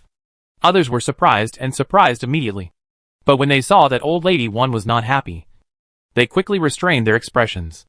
Old Lady Wan then opened the third large backpack and found that there was still cloth inside. Old Lady Wan was completely angry and shouted at Old Tu Wan outside. Old Second, get in here. Old Second didn't understand, but he could tell that his mother was angry. So he quickly carried Xiao Fubao and squeezed in through the middle of the road that everyone had made way for. Mom, what's wrong? Old Second looked at the pile of cloth on the floor of the shed, feeling a little puzzled. What's wrong? What do you think is wrong? Are you not going to live anymore? In Yonglu village, I saw that you were quite honest and prudent. So how come Exile has made you so careless? Old Second knew that his mother had misunderstood him, and quickly explained with a smile, Mom, these are free. The shopkeeper of the cloth shop gave them to me. Humph. Don't fool me. Although I'm old, I'm not stupid. Is the shopkeeper a fool? Give you so much cloth for free? Do you believe it? One old lady rolled her eyes at Old Second. She had thought of many reasons for Old Second, but she never thought that Old Second would say that they were given to him by others. Seeing that Old Lady Wan didn't believe it, Lao Er pushed Xiao Fubao out and said, If you don't believe it, ask my daughter. She won't lie. Little Fubao opened his big eyes in ignorance, watching Grandma Wan scolding Lao Er. Although she didn't understand it very well, she knew that Grandma was unhappy now. Little Fubao quickly stretched out his little arms and ran to Grandma Wan's arms, still shouting in a baby voice, Grandma, hug me. Don't be angry. Fubao, be good. Little Fubao jumped out several times in a sentence, but it surprised Grandma Wan. Oh, our little Fubao went to the county town and can actually speak. Grandma, sweetheart, how can you be so smart? Grandma Wan was so cute that she completely forgot to be angry and kissed little Fubao on the face several times in a row. The Wan family didn't have the fate of giving birth to a daughter, and she had no experience in raising a daughter. But the old saying was right. This little girl walked late and talked early. Their Fubao couldn't walk yet, but she learned to talk really fast. Grandma is not angry anymore. I want to ask you, are these beautiful cloths given to your father by others? After asking this, Grandma Wan laughed. What does such a young child know? I didn't expect that. Xiao Fubao actually nodded. Yes. Rustling. Scent. Now Grandma Wan couldn't believe it, but there was nothing she could do. Xiao Fubao had testified. In fact, Waning Mo could also testify. But Grandma Wan didn't want to make this matter known to everyone. There were still a group of people outside watching covetously. Since the things didn't cost money, there must be a reason. Seeing that everyone was standing here and there was nothing to do at the moment, Grandma Wan prepared to distribute the cloth and let the three daughters-in-law rush to make clothes. At this time, Xiao Fubao climbed out of Grandma Wan's arms, holding the big backpack, and slowly stood up like a little penguin. The big backpack was taller than her, and Xiao Fubao couldn't see what was inside at all. She was so anxious that her legs squatted and squatted, and her whole body wanted to jump up. But she was too strong and fell on her buttocks. Lao Er was frightened and immediately picked up Xiao Fubao, put her in his arms, and asked Xiao Fubao distressfully, Girl, are you hurt? Xiao Fubao seemed to be fighting with the backpack, with stubbornness in her eyes, and she staggered out of Lao Er's arms again. This time, Lao Er directly picked up Xiao Fubao and put her whole body into the backpack. Xiao Fubao's little hands grabbed hard, and the cloth on top was torn open by her, revealing the snacks underneath. Xiao Fubao finally smiled, and reached down while grunting, drooling. Old Lady Wan also saw the snacks under the cloth. This time, she did not blame Lao Er directly, but glanced at Lao Er lightly. Lao Er received the scrutiny of his mother, and knew that he would have to explain it in a while.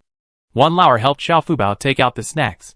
Xiao Fubao held a bag of snacks and looked at the brothers crowded aside. Guagua. Chi. Guagua. Lao Er then realized that his daughter was thinking about her brothers, and he was deeply moved. This daughter is really a thoughtful little cotton-padded jacket. At such a young age, she knows to share the delicious food with her brothers. Several boys stared at the snacks, but no one dared to go up to take them. No one dared to move without Grandma Wan's words. Lao Er was amused by Xiao Fubao's behavior. He took the package of snacks from Xiao Fubao and opened it. A burst of fragrance came to his nose, tempting people to swallow their saliva. Grandma Wan took a piece of peach cake and divided it into 4 halves, giving each grandson a little bit, and still wrapped the rest, ready to leave it for Xiao Fubao to slowly satisfy his craving. Several boys got the peach cakes. Each of them only had 2 bites, but some of them were reluctant to finish it in 1 bite, licking it bit by bit, which made the eyes of several adults sore. Grandma Wan sighed and divided the cloth, sent away all the children and grandchildren, and kept Wan Lao alone. Second brother, I know you have something to say. Now that everyone has left, tell me the truth. Why would someone give you so much cloth for no reason? These things are worth at least 12 taels of silver. Who is so generous to give them directly? Does he have a gold mine? Wan's second brother knew that nothing could be hidden from his mother, so he told her everything about Xiao Fubao and Wan Qingma saving people and others giving him the jade token. When Mrs. Wan heard this, she was surprised and happy.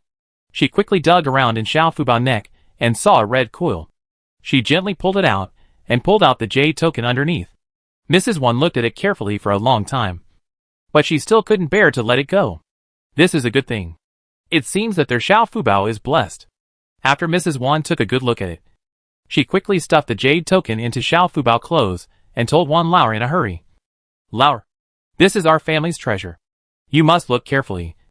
Xiao Fubao will be a very lucky person in the future, and you and your wife will also be very lucky people. Remember? Even if Mrs. Wan didn't say it, Wan Lao loved Xiao Fubao from the bottom of his heart.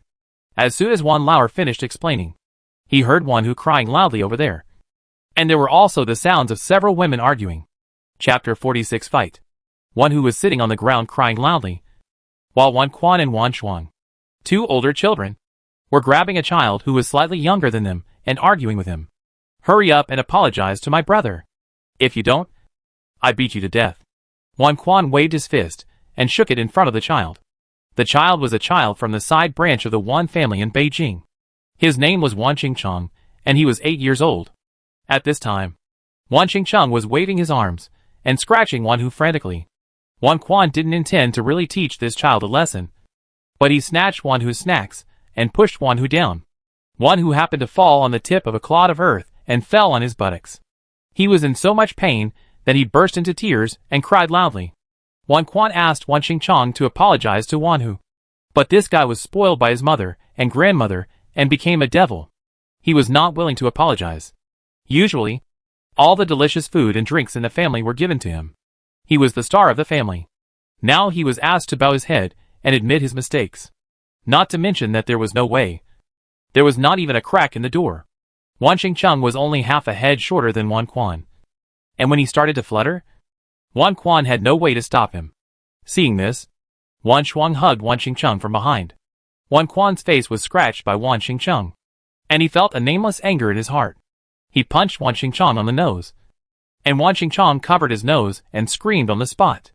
Wan Qingcheng's mother Chong and his grandmother, he heard the cry of their beloved son, and immediately got up from the ground and ran over like a gust of wind. Chong, what's wrong with you? Before he arrived, her concerned voice had already come. Ah! Why did you bleed so much? Who was so cruel? Chong was young and ran fast. Seeing her son bleed so much, she roared like an angry lioness. Wan Qingcheng pointed at Wan Quan with a bloody little hand, and said with vicious eyes, he beat me. They ganged up to beat me. Mother!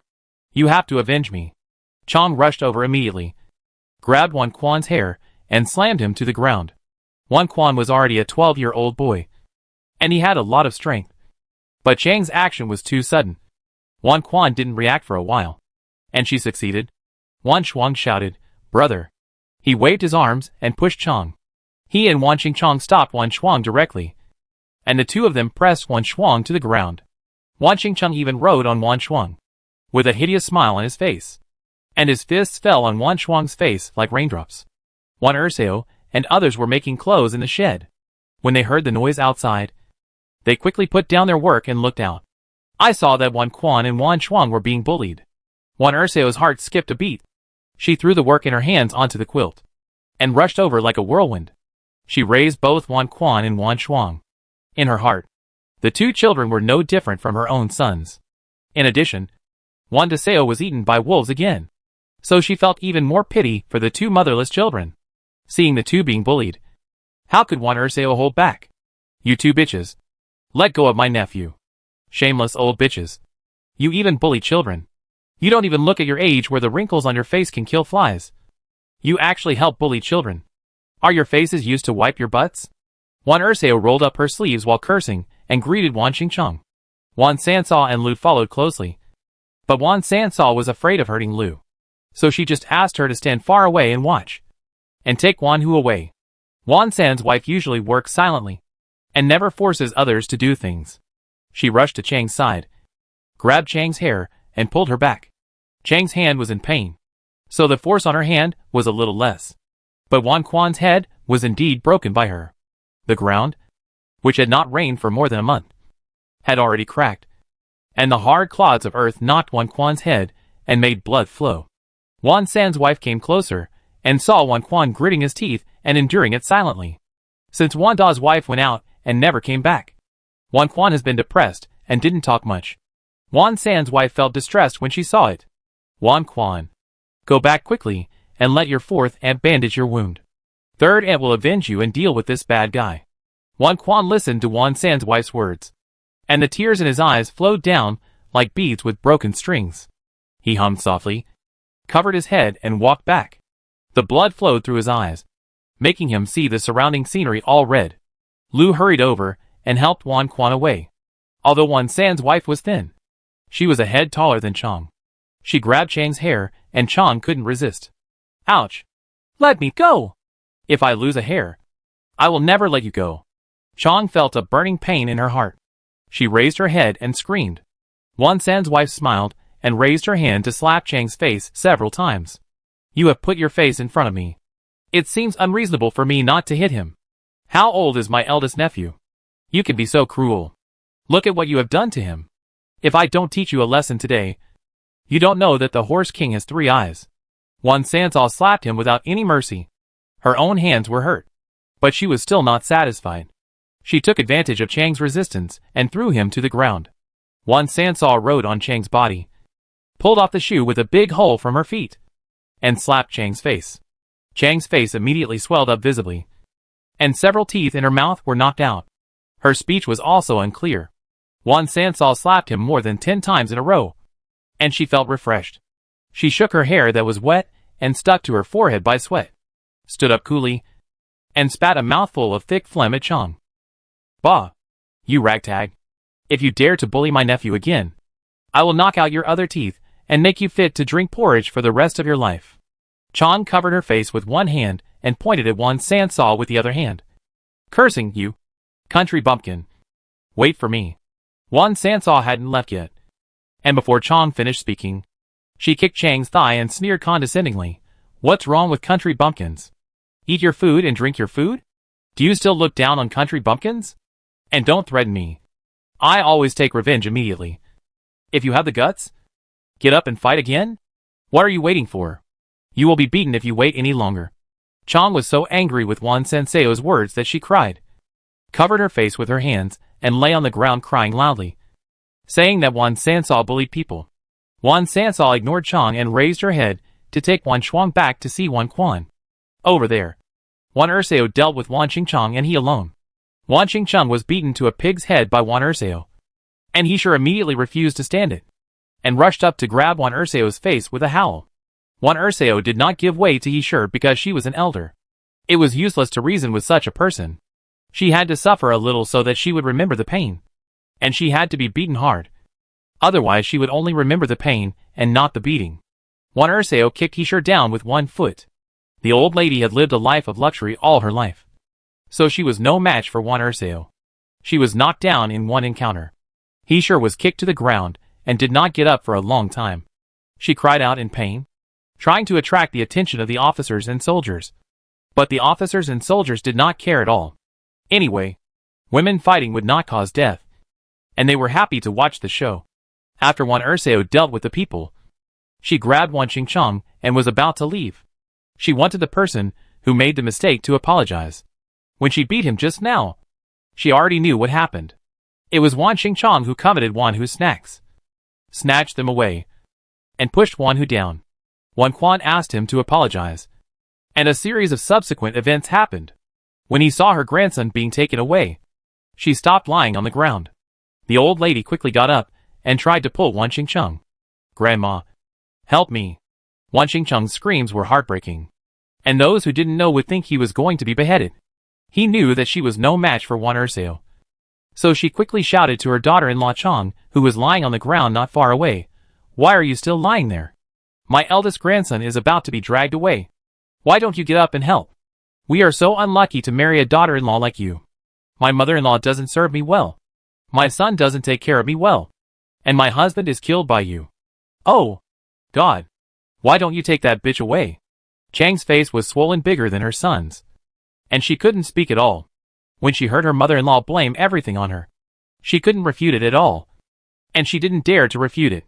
He was a powerful widow. Chong had been tortured by he for many years, and she had developed a submissive character. At this time, she could only get up from the ground while letting her mother-in-law scold her. Wan Dasao ignored the mother-in-law and daughter-in-law, and half dragged and half pulled Wan Xingcheng back.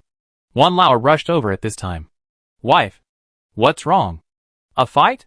Wan Dasao rolled her eyes at Wan Lao. "Our children have been bullied to death. And you, as an adult, are just showing up now." Wan Lao was scolded by his wife for no reason. But he was not angry. But he understood what was going on. Looking at the two women who followed behind, he directly blocked them. "Stop right there. Don't go to my territory. If you take another step forward, I will break your legs." Wan Lao was a man, tall and strong, and he scared Chong and her mother-in-law so much that they stopped and stretched their heads to look over here. Wan Dasao dragged Wan Xingcheng to the front of the shed, patted his head and said, "Hurry up and apologize. If you don't apologize, I will beat you. You should apologize if you make a mistake. You don't understand this most basic principle. Why does your mother despise us for being country bumpkins?" Wan Xingcheng had no one to rely on at this time, so he apologized quickly and bowed to Wan Hu. "I'm sorry. It's my fault." Wan Dasao then let Wan Xingcheng go. "Don't bully my children anymore. You can't afford to offend them. When you see my children, you should stay away. If you dare to cause trouble again, I will beat you every time I see you. Do you hear me?" Wan Xingcheng nodded in fear, and he ran away like a rabbit until Wan Dasao asked him to go back. He and Chong received their beloved child and wanted to check his injuries. They didn't expect Wan Xingcheng to yell at them, "Get out of here. You are useless. You can't even be a woman. You let me be wronged and beaten. How dare you live?" Wan Lao and Wan Dasao were stunned when they heard Wan Xingcheng's words. This child is indeed poorly educated, but with a grandmother like he, it is reasonable to raise such a child. Other people around were watching the excitement from a distance. At this time, a thunder suddenly sounded in the sky. People were startled and looked up at the sky. They saw hailstones like stones in the sky starting to fall down. Chapter 47, Thunder in Autumn. Half-harvest in winter. At this time, everyone camped on the official road 5 miles away from the county town. On one side of the official road was a sparse forest, and on the other side were continuous mountains. The camp was on a large open space next to the forest. In the past, this should have been cultivated land, but due to drought in recent years, this land has been abandoned, and it is quite spacious to set up camp on it. Old Lady Wan and Sister Wan were educating Wan Hu together. "Have you learned your lesson this time? Will you still take things out to promote it in the future? This time, I will teach you a lesson. You won't eat the peach cake until you have it in your mouth. You will remember the taste of the peach cake in your heart, and you will know that you should not make the same mistake again in the future." Sister Wan Sen nodded her son's head vigorously and said fiercely. Old Lady Wan also felt that this kid needed a good lesson. So she held Xiao Fubao and sat aside without saying a word.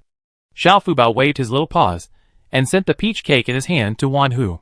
She listened for a long time and seemed to understand vaguely that the fruit of the sixth brother was taken away by someone, and the sixth brother did not eat the delicious fruit. Guagua. Chi. Fubao da. Wan Sansal looked at the pair of white and tender little hands handed over by the little milk bag, which was holding half a piece of peach cake with small teeth marks, and was touched by her appearance. "Fuba. Good boy. The sixth brother doesn't want to eat it. The sixth brother has eaten it. You eat more yourself. You will be more white and fat like a little Fua." But little Fubao didn't listen and insisted on giving it to Wanhu. Old Lady Wan couldn't bear to refuse her granddaughter's kindness. So she said coldly, "Since it is given to you by your sister, you can take it. But if you dare to take good things out to show off in the future, it will be as simple as being robbed and beaten. I will let your mother beat you when you come back. Remember it?" Wanhu is just a little younger and a little childish. But he is actually smart. After this incident, he will remember it for the rest of his life. Even if he makes so much money in the future, he will not tell anyone and make a fortune quietly. It was at this time that a thunderclap sounded, and Xiao Fubao shivered and quickly hid in the arms of Grandma Wan. Grandma Wan was so scared by the thunder that she immediately took Xiao Fubao into her arms and kept shouting, "Touch the fur. It won't scare you. Touch the fur. It won't scare you." But Grandma Wan's heart was beating non-stop. As the old saying goes, thunder in autumn means half of the harvest in winter, and the harvest in autumn will be lost, which shows how unlucky thunder in autumn is. When Wan Dasao heard the thunder, she wanted to take Wanhu into her arms, fearing that she would scare the child. But she saw Wanhu eating peach cake sweetly, and he didn't look scared at all. Wan Dasao rolled her eyes at Wanhu with a smile, and then got up and walked out of the shed to see what was going on outside. But as soon as Wan Dasao got out of the shed, she was hit by hailstones. She was so scared that she quickly covered her head and hid in the shed. "Mom, what's falling from the sky? It's going to kill me." Wan San's words immediately alerted Old Lady Wan. She quickly looked up and saw that white hailstones of different sizes were falling on the ground not far from them. The largest one was bigger than 2 thumbnails of an adult. If it hit someone's head, wouldn't it kill them? Old Lady Wan was panicking and grabbed a mattress from her side and handed it to Wan San's wife. "Old third wife, hurry up. Put on the mattress and go find everyone. It's hail. God is trying to kill people. The hailstones will kill many people and animals."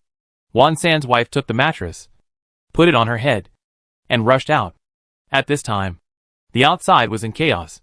The officers and soldiers didn't care about the exiled prisoners, and they had already hidden in the shed built by the Wan family. The second son of Wan and his wife also hurried to the shed. Chong, and he did not have time to think about it. They pulled Wan Ching-chong to the nearest shed built by the Wan family. Wan Ching-chong was hit by the hailstones that suddenly fell and screamed. He ran around with his head in his hands. Chong, and he could not catch him at all. Lu, Wan Dailon, and 2 daughters-in-law took 2 grandsons and a granddaughter to Xiao's shed. But so many people were crowded in a shed that there was no space to turn around. Wan Xingchen blocked the door of the shed and refused to let him in. Wan Jinshu was lying on the quilt given by the old lady Wan to heal his wounds. Seeing Wan Xingchen's behavior, he immediately scolded, "Xingchen, what are you doing? Get out of the way." Wan Xingchen's face was a little ugly, but he still obediently got out of the way and let Lu bring a few people in. There were 6 or 7 more people in the shed at once, and there was no space to stand. Wan Yiru was held in Zhao's arms and sat on Wan Jinshu's legs. Wan Jinshu groaned under Zhao's pressure, but Zhao pretended not to hear it. This was all Wan Jinshu's own fault. Lu looked at Wan Xingchen sarcastically and rethought in her mind. Her 2 sons were gone, and her 2 daughters-in-law were unreliable. She originally thought that Wan Jinshu, the stepson, was even more unreliable. Now it seems that this stepson can be controlled. Lu seems to have suddenly found the trick to control the first house. As long as she controls Wan Jinshu, she can make the people in the first house work for her. Before Wan Jinshu was exiled, he had been living in the border, and old lady Wan didn't know this stepson very well. Now it seems that this stepson is quite filial to her. Zhao didn't know that Lu was planning this, and her face was a little bad at this time. This shed was not built by their family. Now old lady Wan's family is crowded in several small sheds. Not only do they sit back and enjoy the fruits of their labor, but they also take in people who used to poop and pee on their big house. Zhao felt a little upset. "Xingchen, where is your elder brother?" Zhao realized at this time that her eldest son had not come back for a long time, and she felt a little uneasy. "Mom, don't worry. Elder brother is fine." Although Wan Xingchen was a little worried, he had a mysterious confidence in his elder brother. Wan Qingmo is a martial arts expert, and Zhao is usually not very worried about him. But now it is a natural disaster. How can human power resist it? When Wan Qingmo was cutting trees in the forest and found hail, he immediately built a temporary shed on the spot by dragging branches with leaves. There were trees in the forest to form a natural barrier, which was less exposed than the old lady Wan and others in the open space. So it was not a big deal for the time being. But there were still a dozen exiles who had nowhere to hide at this time. So they aimed directly at the officers and soldiers' shed. The only thing people fear at the critical moment of life and death is death. They split into two groups and squeezed into the officers and soldiers' shed. The officers and soldiers were not vegetarians either. They picked up the whip and whipped these people. But these people were like crazy, not afraid of pain at all. They let the officers and soldiers whip them. And they still squeezed in frantically. The hail falling from the sky became more and more dense. And a scream rang out. A child was hit by hail, and his head was covered with blood. He lay straight in a pool of blood, motionless. The child's mother screamed and tried to rush over to save the child, but was stopped by her husband. "Don't go. You will be crushed to death if you go. The child is already hopeless. We will have other children in the future." The woman covered her face and cried. The officers and soldiers cursed and whipped her from behind. Despair rose in her heart. She looked at the not very solid shed and laughed. "Since you don't let us live well, let's die together." The woman broke free from the man's restraints and rushed to the shed.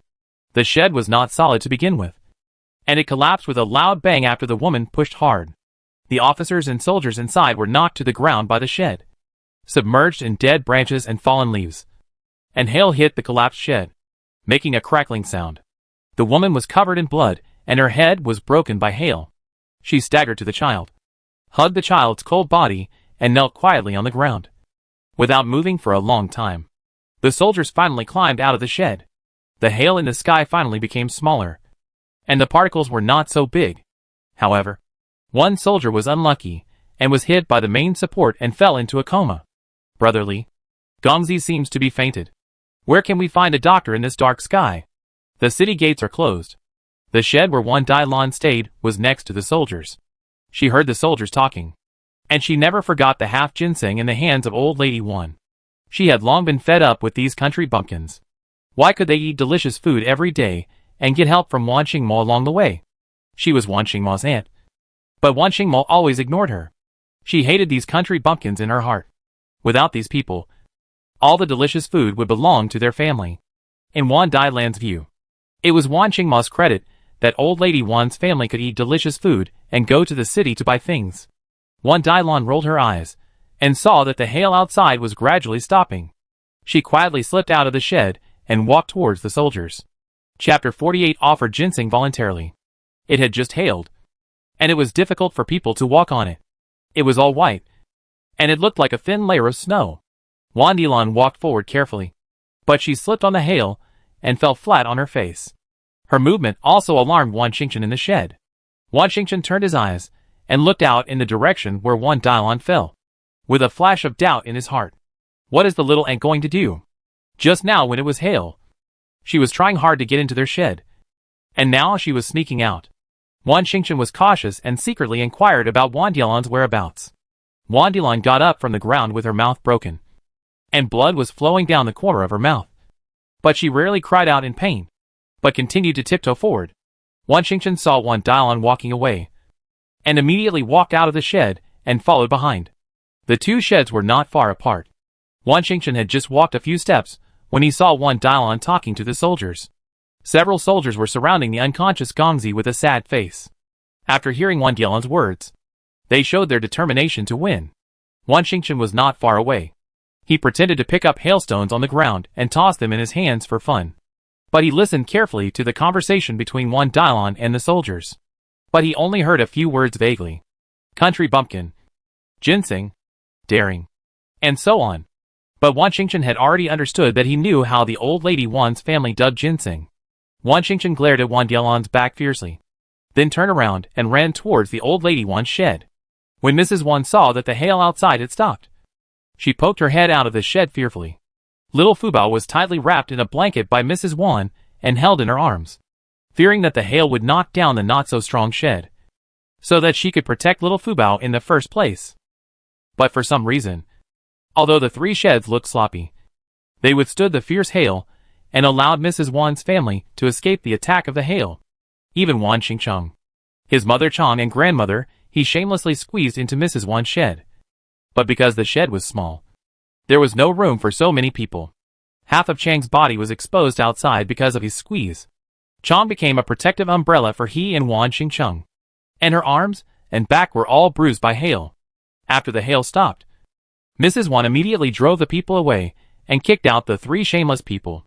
Chang was the last one to walk alone. Limping. Wan Xingcheng didn't care about his mother at all. He was an ungrateful person. When Wan Xingcheng ran to the door of Grandma Wan's shed, he saw the 3 people coming out. He paused for a moment and waited until the 3 people walked away before he hurried into the shed. Grandma Wan. Hurry up.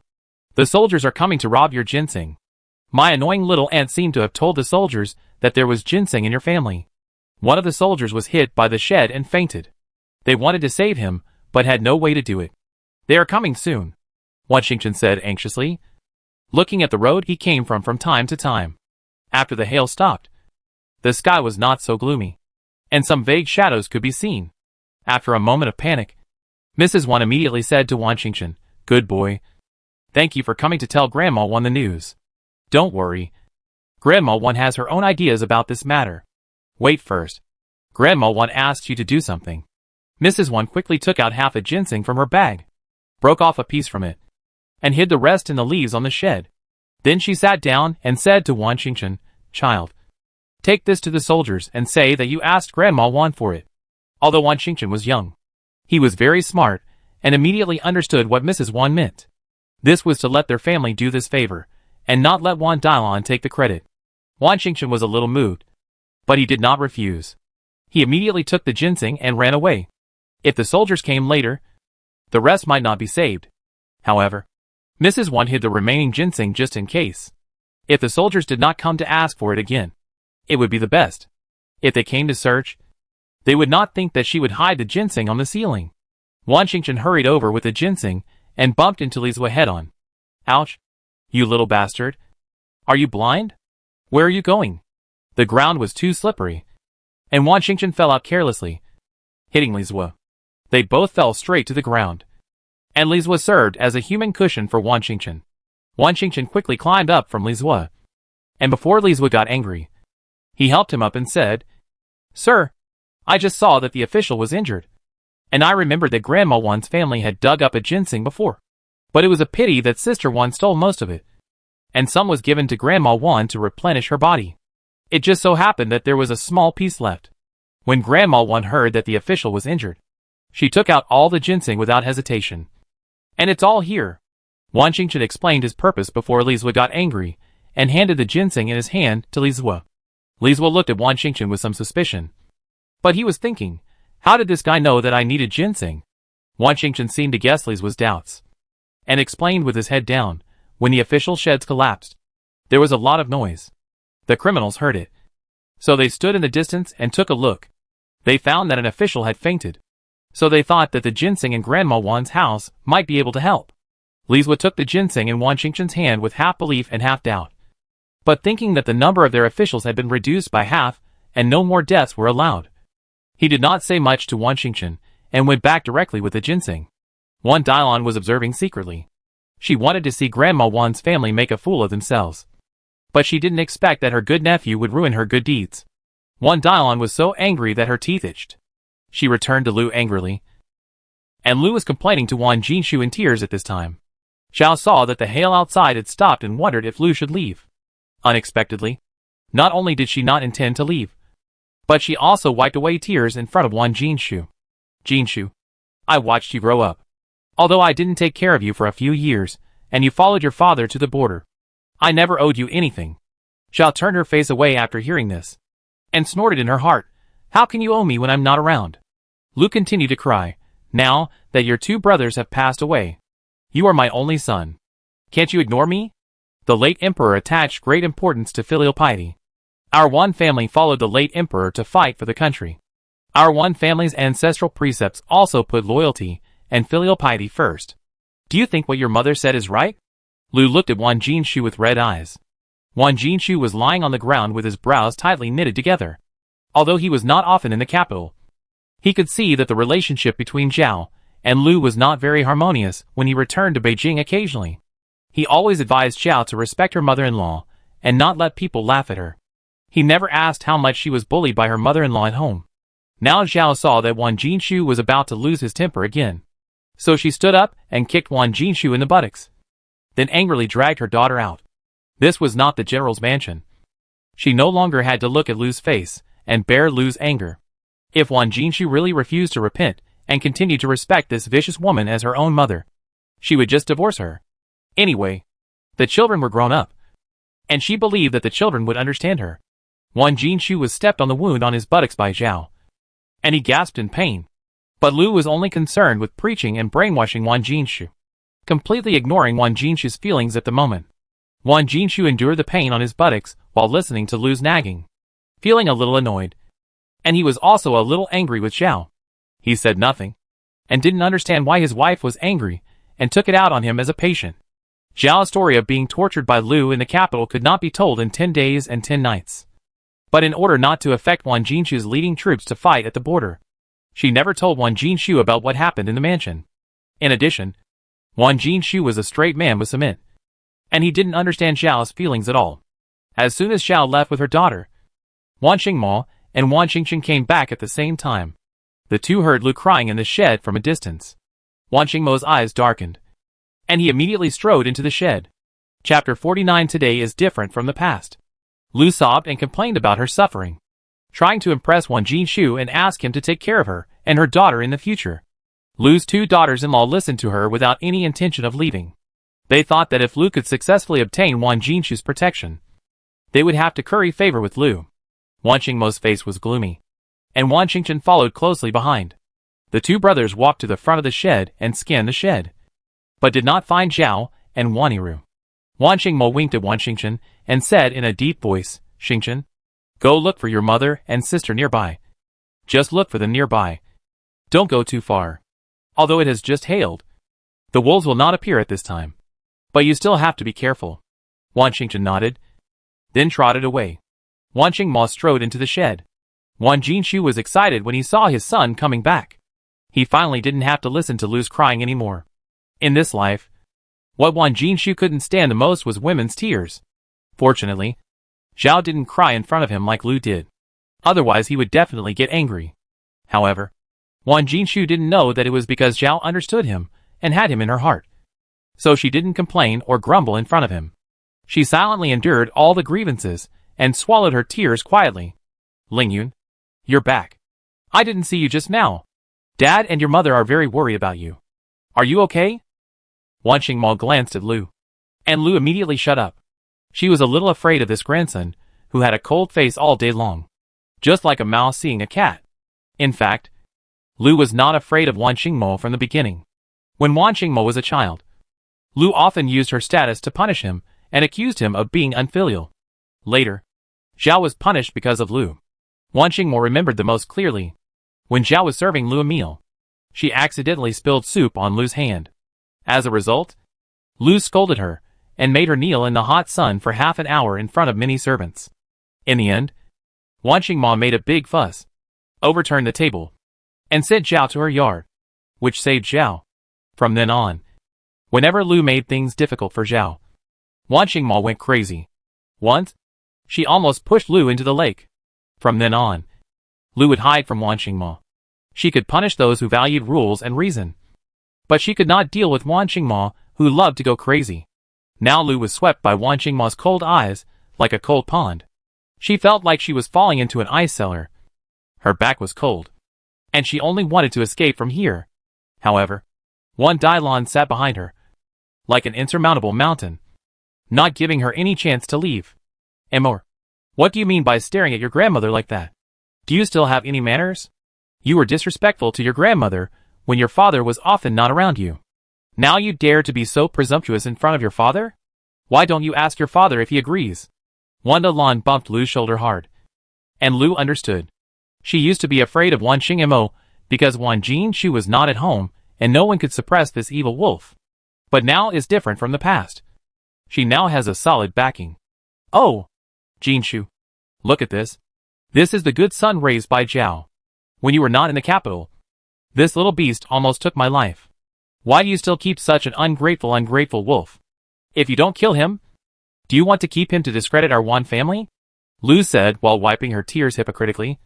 This time she was sincere. After all, she did suffer a lot at the hands of Wan Mo. Wan Jinshu stared at Wan Mo with eyes as big as copper bells, and scolded him sternly. Rebellious son. Kneel down. Apologize to your grandmother. Have you forgotten the ancestral precepts of our Wan family? Loyalty and filial piety come first. You can't even fulfill the most basic filial piety. So how can you talk about loyalty? Wan Mo glanced at Wan Jinshu coldly, then looked at Lu, with a mocking smile on his lips, and said coldly, Dad, since you are so filial, then you should serve your stepmother well. It would be better to let her live a long life, so that she has more time to torture your first wife. From today on, you will be served by this good stepmother, and we don't need to intervene. Anyway, my mother is exhausted on the way, so she can take a rest. I also want to thank my aunt and step-grandmother for their careful care. After speaking, Wan Mo resolutely turned around and left, leaving Wan Jinshu in the shed with anger. He tried to struggle to get up, but Zhao had just stepped hard on his buttocks, and the pain was still unbearable, making him unable to move. Wan Jinshu cursed at Wan Mo's back. Unfilial son. Really unfilial son. What your grandfather taught you. You fed it to the dog's stomach? When Wan Mo heard Wan Jinshu mention his grandfather, he clenched his fists. His body trembled. His heart was in turmoil. His eyes were cold. And he turned around and roared at the shed. If you hadn't disobeyed my grandfather, how could my family end up like this? How dare you mention my grandfather? Wan Jinshu had never expected that Wan Mo would dare to treat him like this. He was stunned for a moment. And then, he was furious. He supported himself on the quilt with both hands and struggled to get up. Seeing this, Lu was overjoyed and immediately stepped forward to support Wan Jinshu, saying with concern, Jinshu, you must take care of yourself. Don't let that rebellious son get you upset. Mother will be distressed. Wan Jinshu was moved, but his anger was not over. With the help of Lu, he moved outside the shed, approached Wan Mo step by step, and raised his hand to slap Wan Mo in the face.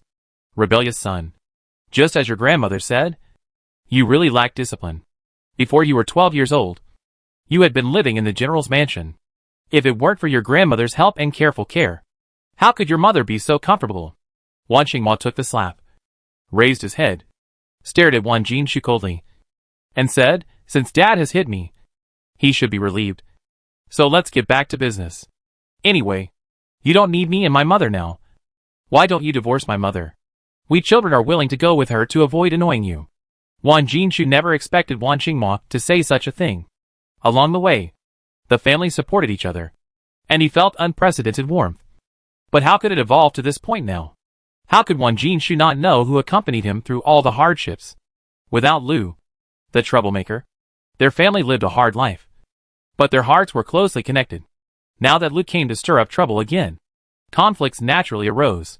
But Wan Jinshu blamed all this on his wife and children being unfilial and ignorant, which made Zhao leave angrily.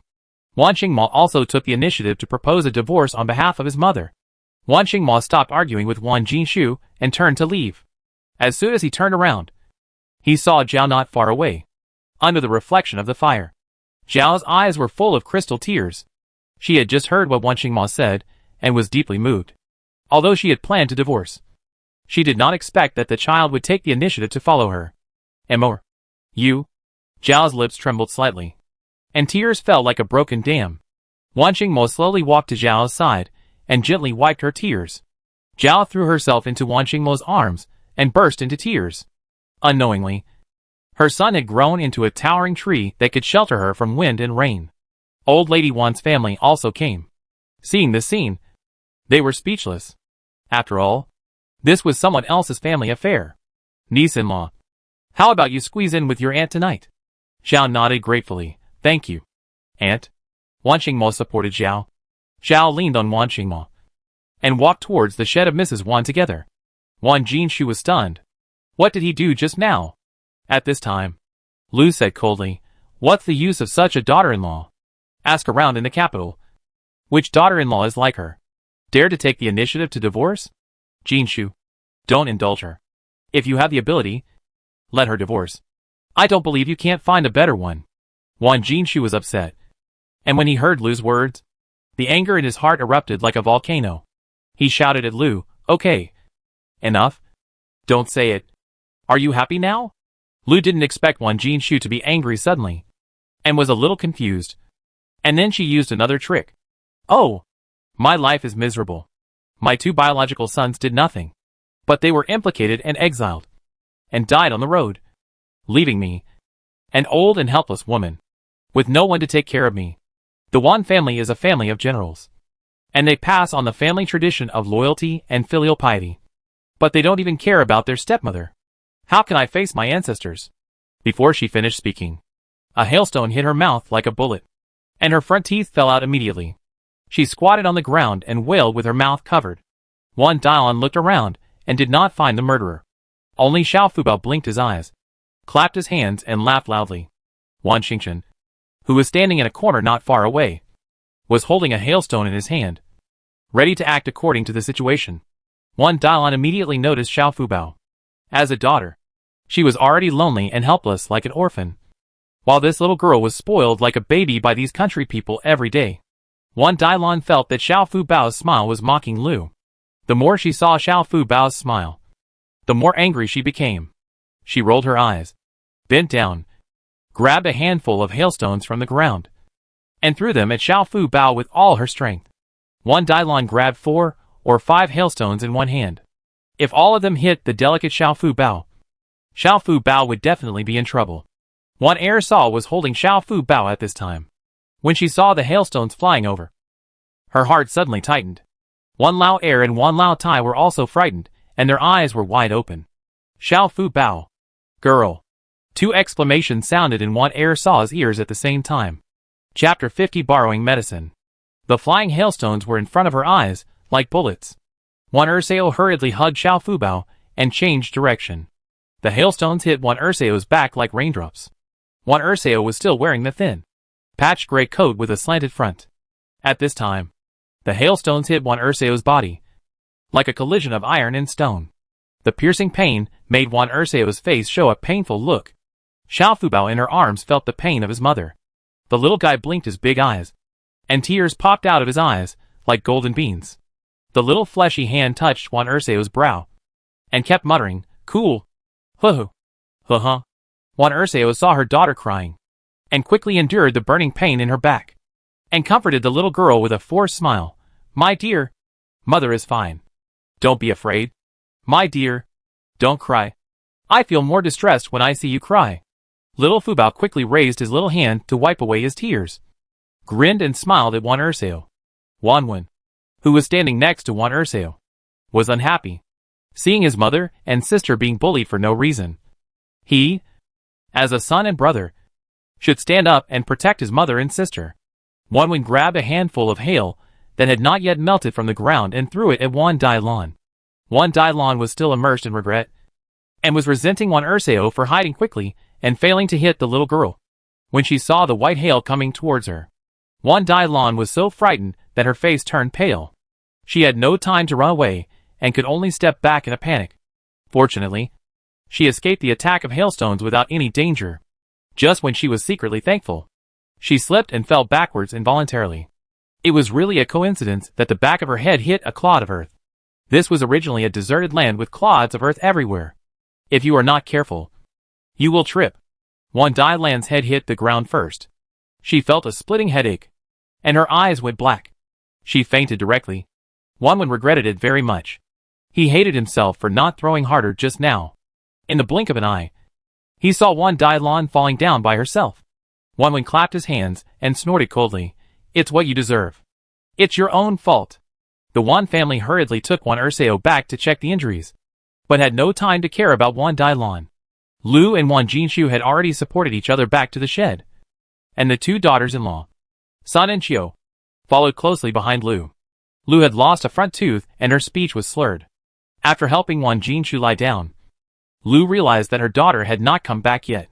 Second daughter-in-law, "Go and see why Lanner hasn't come back yet?" Sun was not angry at being ordered around by her mother-in-law.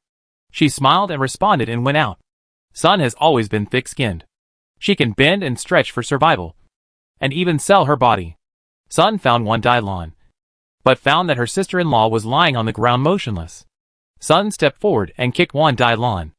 She always disliked this sister-in-law who loved to pick on others. And now she hated her even more. Wan Dasao did not react after being kicked. Sun's heart clicked. What is this? Sun was so scared that she quickly squatted down and felt Wan Dasao's breath. She found that she was still breathing. But the kick she had just given was very heavy. But her sister-in-law still did not wake up. Obviously, something was wrong. Sun was cruel and pinched Wan Dasao hard. Wan Dasao's skin under her clothes instantly turned purple. But she still closed her eyes and did not react. Sun was shocked and hurriedly shook Wan Dasao, shouting, "Sister-in-law! Sister-in-law! Wake up quickly!" However, Wan Dasao did not react at all. Sun panicked. Lu treated this daughter as a treasure. She turned around and shouted to the shed, "Mother! Sister-in-law seems to be asleep. No matter how you shout, she can't wake up." When Lu heard this, she didn't care about the pain at the corner of her mouth. She covered her mouth and got up from the ground and rushed straight to Wan Dasao. Loner. Lu threw herself on Wan Dasao and tried to check her breath in a hurry. Her daughter was her lifeblood. If anything happened to her daughter, she would not be able to live. Lu felt relieved when she found that Wan Dasao was still breathing. But she could not wake Wan Dasao up no matter what. Lu and Sun worked together to move Wan Dasao back to the shed. At this time, Lu noticed that the back of Wan Dasao's head was covered with blood. And it was obvious that she was unconscious due to brain injury. "Jin Shu, your sister is injured. Can you ask that country bumpkin for some medicine and apply it to your sister? Her wound is bleeding, and her life is in danger. I only have one biological daughter like this." When the words came to her lips, Mrs. Wan suddenly realized that she had spoken the truth. She hurriedly stopped talking and wanted to change her words. But seeing that Wan Jinshu didn't seem to care, she didn't say anything more. Wan Jinshu frowned and stared at Wan Dasao's injury, which was indeed quite serious. However, the five of them had just had a dispute, and the Wan family was obviously more biased towards them and their son, and might not lend the medicine to Wan Dasao. Seeing that Wan Jinshu was indifferent, Lu's heart tightened and tears poured out like a flood. As soon as Wan Jinshu heard Lu's howling, he raised his hand to stop her and said, "Mother, I know. I try. But it may not work. You should be prepared." Lu stopped crying immediately. As long as it worked, she could save some tears. After all, pretending to cry was really tiring. Wan Jinshu supported his waist alone and staggered to the corner where Grandma Wan's family lived alone. Grandma Wan was watching Wan San's wife applying medicine to Wan Air's wife. Wan Air's wife's back was broken and her clothes were stained with blood. Old Lady Wan was so angry that her face turned blue. She sat in the shed and cursed, "Old fat pigs, go to the butcher. You are the ones who will be slaughtered. This little girl, who looks gentle and polite, is really a wicked person, with a sore on her back and pus flowing from her navel. She dared to do something to our little Fubao. Wanwen did a good job this time. Grandma will reward you with a piece of peach cake later." Wanwen didn't expect happiness to come so suddenly. He just instinctively protected his mother and sister. He didn't expect that Grandma would reward him with a piece of peach cake. He couldn't stop drooling when he thought of the delicious peach cake he had eaten during the day. But he still resisted the temptation and said reluctantly, "Grandma, I don't eat peach cakes. I will leave them for my sister. I have grown up. As long as I have a meal and don't starve to death, it's fine." Listening to her grandson's sensible words, Old Lady Wan became more and more dissatisfied with Wan Dasao and felt that she lacked education. If it wasn't time to rest, she would have gone to Lu to argue with her and ask her how this good girl from a wealthy family in Beijing was taught. At this moment, the blind Wan Jinshu bumped into the muzzle of the gun of Old Lady Wan. Wan Jinshu walked to the door of Old Lady Wan's shed with difficulty and saw Zhao sitting next to Old Lady Wan, holding her little daughter Wan Yiru in her arms. Wan Jinshu felt a sharp pain in his heart and a trace of anger. He couldn't understand why things had developed to this point. In his simple cognition, shouldn't a daughter-in-law be filial to her mother-in-law? Why was Zhao so stubborn and couldn't be persuaded or listened to? Wan Jinshu thought of his business and suppressed the strangeness in his heart for the time being. "Aunt, my sister just fell and hurt her head, and she is bleeding. Can you lend me some medicine to stop the bleeding?" Old Lady Wan had just seen Wan Jinshu and thought he had come to Zhao to apologize. But he was like rubbing salt on Old Lady Wan's wounds. At this time, it was inconvenient for the daughters-in-law to come forward. And only she, an old woman, could teach this former war god of the great Qi kingdom a lesson. Although the old lady thought so, she still left some room for her words. General Wan, may I ask, how many sisters do you have? Which sister is injured? Wan Jinshu looked at old lady Wan in surprise, thinking, isn't this asking knowingly? They have been traveling together for several days, and he doesn't believe that old lady Wan doesn't know that he is talking about Wan Dasao. Wan Jinshu smiled awkwardly and said, Aunt, I only have one sister, born to my stepmother. You should have known this before? After Mrs. Wan checked the number, she lost her good face and sat back down. She asked coldly, General Wan, although I have been dealing with land all my life, I think I am not as cunning as you people who were born in the capital. But I am not stupid. Today, I want to ask the general, if someone abuses your family, can you repay evil with kindness and save the person who hurt your family? Wan Jinshu didn't understand why Mrs. Wan asked this question. He didn't witness Wan Dalan's murder, nor did he know that Wan Dalan had a grudge with Mrs. Wan's family. But he still answered seriously, of course not. Although I am on the march and fighting, I still understand the ways of the world. Mrs. Wan snorted in her heart, you know shit.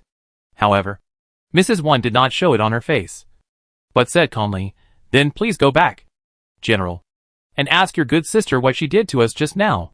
It's not too late to come back. Wan Jinshu was confused and was sent back by Mrs. Wan. Wan Jinshu finally endured the pain and returned to the shed, but was stopped by Lu, who didn't care about his health at all and asked, how is it? Have you got the medicine? Wan Jinshu shook his head. Mother, Auntie seems to mean that Lanner did something to hurt their family. Why don't you wake Lanner up and ask about the situation first? Lu was immediately angry when she heard it. But now only Wan Jinshu could get the medicine. She couldn't lose her temper, and still used her trump card to deal with Wan Jinshu. Jinshu, don't you know your sister yet? She has never dared to step on an ant since she was a child. How could she hurt someone? Lu's sobbing and whining made Wan Jinshu very annoyed. But he still patiently persuaded her, Mother, it is impossible for people to wrongly accuse Lanner for no reason. Lanner must have done something inappropriate. Lu refused to listen, and had to let Wan Jinshu get the medicine. If she delayed any further, her daughter would be finished. Jinshu, even if you want to ask your sister something, you have to wait until your sister wakes up. Right? But how can she wake up without taking medicine? Wan Jinshu felt that Lu was right. He also wanted to know what happened in the middle that made the always kind old lady Wan behave like this. Wan Jinshu staggered towards the old lady Wan again.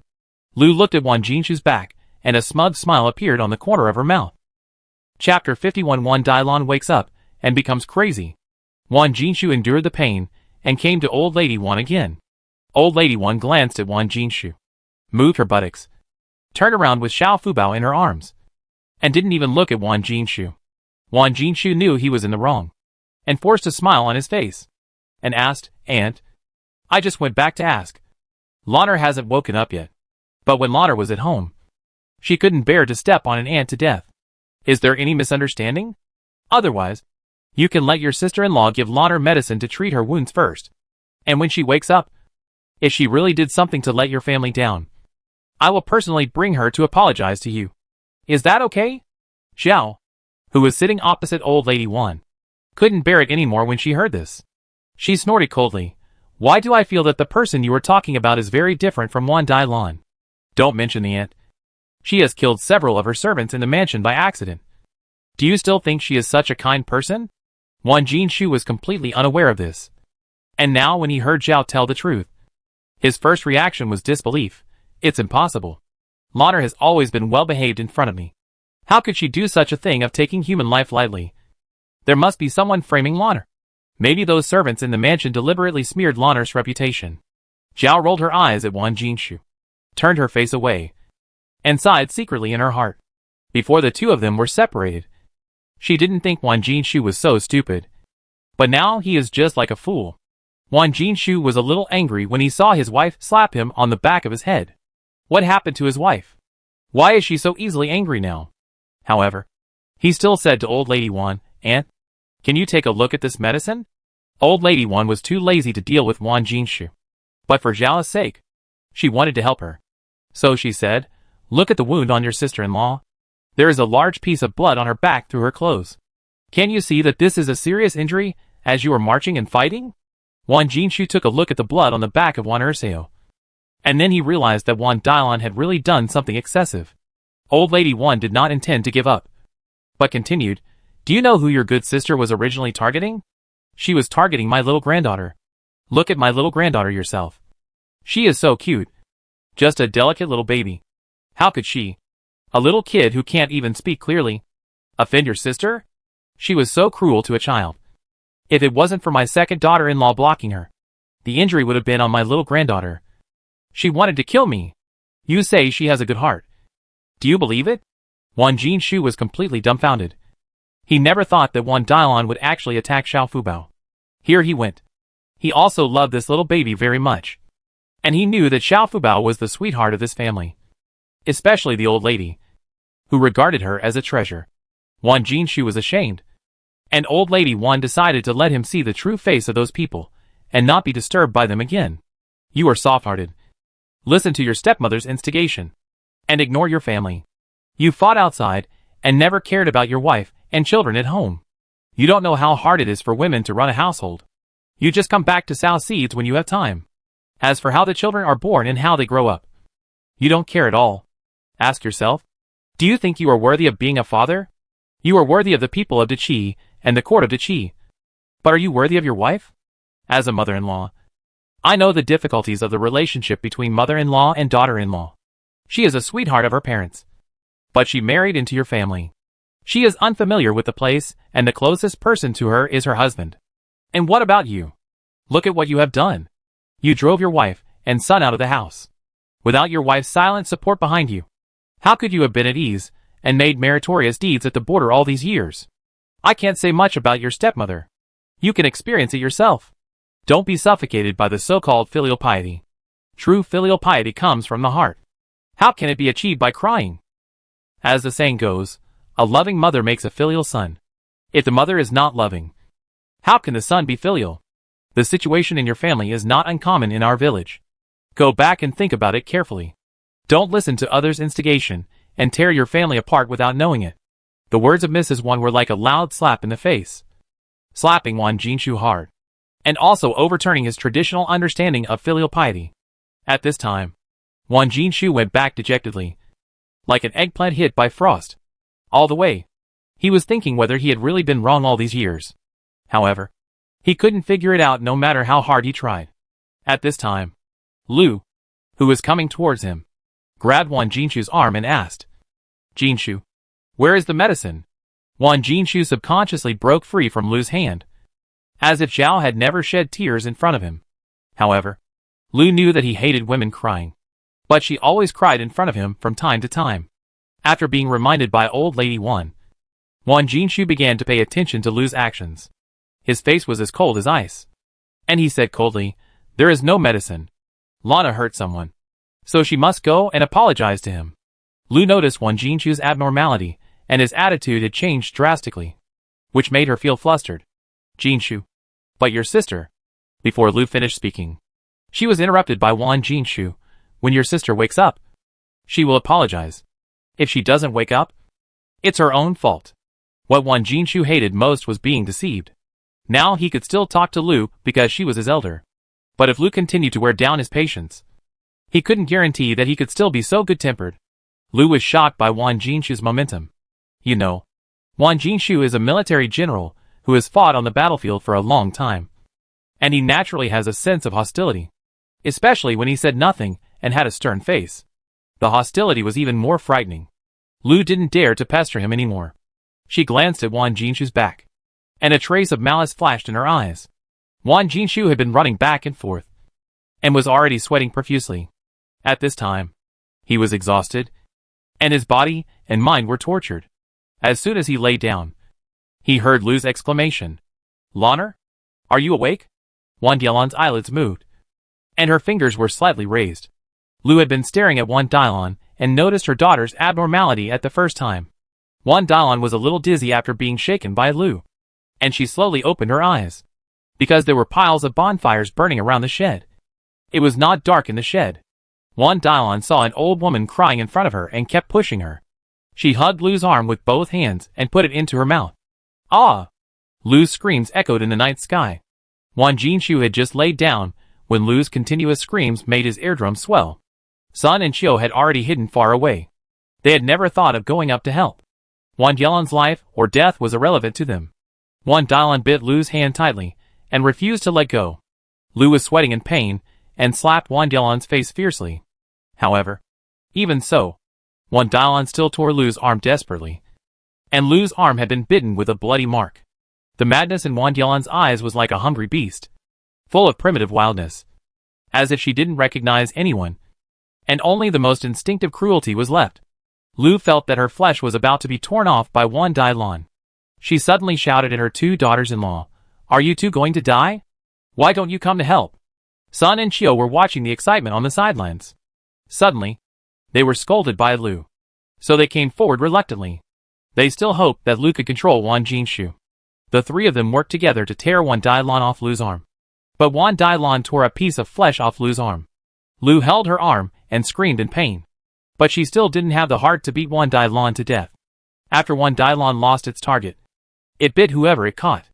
Sun and Chiu were the first to bear the brunt. Sun was directly thrown to the ground by Wan Dalan.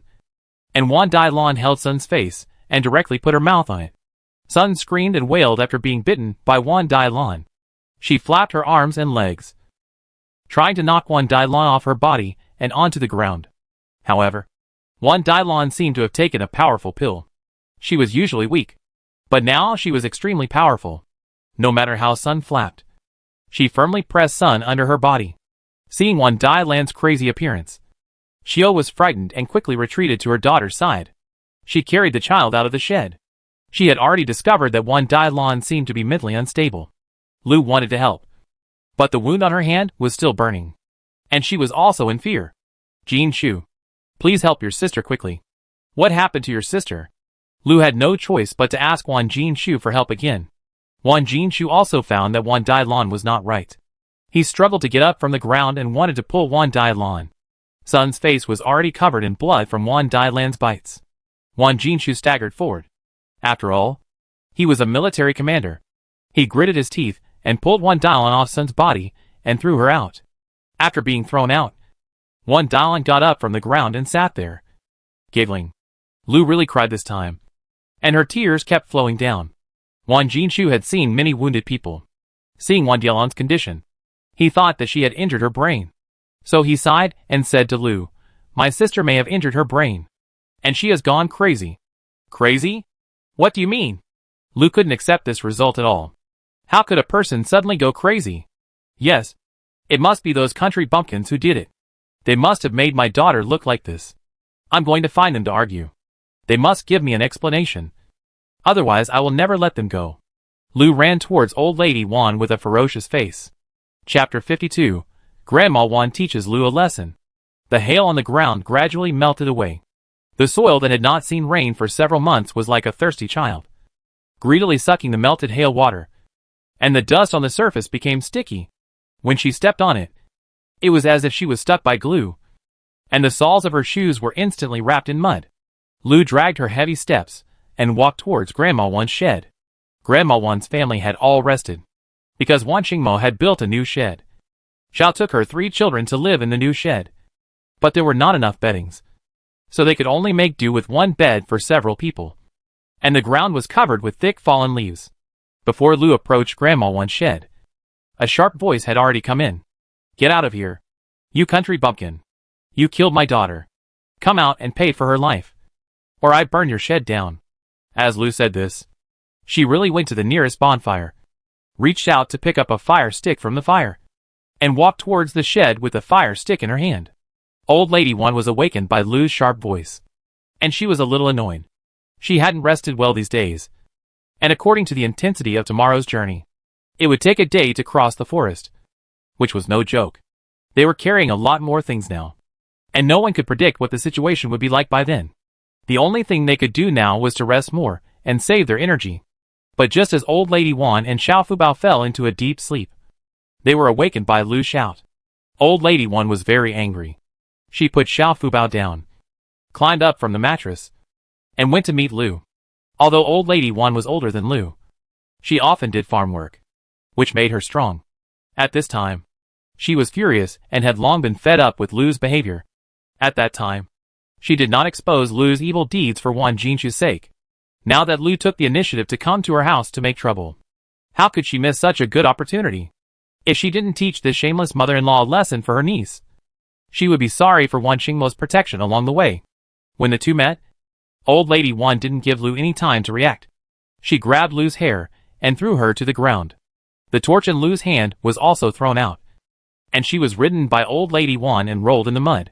Lu's clothes were immediately covered with mud, and her hair was also messy in Old Lady Wan's hand. Old Lady Wan vented all her anger on Lu. She took off her broken shoes and hit Lu, who was beaten and screamed. Two old ladies were fighting in the mud, and the noise woke up all of Old Lady Wan's children and grandchildren. Old Lady Wan and Old Lady Wan came out barefoot, and they ran over to stop the fight in the mud. Mom, calm down. What's wrong? Old Lady Wan was afraid that Old Lady Wan would get angry, so he wanted to stop the fight, but found that someone else was being abused. Old Lady Wan slowly withdrew his hand to stop the fight. He was ready to let Old Lady Wan vent her anger so that she wouldn't get hurt. Old Lady Wan wanted to stop the fight, but Old Lady Wan pulled him back and said meaningfully, "Old lady, let's go pee over there. It's really cold today." Old Lady Wan was confused and was pulled away by Old Lady Wan. Old Lady Wan secretly observed the movements of Old Lady Wan, and when he saw that Old Lady Wan was tired of fighting, he quickly pulled Old Lady Wan, who was pulling up his pants, towards Old Lady Wan. Wan Lao Er felt that his eldest brother was a little abnormal tonight. While tying his belt, he said, "Brother, go slowly. The ground is slippery." "What's the matter?"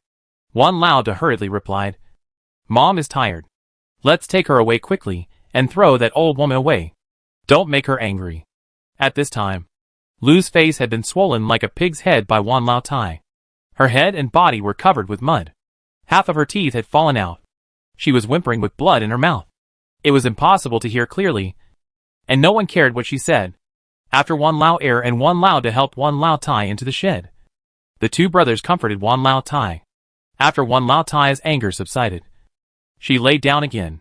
Little Fubao turned over and rolled into Wan Lao Tai's arms. His little hands hugged Wan Lao Tai's neck. The smell of milk fluttered on Wan Lao Tai's face, making Wan Lao Tai feel very satisfied.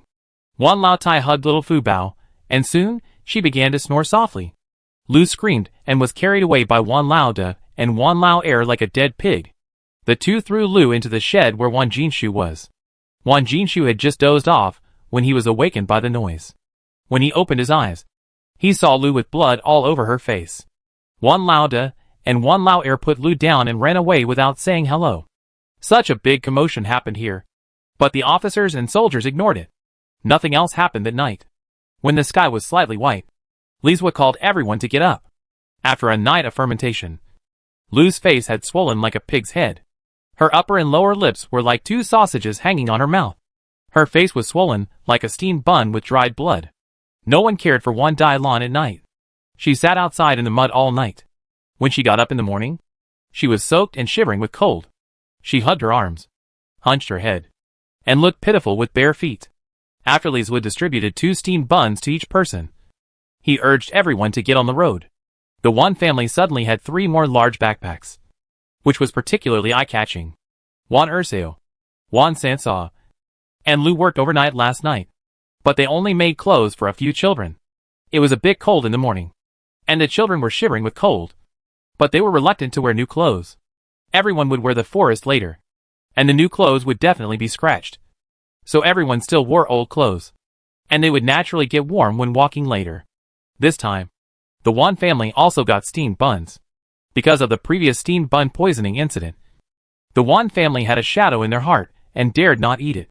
Wan Lauda didn't care and put it in his mouth and took a bite. Although it was cold and hard, Wan Lauda still ate it very deliciously. In fact, Boss Wan was also afraid, but as the eldest brother, he just wanted to test the poison himself.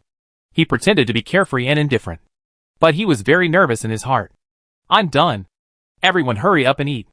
"We hurry up after eating." Old Lady Wan patted Boss Wan and said in fear, "Why are you so careless? What if? What about your child?" Old Lady Wan didn't dare to say that it was poisonous.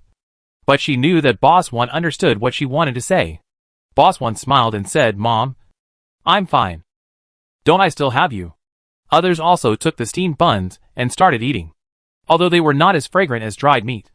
They were made of grain after all. Xiao Fubao ate yesterday's peach cakes and the white rice porridge cooked in the morning.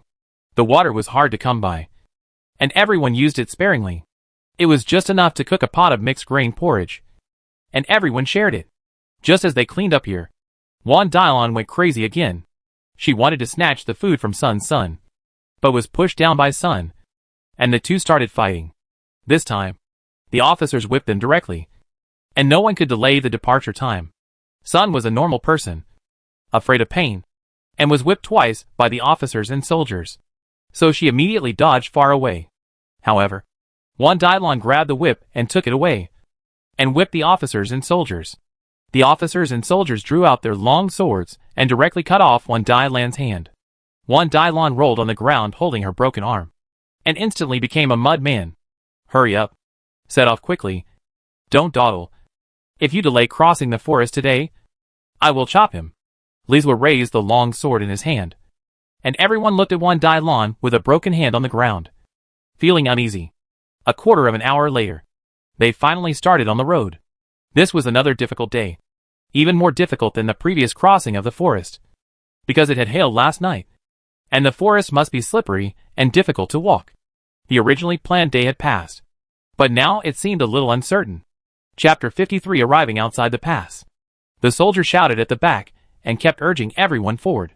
Only Wan Jinshu was left alone, leaning on a stick and walking alone. Because he had a family to take care of him, he was not hungry or tired. But now it was different. Zhao and the old lady Wan's family walked together and helped each other. Zhao felt much more relaxed without the burden of Wan Jinshu. Wan Jinshu was so hungry that his eyes were dizzy, and he had no strength in his body. His back and buttocks were burning with pain. The soldiers kept urging him to walk faster. He felt humiliated like never before. The group walked in the forest for a day and only walked more than 10 miles. But Lizwa did not allow everyone to rest and asked everyone to continue on the road with torches. Finally, they got out of the forest at nearly Cho time. Maybe because of the hail in the forest yesterday. The animals all fled into the depths of the forest. Not even a pheasant was seen along the way. They got out of the forest safely all the way. With Lizwa's urging, the originally slow journey finally made great progress. Finally, we arrived at Hangda Pass on this day. The climate change outside Hangda Pass was visible to the naked eye. The wind and sand hit us in the face. After walking for a few more days, all we could see was less. It was almost the end of winter. The wind was strong in winter. They were heading northwest all the way, just against the wind. Every day, in addition to drinking the northwest wind, they also had to eat some soil. Wan Lauer always joked, "We don't have to worry about being hungry this time. We can eat and drink enough every day." There has been no rain outside the pass for half a year, and this year's autumn harvest was also a failure. So many people fleeing famine outside the pass entered the pass. But not everyone can get in. Some people with connections can get a pass and enter the pass very smoothly. But those who don't have a pass are more difficult to enter the pass than climbing to the sky. Another way is to go through the forest and pass through the deep mountains and old forests. This approach is almost a life-threatening situation. Hangda Pass is a dangerous place with primitive forests everywhere. Ordinary people have little chance to get out alone. After a month of hard work, the team has been pulled into a long line. The Wan family and Zhao's mother and son were at the front, because their food was not bad along the way. There was meat from time to time, as long as they bribed the officials. Other officials would leave some for the Wan family to eat. So the faces of the Wan family were much better than at the beginning. A dozen people from the Wan family's side branch walked in the middle, and the Lu family and Wan Jinshu walked at the end. The team was obviously divided into several different sections. Wan Dasao was sometimes crazy and sometimes sober along the way. In the words of Wan Dasao, Wan Dasao might have been caused by the squeeze of blood clots in her brain. When she was in the village before, she heard her father say that there was a bricklayer in the neighboring village who fell from the beam while working for someone and became like Wan Dasao. Later, the man fell into the river and drowned when his family was not paying attention. Although Lu has separated Wan Jinshu and Zhao, she has not gained any benefits. Instead, Wan Jinshu is now cold to her. when Wan Jinshu didn't know Lu before. He thought that this stepmother was gentle and considerate, and took good care of the younger generation. Now after 2 months of getting along, and with the advice of Mrs. Wan, he finally slowly discovered Lu's true face. Wan Jinshu is now very regretful. But he is a grown man, and can't pull down his face to apologize to Zhao. The couple is in a cold war. After Zhao moved out that time, she never paid attention to Wan Jinshu again, leaving him to fend for himself. Now that we are out of Hanggu Pass, no one thought that the conditions outside the pass would be so bad. I only heard that there were strong winds and sand outside the pass before. But I really lived here, and knew that it was not just strong winds and sand. The sky here is always covered with a layer of gray dust. The sunlight becomes pale and weak through the thick clouds. The wind is raging, rolling up yellow sand all over the sky. The terrain on the ground is rugged and uneven, with exposed rocks and sharp gravel everywhere. And there is little vegetation coverage. There is an indescribable sense of heaviness in the air, as if even breathing has become difficult. The living conditions in the villages that occasionally pass by are also extremely simple. The low houses are built with rough stones and wood, and the thatched roofs have been eroded by wind and rain for years and seem to be crumbling. Looking at the scenery along the way, Mrs. Wan's heart has sunk to the bottom of the valley. There is no grass in the fields here. How to grow food? Can they take root in such a place? Mrs. Wan looked sad, and she hadn't spoken properly for several days. She sighed as soon as she opened her mouth. They have been making a living by farming all their lives, and the land is their life. Now what she considers to be their life is so desolate. How can she not feel sad? Is this whole family of old and young just going to rely on the second brother to eat northwest wind? At night, we camped under a rock. As soon as we settled down, little Fubao walked to Grandma Wan with his short legs and tiger head shoes. In this month, little Fubao has learned to walk, but he is not very stable and can't walk far, so he needs someone to help him. Little Fubao took small steps slowly, like a little duck that just learned to walk. She wore a new cotton-padded jacket made for her by Wan Dasao, a goose-yellow cotton-padded jacket and cotton pants, which made her look cute and lovely. She was really loved by everyone. She called Grandma Wan in a baby voice, "Grandma." "Fubao." "Grandma." Grandma Wan just sat down cross-legged when she heard her sweetheart calling her. She quickly looked over and saw that it was little Fubao, who was stretching his 2 short arms and pinching his little mouth, trying to keep himself from falling. Grandma Wan was so scared that she quickly got up from the ground. Even though her legs and feet were still a little sore, she didn't care and ran towards little Fubao like a gust of wind. "My dear Grandma, why are you here? Where's your mother?" "On the way." Xiao Fubao was carried by Wan Dasao and Wan Lao in turn. Xiao Fubao now has a special mount, which is the backpack. Wan Lao specially prepared a backpack with a mattress inside. Put Xiao Fubao in it, wrapped Xiao Fubao with the mattress, and tied a scarf on Xiao Fubao's head. Xiao Fubao looked like a little village girl. Xiao Fubao was picked up by Grandma Wan, and quickly hugged Grandma Wan's neck and said with a smile, "Fubao, I miss Grandma." "Oh, my dear, you miss Grandma? Can you sleep with Grandma tonight?" Grandma Wan sat back on her bag with Xiao Fubao in her arms and asked with a smile. Little Fubao nodded quickly, looking at Grandma Wan with his big, bright eyes and said, "Okay, Grandma, go to sleep."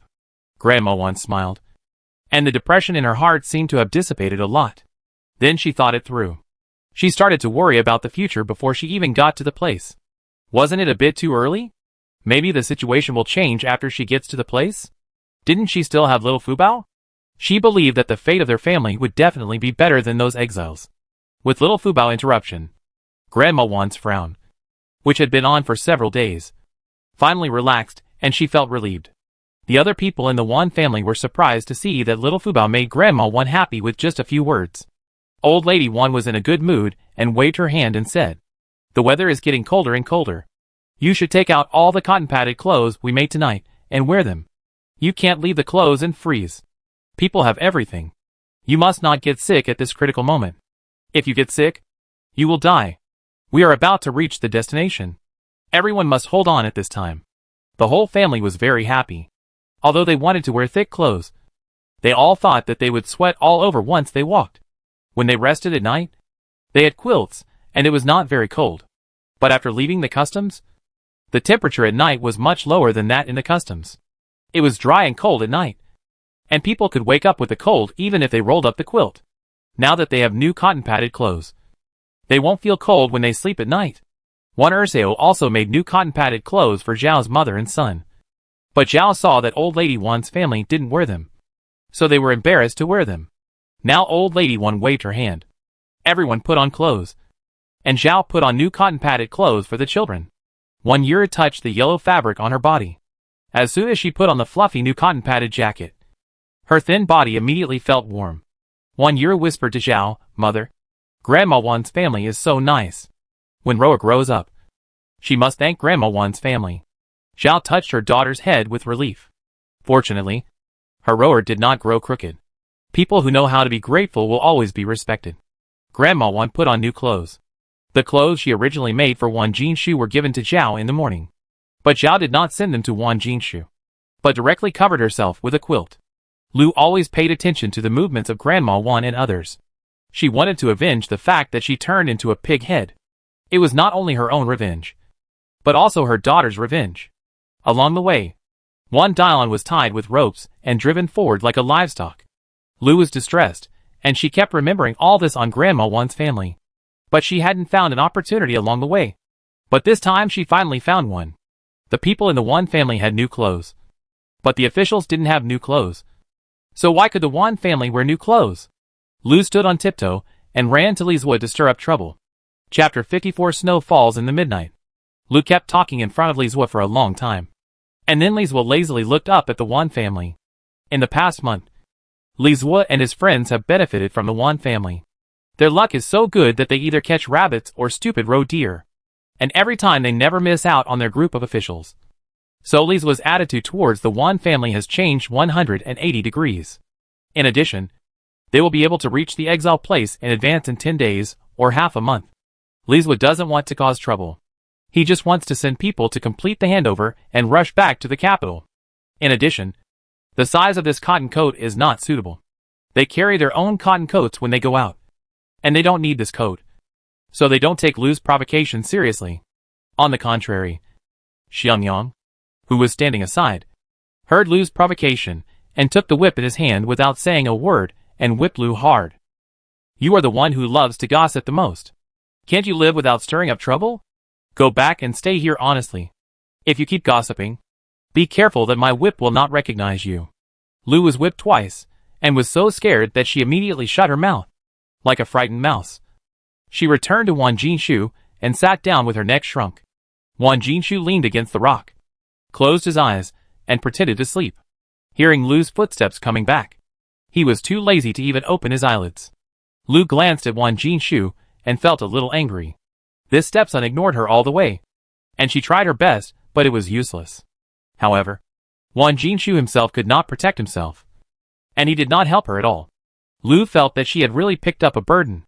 Along the way, Lu not only had to support Wan Jinshu, but also had to take care of his sister. She was already exhausted and really didn't want to take care of this burden anymore. She pushed Wan Jinshu and said, "Go find your wife, and stop following us. Mother is old, and has to take care of both your sister and you. I really don't have the energy. Mother hopes you can get better soon. But I am willing but unable. You should let your wife and children take care of you. I hope you don't blame me." Wan Jinshu finally opened his eyes, and glanced at Lu indifferently. He didn't say anything and didn't move. Seeing that he was indifferent, Lu became even more angry. She had just tried to sow discord among the officers and soldiers. But she didn't expect that she would end up shooting herself in the foot. She was so angry that she had no place to vent. So she pushed Wan Jinshu hard and said impatiently, "Did you hear your mother talking to you? Why are you so unfilial? You keep saying that you are a descendant of a general family, and that loyalty and filial piety are the top priorities. Is this how you treat your mother?" Wan Jinshu spoke coldly, but his eyes never looked at Lu, but at the yellow sand not far away. "You have tried so hard to sow discord between me and my wife and children. And now you want to let me go? What do you think of me? A toy that can be thrown away at will?" This month was enough for Wan Jinshu to recognize Lu's true face, and figure out many things. Lu frowned and glanced at Wan Jinshu, and found that he didn't even look at her. She argued, "I didn't stir up trouble between you. I didn't say anything. Your wife left on her own. I didn't force her to leave. They just thought you were a burden, and didn't want to take you with them. If it weren't for me, would you have come here? I'm afraid you would have died on the road. Lu was still trying to brainwash Wan Jinshu and continued to stir up trouble between them. Wan Jinshu snorted coldly and said, "You are still criticizing Zhao. But why don't you blame Sun and Xiao? Your two younger sisters-in-law? Do you dare?" Lu was speechless and couldn't refute it. Wan Jinshu's voice came again. "It's just because I'm not your biological child. And Zhao is not your biological daughter-in-law. To you, we are only valuable to be used. Now you think I'm useless and a burden. So you want to throw me to my wife and children. Why? You have been eating and drinking in my name for these years. But you look down on my wife and children. Don't you feel guilty?" After Wan Jinshu finished speaking, he continued to talk to himself. "Yes. You are all heartless people. So naturally you won't feel guilty. But I won't leave you until you die. Didn't you say you don't have a son? I will take care of you until you die. When you die, I will wear mourning for you and bury you in peace." The more Lu listened, the more she felt something was wrong. Wasn't she cursing herself for not living long? She was so angry that she wanted to lose her temper. But when she bumped into Wan Jinshu's dark eyes, she became a little timid. She moved her lips, but didn't dare to speak. It was getting dark, and there were many wolves outside the pass. Camping in the wild at night was simply a way to seek death. But there were so many of them that even if they went to stay overnight, there was no house big enough for them to live in. Fortunately, Wan Qingmo agreed to help keep watch together, which is why the officers and soldiers rely on Wan Qingmo. When sleeping at night, everyone can only lean against the rocks to avoid some wind and sand. The northwest of the Qi is vast and sparsely populated, especially in the wilderness, where it is difficult to see people after walking for a day or half a day. At night, after the sun sets, the heat of the sand and stones on the ground quickly dissipates, and the temperature drops sharply. Wan Lao wanted to build a shed to prevent wind and sand, but it was difficult to find wood. There were only some withered wormwood, which could only be used as firewood. The dinner these days has become a steamed bun for each person again. The towns outside the pass are far apart, and you may not meet one after walking for a day or two. Therefore, Lizwa tries his best to save food to keep surplus food. Even if you really reach a desperate situation, you must never let yourself starve to death. After dinner, those prisoners who have no bedding and thick clothes will spontaneously lean against each other to keep each other warm. There was no moon tonight, and the sky was gloomy, like a huge curtain covering the entire wilderness. There were only a few bonfires gathered by the officers and soldiers, like a few flickering stars in the silent wilderness. The crowd gradually quieted down, except for the family of Old Lady One who slept soundly. Everyone else slept very uncomfortably. The sand and stones on the ground made people ache all over. But fortunately, there was a fire in front of them, which dispelled some of the cold. As the night deepened, the temperature continued to drop. Those who were tired all day were now sleeping, and sleeping very deeply. Wan Qingmo frowned and looked up, and suddenly found that snowflakes began to float in the sky. The officer on duty was Xiangyang. He looked up at the sky with Wan Qingmo's movements, and saw heavy snow falling down. "It's snowing?" Xiangyang said to himself in surprise. Along the way, they heard from the caravan that there had not been much heavy snow in the northwest in the past 2 years. They didn't expect that they would encounter such heavy snow after only walking for a few days. Only Wan Qingmo subconsciously looked in the direction of Xiao Fubao, and saw that Xiao Fubao was tightly wrapped in the arms of Old Lady Wan, wrapped tightly with bedding, with only 2 nostrils exposed, and the little guy was sleeping soundly. Wan Qingmo got up, picked up some dry firewood around, and added it to the fire in front of Wan Jinshu. Although Wan Qingmo felt chilled by Wan Jinshu's actions in the past month, he was his father after all. The two had fought on the battlefield together and protected his life. Wan Qingmo just didn't want Wan Jinshu to hurt Zhao, but he didn't want Wan Jinshu to have any accidents. But this made Lu and others get the advantage. After Wan Qingmo added some dry firewood, the fire that was about to go out seemed to be given new life, gradually burning more vigorously, and those shivering people gradually stretched out their bodies. Wan Qingmo glanced at Wan Jinshu curled up in the corner, and turned away. Turning around, she saw Zhao holding a cotton coat, standing quietly not far away. Zhao was a light sleeper, and when she noticed the sudden drop in temperature, she sat up immediately. She found that the snowflakes floating in the air were larger than those in the capital, fluttering like goose feathers. Zhao took up the cotton coat covering her body, and prepared to give it to Wan Jinshu. After all, she was still thinking about this man. Wan Mo walked over, took the clothes in Alice's hand, and said softly, "Mother, give it to me.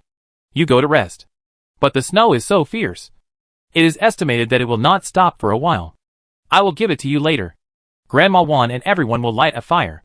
Xiao nodded, without saying much, and went back to lie down, hugging her little daughter tightly in her arms. Wan Mo gently covered Wan Jinshu with a new cotton coat. Wan Jinshu's eyebrows trembled slightly, but he didn't open his eyes. However, he felt that his body suddenly became heavier, and then the biting cold was relieved a little. The warm breath of new cotton permeated his nose. When Wan Jinshu heard the footsteps gradually fade away, he slowly opened his eyes and looked at Wan Mo's tall back. This man of iron bones couldn't help but shed 2 lines of clear tears. These tears contained regret, apology, and his only remaining trace of pitiful dignity. In the second half of the night, the snow still showed no signs of stopping. The fire on the ground made a sizzling sound, which was the sound of the snow water melting and evaporating by the fire.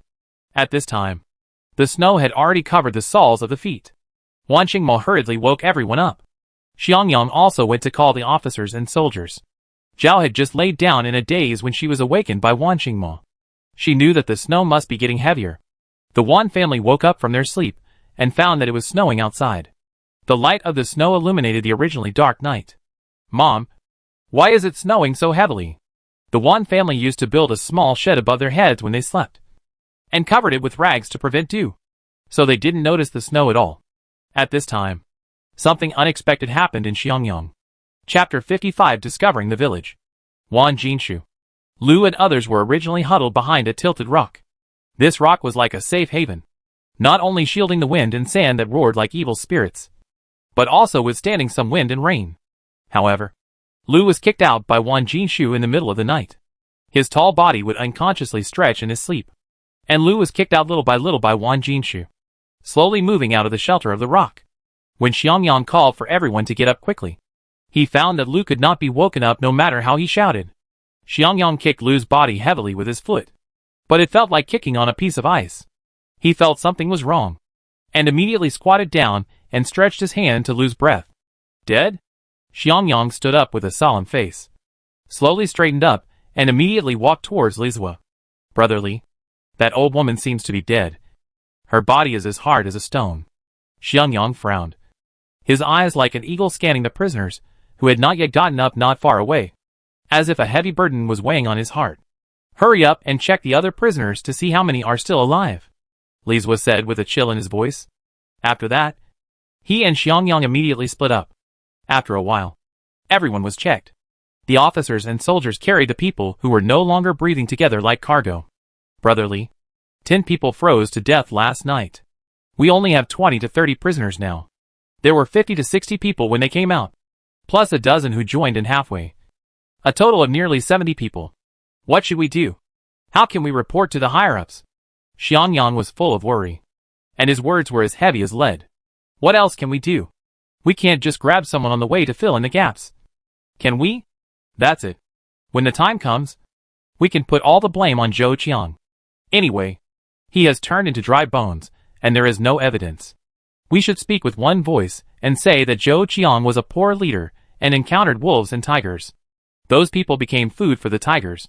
Don't say anything extra." Lizua secretly calculated in his heart. He was not the person in charge of the escort. He was just temporarily elected as the leader by everyone. Naturally, he couldn't shoulder this responsibility. Xiangyang nodded and said, "Okay, I go say hello to my brothers." But the snow showed no signs of stopping. We were about to reach our destination. Now we didn't know how long it would take to get there.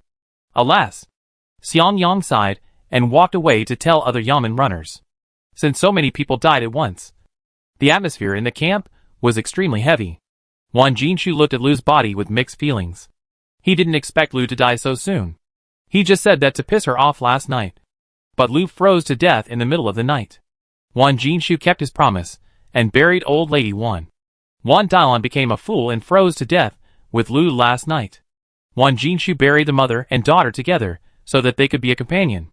Chong and he also died. But the devil Wan Xingchong escaped under the desperate protection of the two. However, without the protection of Chong and he, Wan Xingchang's future life must be extremely difficult. Lu's two daughters-in-law and son's eldest son Wan Xingyang were also frozen to death. Fortunately, Sun held the younger one in her arms and survived. The younger daughter-in-law Qiu and her daughter were close to the fire, so they survived.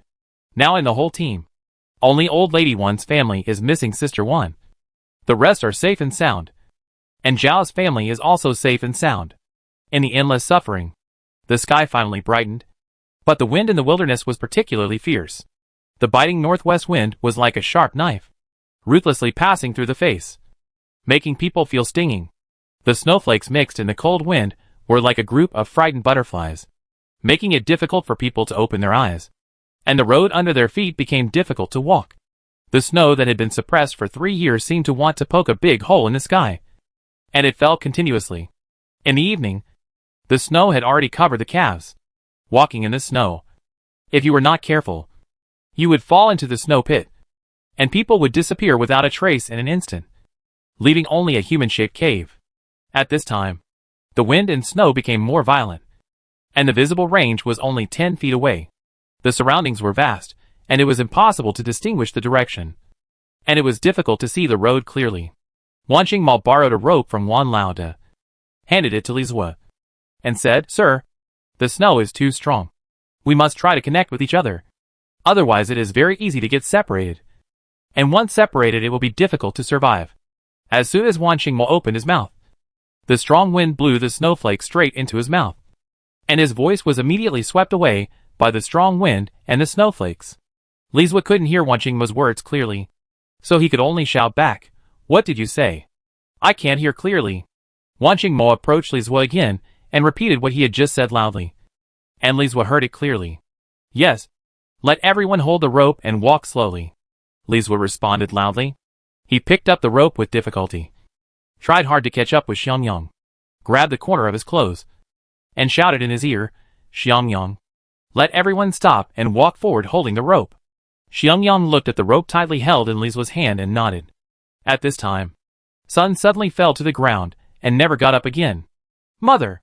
Wan Xinghui cried and threw himself on Sun. And the tears just fell from his eyes and condensed into ice. Wan Xinghui's thin body had been frozen purple. But no matter how he cried, Sun had no reaction. And it was obvious that there was no hope. At the same time, several more people fell in the team, including the elderly, children, and young women. The officers and soldiers were busy, and after they counted the number of people again, their faces were so gloomy that they seemed to merge with the sky at this moment. Damn it. 6 more people have frozen to death. How can we go on? Xiangyang punched the snow angrily, and the snow foam was swept up by the strong wind and instantly merged into the flying snow. Li Zue had arranged for everyone to hold the rope, and strictly prohibited anyone from falling behind. They must find a village to settle down immediately. But now, let alone finding a village, even the direction is difficult to distinguish. It is all white around, and the vision is getting more and more blurred. Old Lady One looked at the prisoners leaving one by one, and her heart began to get anxious. Although they had cotton clothes to keep warm, they still wore straw sandals on their feet, which had long been frozen into ice. Old Lady One approached Wan Dasao, who was still holding Xiao Fubao in her arms. Xiao Fubao only showed 2 eyes at this time, and the big black eyes looked at the flying snow with curiosity. When Xiao Fubao saw Old Lady One coming over, she hurriedly wanted to wave her little arms. But Wan Dasao wrapped her like a zongzi, and she couldn't move at all. Mrs. Wan wanted to see if Xiao Fubao was frozen, and she was relieved to see that Xiao Fubao was wrapped tightly. Suddenly, Xiao Fubao shouted, "Tutu! Tutu!" The little body struggled hard in Wan Dasao's arms, but failed to break free, so he had to calm down. Wan Dasao heard Xiao Fubao shouting and looked over, but saw nothing. "Daughter, are you dazzled? Where are the rabbits?" Wan Dasao thought that Xiao Fubao must want to eat meat, so he said there were rabbits. "Tutu! Tutu!" Xiao Fubao did not give up and continued to shout. Wan Lauer, who had been paying attention to Xiao Fubao, slowly came over and asked, "My dear, what's wrong?" "Daddy." "Tutu! Tutu!" Wan Lauer looked in the direction of Xiao Fubao's gaze, but also found nothing. But he thought that his daughter must have accidentally seen a rabbit just now, and he wanted to go over to see. With such heavy snow, even if there were rabbits, They should not run fast. Wife, how about I go over there and take a look? My daughter said there is. So it must be there. Wan Dasao was worried. In such a bad snowy weather, could people come back safely if they went out? Boss, why don't we not go? The snow is too heavy. I'm really afraid you won't be able to come back. Wan Dasao looked at Wan Lao with a worried look on her face. Wan Lao took out another rope from the basket, handed one end to Wan Dasao, tied the other end around his waist, and shouted, I won't go too far. You pull the rope tight, and I be back soon. Wan Dasao thought this method was feasible, so she held the rope tightly, watching Wan Lao disappear step by step in the snow, and finally turned into a small black dot. In fact, he didn't go far, until Wan Dasao had let go of all the ropes in her hands. Wan Lao was still pulling forward over there. Wan Dasao immediately became anxious and pulled the rope back desperately. Feeling that the rope was not moving forward, Wan Dasao breathed a sigh of relief. Soon, the rope loosened. Wan Dasao knew that it was Wan Lao who was walking back, so she quickly pulled the rope back. After a while, Wan Dasao saw a small black dot, which was getting bigger and clearer. Wan Lao was so excited that he wanted to walk faster, but the knee-deep snow made it difficult for him to walk. Wife, I'm back. Good news. Wan Dasao only saw Wan Lao's mouth opening and closing, but she couldn't hear what he said at all, until Wan Lao walked in front of Wan Dasao.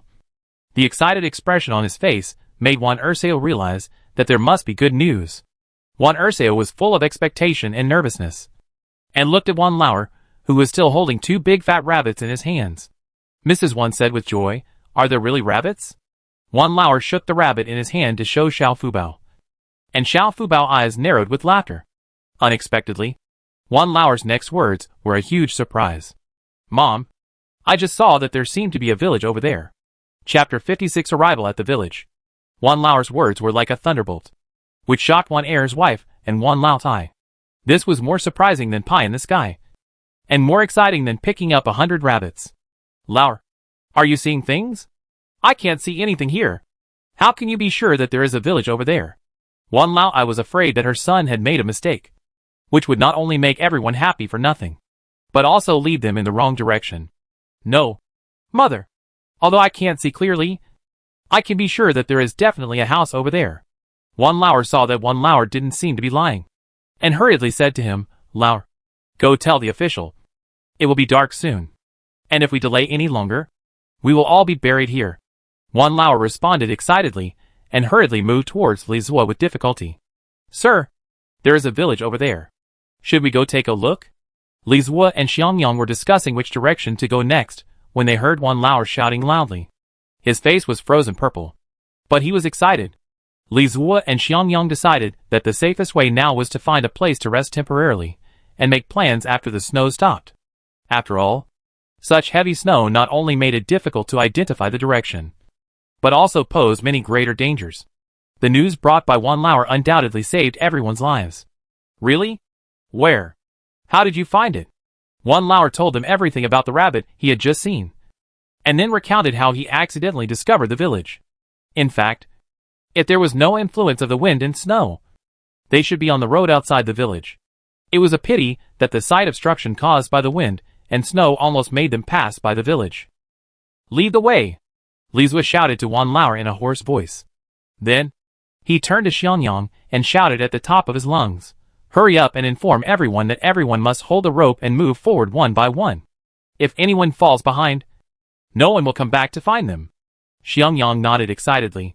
His voice was as hoarse as a broken gong, and he would never speak if he could.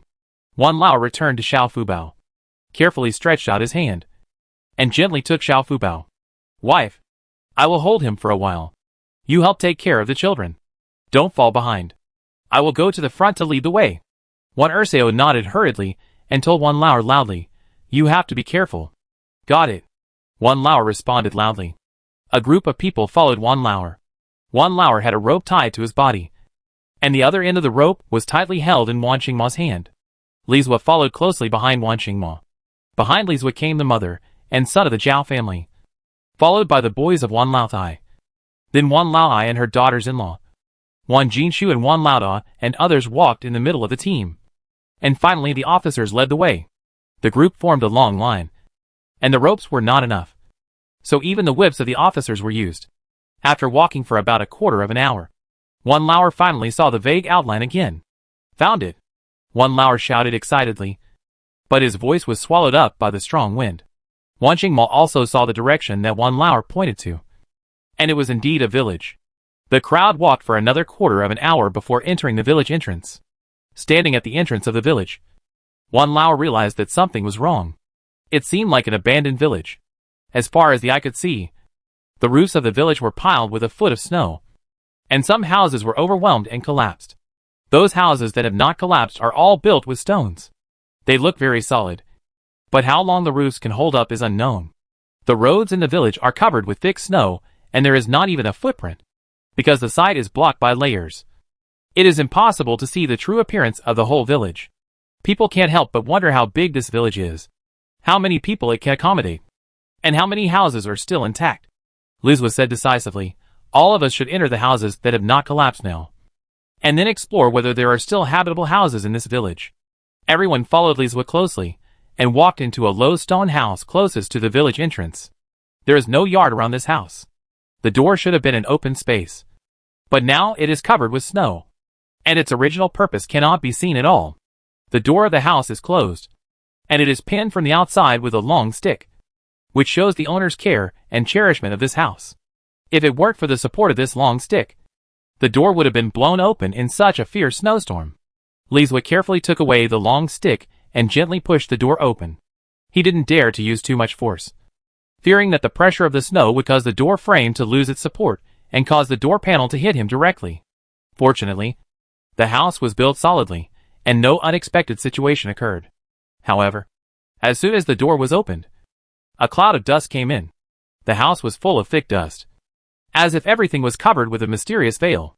The mottled marks on the wall, like an ancient painting, silently witnessed the ruthless passage of time. The house was filled with simple furniture.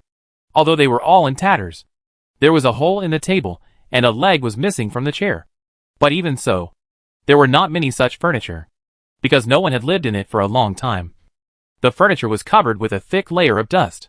This is a 3-room thatched house. I don't know if the owner has just replaced the thatch, but the house seems particularly dry. There is a Kong in the east wing of the house, and there is nothing on the Kong. Perhaps the owner took the Kong mat away when he fled. The west wing is the same style as the east wing, but there is a stove under the window at the bottom, which I think is the place for cooking. The narrow house, after so many people poured in, seemed even more low and crowded, making people feel a little depressed. Okay, let's settle down here first. Women and children stay. A few men come out and go to other houses with me. We may have to live here for a while. Lizwa glanced at the snow outside. The snow showed no sign of stopping. He spoke with a worried look on his face. If the snow doesn't stop, let alone hurrying on the road, they will not even have food. Anyway, if it keeps snowing, they will either starve to death or freeze to death. In the end, Lizwa took the other 2 officers and soldiers, as well as Waning Mo and Wan Dasao, to search the village to see if there was anything else that could be used. At this moment, they urgently needed a lot of dry firewood for heating. The water source was solved, but they couldn't just drink water, right? Under the leadership of Lizwa, the house searching team began to search the village one by one. The people who stayed behind were not idle either. Old Lady Wan put her own pot on the stove. The size was just right, and the pot fit tightly. There was a pile of neatly stacked firewood under the stove. Without waiting for Grandma Wan's instructions, the second and third sisters-in-law of Wan took the initiative to get busy.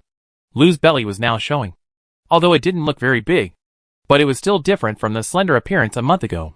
In addition, she had eaten a lot of meat along the way, and some flesh grew on Lu's face. Lu was arranged by her 2 sisters-in-law to do some easy work, such as looking after Fubao, wiping dust with rags, etc., which were all jobs at hand. And Fubao didn't need Lu's too much care. Fubao wore tiger head shoes on her feet and insisted on practicing walking along the edge of the Kong. Several brothers surrounded her like stars around the moon. Fubao was amused by her brothers and laughed continuously.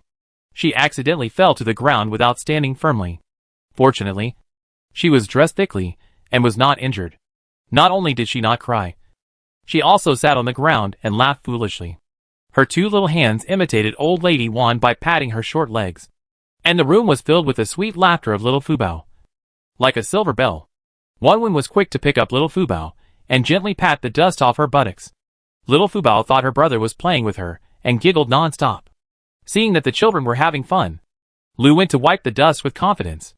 The second and third wives of Wan had clear division of labor. One was responsible for sorting out the items, and the other was responsible for making a fire and boiling water. Buckets of snow were brought into the kitchen and poured into the pot, and soon all the snow turned into water. Xiao wanted to go into the kitchen to help, but was stopped by the third wife of Wan. Sister-in-law, don't be busy. I'm used to these jobs. You can rest at ease and chat with my mother. This kitchen is small to begin with, and it's hard to turn around with too many people. I'm more comfortable alone. As soon as Xiao stepped into the kitchen, she was pushed out by the third wife of Wan. Mrs. Wan's cooking skills are first-rate in the Wan family, and everyone praises her cooking. While the people in the house were busy, an accident happened in the house search team. Chapter 57 Mummy. The house search team searched the houses next to where everyone lived, but found nothing. Most of the houses in the village were crushed by the snow and turned into a pile of ruins. Nothing useful could be found. After searching for about an hour, they finally saw a house that was larger and more solid than the one at the entrance of the village. This house was a brick house. It can be seen that the owner of this house must be a wealthy family in the village. The main room of this house is a large tile house with 4 rooms and a large courtyard. There are 3 rooms on each side of the courtyard. The right side should be the kitchen and firewood room. And there is also a barn. But they are all low thatched houses. Wan Mo went directly into the firewood room and finally saw that the room was full of dry firewood. Wan Mo breathed a sigh of relief. He had been thinking all the way. If he couldn't find any dry firewood, he planned to carry the beams of the collapsed houses back and split them with Wan Laosan's tools to burn them as firewood. Now that he found so much dry firewood, it didn't take so much trouble. Lizwa took the other 2 soldiers into the upper room and walked around. They found that the furniture in the room was quite complete. Although it was not too new, it was not damaged. Gongzi, go to the west wing and see if there is anything useful. We will not look elsewhere. This is probably the best house in the village. Yes, brotherly. Gongzi and another soldier pushed open the door of the west wing, and a shadow flew towards them instantly. Gongzi screamed in fear and sat down in the snow behind him. Just then, another soldier stopped him from behind. It was dark, and the vision was a little blurred at this time. Sure too. Did you see what that was just now? A shadow looked like a person. Sure too was behind Gongzi. So how could he see the situation in front of him? When he heard Gongzi say this, he also felt a little panic in his heart, and dared not approach the west wing. Gongzi, don't scare me. You know I'm timid. There's no one in this village. How could there be a human shadow? I didn't even see a ghost. After saying this, Sure too felt a chill on his body, and his back felt a little cold. Gongzi's scream did not alarm Wan Mo and Lizwa. One of them was in the upper room, and the other in the kitchen. The wind was raging outside, and the roars were as if they were going to eat people alive. Sure too. My legs are a little weak. Help me up quickly. Gongzi stretched out his hand. But Sure too didn't move. Gongzi looked up, and found that it was not his illusion just now. The shadow appeared again and kept swaying on the door, causing the door panel to swing back and forth and make a creaking sound. Sure too was so scared that he held his breath. He opened his mouth and his hands and feet were out of control, as if he had been cast under a spell. Gongzi pulled Shida's legs to get up from the ground and patted his own and Shida's faces hard to make them sober up. Sure too. Are we not seeing things? It seems not. Sure too was slapped by Gongzi, and his mind became clearer, and the fear in his heart also dissipated a little. Let's go and take a look. I don't believe there are any ghosts in this world. They are just people pretending to be ghosts.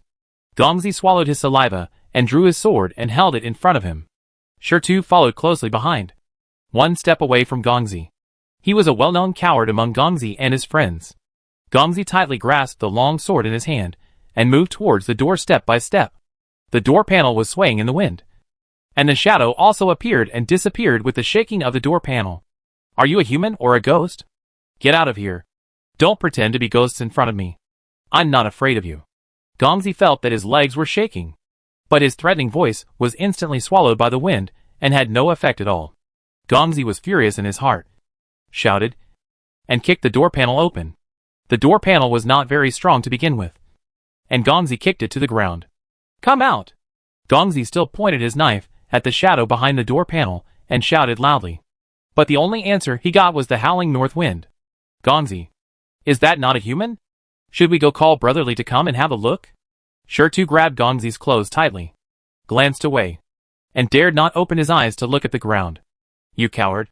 Watch how I kill the ghost," Gongzi said, and directly chopped the door panel with a knife. But it only cut a mark on the door panel, and at the same time the dust on the ground was also raised high by him. "Ahem. Gongzi, can you do it? What the hell are you talking about? My wife said I can do it. How dare you question me? That's not what I mean. You..." Shirtu was shocked by Gongzi's action before he finished speaking, and he directly shouted and turned the door panel over. The things behind the door panel were finally visible at this time. "Oh my god! Ghost!"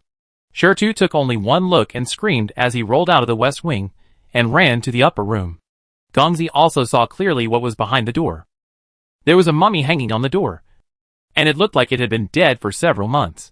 Because of the unique climate in the northwest and the fact that there had been no rain, the body had become a mummy. Judging from the sparse hair on the mummy, it should be an old lady, because the few remaining hairs were all white. Gongzi turned the mummy over and saw a face covered with deep wrinkles like gullies in the faint snow light. The eye sockets were sunken, and the eyeballs had long disappeared, leaving only two black eye sockets. The skin on the neck and hands was close to the bones, exposing obvious tendons and bone structure. The whole body was surprisingly thin, and the sharpness and hardness of the bones could almost be felt.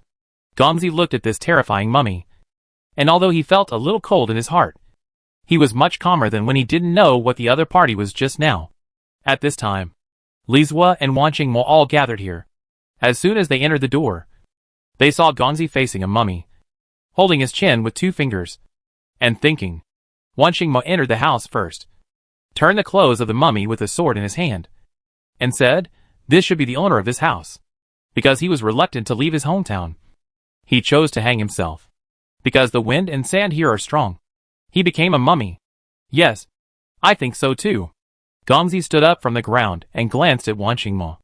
"Okay, if there is nothing else, let's go back quickly. Let's separate the people, and don't talk about the death here when we go back. Gongzi, bury the body quickly. Since you use someone else's house, you have to help do something, and don't alarm the old man." "Yes, Brotherly." After Gongzi finished speaking, he carefully lifted the mummy and walked out of the yard. Shirtu still didn't dare to follow Gongzi, standing far away at the door, not daring to go in. After burying the mummy in a hurry, the group hurried back. It took another quarter of an hour to get back to the village entrance. It was completely dark at this time. Fortunately, the wind and snow finally subsided, and the visible range became much larger. Back to the stone house. Li Zua directly divided the people into two groups.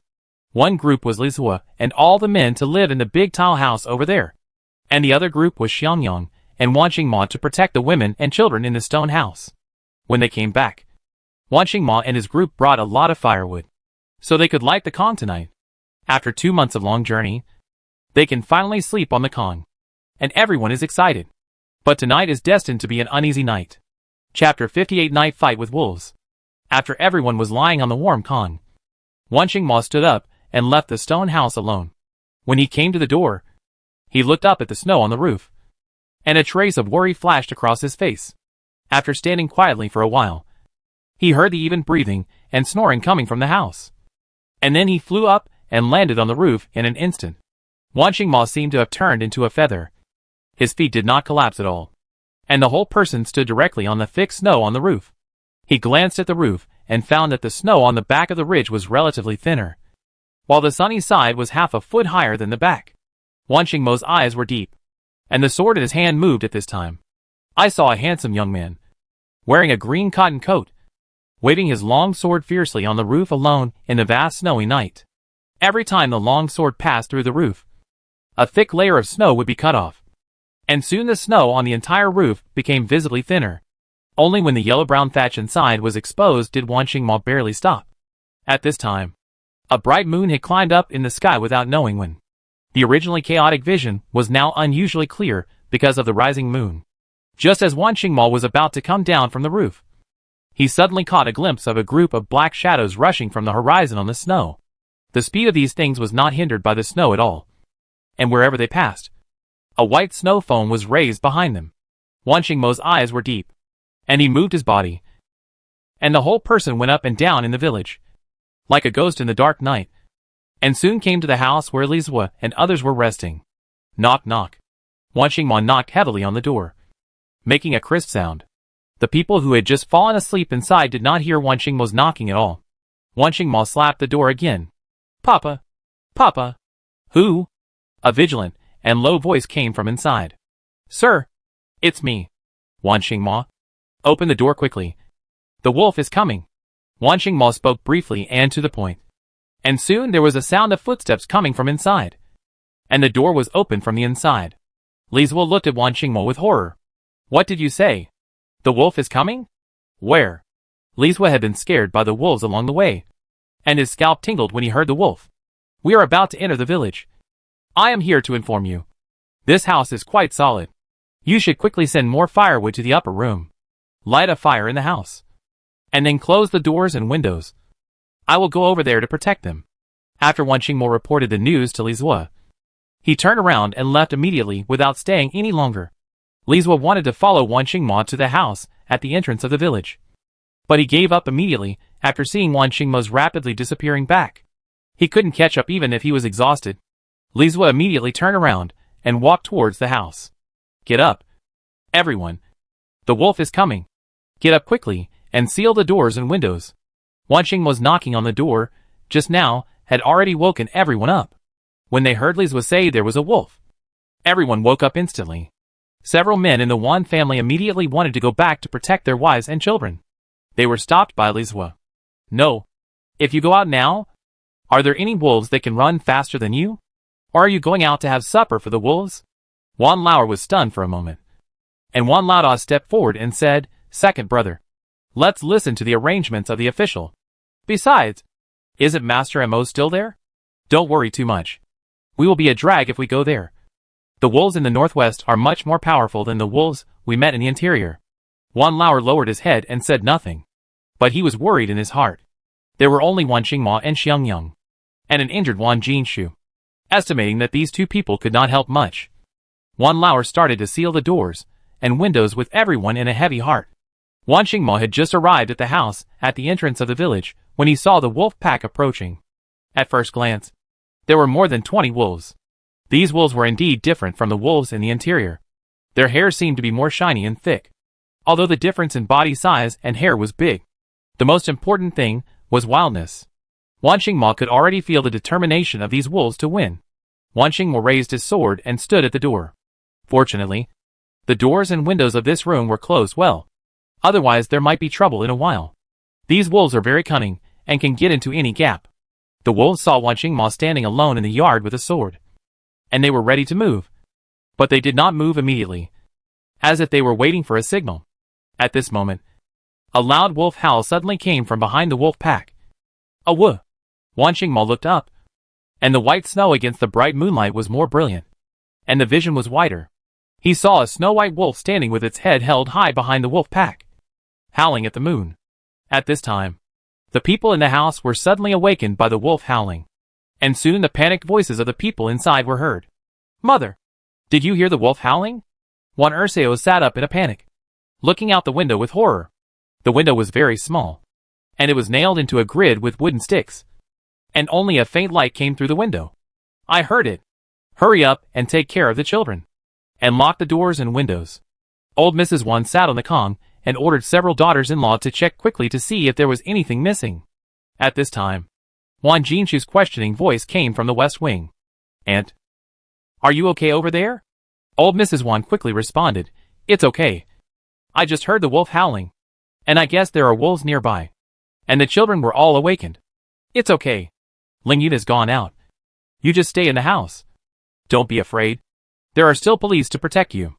The group of women and children who were originally a little scared heard Wan Jinshu's calm voice, and their panic was reduced a lot.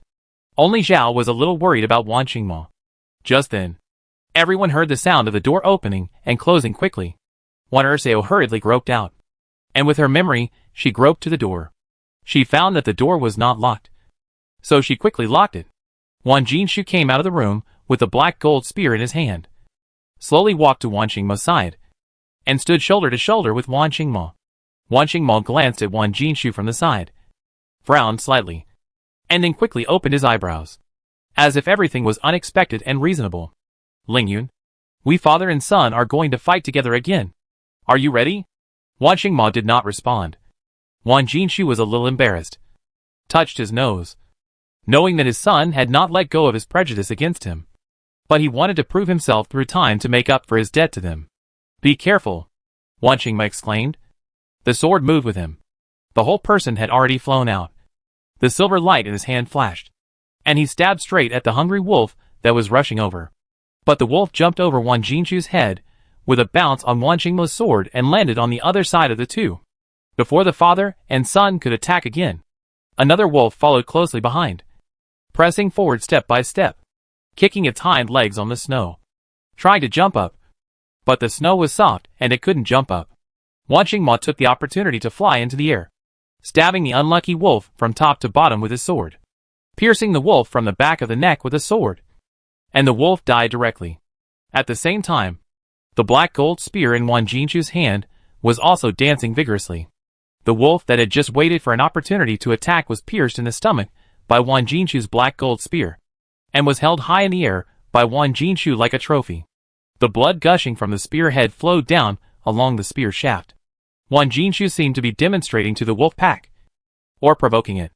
And he held the wolf, which weighed 70 to 80 kilograms, for several breaths, until Wan Qingmo said lightly, "Do you think this is a human head? Is it fun to hold it? Wouldn't it be better to save some energy and kill more wolves? It's really unnecessary." Wan Jinshu, who was complained by his own son, blushed a little. He just hadn't killed people for a long time.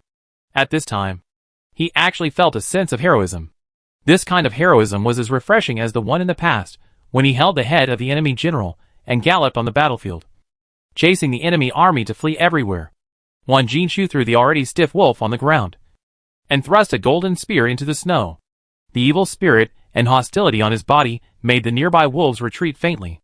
At this time, the wolf in the distance made another high-pitched wow sound. This time it was no longer a test, but a group attack. The wolf's goal was very clear, and it wanted to fight quickly. More than a dozen wolves rushed forward at the same time and launched the first wave of attack. Wan Qingmo held a long sword in his hand and stood sideways. His eyes were like ice. All the organs in his body were mobilized, and he carefully paid attention to the attacks from every direction. He unconsciously clenched the long sword in his hand, wanting to fight to the death. A cold wind rolled up blood foam with a strong stench. Wan Qingmo's eyes moved, and he was like a bat in the dark night, flying into the air, accurately stepping on the head of the first wolf that pounced on him. And the sharp sword in his hand chopped down mercilessly. With a howl, the wolf fell straight into the snow like a weight, smashing a deep pit on the ground. Wan Jinshu held a long spear, because his wounds had not healed yet. His movements were a little clumsy, far less flexible than Wan Qingmo, who was already red-eyed behind him. But he had a strong desire to not admit defeat in his heart, and he danced the long spear in his hand with great vigor. For a while, the wolves could not get close to him. Wan Jinshu was thinking, "Brat, today I will show you how powerful your father is. Even if I am injured, I am still as good as ever." Just when Wan Jinshu was distracted, a strong snow wolf stepped on its companion, jumped high, and rushed towards Wan Jinshu. The long spear in Wan Jinshu's hand was piercing a wolf, and he could not turn the spear head to fight immediately. He felt a flash in front of his eyes, and the bloody mouth of the wolf had already bitten his left arm.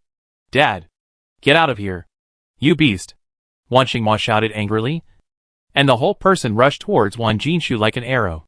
Chapter 59 Broken Arm. Wan Qingmo shouted, but the wolf didn't retreat. The wolf bit Wan Jinshu's arm with its sharp teeth. Wan Jinshu felt the pain, but he endured it and didn't cry out.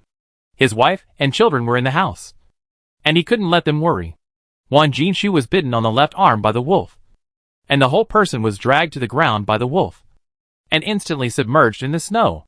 At this time, those wolves who were still waiting for an opportunity saw such a good opportunity, and swarmed up like crazy.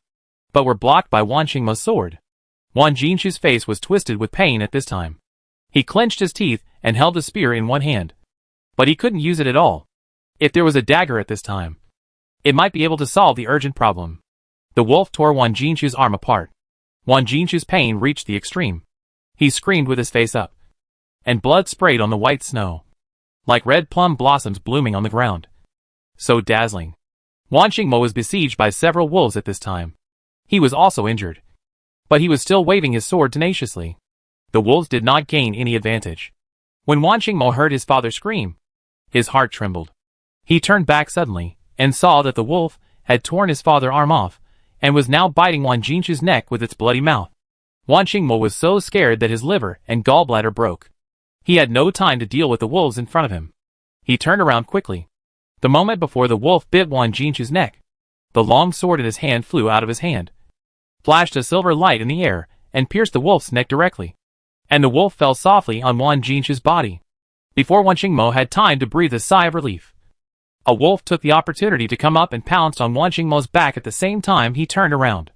The sharp claws left several deep cuts on Wan Qingmo's back. The cotton wool in the new cotton-padded jacket, made by old lady Wan, was blown away in the wind with the north wind. Wan Qingmo stumbled and was almost thrown to the ground by the wolf. But when he looked down, he saw Wan Jinshu's black gold spear. Without hesitation, he raised his toes and threw the black gold spear into the air. He reached out to catch it, turned sharply, and with his keen five senses, he shot the wolf that pounced again, piercing it directly from the belly. And the warm wolf blood sprayed on Wan Qingmo's face. He licked it with the tip of his tongue, and a cold smile appeared at the corner of his mouth. He quickly pulled out the spear. At this time, there were still 5 or 6 wolves in the snow. Wan Qingmo held the spear with the tip of the spear on the ground. He approached the timid wolves step by step, and the tip of the spear left a deep mark on the snow. The wolves looked at Wan Qingmo, who was approaching them step by step with a trace of horror in their eyes, as if they saw a Shura from hell. At this moment, the snow-white wolf king not far away let out a sharp wolf howl. These wolves immediately ran away, as if they had heard the pardon order. Wan Qingmo held the spear tightly, his eyes flashing with fierce coldness, watching the wolves fleeing in panic, until they disappeared under the moonlight. Wan Qingmo staggered. The burning pain from his back made a layer of fine sweat on his forehead. He didn't have time to treat his injuries, and immediately turned around and strode towards Wan Jinshu. "Dad?" Wan Qingmo called out softly. But Wan Jinshu closed his eyes. Wan Qingmo touched Wan Jinshu's face, which was a little cold. The temperature outside was very low now. Wan Jinshu was so seriously injured and lying in the snow. If he delayed any longer, he would really die. At this time, the door of the house was open from the inside, and Xiangyang glanced out from the crack of the door. Because of the moonlight outside and the reflection of the snow, he could see the situation outside clearly. Xiangyang saw that the wolves outside had dispersed, and it was as quiet as before. So he carefully opened the door and walked out cautiously.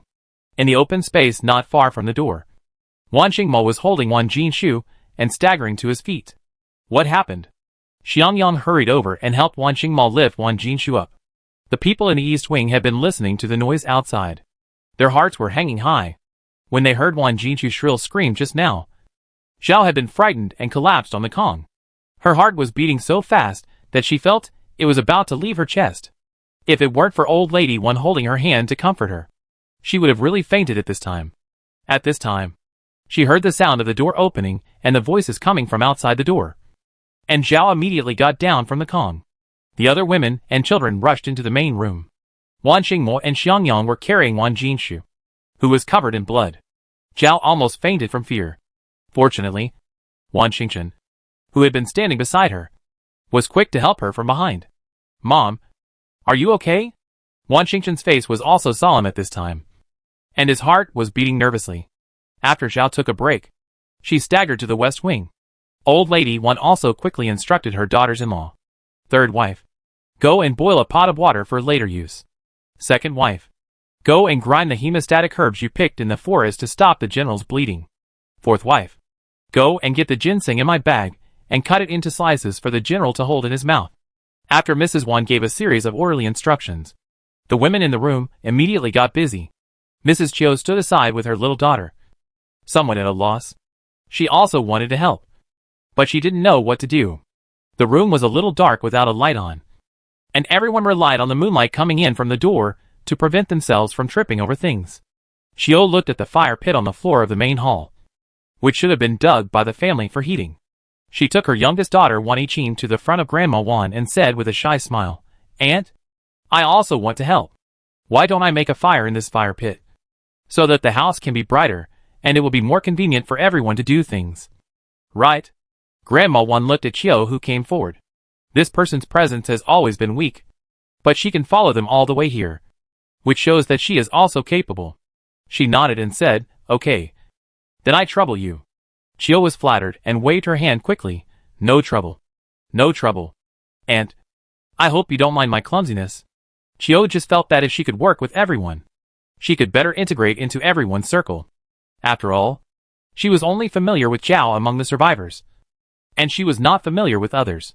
Watching Chiyo go into the west wing to get dry firewood, Grandma Wan called her two grandsons, Wan Quan and Wan Shuang, and quietly told them, "You two will help that aunt to light a fire. That aunt is from the capital, unlike us country people who are used to doing rough work, so she may not know how to light a fire. But you two boys just need to know it in your heart. Don't say it out loud. Just help aunt to light the fire. The room will be brighter, and it will be convenient for adults to work." "I know, Grandma. You are afraid that we will laugh at aunt for not being able to light a fire. Right? Don't worry. We won't. Second aunt taught us not to mock others in front of others. Everyone has their strengths and weaknesses. This aunt is probably not good at making a fire." Wan Shuang smiled and whispered to Grandma Wan. Grandma Wan nodded with satisfaction. It seems that the second daughter-in-law taught the children well. It's a good thing that these children have been with the second daughter-in-law since childhood. Otherwise, if they were raised by their mother, they would probably go astray to the East China Sea. Wan Quan and Wan Shuang hurried over to help carry the firewood, and said to Chiyo with a smile, "Aunt, we are also free. Let us help you make a fire. We both know how to make a fire." Chiyo looked at the brothers in surprise, and immediately realized that this might be arranged by Old Lady Wan. And Chiyo was a little touched. Although she took the initiative to ask for a fire, she was not sure in her heart. How could she do such work? Old Lady Wan must have seen this. So she asked her two grandsons to help quietly after she left. Chiyo praised gratefully, "You two are really good. Then Auntie will thank you for your help first." The two brothers ran out with dry firewood. At this time, Wan Jinshu was still unconscious on the Kong. Zhao saw Wan Jinshu's empty left arm, and his face was as white as the snow outside. "Husband, your arm." Zhao didn't finish her words. She couldn't bear it anymore and fainted directly. Wan Xingmo held Zhao, but pulled the wound on his back, and Wan Xingmo couldn't help frowning. At this time, Wan Dasao came in from outside and saw Wan Xingmo's back, exclaiming, "Mr. Mo, are you injured?" Wan Xingchen hurriedly looked at his eldest brother. Just now, everyone's attention was on Wan Jinshu, and no one noticed that Wan Xingmo's back was bleeding at this time. "Brother, your back injury is so serious." Wan Xingchen's tone was full of worry and urgency. He immediately took Zhao from Wan Xingmo's hand, pinched Zhao's renjong hard, and Zhao woke up slowly. Wan Dasao stepped forward and pressed Wan Xingmo to sit on the Kong. All this time, Wan Dasao had treated Wan Xingmo as her own child. At this time, she was also very distressed, and her words were somewhat blaming. "You kid, you are so injured, and you are still trying to be strong? Hurry up and sit down. Auntie will help you clean the wound and apply medicine." In the eyes of Wan Dasao, Wan Xingmo is much more important than Wan Jinshu. Wan Jinshu sighed. Xiangyang and Zhao were busy helping to clean the wound. Zhao could not help much, and could only help when everyone was busy in the house. There was a rustling sound outside the door, and Wan Xingmo's eyes immediately became alert. Chapter 60. There is meat to eat. Only Wan Xingmo and Wan Xingchen heard the sound outside the yard. Wan Xingchen's heart skipped a beat, and he immediately looked at his eldest brother Wan Xingmo. "Brother, there is movement outside the door." Wan Xingchen's words immediately made everyone stop what they were doing, and they all stood up in fear. If another wave of wolves came outside at this time, they might really have to explain this place. Wan Xingmo frowned, stood up with his sword, and went to the main room. A large pile of fire had already started in the main room, and the fire was burning vigorously, enough to illuminate the whole room. Wan Xingmo's hand was on the bolt, with a trace of solemnity in his eyes. If another wave of wolves came, he was not sure he could come back alive. His eyes unconsciously looked at the east wing, where Xiao Fubao was sleeping soundly, without any signs or warnings, and Wan Mo felt relieved.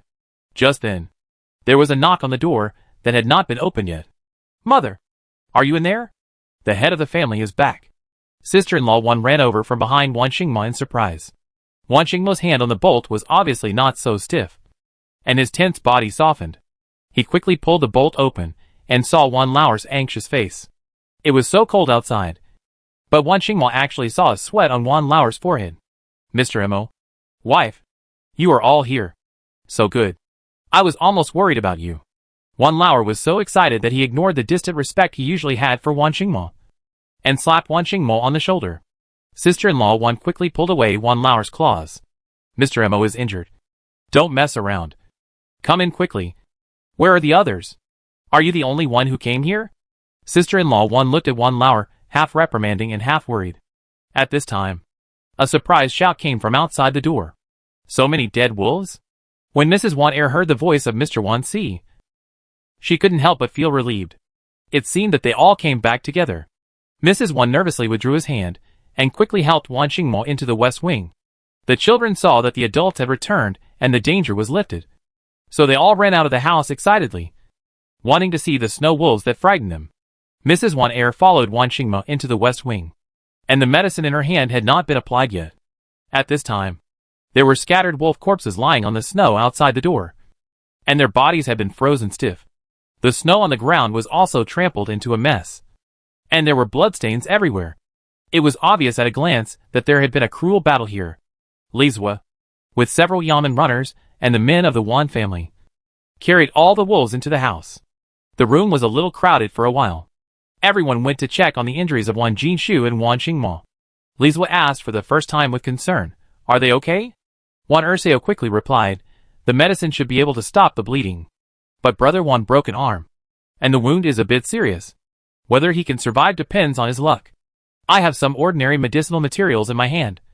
So, Lizwa knew that this time, they could only survive again by relying on Wan Mo and his son, and the road ahead would become more and more difficult. They still had a lot to rely on this father and son. So now, he couldn't just ignore it. If he could help, he would do it. Try to treat it. There is no village in front, and no shop behind. There is no way to ask a doctor. Help stop the bleeding first. After this incident, Lizwa's attitude became more easygoing.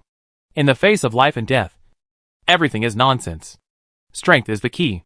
This time, Lizwa has completely seen Wan Mo's strength. After all, the wolves outside the pass are notoriously ferocious. He just counted them outside and found that the father and son had killed 15 or 16 wolves, which is unheard of in the entire Northwest. So Lizwa relied more on Wan Mo and his son. It was originally more than 10 days away from the exile place, but because of the heavy snow, the group's journey was delayed. Now it is unknown when they can set off. And even if tomorrow is a sunny day, Lizwa has no plan to set off. There is white snow everywhere outside. People walking in the snow for a long time can easily go blind. For safety reasons, he decided to stay in this uninhabited village for a while. Now with so much wolf meat, water and dry firewood, they can live here for 10 days or 8 days without any problem. As for whether the snow will melt later, it depends on luck. Everyone, please help deal with these wolves. We may not be able to leave for the time being. We will stay here for a few days to see how things go. When it gets light, we will search the village again to see if there are any other things in the village that can be used. We will try to use them as much as possible." After thinking about it, Lizwa announced it in the house. Everyone was relieved to hear the good news. Not to mention the weather outside. It would take a lot of effort to take care of the 2 injured people. We can't just leave Wan Jinshu here alone. Right? With Lizwa's words, everyone immediately started to work consciously. The main labor force was still the sons of the Wan family. The eldest, second, third and fourth sons of the Wan family had already had experience in skinning, so they were very good at it this time. With the help of several officials, all the wolf meat was processed before dawn, and there was no need to worry about it going bad. Just throw it in the snow outside, and it will freeze hard. It is very convenient to dig out one when eating. Old Lady Wan took the initiative to donate the corn in her family. This was before leaving the customs. Old Lady Wan asked the second son of Wan to go to the last county to buy 100 kilograms. Old Lady Wan knew that the grain harvest outside the customs was poor, and she was afraid that the grain price would be high at that time. With so many people in their family, they would need to eat a lot of grain every day. So she asked the second son of Wan to buy more at one time. It took a long way to carry it all the way out, and each of the sons shared some. There are still about 80 or 90 kilograms now. Old Lady Wan only allows the family to cook 3 handfuls of corn every day. You can imagine that the porridge is so thin that it can be used as a mirror. But even so, the quality of life of Grandma Wan's family is much better than that of the people traveling with them. Grandma Wan is good at handling things, and she always gives the officers and soldiers a bowl of hot porridge. The officers and soldiers turned a blind eye and let Grandma Wan's family walk here with food. Now everyone is trapped here, and the people here are all considered by Grandma Wan as her own people. So she no longer hides it. At dawn, Grandma Wan ordered Wan San's wife to cook a big pot of minced meat and corn porridge to drink. Put more meat and less rice. The rice is their own, and the meat is for everyone. Grandma Wan knew that if the weather was good, they might have to set off soon, and the saved rice would still be their family's rations. Wan San's wife cooked a big pot of mincemeat porridge according to Grandma Wan's instructions, and the aroma was fragrant. The greedy little Fubao also slowly moved to the kitchen with his short legs. Wan followed closely, fearing that the little pink ball would fall to the ground. Little Fubao was wearing a water-red cotton hat made by Wan Dasao, which made her face look white.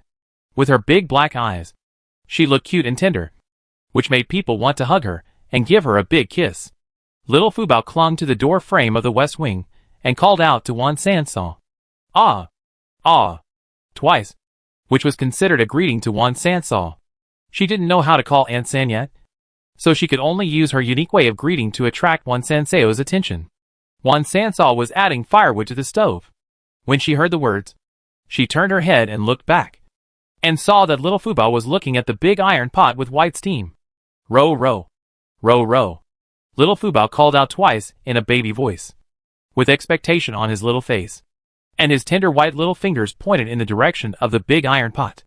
Wan Sansaw wanted to pick up little Fubao, but when she saw that she was covered in dust, she gave up the idea. Wan Sansaw squatted in front of Xiao Fubao and imitated Xiao Fubao's voice and said, "Fubao, can you eat some meat later?" "Fubao, meat, good." Xiao Fubao clapped her hands happily. Her eyes smiled into crescents, and saliva flowed down the corners of her mouth. Wan Sansaw was so cute that she rubbed her hat with her hand, then stood up and went to the stove to work. Xiao Fubao glanced around the west wing again. Because she was short, she couldn't see the people on the con, but she could see Wan Xingmo lying on the edge of the con with his eyes closed. Xiao Fubao slowly moved towards Wan Xingmo with his short legs. One of Wan Xingmo's arms was drooping on the edge of the con, and one of his slender hands was hanging down. Because of the serious injury, he fell asleep at this time. Xiao Fubao took some effort to walk to Wan Xingmo's side, stretched out a white and tender little hand to hold one of Wan Xingmo's fingers, gently pulled it, and shouted in a baby voice, "Guogua, de Guoguo." Wan quickly squatted down and picked up Xiao Fubao, and pried off Xiao Fubao's little hand, holding Wan Xingmo's fingers one by one. "Sister, Big Brother is resting. Let's not disturb Big Brother. Okay?" Xiao Fubao pointed at Wan Xingmo and said, "De Guoguo, de Guoguo." Wan looked up and saw Wan Xingmo looking at Xiao Fubao with a pair of watery eyes, with a faint smile on his face. Wan, "It's okay. Bring Xiao Fubao up. Let her sit on the con. It's cold down there." Xiao Fubao was put on the con by Wan, and then he saw that Wan Xingmo was injured. "Big pot. Hu Fubao. Huh." Little Fubao saw several hideous bloody wounds on Wan Xingmo's back, tears in his eyes, lying on Wan Xingmo's back with his mouth pouting and blowing air at Wan Xingmo's wounds. Wan was watching with a smile and tears in his eyes. Little Fubao didn't know how to blow air, and what he blew out was saliva, which sprayed all over Wan Xingmo's back. Little Fubao felt that she had not tried her best, so she climbed up from the con with her little butt sticking out to change sides and continue blowing. Her short legs couldn't cross Wan Xingmo's body at all. The little girl climbed directly over Wan Xingmo's neck, thinking of continuing to blow on the other side, but she didn't know that she used too much force and fell off the con head first. "Sister, Wanwen was shocked. Little Fubao action was too sudden, and he was distracted for a moment. And he fell headfirst. If he fell to the ground, little Fubao head would definitely hit a bloody hole. The ground was all dirt that had been trampled for years, and it was uneven. Wan Dasao was so frightened that she rushed over without even dropping the spoon in her hand. Chapter 61 Jinwu Town. Just when the two were in a panic, a pair of big hands grabbed the back of Xiao Fubao's collar and lifted him up like a yellow penguin. Xiao Fubao's short arms and legs were still fluttering in the air, and the whole person was lifted up in an instant. Xiao Fubao felt very novel, and she giggled happily, not feeling scared at all. Wanqing Mo lifted her up and handed her to Wanwen. Take her away. There is some dirt in this room. Don't let the smoke get to the little sister. Wanqing Mo said lightly. Wanwen quickly took it and took Xiao Fubao away. With the help of Wan Dasao's hemostatic herbs, Wan Jinshu finally stabilized his injuries. But he didn't wake up. He lay next to Wanqing Mo, his face as white as snowflakes, and his lips were bloodless. After taking a look, old lady Wan sighed in her heart. What a sin. These beasts really deserve to die. Old lady Wan looked at Zhao, who was sitting next to Wan Jinshu and wiping tears from time to time, shook her head, and left. Back in the east wing, Mrs. Wan untied the bundle, picked up the torn clothes on top, revealing a half-finger-long ginseng underneath, looked at it again and again, and then reluctantly handed it to Lu, fourth daughter-in-law. Give this to your third sister-in-law, and ask her to boil 2 slices of ginseng soup every time after cooking to keep General Wan alive. Whether he can wake up depends on his luck. Lu took the ginseng with both hands and walked out. Mrs. Wan looked at it again reluctantly. It was 100-year-old ginseng. She had never tasted what it tasted like. Originally, this ginseng was prepared for Lu. Giving birth is a gate of hell for women. Having this 100-year-old ginseng can reduce some risks. Besides, they are unfamiliar with the place outside the gate, and they don't know any midwives. It is very likely that they will deliver the baby themselves. Although Grandma Wan didn't tell her daughters-in-law, she knew it in her heart. She had planned everything well, but the plan couldn't keep up with the changes. Who could have thought that the ginseng would be gone before it arrived? After staying in this village for 5 or 6 days, there was no snow in the sky, and it was sunny these days. It was already the 12th lunar month. If we didn't hurry up, we might have to spend New Year's Eve on the road. Wan Jinshu finally woke up because of the ginseng, but he was still weak. Grandma Wan gritted her teeth for Wanqing Mo's sake and divided some of the rice she bought for Xiao Fubao. She told Sister Wan San to cook more porridge for Xiao Fubao and give Wan Jinshu something good to eat, so that he could recover faster. After breakfast that morning, Lizwa glanced at the sun that was already hanging in the east, and went back to say to everyone, pack up. We are ready to go today. If we stay here any longer, and it snows again, we will starve to death here. The scar on Wanqing Mo's back is scabbed over. Zhao borrowed the needle and thread from Wan Dasao to help Wanqing Mo mend his cotton jacket. When he put on the clothes, it was completely invisible that Wanqing Mo had been injured. Wan Jinshu still needed someone to help him get down to the ground. After all, he had lost too much blood, and it would not be replenished in a short time. He needed a long time to recuperate. Now that everyone heard Lizwa's words, they also knew that they could not stay here any longer. Fortunately, it had been sunny these few days, and the snow on the road was not as thick as a few days ago. While packing her things, old lady Wan told her daughter-in-law and sons to get moving.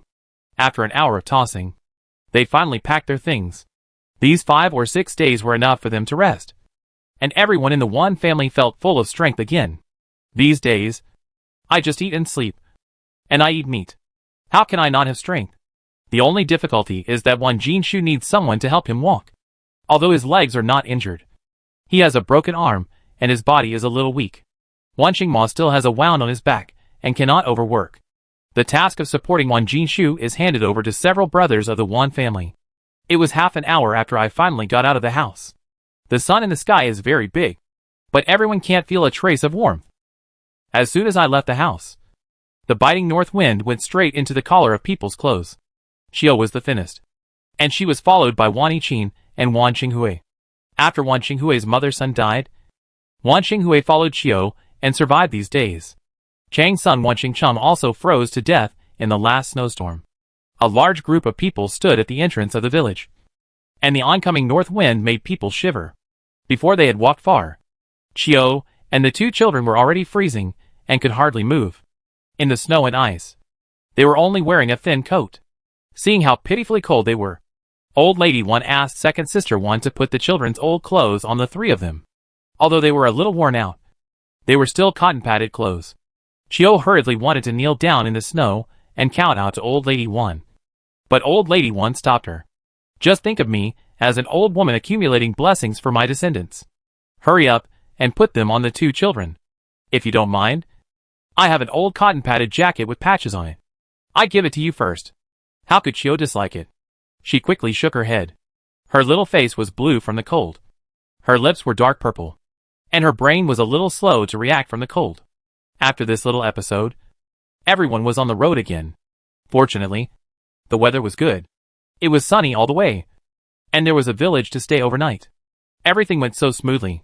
Finally, after 20 days, everyone arrived at the place of exile this time. A small border town, Jinwu Town. When they arrived at Wujin Town, it was noon. Li Zue asked Xiangyang to guard the prisoners on the spot. And he went to the mayor of the town to hand over. All the criminals exiled to the northwest by the emperor were sent to this most marginal town, and then assigned to the villages below by Wang Xingwang, the mayor of Wujin Town. After Li Zue handed these people's information to Wang Xingwang took the information to the county government office in the county town to handle household registration. Before handling household registration, these people had to be detained in the temporary prison in the town. Wang Xingwang was a well-known snob. He knew that these criminals had nothing to rely on along the way, but he still tortured them. The worst time was a few years ago, when a group of exiles were detained in the temporary prison for half a month and almost died in the end. Wang Xingwang went to handle household registration for these people and sent them to the village. Li Zue had developed some feelings with these people along the way, so he still said a few good words for Grandma Wan and others in front of Wang Xingwang. But whether it would be useful depends on the luck of Grandma Wan and her group. At this time, Grandma Wan and her group, who were waiting at the entrance of the town, were stamping their feet in the cold. They were sweating all the way. Now they stopped, and the sweat on their clothes soaked them, which made them even colder. The men kept stamping their feet and rubbing their hands, while the women put their hands in their sleeves to keep warm. Each of them wore a tiger-skin hat or a wolf-skin hat on their heads to protect their ears. At this time, a carriage passed by them. The carriage was not gorgeous, but it was very sturdy.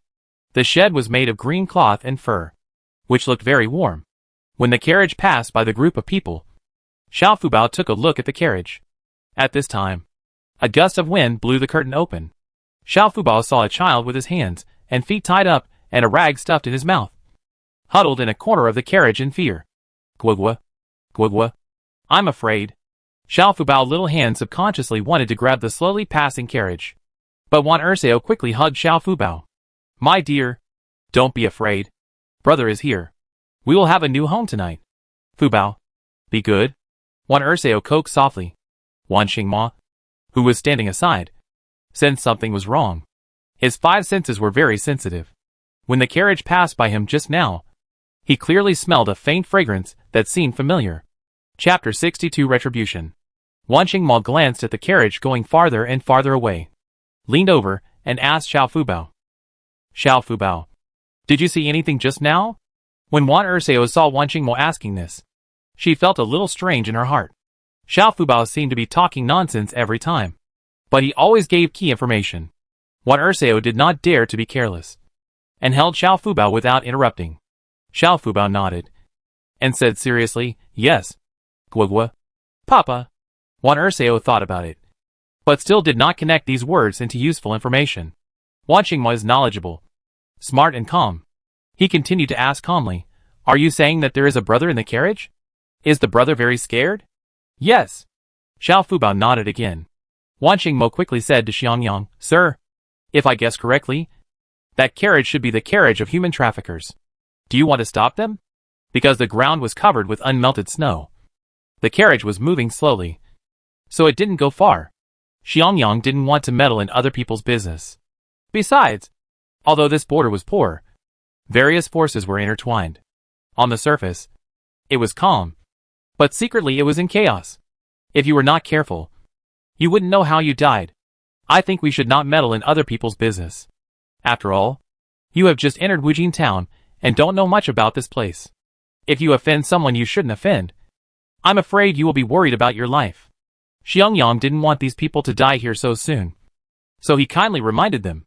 Waning Mo's eyes flashed slightly, and he didn't say anything more, which was regarded as accepting Xiangyang's kindness.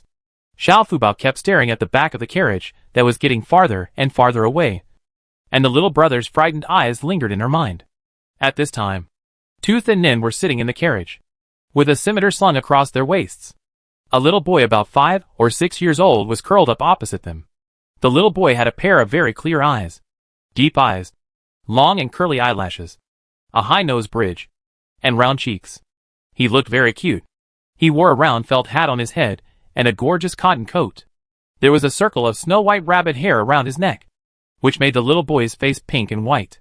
Damn it. It took me a lot of effort to catch you. You are my cash cow. Stay well for me. I will sell you to Linglong Pavilion in the inner city, and then I will be able to eat and drink well. The little boy was frightened by the man's words, and his eyes widened in fear. But he was not scared to cry. He pursed his lips stubbornly, and his two little hands were tightly clenched behind his back. At this time, the coachman was driving the horse through a bend. As luck would have it, the snow foam mixed with ice debris blown from one side blinded the horse's eyes. The horse snorted, howled to the sky, and then turned around madly in the same place. The coachman was thrown off the carriage and fell into the snow not far away. He didn't get up for a long time. The two men in the carriage were feeling proud. But suddenly something happened. Their faces were instantly filled with fear. They quickly grabbed the carriage to prevent themselves from being thrown out by the crazy horse. Although the two were not thrown out of the carriage, the little boy opposite them flew out and fell beside the carriage.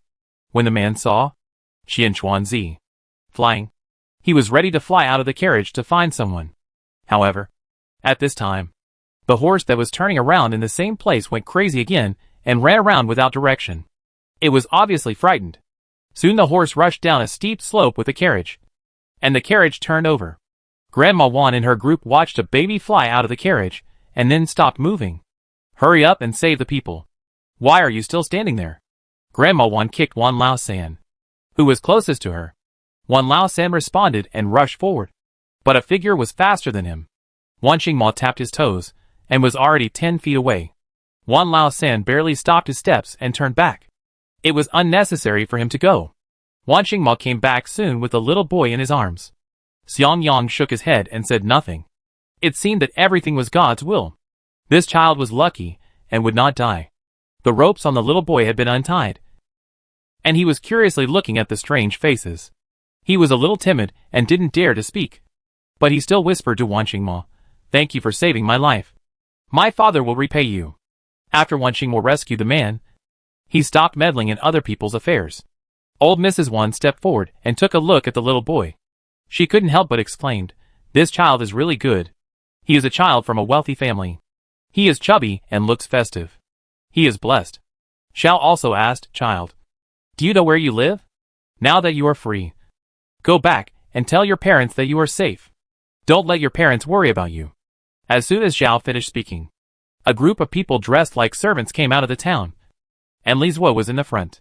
Soon these people came to the front of Grandma Wan and the others. "You are the exiles sent from the capital? Take them all away." Everyone was stunned when they heard this. Grandma Wan asked quickly, "Sir, we are from the capital, but aren't we exiled to the local area? Why are you not assigned? The mayor is busy today and has no time to register your household registration.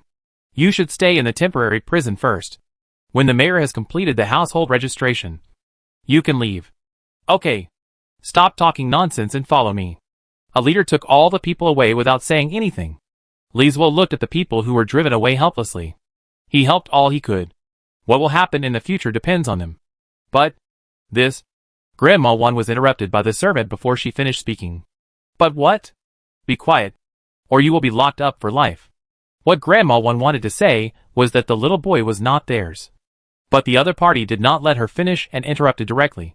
The little boy followed Wan Erseo indifferently. He had just seen Xiao Fubao and thought that this little sister was really beautiful. He was obsessed with looks. He had been in this town for so many days, but he had never seen such a cute little girl. Even if he was driven away, he would not leave. Old Lady Wan glanced at the little boy following Wan Dasao, and felt a trace of pity in her heart. This child was really unlucky. He had just been rescued from the clutches of the devil, and now he had to go to prison with their family. Old Lady Wan sighed softly in her heart. Wan Mo took a look at the little boy's dress, and thought of Xiao Fubao unintentional guidance just now. His thinking was deeper than that of Old Lady Wan. Maybe the key to turning danger into safety this time lies in this little boy. Hurry up. What are you dawdling for? I'm still having lunch. You guys are really here at the wrong time. Hurry up. My roast chicken is getting cold. More than a dozen servants were tall and strong, driving a group of disheveled, frail and thin prisoners, like driving a group of chicks, cursing as they walked. Little Fubao was so scared when he heard the other party's loud scolding that he quickly hugged Wan Dasao's neck, with a timid look in his eyes, and whispered in Wan Dasao's ear, "Cold. Bad money." Wan Dasao was scared and broke into a cold sweat. She quickly hid little Fubao in her arms and whispered, "My dear, don't talk nonsense."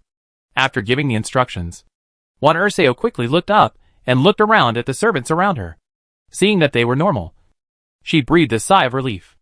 After walking for less than a quarter of an hour, they turned a corner. There were foot-long icicles hanging on the eaves, and water was dripping down at this time. The leading servant was walking in the middle of the road. He slipped and slid a few feet to the side, spitting on the ground. Several exclamations came from behind. "Brother Xiong." Someone immediately wanted to help. As soon as the 4 or 5 people who were close ran over, the icicles on the eaves began to fall down, hitting the heads of several people. Several shrill screams immediately rang out on the empty street. Some covered their heads, some covered their backs, and some hugged their feet and jumped on the spot. The worst was the head servant lying on the ground, with a bloody hole on his head. The servants behind him didn't care about the group of exiles led by Old Lady Wan, and ran forward anxiously to check the situation. With the lessons learned from the previous experience, they didn't dare to approach casually. They observed the situation first, and after confirming that it was safe, they slowly stepped forward to help people up one by one. "Brother Xiong, how are you?" The 2 servants helped Brother Xiong up and asked with concern. Brother Xiong covered the bloody hole on his head with one hand, wanting to lose his temper, but he felt dizzy and almost fainted. "Are you blind? Can't you see that I'm so badly injured? Why don't you send me to the hospital?" Brother Xiong wanted to scold him, but the words turned into a weak and soft plea with a hint of grievance. The servant lowered his head to hide his smile, afraid of being discovered by Brother Xiong. So he immediately held back his smile and looked up and said, "Okay, Brother Xiong, what should we do with those prisoners? Are the prisoners more important? Or am I more important? I love you so much. But you still can't tell the priorities at this time? Just find someone to take them there. And when they are in our town mayor's territory, can they still run away? If they run away, they will be killed. I don't believe they have the guts to do that." After Brother Xiong finished speaking, he felt even more dizzy and started to scream. Little Fubao huddled in Wan Dasao's arms, holding her 2 little tender hands and giggling, but was discovered by Wan Dasao's vigilance and immediately covered her mouth. "My dear, have fun later. Now is not the time to have fun. Please don't scare me. Okay?" Wan Dasao's face turned pale. She immediately looked around and found that the servants were not paying attention to the exiles. Then she let go of Xiao Fubao. In fact, she wanted to have fun too. But as soon as Wan Dasao held down one of them, the one standing next to him suddenly burst into laughter. "Ha ha ha. I am dying of laughter. Ha ha ha." Chapter 63 Temporary Prison. The little boy's laughter seemed particularly abrupt in this situation. Mrs. Wan's heart was beating fast, and the other people in the Wan family were all panicked and frightened. But they didn't dare to step forward to cover the little boy's mouth, because the servants had already surrounded him. "You little bastard. You are so rebellious. How dare you laugh at our boss? Get out of here." A servant just wanted to show his face in front of Brother Xiong, and this was a good opportunity. He grabbed the little boy from the crowd and carried him to Brother Xiong like a chicken. Brother Xiong was already a little shaky at this time, and he could only stand with the support of the servant. But the weight of his whole body was all on the servant. Brother Xiong was as strong as his name, as strong as a brown bear, and the servant was a little miserable to support him, but he could do nothing about it. "Brother Xiong, how to deal with this kid? You tell me." "I do it." The servant looked down at the little boy with a ferocious face, and then looked up at Brother Xiong with a flattering face. Brother Xiong said weakly. Beat him up. Take him away quickly. I'm going to the clinic. The servant quickly bent down and said, Don't worry. I promise to vent your anger. Brother Xiong patted the servant who supported him weakly, and said in a low voice, Hurry up. What are you waiting for here? Is it New Year's Day? Oh. Okay. Brother Xiong. Go slowly. I will help you to the clinic. There were a total of 5 people injured this time. At this time, everyone had to go to the clinic for bandaging, and some still needed support. Only 2 servants stayed. One was the servant who was teaching the little boy a lesson, and the other was the servant standing at the back guarding the exile. The little boy was slapped in the face by the servant, and a clear slap mark was immediately left on his white cheek, and his cheek quickly swelled up. The servant cursed while beating him, You little brat. You are so bold that you dare to laugh at our brother Xiong? Today I will beat you so hard that your mother won't recognize you. Who knew that the little boy knew some martial arts? When the servant slapped him again, he grabbed the other's wrist with his little hand and attacked the other's lower body with his legs. This move was really unexpected, and the little boy succeeded. The other was tripped to the ground in an instant. The little boy was agile and immediately seized this opportunity, riding on the servant, grabbing the snow on the ground and stuffing it into the servant's neck. The servant screamed in shock from the cold snow water, and his back was soaked by the snow water, and his whole back was cold. The little boy's little fist was like an iron sandbag, and he punched the servant's nose. The nose is a relatively vulnerable part of humans, and it also has a strong pain point. The servant's nose was sore after being hit by the other party, and 2 streams of hot liquid flowed out of his nostrils. At the same time, there were 2 bubbles of tears in his eyes, which made people feel that he was the one who was severely bullied. The servant's nose bone was broken by the little boy's punch. He covered his nose with both hands in pain and wailed on his face. The severe pain made him lose his mind. He turned his body wildly and directly flipped the little boy to the ground. At this time, another servant stepped forward quickly and restrained the little boy. The boy's collar was lifted up again, and his 2 short legs quickly kicked back, trying to make the other party let go. But because the servant had been on guard against the boy's actions, the little boy missed, and then a burst of pain came, and the little boy was knocked unconscious by the servant. His body was also thrown to the ground by the servant like a broken sack. After the pain of the other servant eased a little, he got up from the ground, his face covered in blood, and walked to the little boy with murderous hatred, and kicked the little boy's body. The little boy was kicked far away in an instant. The servant wanted to continue kicking, but was stopped by another servant. Brother Chung, forget it. Don't waste time. Your nose also needs treatment. If it's too late, you will miss the best treatment time. You go to the clinic first. I will take these people to the prison. The servant glared at the little boy's body and left angrily.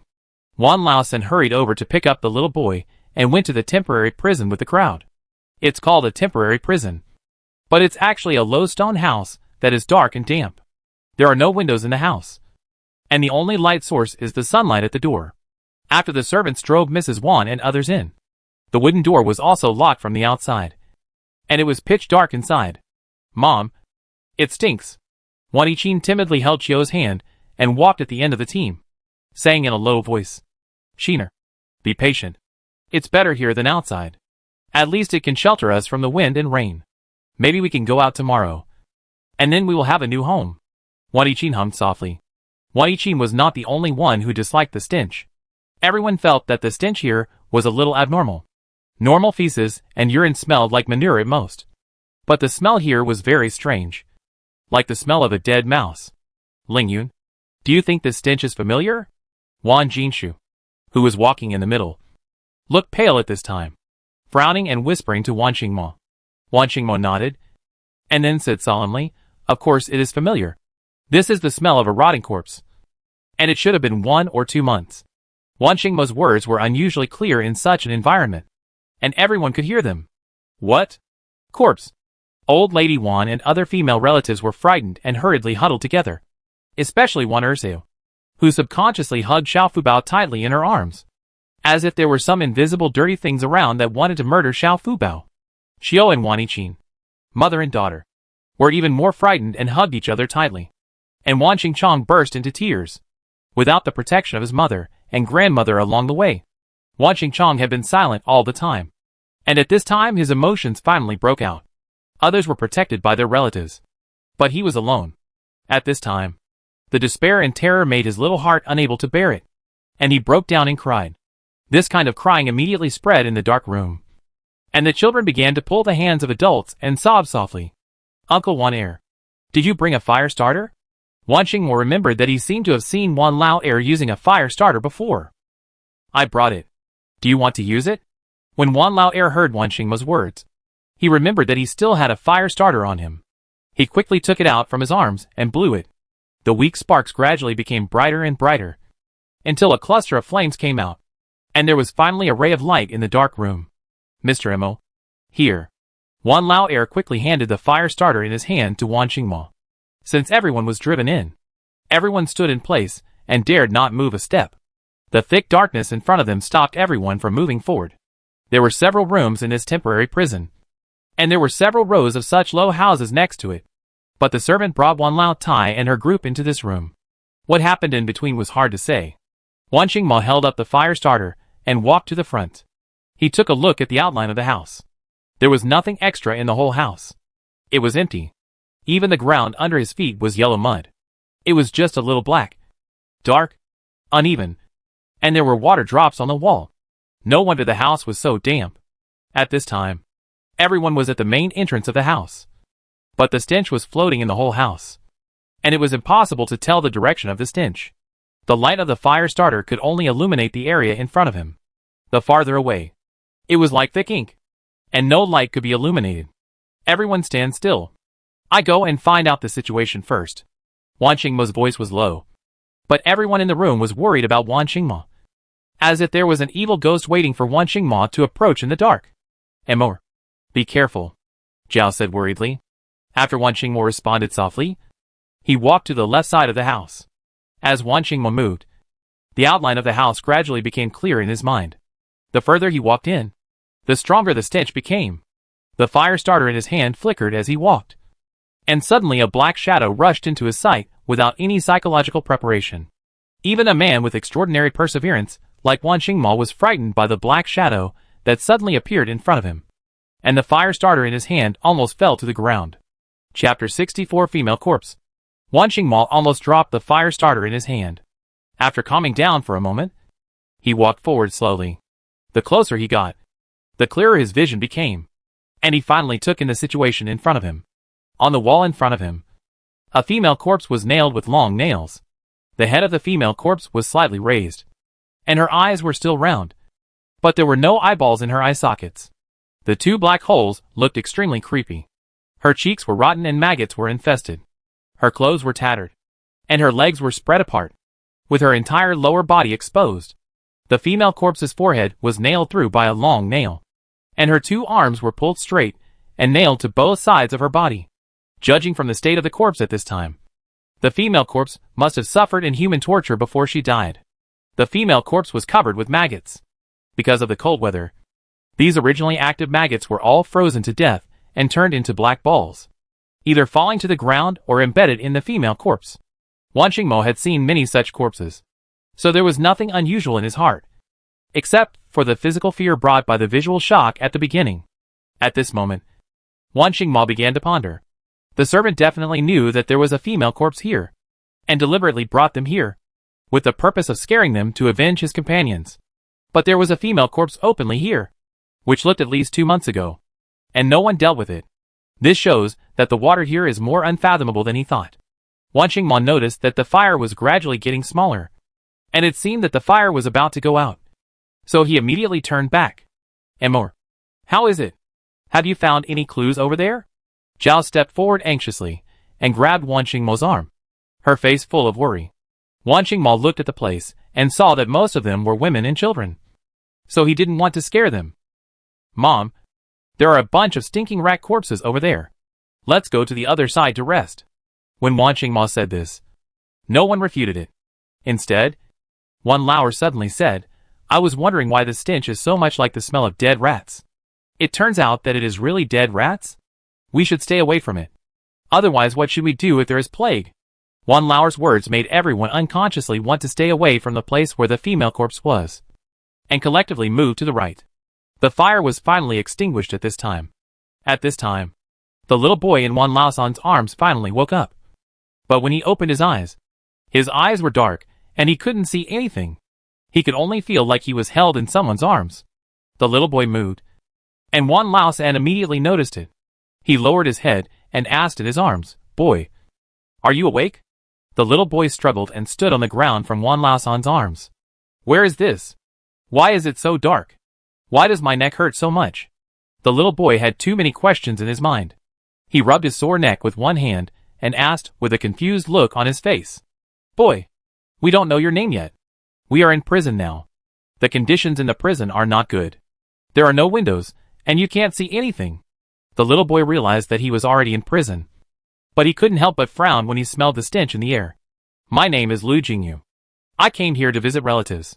My family is not in this town. But why is it so smelly here? Where is my sister? Don't let my sister stink. I want to take my sister home." Little Lu Jingyu didn't forget to bring Fubao with him at this time. Wan Mo's eyes flickered when he heard it. He said in a light voice, "What is your relationship with the Beijing Lu family?" Lu Jingyu immediately became alert and asked, "How do you know the Beijing Lu family?" Wan Mo crossed his arms and narrowed his eyes, and said, "Don't worry about how I know. Just tell me your relationship with the Lu family. Otherwise you will die here with us. And you can't take your little sister with you." Lu Jingyu was completely blinded by the darkness, and could not see where Wan Mo was. He could only identify his position by sound, and knew that he was in front of his left at this time. Seeing that Lu Jingyu didn't say anything, Wan Mo continued, "Do you know what our identities are? We are exiles. You are now in prison with us. Which means that you are also an exile. Even if you tell them your identity now, those people probably won't believe it. You will have only one ending: staying with us in this dark cell and waiting to die." Although Wan Mo's words contained intimidation, they spoke his mind. The mayor here is the rule and the law. All exiles listen to the mayor's arrangements. If the mayor delays assigning them, they are likely to stay here for a long time. So now if they want to get out, Lu Jingyu's identity has become their only hope. After Lu Jingyu thought for a while, he finally didn't want to stay in such a dirty environment. Not even for a quarter of an hour. The Lu family in Beijing is my family. I am the eldest grandson of the Lu family. Wan Mo finally showed a smile on his face. No wonder those people wanted to catch this kid. The Lu family in Beijing is a scholarly family with countless disciples. It was really a stroke of luck to meet the eldest grandson of the Lu family this time. Moreover, the people of the Lu family are very protective of their shortcomings. If the people of the Lu family knew that their eldest grandson was arrested here, the consequences can be imagined. With Lu Jingyu as the trump card in hand, Wan Mo was not in a hurry to go out. The longer they were detained, the more the matter of finding people outside would ferment, and the more hatred the people of the Lu family would have for the mayor. In the future, they will live in the border for a long time. The selection of this mayor is very important. If he makes trouble from time to time, how can they have a good life? Wan Mo's goal is to use this rare opportunity to directly replace the mayor. Even if he can't replace him, he must find a thigh for the Wan family to hold on to so that the mayor will not dare to act rashly in the future. Lu Jingyu is the key to the success of his plan. Wan Mo reached out and grabbed Lu Jingyu's arm accurately, leading him behind the wooden door. "Now you stand here and shout. You say you are from the Lu family. You can be as arrogant as you want. And you must attract the attention of those servants outside." Lu Jingyu rolled his eyes at Wan Mo, feeling like a big idiot.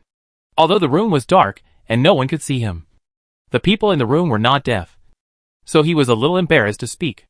The family motto of their Lu family is to be low-key, and he can't do such arrogant things. "No. My grandfather will beat me if he knows. I won't shout." "It's okay not to shout. But then your beautiful little sister will be smoked by this dirty stench. Can you bear it?" Lu Jingyu immediately fell into a dilemma. And at this time, the baby voice of Fubao sounded in the darkness. "Guogua. Xiao Xiao. Guogua. Men Men." Lu Jingyu was instantly conquered by the soft voice of Fubao. Although he was unwilling, in order to prevent his delicate sister from being choked by the stench, he decided to go all out. After some psychological preparation, Lu Jingyu shouted at the crack of the door, "You bunch of lackeys! How dare you lock me up in this stinking cell? Open the door for me now, or I let you all out when I get out. You're blind. You don't even look at who I am, and you dare to knock me out.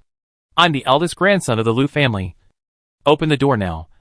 and let your mayor carry me out, or I flatten your town." After Lu Jingyu yelled, he looked at Waning Mo in the dark helplessly and said, "Is it appropriate for me to yell like this? Will my grandfather break my legs if he knows?" Waning Mo patted Lu Jingyu on the shoulder and encouraged him. "Very good. I believe we can get out by tomorrow." Xiao Fubao praised him out loud. Gua gua. Bang bang. Gua gua. Bang bang. After hearing Xiao Fubao praise, Lu Jingyu immediately smiled brightly, and even though no one could see, he was still so happy that he wanted to dance. Hearing Waning Mo say that he could not leave until tomorrow, he immediately quit. "Ah? Stay that long? No. No. My little sister will be stinking. I will continue to shout, and I will break their legs when I go out." Seeing that Lu Jingyu was successfully fooled into working, Waning Mo leaned against the door frame and cheered him up from time to time, and used Xiao Fubao to encourage him from time to time. Xiao Fubao also praised him from time to time. Lu Jingyu felt that he was full of energy. Others put down their bags and baskets directly on the spot, and found a place to sit down and rest. At the same time, the town was in chaos. Chapter 65 Search. It was noon, and the empty streets were lined with low stone houses on both sides. The icicles on the eaves were dripping under the sun. It was already the 12th lunar month. But Jingwu town was so cold. There were almost no pedestrians on the streets. Everyone was huddled at home for the winter, and no one wanted to go out. At this time, a team of 20 to 30 people banged on the doors of every household on the street. "Open the door. Open the door quickly, or I will tear down your house." The door was just opened a crack from the inside, and it was kicked open from the outside. The people inside were also knocked out by the door panel, lying on the ground, covering their heads and screaming. But they did not dare to resist. They looked at the people holding axes with horror in their eyes. Have you ever seen a 7 or 8-year-old child wearing a round felt hat, with a chubby face and very white skin? The owner was so scared that he shook his head quickly. "Sir, no. We haven't been out of the house all day, let alone seen any children." "Really? If you dare to deceive your Lord Tiger, be careful that I will chop your whole family into pieces and feed them to the tigers," Jiang Hu warned sternly. "Sir, even if you lend us 100 guts, we dare not lie." "Right." The man almost knelt on the ground and swore. At this time, another 20 or 30 people hurried over from another direction, standing in the center of the street and shouting, "Brother Tiger, we didn't find the cousin, but I heard that a carriage left the town today." Jingwu town was not very big, with only 5 or 6 streets in total. So many people spent less than an hour to search all of them. Indeed, no one hid the child, and no one had seen the child. Jiang Hu came out of the house, looked at the time, and cursed, "Damn it! If we can't find the young master today, you and I will be in trouble. The master will chop us all up and feed us to the wolves." "Brother Hu, should we go out of town to have a look? The sun is shining brightly today. The carriages leaving the town will definitely leave traces. We can follow the traces, and maybe we can find clues. This town is only the size of a palm, and our people have turned it upside down. No one has seen the young master." Jiang Feng was also sweating and scratching his head anxiously. "Madman, think about it again. Apart from a carriage that left the town, what else in the town has been missed?" Jiang Feng lowered his head and thought seriously. Suddenly, his eyes lit up and he said, "The mayor's house." But then Jiang Feng denied his guess. "But the mayor shouldn't be so stupid. Right? Would he dare to kidnap my cousin? I don't think he has the courage to do this." Jiang Hu said solemnly. "No. It's better to kill someone by mistake than to let him go. As long as there is a glimmer of hope, we must search. The mayor is an old fox. Snobbish. Who knows who he works for? It's hard to say. Jiang Feng, you take people to search outside the town immediately, and I will take people to search the mayor's house. We will split into 2 groups. I'm afraid you can't control the old fox, so I go and meet him. Okay. I send someone back to you immediately if there is any news." Jiang Feng waved his hand and rushed towards the entrance of the town with more than 20 people. Jiang Hu led the remaining 30 or 40 people to run quickly towards the mayor's house. The mayor's house is at the easternmost end of the town. The house and courtyard are like an isolated island, which is out of tune with the surrounding low stone houses. The courtyard is surrounded by dense jujube trees and ancient willow trees. When Jiang Hu led people to the mayor's house, He saw that under the gatehouse of the mayor's house, which was carved with complex and exquisite patterns, 2 heavy wooden doors were tightly closed. Go up and knock on the door. Jiang Hu gave an order, and immediately 2 men went out to slap the door panels on the left and right. Soon an impatient voice came from inside. Who is it? So blind? You don't let people sleep well in the middle of the day. You are calling souls? A yawning servant wearing a round hat and a gray cotton coat pulled the bolt and opened the door a crack, revealing a pair of triangular eyes, and looked at the person knocking on the door outside with dissatisfaction. Your mother's legs. Get out of your way. Jiang Hu was filled with anger and strode forward, kicking the door open. The servant was knocked to the ground by the heavy wooden door and fell on his buttocks. But it wasn't over yet. Jiang Hu stepped over the high threshold, walked to the servant with a swift step, and kicked the servant in the chest. And the servant immediately spit out a mouthful of blood. Did you see Grandpa's face clearly? Can you recognize it next time? Jiang Hu bent down and grabbed the front of the servant's clothes and lifted him up. The servant's feet left the ground in an instant, and he kept flopping. The servant then saw that the other party had an axe on his waist. He didn't expect that he was a member of the Golden Axe Gang. The servant's face changed drastically, and he quickly begged for mercy. Brother Hu, I don't know Golden Jade, so don't bother with me. Are you looking for our master? I report it now. Jiang Hu then let go of the servant. The servant fell to the ground without support. He didn't care about the pain, got up and ran to the yard. This was not the first time Jiang Hu came to the mayor's house, so he was familiar with the layout of the mayor's house. Jiang Hu watched the servant run around a tall stone wall and disappear behind the stone wall. In the middle of the mayor's yard was a spacious hall with bluestone on the ground. There were exquisite furniture in the hall, each of which exuded an ancient and gorgeous atmosphere. On both sides of the hall were the wing rooms, which were equally spacious, with white paper pasted on the wooden window frames. Soon the servant followed the butler out. The butler was a middle-aged man with a goatee, thin in stature, not like a local, but more like a Jiangnan person, with a Jiangnan person's delicate appearance between his eyebrows. Yuan didn't know that the leader of the Golden Axe Gang was here. Please forgive me. Jiang Hu couldn't stand the housekeeper of the mayor's house. He felt that he was not manly, had a sissy tone, and spoke in a flowery manner, which made people feel uncomfortable. A rough man like him couldn't even get around when being scolded. So Jiang Hu didn't even plan to greet Yuan Zhong and directly told him the purpose of his visit. My cousin is missing. We have been ordered to search the entire town, including the mayor's house. You'd better cooperate with us. Otherwise, I will not be polite. Yuan Zhong's face looked a little ugly after hearing this, and he despised Jiang Hu in his heart. This warrior has no brains, and he wants to break into a private house. Dare to make trouble. Really ignorant. Master Jiang, you are trespassing into a famous house? If you trespass without the county magistrate's search warrant, don't blame me for turning my back on you. Jiang Hu sneered, not taking Yuan Zhong seriously at all. He waved his hand at the people behind him, and dozens of people came and surrounded Yuan Zhong and the servant in an instant. Yuan Zhong narrowed his eyes, with a gloomy face and a sharp voice, and asked, Master Jiang, what do you mean? No meaning. I just told you the purpose of my coming here. Sorry. After Jiang Hu finished speaking, he waved his hand and shouted, search for me. Don't miss any corner. Yes.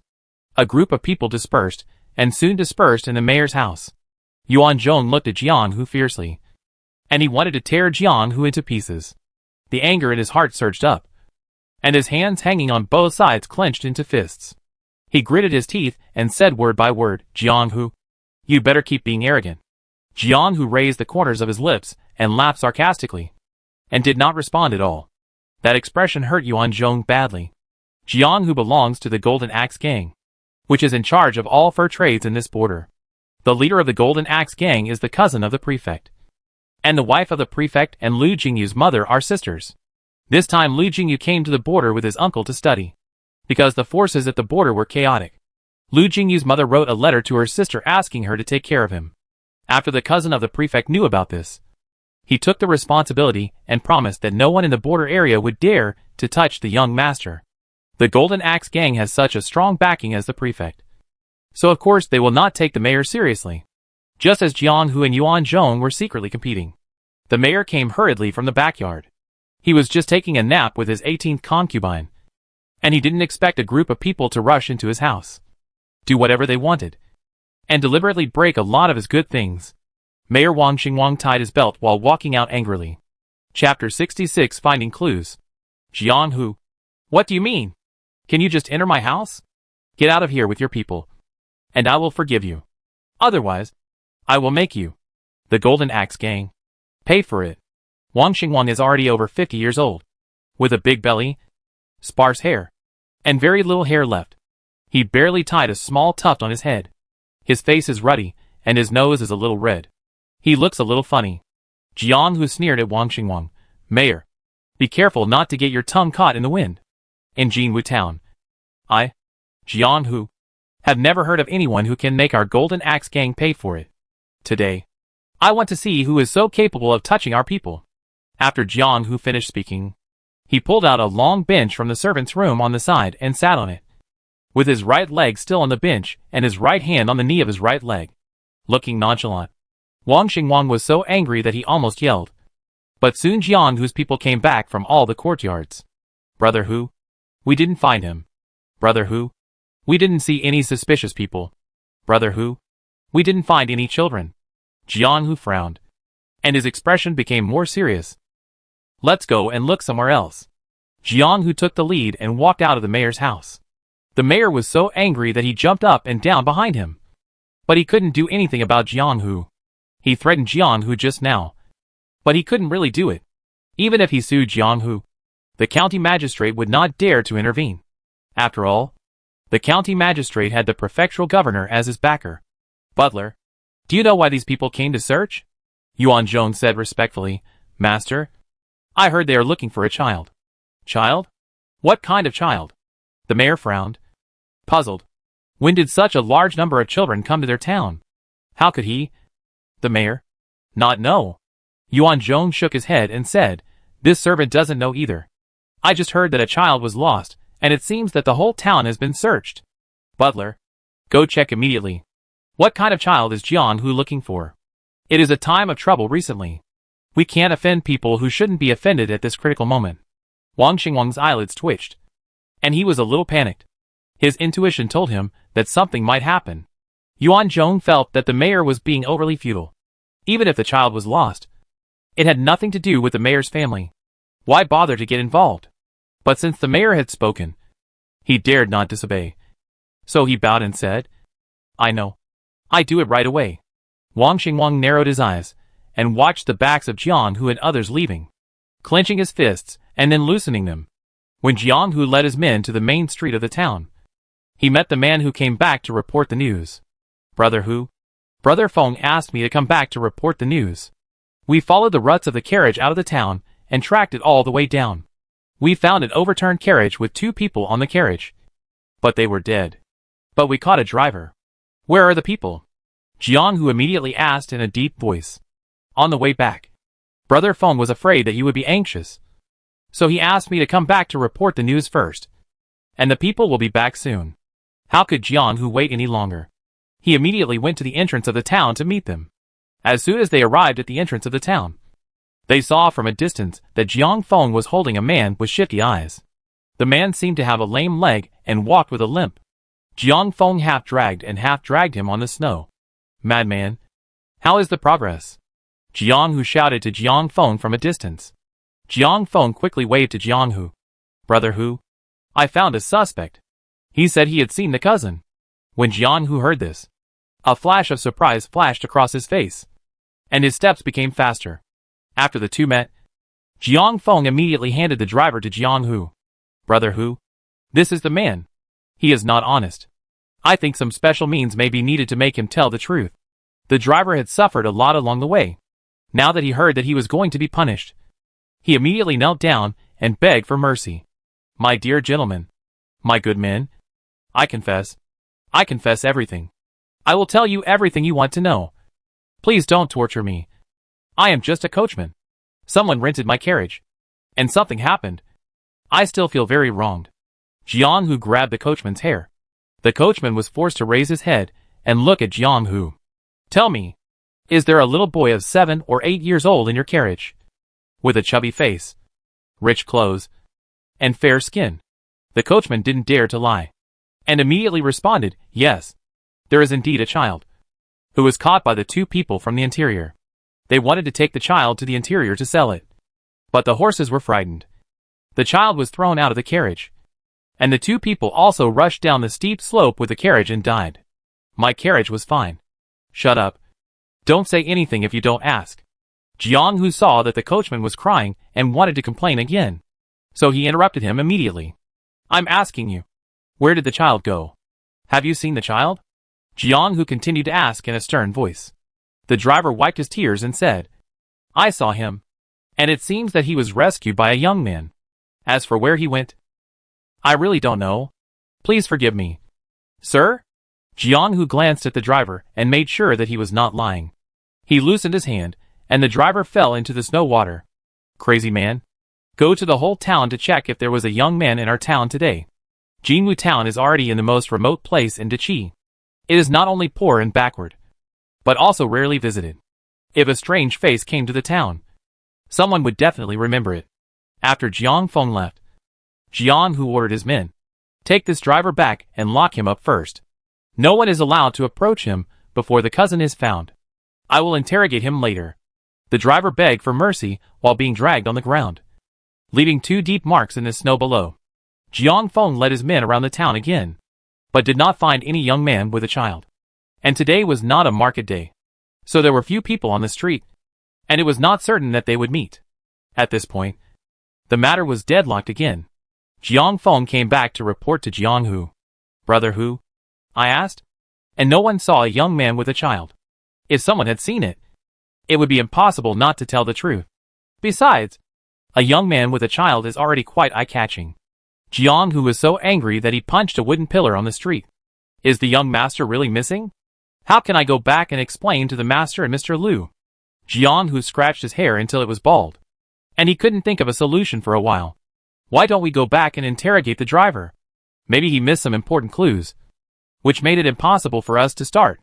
Jiang Feng suggested unwillingly. It's the only way. The sun is about to set.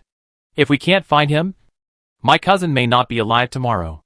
Jiang Hu sighed and walked back with dozens of people. They would never think of a temporary prison. In their opinion, no one would be stupid enough to go to prison. At this time, the prison was really lively. Through the door, the servants guarding the prison and Lu Jingyu inside mocked and threatened each other. Chapter 67 Teaching the Servants a Lesson. The afterglow of the setting sun sprinkled on the low prison, and the snow on the ground had long since frozen into ice. Unlike the cold and quiet days of the past, the prison was particularly lively today.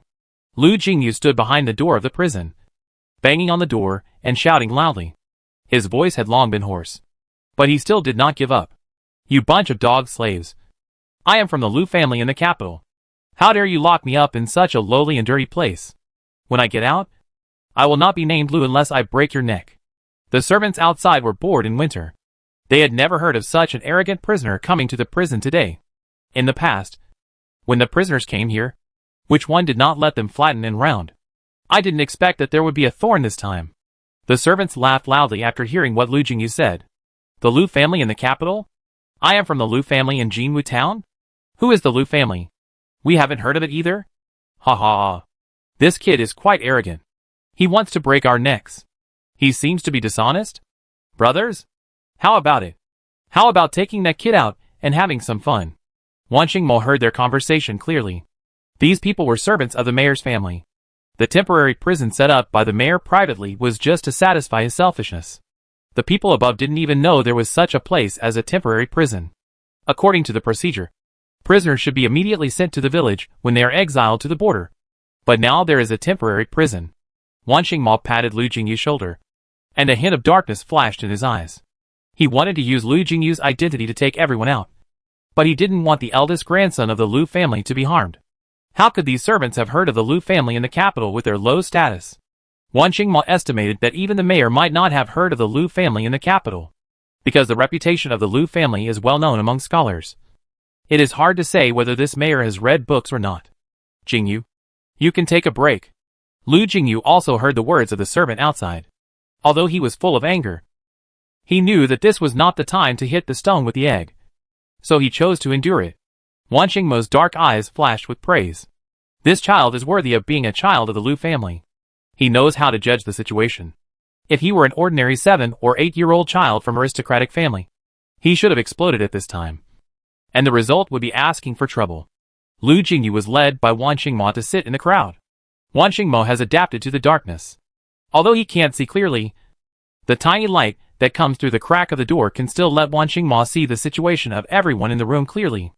At this time, Wan Mo heard the footsteps of the servants walking towards their prison. Then there was the sound of unlocking the door, and the door was quickly pushed open from the outside. The dazzling light was like a sharp thorn for people who had been in the dark for a long time, and it was difficult for them to open their eyes. Everyone subconsciously raised their hands to cover their eyes. Wan Mo flashed and blocked Lu Jingyu. 3 or 4 servants rushed in from the door. Each of them was wearing a gray cotton coat and cotton pants, a cotton hat on his head, and his hands were tucked into his sleeves. Their skin was dark, as if they had been smoked by black charcoal, and they showed a mouthful of yellow teeth when they spoke. The little brat of the Lu family in Beijing. Get out of here. The leading servant stood in front of the crowd and searched the crowd with his eyes.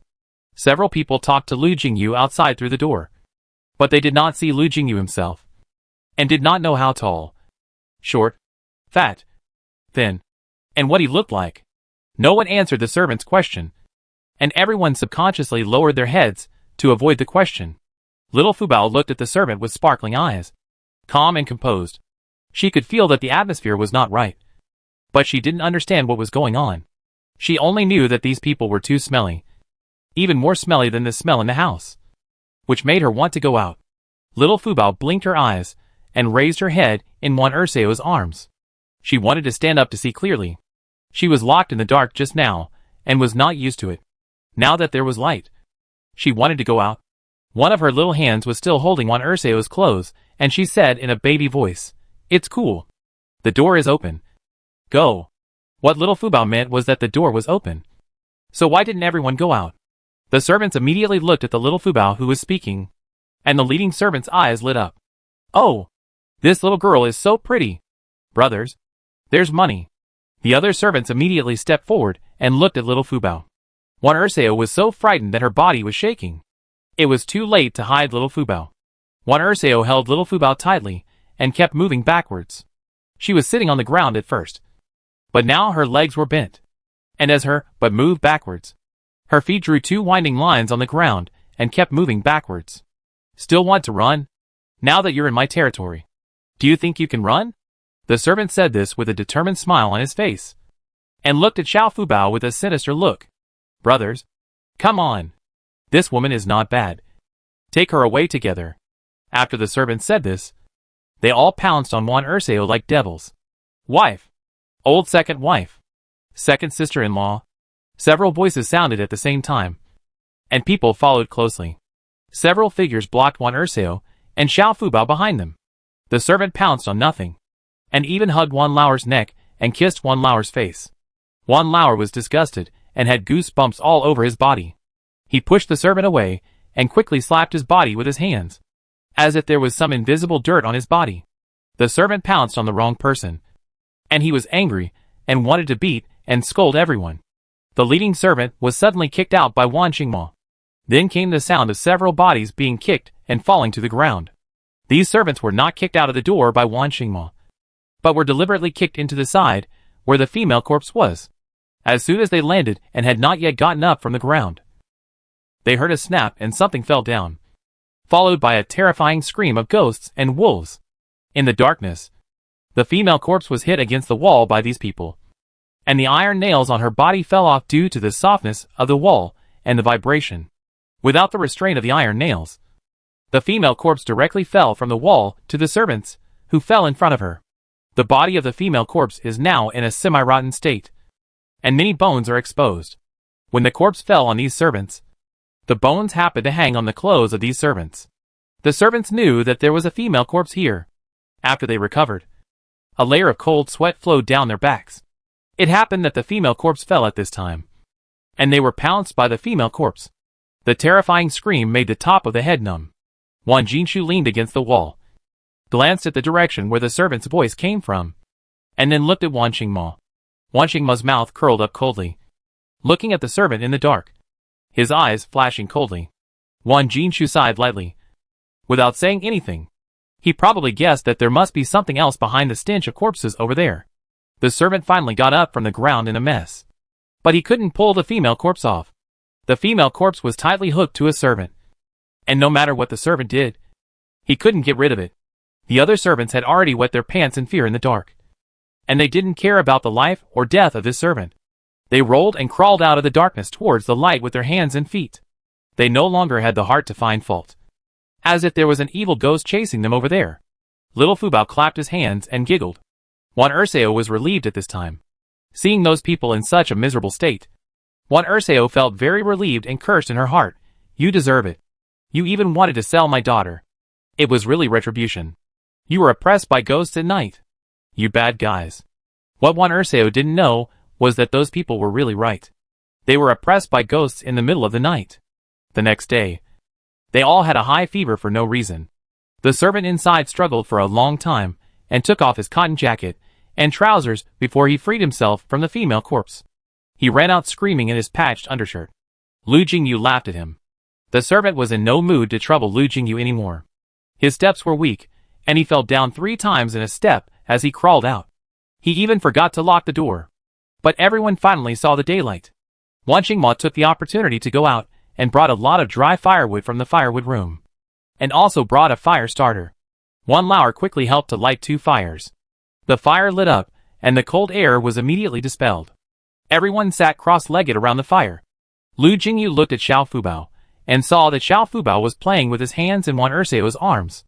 Lu Jingyu deliberately squeezed next to Xiao Fubao, and interacted with him. In the dark prison, the sound of 2 children babbling together made the atmosphere unusually harmonious. At this time, the mayor's house was a different scene. Chapter 68 Reinterrogating the driver. The sky gradually darkened. The north wind howled. And there was not even a ghost on the empty street. In order to save lamp oil, the people on both sides of the street went to bed early. And there was no light on the street. At this time, the mayor's house in the east of the town was brightly lit. In the spacious main room, several huge candles were lit, illuminating the entire main room. The mayor was sitting on the kong above, which was warm. And the mayor had a pipe in his mouth. After a burst of puffs, the cigarette slowly rose, swirled above the mayor's head, and gradually disappeared. There was a pot of burning brazier on the floor of the main room, and a heavy cotton curtain was hung at the door of the main room. The whole room was warm, making people want to take a nap. The housekeeper Yuan Zhong stood not far from the brazier with his hands hanging down and his body slightly bent, respectfully reporting his investigation to the mayor. Master, I have found out that the child that the Golden Axe Gang is looking for today is the eldest grandson of the Lu family in Beijing. This time he came to the border with his uncle to study. But he was accidentally kidnapped and has not been found yet. However, the robber died at the slope outside the town. And the surviving driver was captured by the Golden Axe Gang. He said that the child was rescued by a young man. The Golden Axe Gang searched the entire town, but could not find the young man mentioned by the driver. The mayor exhaled a puff of smoke and knocked the pipe on the edge of the kong. His drooping eyelids slowly lifted up, and his fish-shaped eyes glanced at the housekeeper standing below, and asked in a somewhat indifferent tone, "The Lu family in Beijing? Why haven't I heard of this person? Is he very powerful?" Yuan Zhong despised Wang Xingwang in his heart. However, he did not show it on his face, but still said respectfully, "Master, you have not heard of it. It may be that the Lu family is not well known. They are a family of scholars with countless students, and a high reputation among scholars. Master, you don't need to care too much about this. Anyway, our people have not seen this child, so it will not hinder us." Wang Xingwang filled another pot of tobacco leaves, lit the candle on the table near the kong, took a sip, and then continued, "What about the Lu family and the group of exiles today? Let Xiongning take good care of them, and see if you can find some things. I see that many children have come this time. Go and see if there are any children who can be used, and take them away to sell. You don't need to report such trivial matters to me again." Yuan Zhong did not move after hearing this, and seemed to be hesitant to speak. Wang Xingwang leaned on the head of the kong and glanced at Yuan Zhong. "What? Anything else? When did you become so hesitant?" Yuan Zhong quickly bowed and said, "Master, Xiongning is injured. Our people had some accidents on the way to send the exiles to the prison today. Xionging is still lying in the clinic. Several other people have also been injured to varying degrees. I haven't seen the prison yet, so I don't know what the situation is now. Injured? How did you get injured? Wang Xingwang's eyelids twitched, and he immediately sat up straight, staring at Yuan Zhong, and his face became more serious. Nothing. Just some accidents. I slipped and was hit by the icicles on the eaves. A bloody hole on my head. But now I'm fine. Although Wang Xingwang didn't care much about these servants, he was always cautious. After thinking for a while, he said, "Go to the prison now to see if there is any trouble there." "Yes, sir." After Yuan Zhong left, Wang Xingwang was still worried. Since this group of prisoners entered the cell, his house began to be uneasy, and he was a little flustered. Wang Xingwang quickly got off the con, stepped on his shoes, and ran to the room next to him, and took out a stack of information from the cabinet. These were the information about the prisoners that Lizwa gave him today. He grabbed the information and strode back to the con with his back hunched. In the candlelight, he carefully read the information page by page. There were 78 people in total, but Lizwa said that there were only 26 left. More than 50 people died on the road. This is all my money. The family members of this official must be beautiful women. He can sell them for a lot of money. And the children can also sell a lot of silver. Now they are all gone. Wang Xingwang patted his chest with heartache after reading the information. Suddenly he paused, thinking of the young man mentioned by the housekeeper. He quickly reread the information and found that there was actually a young man on it. The Wan family is a military family, so it is not surprising that they know Kung Fu. It seems that only this wave of exiles entered the town today. The escorting officers and soldiers probably won't take action to meddle in other people's business. After Wang Xingwang had this understanding, his heart began to beat non-stop. If this is true, then wouldn't the children of the Lu family also be imprisoned at this time? Once this idea entered Wang Xingwang's mind, it could not be shaken off. Although Yuan Zhong did not mention the status of the Lu family just now, it can be inferred from Yuan Zhong's words that the fact that there are countless disciples can make Wang Xingwang, who is only half-baked, know how powerful the Lu family is. Thinking about this clearly, Wang Xingwang was immediately confused. The information in his hand was thrown randomly on the con, covering a large area. He could no longer sit still, so he quickly put on his shoes and prepared to go to the prison in person. But he hesitated again. If he didn't go, he could still shirk his responsibilities and say that he didn't know. If he went, what should he do? Send the child back in person? He couldn't bear to apologize with his old face. Should he bring the child back? That would be even worse. It would be easy for the other party to mistakenly think that he had snatched the child away. Wang Xingwang's footsteps were fixed in place, and thoughts in his mind rose one after another, and he suppressed them one by one. Finally, he walked back and forth in place with his hands behind his back in annoyance. The Golden Axe Gang, located in the west of the town, was also brightly lit. The Golden Axe Gang occupied 1/3 of the entire town. But it was different from the mayor's house. The mayor's house had a clear boundary with the entire town, but the Golden Axe Gang was integrated with the entire town, with only the main courtyard being relatively grand. Jiang, who returned to the Golden Axe Gang, and told the gang leader Shen Qinghan about this. Shen Qinghan glanced at Lu Chongqing, who was sitting at the bottom. Lu Chongqing was Lu Jingyu's uncle. Lu Chongqing was only 20 years old this year. He wore a soft hat made of fox fur with exquisite fur on the edge of the hat, a heavy royal blue brocade robe, a mink coat with a high collar, and a pair of deerskin soft boots on his feet. His usually warm face was now cold. His eyelids drooped slightly, and his thick eyelashes covered the coldness in his eyes. After Jiang Hu finished his report, he dared not breathe, lowered his head, and dared not look around.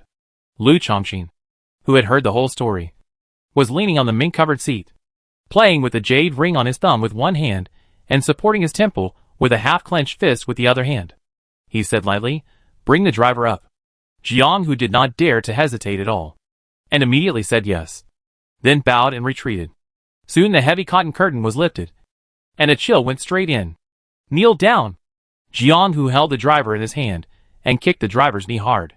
The driver was kicked to his knees and groaned. "Master, I have told you everything I know. Please let me go. I am just a coachman. I don't know anything." The driver knelt on the ground and kowtowed, shouting that he was wronged. Lu Chongqing sat there without moving. but his eyebrows slightly frowned. Shen Qinghan glanced at Jiang Hu. Jiang Hu understood and kicked the driver's buttocks. Shut up. Don't speak unless asked. Just say whatever Master Lu asks you. If you scream again, I cut off your tongue. The driver's voice stopped in fear, and he immediately covered his mouth tightly with both hands, looked at Jiang Hu with horror, and shook his head vigorously, indicating that he would not talk nonsense anymore. Shen Qinghan had a trace of guilt on his face, stood up from the top and walked down the steps, bowed slightly to Lu Chongqing and said, Master Lu, if you have anything to ask, just ask. Lu Chongqing then raised his eyes and glanced at the driver, and opened his thin lips slightly. Just tell me clearly about the places you passed through the town, the people you saw, and the characteristics. The driver also found that the most distinguished person in the room was probably this young and handsome young man. He looked directly at Lu Chongqing, knelt on the ground, and crawled towards Lu Chongqing. Sir, this town is so remote. We didn't meet anyone along the way. I seemed to see a group of exiles at the entrance of the town. I didn't pay much attention to it at the time, and drove the carriage out of the town. Then I didn't meet anyone else.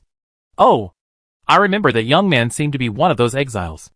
Jiang Hu felt a chill down his spine when he heard this. The driver concealed such important information. Jiang Hu was so angry that he wanted to punch the driver to death. Shen Qinghan immediately looked up at Jiang Hu. Why don't you go to the prison? My cousin must have been arrested as an exile. How can such a noble person like my cousin stay in such a dirty place? Jiang Hu responded repeatedly, but was stopped by Lu Chongqing. No need. Master Jiang, please go to the mayor's house and ask him to go to the prison immediately. If he is late for a quarter of an hour, his position as mayor will end. After Lu Chongqing finished speaking, he stood up, gathered his cloak, and walked out. Shen Qinghan did not dare to delay and immediately followed Lu Chongqing closely. When he passed by Jiang Hu, he gave Jiang Hu a look. Jiang Hu understood, and when the two of them left the hall, a muffled groan came from the house, and a faint smell of blood drifted in the house. Soon, the driver's body was carried out and thrown into the wolf cage in the backyard. Jiang Hu and his men immediately rushed to the mayor's house in the east of the town. Chapter 69 Yuan Zhong visits the prison at night. The temporary prison was set up by the mayor in the northeast of the town. It takes a quarter of an hour to walk from the Golden Axe Gang. It takes more than a quarter of an hour to get from the Golden Axe Gang to the mayor's house. The mayor will definitely not be able to get there within the time given by Lu Chongqing. Jiang Hu thought. It seems that Mr. Lu has already thought about replacing the mayor. Why not add fuel to the fire? This mayor has been secretly against the Golden Axe Gang. Why not rely on the power of the Lu family this time and directly replace one of his own people? In the future, Jinwu Town will be the world of their Golden Axe Gang, and those other shitty gangs will stand aside. After Jiang Hu had an idea, he was not in a hurry to notify them. Instead, he went back to drink a cup of tea before starting. In this way, when the mayor arrived at the prison, Mr. Lu would definitely be furious.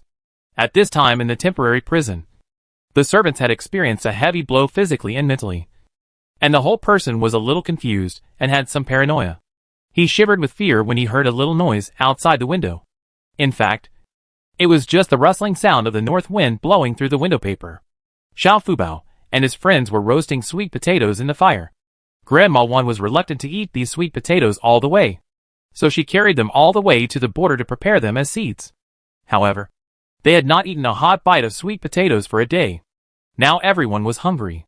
Grandma Wan made up her mind and took out half a bag of sweet potatoes and asked Wan San's wife to roast them all so that everyone could eat. The children leaned on the adults, one man and one woman, forming two circles. The children played from time to time, and the adults laughed and scolded them. The cold wind outside and the blazing fire in the house made the whole house warm and harmonious. It was at this time that Yuan Zhong hurried to the temporary prison. Yuan Zhong was actually very upset. In such a cold day, which good man would not want to stay on the warm Kong and sleep with his wife in his arms? It was his bad luck that he had to go out to do business tonight. Yuan Zhong shrunk his neck, wearing a rabbit fur hat on his head, a wide, gray, 70% new cotton robe on his body, and a pair of sheepskin boots on his feet. There was no moon in the sky tonight, and the whole sky was as dark as ink. Only the unmelted snow on the snow gave a glimmer of light to the surroundings. Despite this, The streets were already thick with ice, and walking on the road was slippery, so he had to be very careful. It took Yuan Zhong 3/4 of an hour to walk from the mayor's house to the prison, and a layer of cold sweat broke out on his body. Open the door. Yuan Zhong walked to the guard's house, lifted the heavy cloth curtain, and slapped the door. It seemed particularly abrupt in the silent night. The servants in the room were huddled on the Kong. When they heard the knock on the door and the housekeeper's voice, they immediately climbed down from the Kong as if they had grabbed a life-saving straw, and hurriedly opened the door without even putting on their shoes. Yuan Zhong took off his soft hat as soon as he came in, and immediately white water vapor swirled above his head. You know how to enjoy yourself. You are huddled on the Kong in this cold weather. Aren't you afraid that the prisoner will run away? Yuan Zhong was surrounded by several servants, and put on the Kong as soon as he came in. Housekeeper, what's the important matter that you come here for at this time? The servant asked while bringing out a plate of fried peanuts. Another servant hurriedly made tea. Yuan Zhong was thirsty, so he took a sip from the cup, but it soon spurted out. You son of a bitch. What did you serve me? Is this for human consumption? The servant hurriedly said with a smile, Butler, what good tea can we have here? It's just the lowest quality tea, which we usually use to satisfy our cravings. You can have a sip of it. Tomorrow when we have more money, we can treat you to a good drink. Yuan Zhong grabbed another handful of fried peanuts, sat cross-legged on the Kong, peeled a peanut, and threw it into his mouth before saying, Go and bring me a glass of boiled water. Okay. While the servant was busy, Yuan Zhong glanced at the servant standing next to him, and said, Fu Erniu, the master asked me to come and see this group of exiles. Xiongying is not here. Did you guys cause any trouble? Fu Erniu shuddered when he heard the words, and thought of the female corpse again, and his face turned pale with fear. What? Did something happen here? Yuan Zhong narrowed his eyes, and dropped the peanuts in his hand. The peanuts made a clattering sound when they fell on the table, which frightened Fu Erniu, and he quickly said, No. No. How could something happen? No. We are watching very closely. One of the prisoners was dishonest, and shouted for an hour, so we punished him. Yuan Zhong then grabbed another peanut and peeled it, and then asked casually, I have never heard of such an arrogant exile. Tell me, what did he shout about? Fu Erniu immediately came forward and changed his frightened look just now. He said with sarcasm on his face, Butler, that kid said he was the eldest grandson of the Lu family in Beijing. Not to mention that we are so far away from Beijing. We don't even know who the Lu family is in Beijing. And he is a little bastard. What did you say? Yuan Zhong didn't wait for Fu Erniu to finish, and grabbed Fu Erniu's collar. His eyes widened like copper bells, staring at Fu Erniu's face. Fu Erniu was shocked by Yuan Zhong's words. He didn't know what he said wrong, but seeing Yuan Zhong so nervous, could it be that the child was really from a prominent family? If he was from a prominent family, how could he sneak into the exiles? He must have thought too much. You just said who the child said he was? Tell me clearly. Yuan Zhong's hand didn't relax at all, and his heart was beating wildly. He felt that this time, he was going to be in big trouble. Fu Erniu realized that things didn't seem to be as simple as he thought. He said he was the eldest grandson of the Lu family in the capital, and he said that if we didn't let him go, he would flatten our Jinwu town when he came out. Butler, this... Fu Erniu observed the changes in Yuan Zhong's expression while speaking.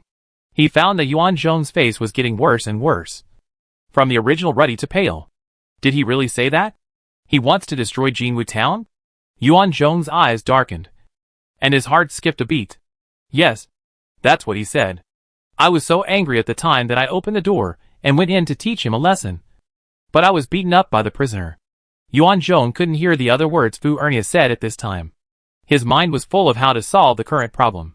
If the child was really found by the Lu family, the mayor would definitely not have a good ending. He would have to continue to be an exile and return to Kaidizi village. He didn't want to go back to that cannibalistic place. Yuan Zhong's face showed a vicious look. He rolled his eyes and simply killed the child and threw him outside. He dared to guarantee that after tonight and tomorrow, all traces of the child would disappear completely. The wolf pack outside the pass was more terrifying than imagined. Yuan Zhong quickly got off the Kong and walked quickly to the wall. There was a long knife hanging on the wall. This was a self-defense weapon for the servants. He drew out his long knife with a loud noise, and the silver cold light flashed in the air, and the long knife was held in Yuan Zhong's hand. Fu Erniu, You go and bring the child to me immediately. Don't alarm anyone. Understand? Fu Ernia dared not to respond. If he dared to say no, he believed that the knife would fall on his neck. Lu Chongqing, who was running fast, suddenly had his eyelids jump, and his heart started to beat wildly. And a bad premonition came to his mind. There were 4 or 5 people holding torches in front, lighting the road to the prison as bright as day. Lu Chongqing didn't care about the slippery icicles under his feet, and continued to speed up his pace, even more anxious than before. Shin Qinghan had never seen Lu Chongqing lose his composure like this, and followed him closely, and walked quickly towards the prison. Chapter 70. Lu Jingyu was rescued. In the prison, everyone was eating roasted sweet potatoes around the fire. Lu Jingyu had never eaten sweet potatoes like this before. At home, his mother took very strict care of his diet, and the food he ate was very delicate. This was the first time he had eaten sweet potatoes baked directly under the fire with the skin on. He felt that this was the correct way to eat sweet potatoes. After peeling off the slightly blackened skin, a sweet smell went straight into his nostrils. Lu Jingyu took a deep breath of the aroma of the roasted sweet potatoes, and his saliva was about to flow out. It smells so good. I have never eaten such delicious sweet potatoes. Lu Jingyu didn't care whether the steaming sweet potatoes were hot or not, and bit into the golden flesh. He took a big bite and sucked it, but he couldn't bear to spit it out. He jumped on the spot because of the heat, fanning his mouth with his little hands and breathing out with his mouth open. Little Fubao looked at it and opened his mouth to wait for Wan Dasao to feed him, clapping his hands and smiling. In addition, Lu Jingyu's mouth was stained with a circle of black sweet potato residue, which looked like a circle of beard. Wan Dasao took out a handkerchief and pulled Lu Jingyu to sit down. Eat slowly. No one is fighting with you. Grandma said that you can eat as much as you want. How much can a child like you eat? Lu Jingyu grinned at Wan Dasao, revealing the yellow sweet potato meat on his teeth. And Wan Qingmo looked at him with disgust. At this time, the door was opened from the outside, and Fu Ernia rushed in with several servants. They saw Lu Jingyu in different clothes in the crowd at a glance. Last time, because Wan Qingmo deliberately blocked them, these people didn't have time to see clearly, and they were kicked away by Wan Qingmo.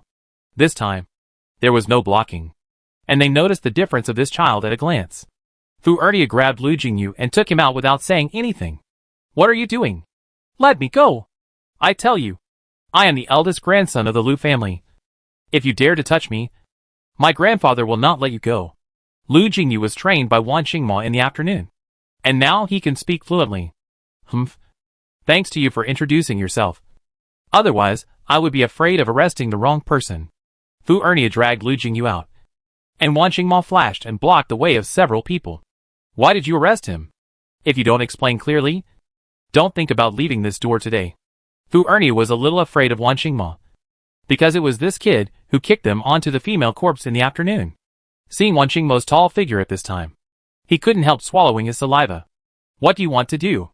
I tell you, you are a prisoner. Do you still want to commit treason?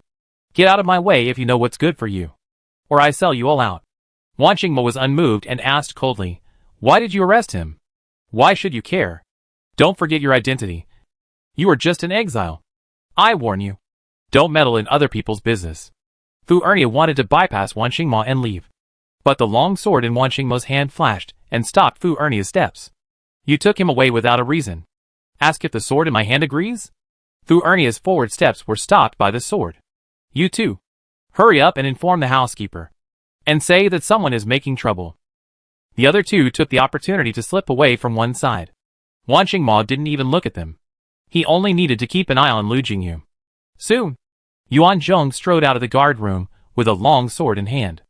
I'm here to see who dares to cause trouble. You are such a bunch of rubbish that you can't even deal with an exiled prisoner. Yuan Zhong walked to the prison gate. Cursing, he saw a figure holding a sharp weapon in his hand, standing at the door, as steady as a rock to block Fu Ernia's way. Is it you? The prisoner who doesn't know whether to live or die? I'm here to see whether your neck is harder or my knife is harder. Yuan Zhong said as he chopped at Wan Qingmo with a long knife in his hand. Wan Qingmo didn't look back, but the long sword in his hand moved back to block the long knife that was chopped at him. And with a strong twist, the long sword knocked the long knife out. Yuan Zhong also stepped back quickly. Fu Ernia seized this opportunity and dragged Lu Jingyu out from beside Wan Mo. Lu Jingyu didn't cooperate, and was knocked unconscious by Fu Ernie with a palm. Lu Jingyu, can we change places? Yuan Zhong saw Fu Ernie bringing people out, and he was afraid that the night would be long, and he would have many dreams. It was obvious that this young man was much stronger than he thought. He quickly raised the knife in his hand, and was about to chop Lu Jingyu. The long knife flashed with cold light, and was about to fall on Lu Jingyu's neck. At this time, a voice came in the whistling cold wind. Stop! Zheng! Two voices came out at the same time. At the same time that Lu Chongqing exclaimed. Wan Mo's sword happened to hit Yuan Zhong's long knife, and the long knife was knocked away by the sword and fell on the snow not far away. As Lu Chongqing approached, Yuan Zhong also saw the true face of the person who came. He knelt on the ground with his legs, and there was only one voice in his mind. It's over. It's all over. Jingyu? Lu Chongqing ran to Lu Jingyu quickly, looking at his unconscious nephew. Lu Chongqing's warm face was full of coldness at this time. Lu Chongqing picked up Lu Jingyu horizontally, and turned around immediately. After walking a few steps, Lu Chongqing's voice suddenly came. Master Shen, this mayor can be replaced. I don't want to see all those who hurt my Lu family's eldest grandson today. Lu Chongqing's cloak was slightly lifted in the strong wind, and Lu Jingyu's whole body was wrapped in the cloak. Mr. Lu, please rest assured. This matter is Shen's dereliction of duty. Shen will definitely give an explanation to the Lu family. Lu Chongqing did not stay any longer, holding Lu Jingyu, and strode away. Shen Qinghan glanced at the people around him, waved his hand and said, catch them all, and take them back to the Golden Axe gang. Yes, Hall Master. Shen Qinghan glanced at Wan Mo and bowed to him. If his guess was right, it should be this young man who saved his cousin. It was really inconvenient today. He thought that Mr. Lu would definitely come here to thank him in person tomorrow. So he nodded slightly to Wan Mo and left with his people. At this time, there were only a group of exiles in the entire temporary prison, which was a rare freedom. Shen Qinghan and his people left for half an hour before the mayor hurried over. But he didn't see anyone. Go and see where everyone is gone. The mayor was nervous all the way here. When he came here, he didn't see anyone. Even the housekeeper was gone. He suddenly felt that something was wrong. The servants brought by the mayor searched the guardhouse and found no one. Mayor, I've looked everywhere. No one is here. The mayor fell backwards. But fortunately the servant helped him up. Mayor, are you okay? The mayor rubbed his temples. And after a while, he remembered that there were still prisoners. Quick! Bring those prisoners out to me. I want to question them. Wan Mo opened the door and walked out by himself. He had heard the mayor's voice and wanted to see who this mayor was, in order not to alarm the people inside. Wan Mo closed the door behind him after he came out. Mayor, you are late. Just now, Master Shen has taken all your people away. Your housekeeper seems to want to kill the eldest grandson of the Lu family to silence him. But he was caught by the fourth master of the Lu family. Why don't you go and take a look? Wang Xingwang looked at Wan Mo, who had run out in surprise, and was speechless for a moment. He was surprised that Wan Mo could come out by himself. Wasn't the door outside locked? What was even more shocking was that he seemed to be finished. Wang Xingwang had no time to think. He only had one thought at this moment. All this had nothing to do with him. It was the housekeeper's own behavior. Hurry up. Help me to the Golden Axe gang. Hurry up. Wang Xingwang's voice was trembling at first, and then he yelled directly, scaring the servants to rush forward to support him. Wang Xingwang's thoughts were confused at this time, and he had no time to care about the exiles. He was already in danger. Wang Xingwang hurried to the Golden Axe gang, and Wan Mo raised the corner of his lips and showed a cold smile.